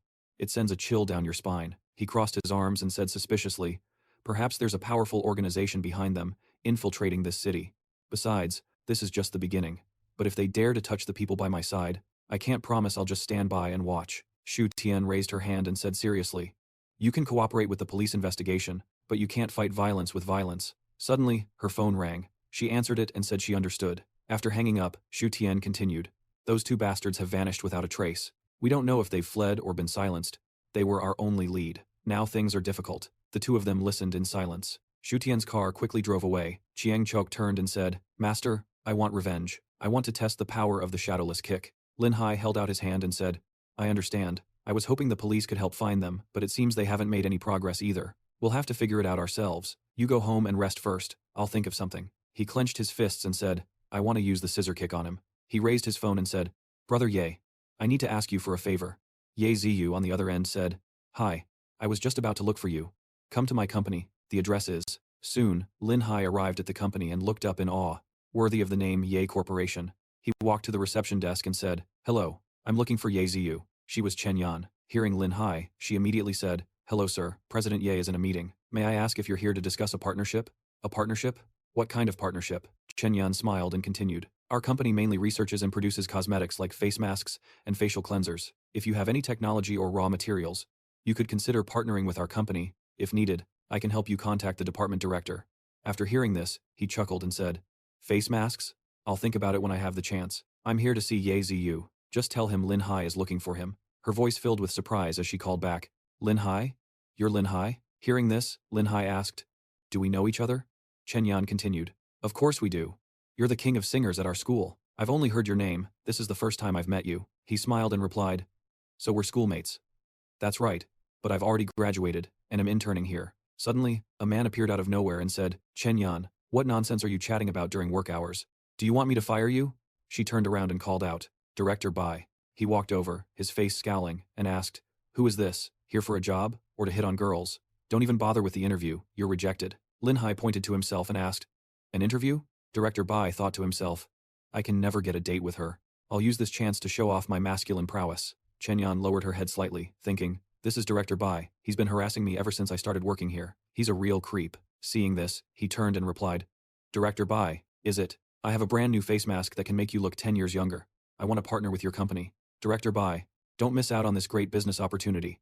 He growled, "You, don't try to fool anyone with some low-class knockoff. What's this about looking 10 years younger? If it makes me look 10 days younger, I'll eat Shime's tea for you. Stop bluffing and get lost." Lin Hai calmly replied, "Then let's make a bet. No need to eat Shime's tea. If I can do it, you just have to get out of here." He looked over at the person cleaning and called out, "Excuse me, miss, could you help me with something?" She was Shen Ru. Hearing someone call, she looked up and asked. Shen Ru gave a wry smile and said, "Me? Try a face mask? I'm over 50 years old, what's the point of trying a face mask?" Lin Hai was now holding up a mask, saying, "Now that I've found you, I can rest easy. I'm not trying to trick you, this mask isn't poisonous." She stammered a bit. "This is." Suddenly, a voice rang out, "I'll vouch for him. If it doesn't work, I'll compensate you with 1 million. Shen Nu turned and said, "Boss." Director Bai also greeted him, "CEO Ye." He continued, "Xiao Hai is a friend I trust unconditionally. I never doubt his things. Director Bai, in business, we must have credibility. You have to stand by the words you just said. I won't let you off the hook just because you're related to a high-level executive." By now, she had already applied the mask to her face. Lin Hai turned and said, "Brother Ye, I came here this time because I want to meet Ye Ziming." Ziyu immediately asked, "Ye Ziming? Why do you want to see him? Hasn't he come home since that last incident?" He continued, "I want to ask him about some things that perhaps only he knows. If it's not too much trouble, Brother Ye, could you give me his contact information?" He agreed. "All right. I was looking for you to discuss something important as well." "We should." At that moment, Shen Yu took off the mask. Ziyu turned around and was instantly stunned. Chen Yan and Director Bai were just as shocked, and Lin Hai's jaw dropped. She had become incredibly beautiful. Seeing everyone staring at her, Shen Nu asked, "What's wrong with my face?" He was too stunned to speak. Everyone asked in alarm, "Who are you?" He was dumbfounded, thinking to himself, "I'm so screwed. Last time, Fairy Chi gave me 2 masks and said they'd make you a few years younger. I bluffed and said 10 years, but this one makes you look at least 30 years younger." She turned and frantically looked around. "Where's a mirror? Where's a mirror?" Shen Nu walked over to look in the mirror. Overwhelmed by the shock of her own beauty, she let out a cry and fainted. Ziyu pointed and shouted, "Director Bai, you're fired." Hearing this was like a bolt from the blue, and the man froze completely. At that moment, cheerful laughter filled the company. He pointed and said, "Xiao Hai, every time you show up, there's a surprise." Lin Hai casually leaned back in his chair with his hands behind his head and replied, "It's nothing. The ingredients for those 2 masks of mine are also very rare." Ziyu clasped his hands and asked softly, "Xiao Hai, do you have any idea how much a mask like that could sell for?" He glanced over and asked, "How much? 100? 1,000? He immediately replied, 10 million. Hearing that, Lin Hai shot up and stammered in astonishment, 10 million for 1 mask? Are you insane? Ziyu then continued, "You don't understand rich people. They desire a youthful appearance and longevity. If we launch it in a well-known market, we could definitely sell 1,000,000 units. Let's partner up. I'll buy the ingredients from you. I'll handle the production and advertising, and give you 50% of the profits." He shifted his eyes slightly, chuckled, and said, "Brother Ye, even though I don't understand business, I know you wouldn't make much of a profit that way. 30% is enough for me. I'll be in charge of supplying you with the ingredients. However, I have one condition. I'll take a portion of the product from each production run. Also, I want to bid on a hotel." A question echoed through the large company building. "Bid on the Jinbi Huihuang?" Lin Hai clapped his hands and said, "That's right. I've had my eye on it for a long time. I just didn't have the money. If possible, I'd like an advance on my share of the profits." As he spoke, Ziyu reached over, pulled open a drawer, and took something out. "What a coincidence. You helped me with something important before, so I should do something to repay you." After asking around for a long time, he finally found out what you wanted. He placed a stack of papers on the desk and said, "This is also the reason I called you here today." He looked at it and exclaimed in surprise, "This? What is this?" He spread his arms and continued, "I've auctioned off all the assets and even the supercars of the Golden Splendor to repay you for saving my parents. Now, it's all yours." Lin Hai was utterly shocked, unable to believe his ears. Later, as they both left the elevator, he said, "Brother Ye, I don't know how to describe how I'm feeling right now." Ziyu replied, "This rightfully belongs to you." He continued, "Besides, once we sign the mask contract and it hits the market, this will be small change. It's a win-win situation." Ziyu placed a hand on Lin Hai's shoulder and said, "The Golden Splendor used to be the Hu family's business. I've already replaced all the staff there for you, but you'll have to arrange the upper management yourself. Also, Ziming isn't a bad person by nature, he just has a difficult personality. He often offends you, so I hope you won't hold it against him. Can you agree to that?" Lin Hai pointed towards Chen Ran and said, "Oh right. Can I have the girl from the front desk? I think she's a very capable worker." Ziyu asked, a bit surprised, "You want talented people? Let Brother Ye introduce some to you. Why would you need a receptionist?"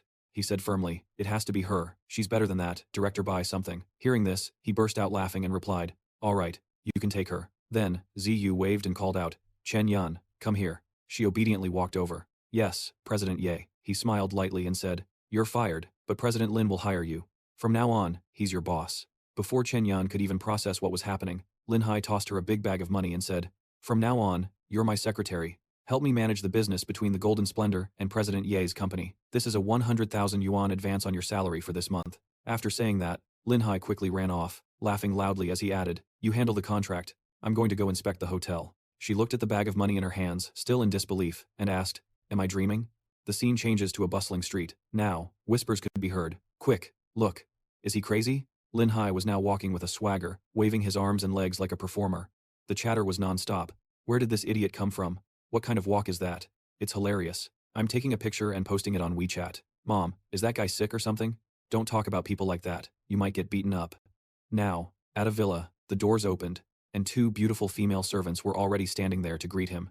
Inside, a long line of other people stood perfectly straight, bowing respectfully. He pointed his hand upwards, and immediately, fireworks were shot into the sky, exploding into incredibly sparkling lights. Lin Hai was now ecstatic, waving his arms and legs like a madman. He leaned down and whispered, "Sorry, I am crazy." Then he lay down, spreading his arms and legs wide, and laughed loudly. "This feels amazing." Lin Hai picked up his phone and said, "I have to call Xinyue and make her the lady of the house, and have Brother Chiang come be the manager, and the whole gang with Zhao Lei too." Suddenly, his phone rang, and Ziming's voice came from the other end. "Lin Hai, I heard from my big brother that you were looking for me," he said with some annoyance. "Second young Master Ye, I can smell your foul mouth from a mile away." He was currently holding a beautiful girl, a cigarette in his mouth as he spoke. "I hate your guts. You know. I wasn't originally planning to mess with you. You're a piece of crap. But I know what you want to ask. So I'm being kind enough to give you a heads up." Hearing this, Lin Hai replied, "As expected of a schemer, you get news fast. Tell me, and I'll go find them." Ziming on the other end snorted and said, "It's not that simple. You have no idea what kind of people you're investigating. I've encountered them before, and lost quite a few men," he growled resentfully. "They're a bunch of scum who reek of filth, and are extremely dangerous. Even the police can't do anything about them. But I know you, Lin Hai, have the ability. You're a mad dog who always gets revenge, so I don't want you running around like a headless chicken. That's why I'm being kind enough to give you a lead. Aren't you happy?" he said with a slight laugh. "I know you can't handle them, so you want to use me as cannon fodder, right? How calculating." He furrowed his brows, his anger peaking as he replied, "Even if it's as cannon fodder, only you can do it. Only you can beat them. Of course, I hope you'll fight them to the death," Ziming said, still holding the beautiful girl. "Shoo shoo. Those people are as wicked and cruel as you, and just as brutal. In just a few weeks, they've attracted a lot of thugs around here. With no one to stop them, they'll soon become the overlords of the city. That's not something I want to see. Enough talk, just tell me where they are. I don't care who they are. If they dare to harm my loved ones again, I'll take care of them," he continued. "Their territory is in the basement of New Street. They specialize in kidnapping women and selling them abroad. As for how to lure them out, you figure that out yourself." After hearing this, Lin Hai replied, "All right, I got it. Good luck." He looked down at his phone, thinking to himself, even Ziming is wary of their power. I have to see who these guys really are.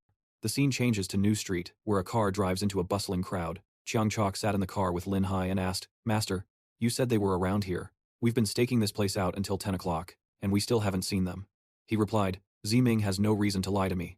With this many people, how are we supposed to find them? There are still too many people around, they won't show up yet." Time skips to midnight. Chiang Chok asked impatiently, "It's already 1 in the morning, haven't they come out of their den yet?" Lin Hai said, "Maybe there have been too many missing person cases, so girls are afraid to walk alone at night anymore." He asked, "So what do we do?" He turned and pointed at his arm, saying, "There's one way. You dress up as a woman and lure them out. They'll definitely try to kidnap you, and I'll make my move from behind." Chiang Chok immediately raised his hands to back away, stammering, "Me? I'm so big, I can't pull it off. Master, you have a smaller build, you'd be more convincing." Hearing this, Lin Hai cursed, "If I dress up, can you handle them from behind? My god, your brain. Just do it when I tell you to." "Do you want revenge or not?" Chiang Chok said firmly. "I'm not doing it, I'm not doing it. Mistress was almost kidnapped. I was the one protecting her from behind, so I should stay in the back." Suddenly, Xiongda spoke up from behind. "I have an idea." He turned back and said, "I hear a dog barking, and it's blowing bubblegum too." He turned back and asked, "Xiongda, what's your idea?" The two of them were now dressed as beautiful women, but they were muscular beauties. Xiongda stood between the two beauties and said, "Both of you dress up, and I'll provide support from behind." Lin Hai and Chiang Chok silently turned to look at each other, then shouted in unison, "So gross."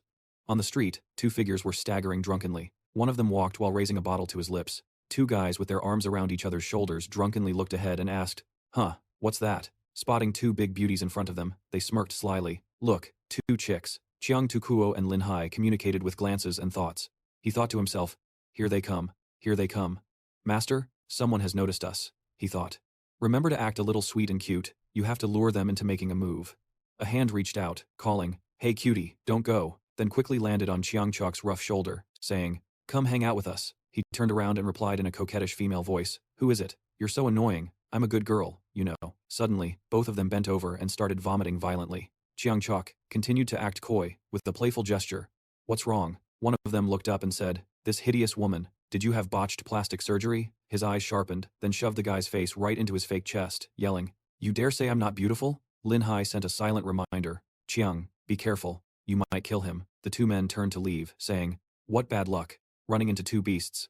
Let's go get another drink." Chiang Chok put a hand to his lips, snapped his head around, and said, "I wouldn't want your type anyway." He turned back and asked, "Master, we've only run into a few drunkards messing around. No real bad guys have noticed us. Do you think they saw through our disguises?" After a moment of thought, he said, "Probably not. If the drunks couldn't tell, that means our disguises are convincing. However, we can't keep being passive, we have to go on the offensive." The scene changes to a hotel. Just then, a hand expertly flicked open some kind of card, then bent down to slip them under the doors. Lin Hai watched from a corner as the man finished his work and left, then crossed his arms and said, "That's him, the one distributing the cards. It must be a gang of outsiders, and the local gangs definitely know about them." Chiang Chok raised his hand and said, "Master, you're a genius." The man was casually walking and whistling when a hand suddenly grabbed him, calling out, "Excuse me, big brother." The man's name was Ka Nam. Hearing the call, he turned and, upon seeing Chiang Tukuo and Lin Hai, exclaimed, "You scared me. Who are you ladies? Why do you look so puffy?" He grabbed his arm and said, "How rude. This little sister is just a bit chubby." Kanam asked, "What do you want from me?" Lin Hai smiled and said, "Well, my sister and I are in a bit of a bind and need to make some money. You get it, big brother. Are there any jobs available around here? Could you recommend a place for us sisters?" As soon as he said that, the man snapped around and scolded them. "Stop messing around. Don't think I can't tell you're men in drag. Are you nuts? I don't have time for this." At that moment, both of their gazes sharpened. Together, they lifted Kanam, spread his legs, and aimed him toward a nearby iron pole, saying, "Shut it." Kanam screamed in terror, "Wait, wait, I give up, I give up. Put me down now." After some talking, he said, "So you two are looking for the newcomers. Why didn't you just say so?" They both asked in unison. "You know them?" Kanam replied, "You've come to the right person. I, Liu Chuan, am famously known as Little Know-It-All. Not even the tiniest piece of gossip gets past me." He added, "That organization is called Paradise. They just arrived not long ago, but they're already pushing around all the other gangs here." Hearing this, they both asked in unison, "Paradise?" Kanam sat down and said, "That's right. They're involved in all sorts of nasty business, like kidnapping and human trafficking. But they're extremely secretive and terrifying." Lin Hai immediately asked, "How mysteriously terrifying?" He frowned, then said softly with a hint of fear, "I heard the boss of Heaven's Gate isn't a normal person. He has superpowers." Kanan continued, "I also heard that when Heaven's Gate only had 3 or 4 people, they started recruiting members. A local gang wanted to teach them a lesson, but in the end, they never came back. Everyone thinks Heaven's Gate is very mysterious and powerful, so quite a few local thugs have joined them, and they don't turn anyone away. The more scummy and trashy they are, the more they like them." After hearing this, he let out a breath, and said with a raised eyebrow, "Superpowers. Interesting. All the more reason I can't just stand by and watch. A mysterious force exists and is growing in this city. Sooner or later, it will cause a huge disaster." Seeing this, the man asked in a panic, "What are you guys planning to do? Don't tell me you want to deal with them. Based on what you two said, they have superpowers." Lin Hai's eyes sharpened, as he asked in a stern voice, "You don't need to worry about that. If you know about this organization, you must know where they are. Can you pretend to be a human trafficker and lead us there?" Hearing this, Kanan exclaimed in horror, "Take you two there? No way, I'm not going. I don't want to join them, and I don't want anything to do with them. I just want to be a good person." Chiang Tukuo pointed mockingly. "You're handing out flyers and pretending to be a good person? That's hilarious." The man held up the stack of flyers in his hand and said, "Handing out flyers? You mean this?" He took the stack of flyers and asked, "What's this?" "Cats." The flyers were all advertisements for cats. Both of them said in unison, "You're handing these out in the middle of the night." Kanan raised his hand and said, "I work at a pet care shop. If you have time, come by and mention my name for a discount." Before he could finish, Lin Hai and Chiang Tukuo picked him up again and carried him towards that pillar, saying, "Let me give you a discount first."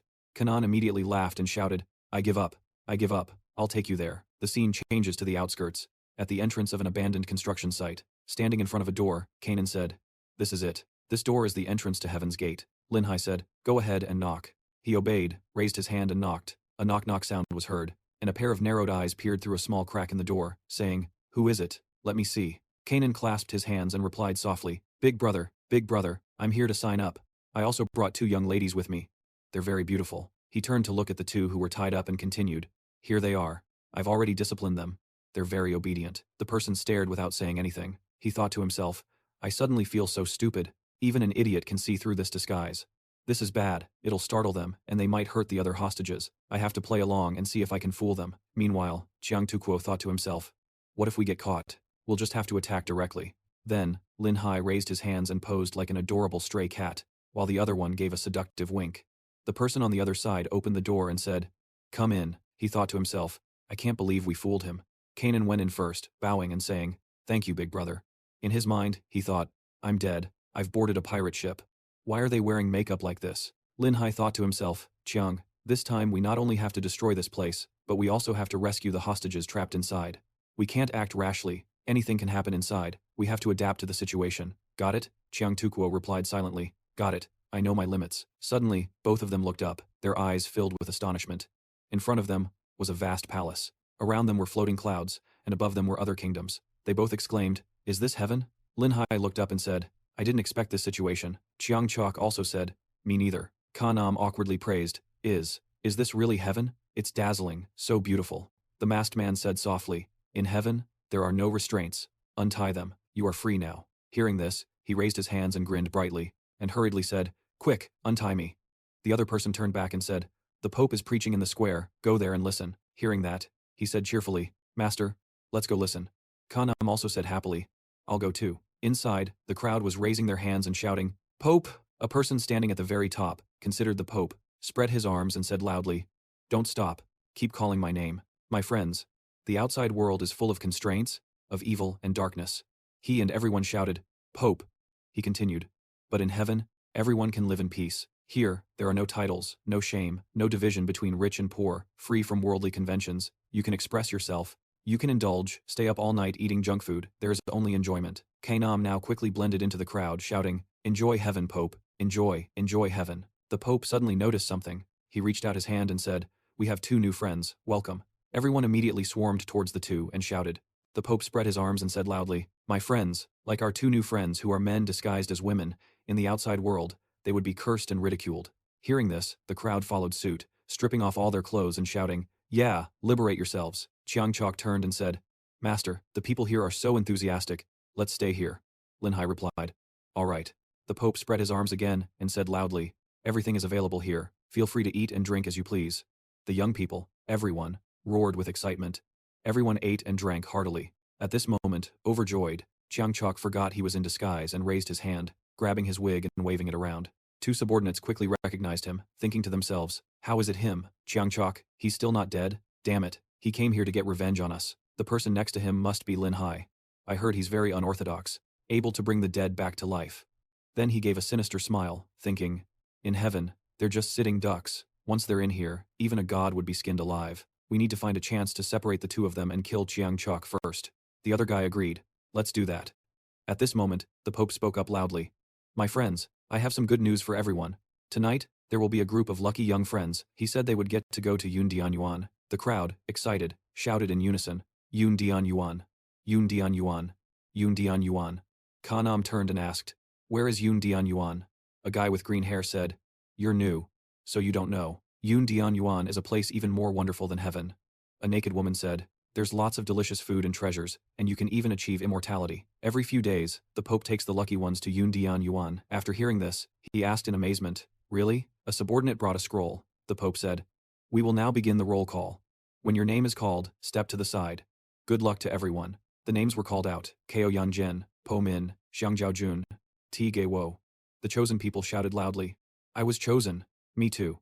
That station is full of talented people. This is great. Let's go to the Yin Dian Yuan. He continued, your envoys will take you to the Yin Dian Yuan. The rest of you don't need to worry. In a few days, there will be another selection round. Sighs could be heard. What a shame. I should have been chosen to go first. At this moment, the Pope was saying something to his subordinate. The subordinate obeyed. Yes, sir. Then he walked over to where Lin Hai was dancing. He spoke up. My friend, the Pope summons you, he asked, a little surprised. Me? Chiang Chok, completely off guard, turned around and said cheerfully, Master, go on. I'll stay here and hang out with everyone. The other man turned back and thought, giving an order. That guy Lin Hai has been summoned by the Pope. Our chance is here.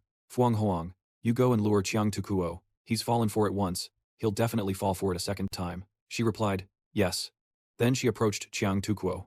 Fuang Hoang pulled down her mask. She slowly lifted her hood and called out softly, Chiang Tukuo. Hearing this, he asked, do you know me? Fuang Hoang replied, we've met before. Chiang Chok said. She seemed a bit familiar, but he couldn't remember who she was. He leaned down and asked, "What do you need from me?" But before he could finish speaking, she placed a finger on Chiang Chok's lips and said, "Don't say anything, just follow me." Then she lowered her hand and took his. Chiang Chok, caught off guard, let her, and then aimlessly followed Fuang Hong's pull. He asked, "Did you hide a mouse somewhere to scare me?" She turned back and asked, "What?" Chiang Chok quickly said, "Oh, sorry. I suddenly remembered a very poor girl from my childhood who lived in the slums with me many years ago." Fuang Hoang asked, "Why did you think of her?" He raised his hand and laughed heartily. "She was very mischievous. She knew I was afraid of mice. She would always trick me into a corner and release a mouse to scare me. I fell for it every single time. It wasn't fun at all. I thought you had hidden a mouse too." She turned back and asked softly, "She tricked you so many times. Why didn't you refuse? What if I had also hidden a mouse to scare you?" Chiang Chok continued. "She was a few years older than me, very aggressive, and I was very naive, very easy to trick, but after a while, there was no need to refuse anymore." Then he looked up and said sadly, "She died. Right in front of me, because she had nothing to eat. She stole some food and was beaten to death for it. Just like that, I lost a good friend. Thinking back now, being tricked forever might have been a blessing." Fuang Hoang turned back and said, "You poor man." Then she hugged him, resting her head on Chiang Chok's chest, and said, "So naive." Fuang Hoang asked softly, "If a second girl were to trick you to the Reaper's blade, would you still feel blessed?" Suddenly, a dagger appeared in her hand. Without another word, she stabbed it directly into Chiang Tukuo's chest. Even now, he was completely bewildered. His whole body staggered, and then he fell hard to the ground. She watched him with a cold, remorseless gaze.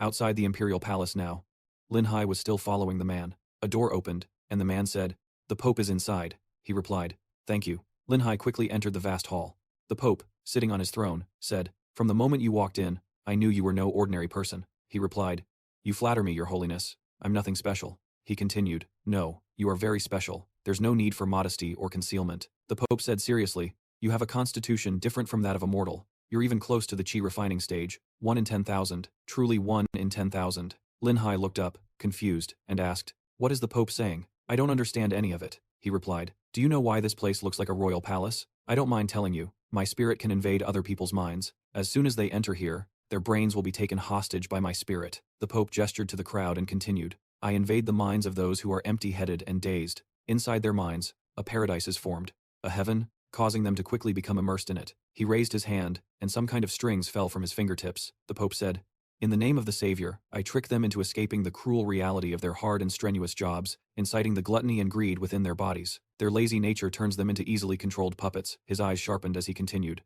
"Then I transfer them to the Yin Dian garden, and sell them to a place they can never return from."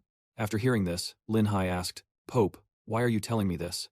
Suddenly, a person holding a sword rushed over from a distance. He leaped up and swung his sword, preparing to attack him. Lin Hai's eyes sharpened, and a murderous aura erupted from him, quickly dodging to the side, avoiding the man's attack. Suddenly, the man looked at his hand and was shocked to see the sword was gone. Meanwhile, Lin Hai was swinging his hand to the side, and the sword was now swinging with it. He raised his hand, controlling the sword to turn around, and it immediately flew and plunged straight into the Pope's chest. He screamed in pain. Blood began to soak his white robe. A terrified scream rang out.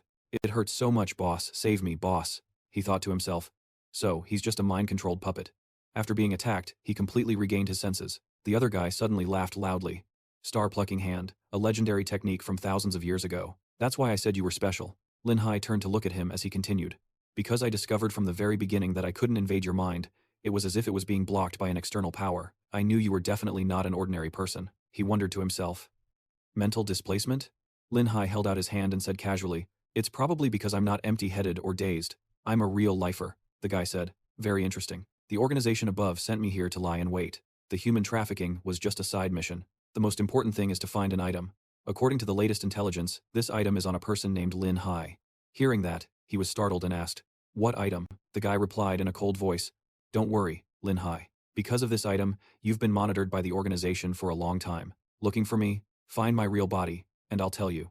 As soon as he finished speaking, he jumped out of the nearby window. Lin Hai took off the dress and wig, saying, "With the superpower to invade minds, with this kind of ability, controlling witnesses and deceiving the police is very simple." He picked up the necklace and said, "Luckily, I have a protective magic treasure.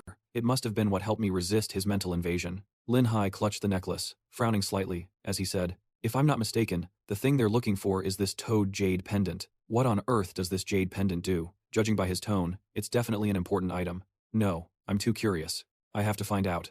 An abandoned place appeared before him. He said, Such a stinky and filthy place was imagined as a heavenly palace. That's somewhat creative. Then, Lin Hai started running fast, speaking as he ran. I have to go back and find Brother Chiang first. He's not the sharpest tool in the shed, so he must have been controlled. He rushed forward like a moth to a flame, but suddenly, his eyes widened in shock. Ahead, everyone was hallucinating, holding rats and devouring them ravenously, raw meat and animal blood, shouting as they ate, "Long live, paradise, enjoyment, paradise, Pope." After seeing this, Lin Hai leaned against the wall and vomited violently. He turned back, frowning, and said, "They're so pitiful." Then Lin Hai turned and punched Kanam in the head just as he was about to put that piece of raw meat into his mouth. He yelled, "Hey, what the hell? Snap out of it," Lin Hai asked. "Where did your mind go?" Kanam, now disgusted, said, "Damn it, I almost ate this. Damn it." Just then, the men in black robes from before were screaming in pain behind them. He looked on, confused. The men's faces were covered in blood, beaten black and blue, and they stammered, "Chiang, Chiang, Tukuo, bro, brother Chiang, Chok." At that moment, he had dropped his pretense and was standing tall. Looking fierce, he turned to Phoenix, who was standing behind him, and asked, "Why did you help me?" She didn't speak, just looked down in silence. The scene flashes back to a few minutes earlier. Seeing this, the two men praised her. "Well done, Phoenix, a direct hit to the heart. Truly befitting a Scorpio woman, so swift and decisive for your first kill." He was about to land another blow on his forehead. The fat one continued, "Don't feel too pressured. Chiang Tukuo is dead, and there's no one left to interfere with our business. He was just a dog kept in a human's cage. His death is no loss. You'll get used to it. Just follow us, and your aunt's illness will be cured soon." Then he raised his sword and said, "Now, let's chop him up and feed him to the crowd outside." Phoenix said softly, "I regret it." The fat man turned back in shock and asked, "What did you say?" She said calmly, "You don't have any miracle cure. You just tricked me into coming here to help you with human trafficking.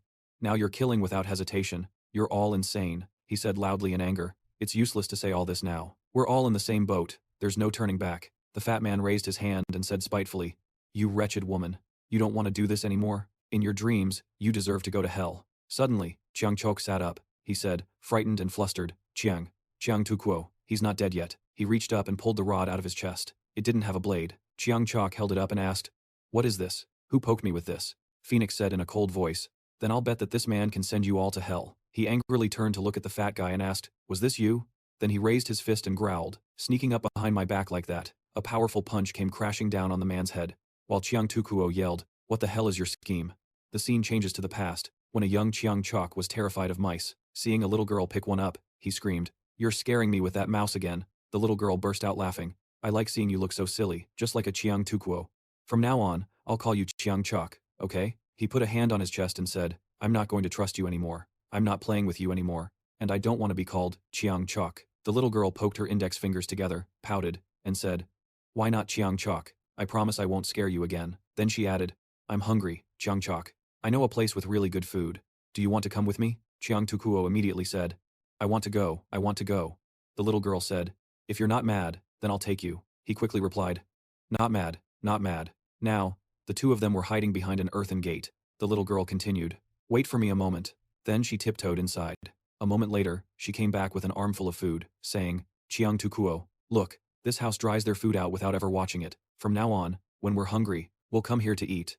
Seeing this, Chiang Tukuo was extremely surprised and asked, "You stole things?" The little girl casually replied, "So what if I stole? We can't starve to death. Do you think I enjoy stealing? If you don't eat, then just wait to starve to death." He said softly, "I'll eat." After that, the two of them sat together watching the sunset. The little girl said excitedly, "Chiang Tukuo, look, the clouds are so beautiful, they look like a bird." He replied, "I told you, my name isn't Chiang Tukuo. Stop saying that." Phoenix asked Chiang Tukuo, "What kind of person do you want to be in the future?" Chiang Tukuo raised his hand and replied, "I want to become a scientist, an inventor, or a doctor. That's what I always said when my teacher asked me before." The little girl rested her chin on her hand and mumbled, "That's an unrealistic dream. If it were me," her eyes filled with hope as she said, "I want to become a rich boss with lots of money, so I can buy whatever I want to eat." Chiang Tukuo retorted bitterly, "You're dreaming too." The little girl said, "Who knows, maybe one day we'll achieve our dreams." He asked, "Really?" The little girl replied, "Really, as long as we're alive, there's hope." The next day, the two were hiding behind the earthen gate again. The little girl whispered, "Chiang Tukuo, you go steal today." He stammered, I don't dare." The little girl frowned and said, "You have to learn how to get food for yourself. If I'm not here, you'll starve to death." Hearing that, Chiang Tukuo agreed. "All right then." Then he tiptoed inside, reaching out his hands, thinking to himself, "I'll only take it this one time." Beads of sweat trickled down his face. Chiang Tukuo's trembling hands got closer to the food. Suddenly, a person came and hit him on the head with a pestle. "I've caught you, you little animal." The person kept hitting Chiang Tukuo repeatedly. He screamed in pain. The little girl behind him shouted loudly, "You damn little thief, beat him to death, beat him to death. Run, Chiang Tukuo, run quickly, you'll be beaten to death." Then the little girl rushed forward, bit down hard on the guy's hand, and said through gritted teeth, "Let Chiang Tukuo go, damn it." He roared, "You dare to bite me." Then he raised the club in his hand and yelled, "Go to hell." The pestle immediately swung down on the little girl. Right after, the pestle broke in two. In great pain, Chiang Tukuo sat down next to the little girl. Phoenix said, "Chiang Tukuo, I lied. What I really want to be is a person with self-respect, who doesn't have to steal or beg, who doesn't get chased away like a cockroach, to live on with my own abilities, even if it's just an ordinary life." He took her hand, and Phoenix continued, "Chiang Tukuo, I'm sorry. I said we'd achieve our dreams together, but it's okay. You must continue to live well on your own." The flower petals were now withering, along with the little girl's final words, "To keep living is to have hope. One day, you'll become a person with self-respect again."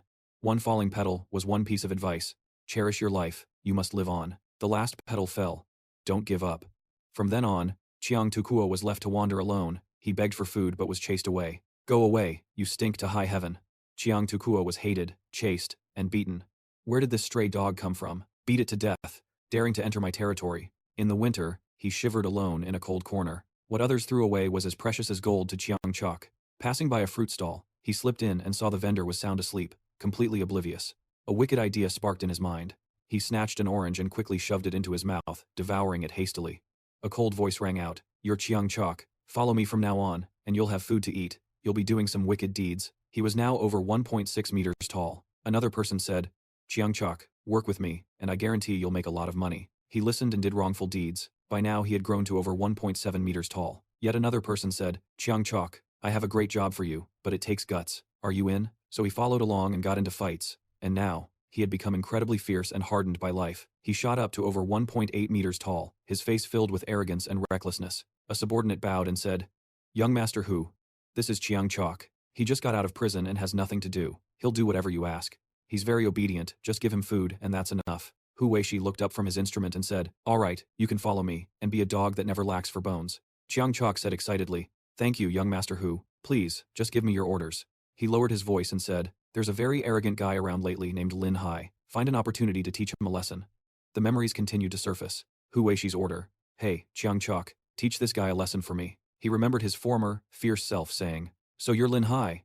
Then he recalled begging, "Brother Hai, please take me as your disciple," and crying for help when he was near death.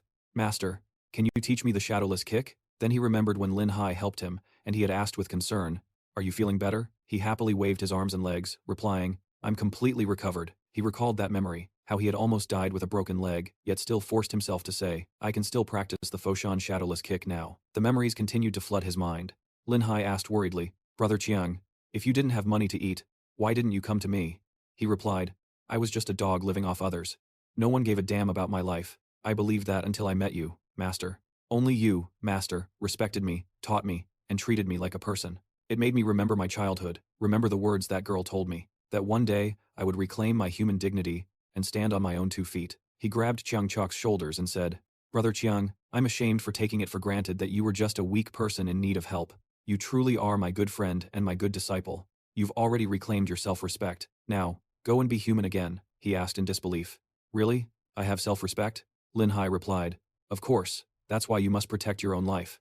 It wasn't easy to get to this point. Chiang Chok froze upon hearing this. He thought to himself, "That's right. I was once foolish and reckless. I once fell into a dazed abyss. I was once arrogant and cruel. Now I've become a strong, upright, and honorable person. A life that others cannot just trample on. I'm not a perfectly good person, but I'm determined not to be a bad one. I have the right to start over." Chiang Chok thought of those other guys. "And you. You are beasts in human skin. You've tried to take everything from me time and time again, and now you want to take my life?"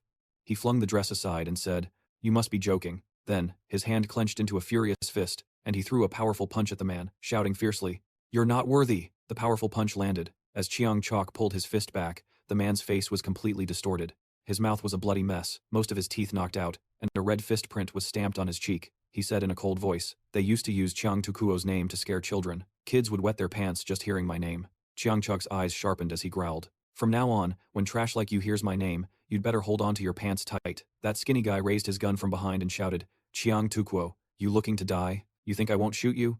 Surrender now. Hearing this, he just chuckled, then spun around and kicked up, slamming his foot hard against the guy's gun with a loud crack. His finger squeezed the trigger, and a bullet fired, but it quickly ricocheted backward. He reeled back, asking in pain, "That hurts so much. Is your leg made of iron?"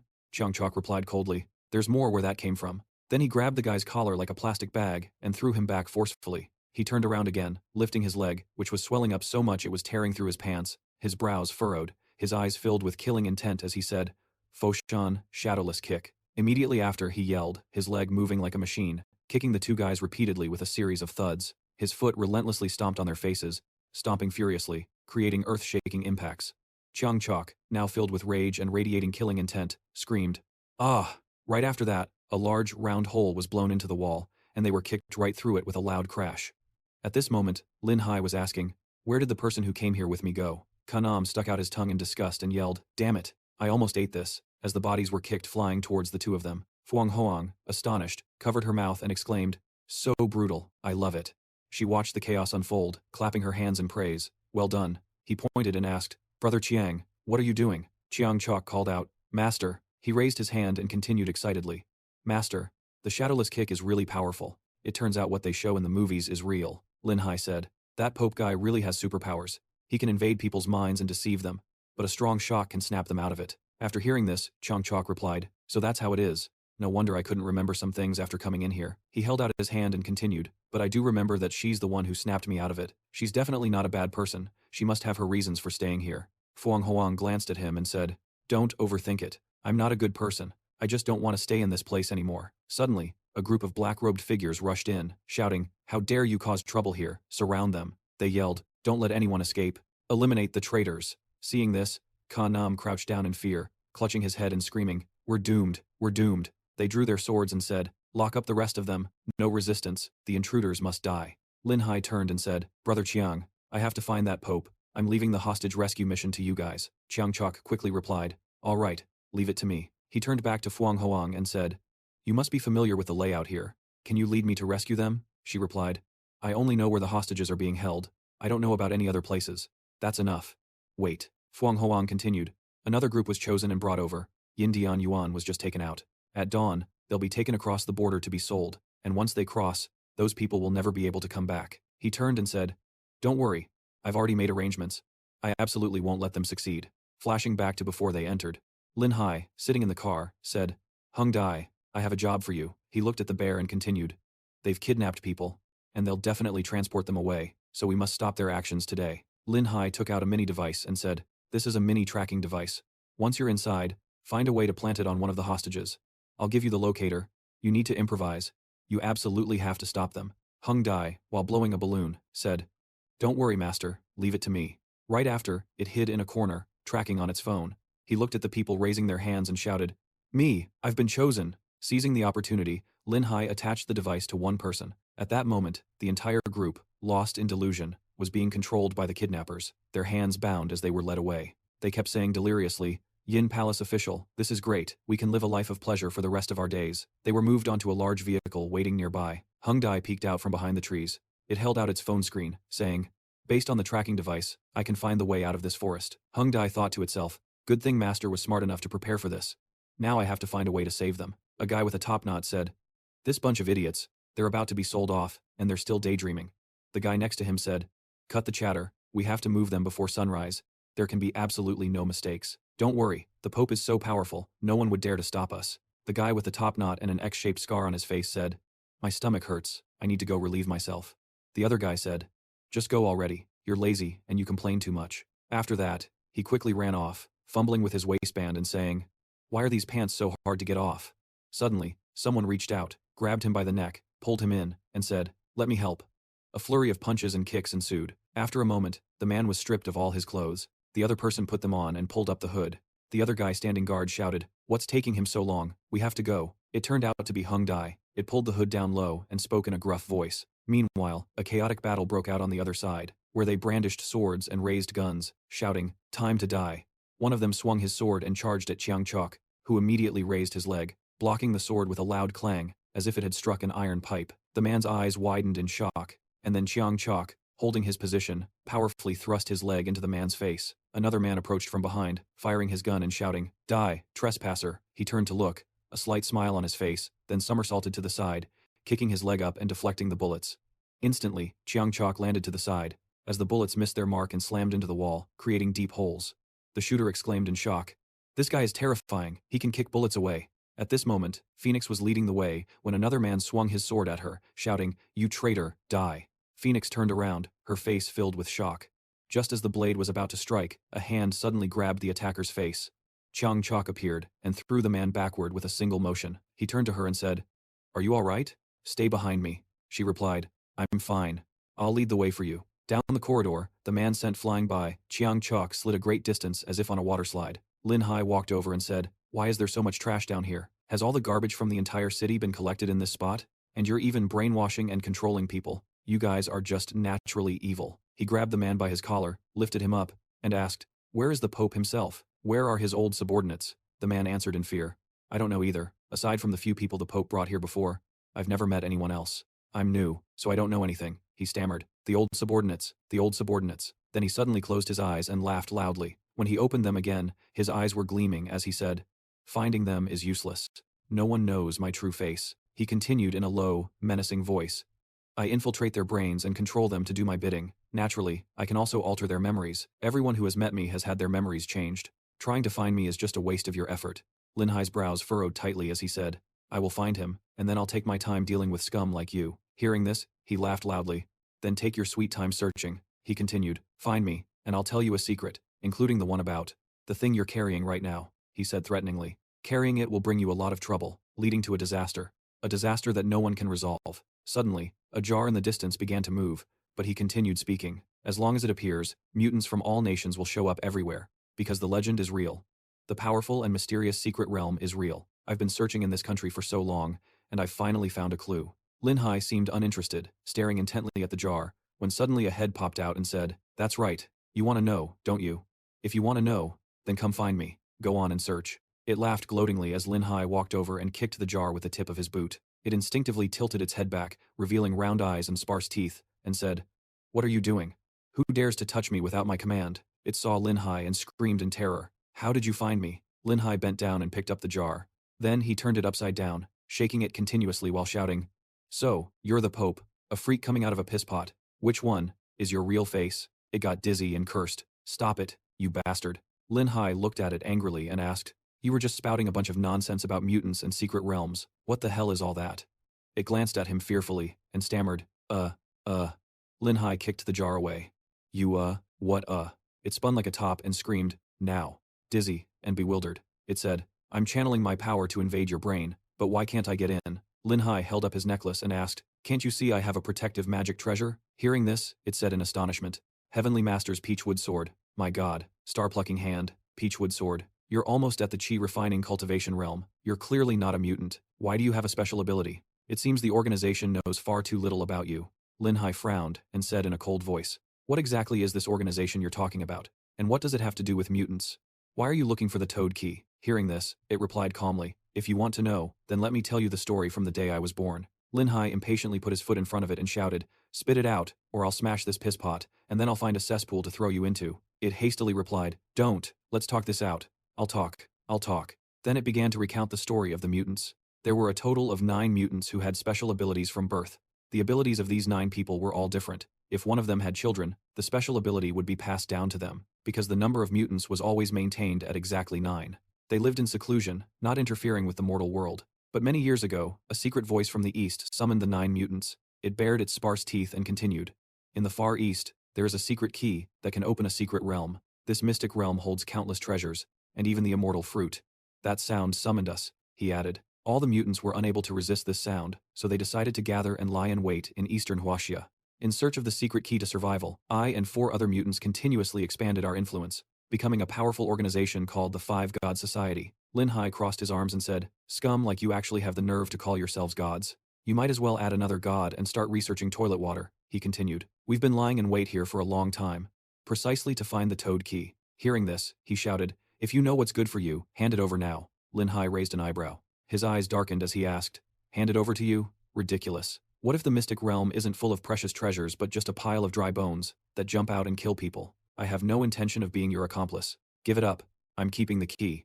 Mind your own business and stay out of it. Hearing this, he laughed loudly and asked, Who do you think you are? You think you can oppose the mutants just because you have a little power and a few magic treasures? Your family and friends have already been targeted by the mutants. They could be in danger at any moment, aren't you afraid? He clenched his fist, slammed it hard against the wall, and cursed. Damn it, Lin Hai, filled with rage, shouted. I hate it most when people threaten my family and friends. I'll take down anyone who tries, so if you've got the guts, just come at me. Suddenly, a man smirked and said, Then let me see. He summoned chains of fire, which immediately shot towards him. They then wrapped tightly around Lin Hai's arm. He screamed in pain. It's so hot, I can't move. There's another mutant here. The fiery chains continuously seared his flesh, sending up plumes of black smoke. Lin Hai cried out, It's so hot. The other guy took off his glasses and said, My friend, don't let your anger get the best of you.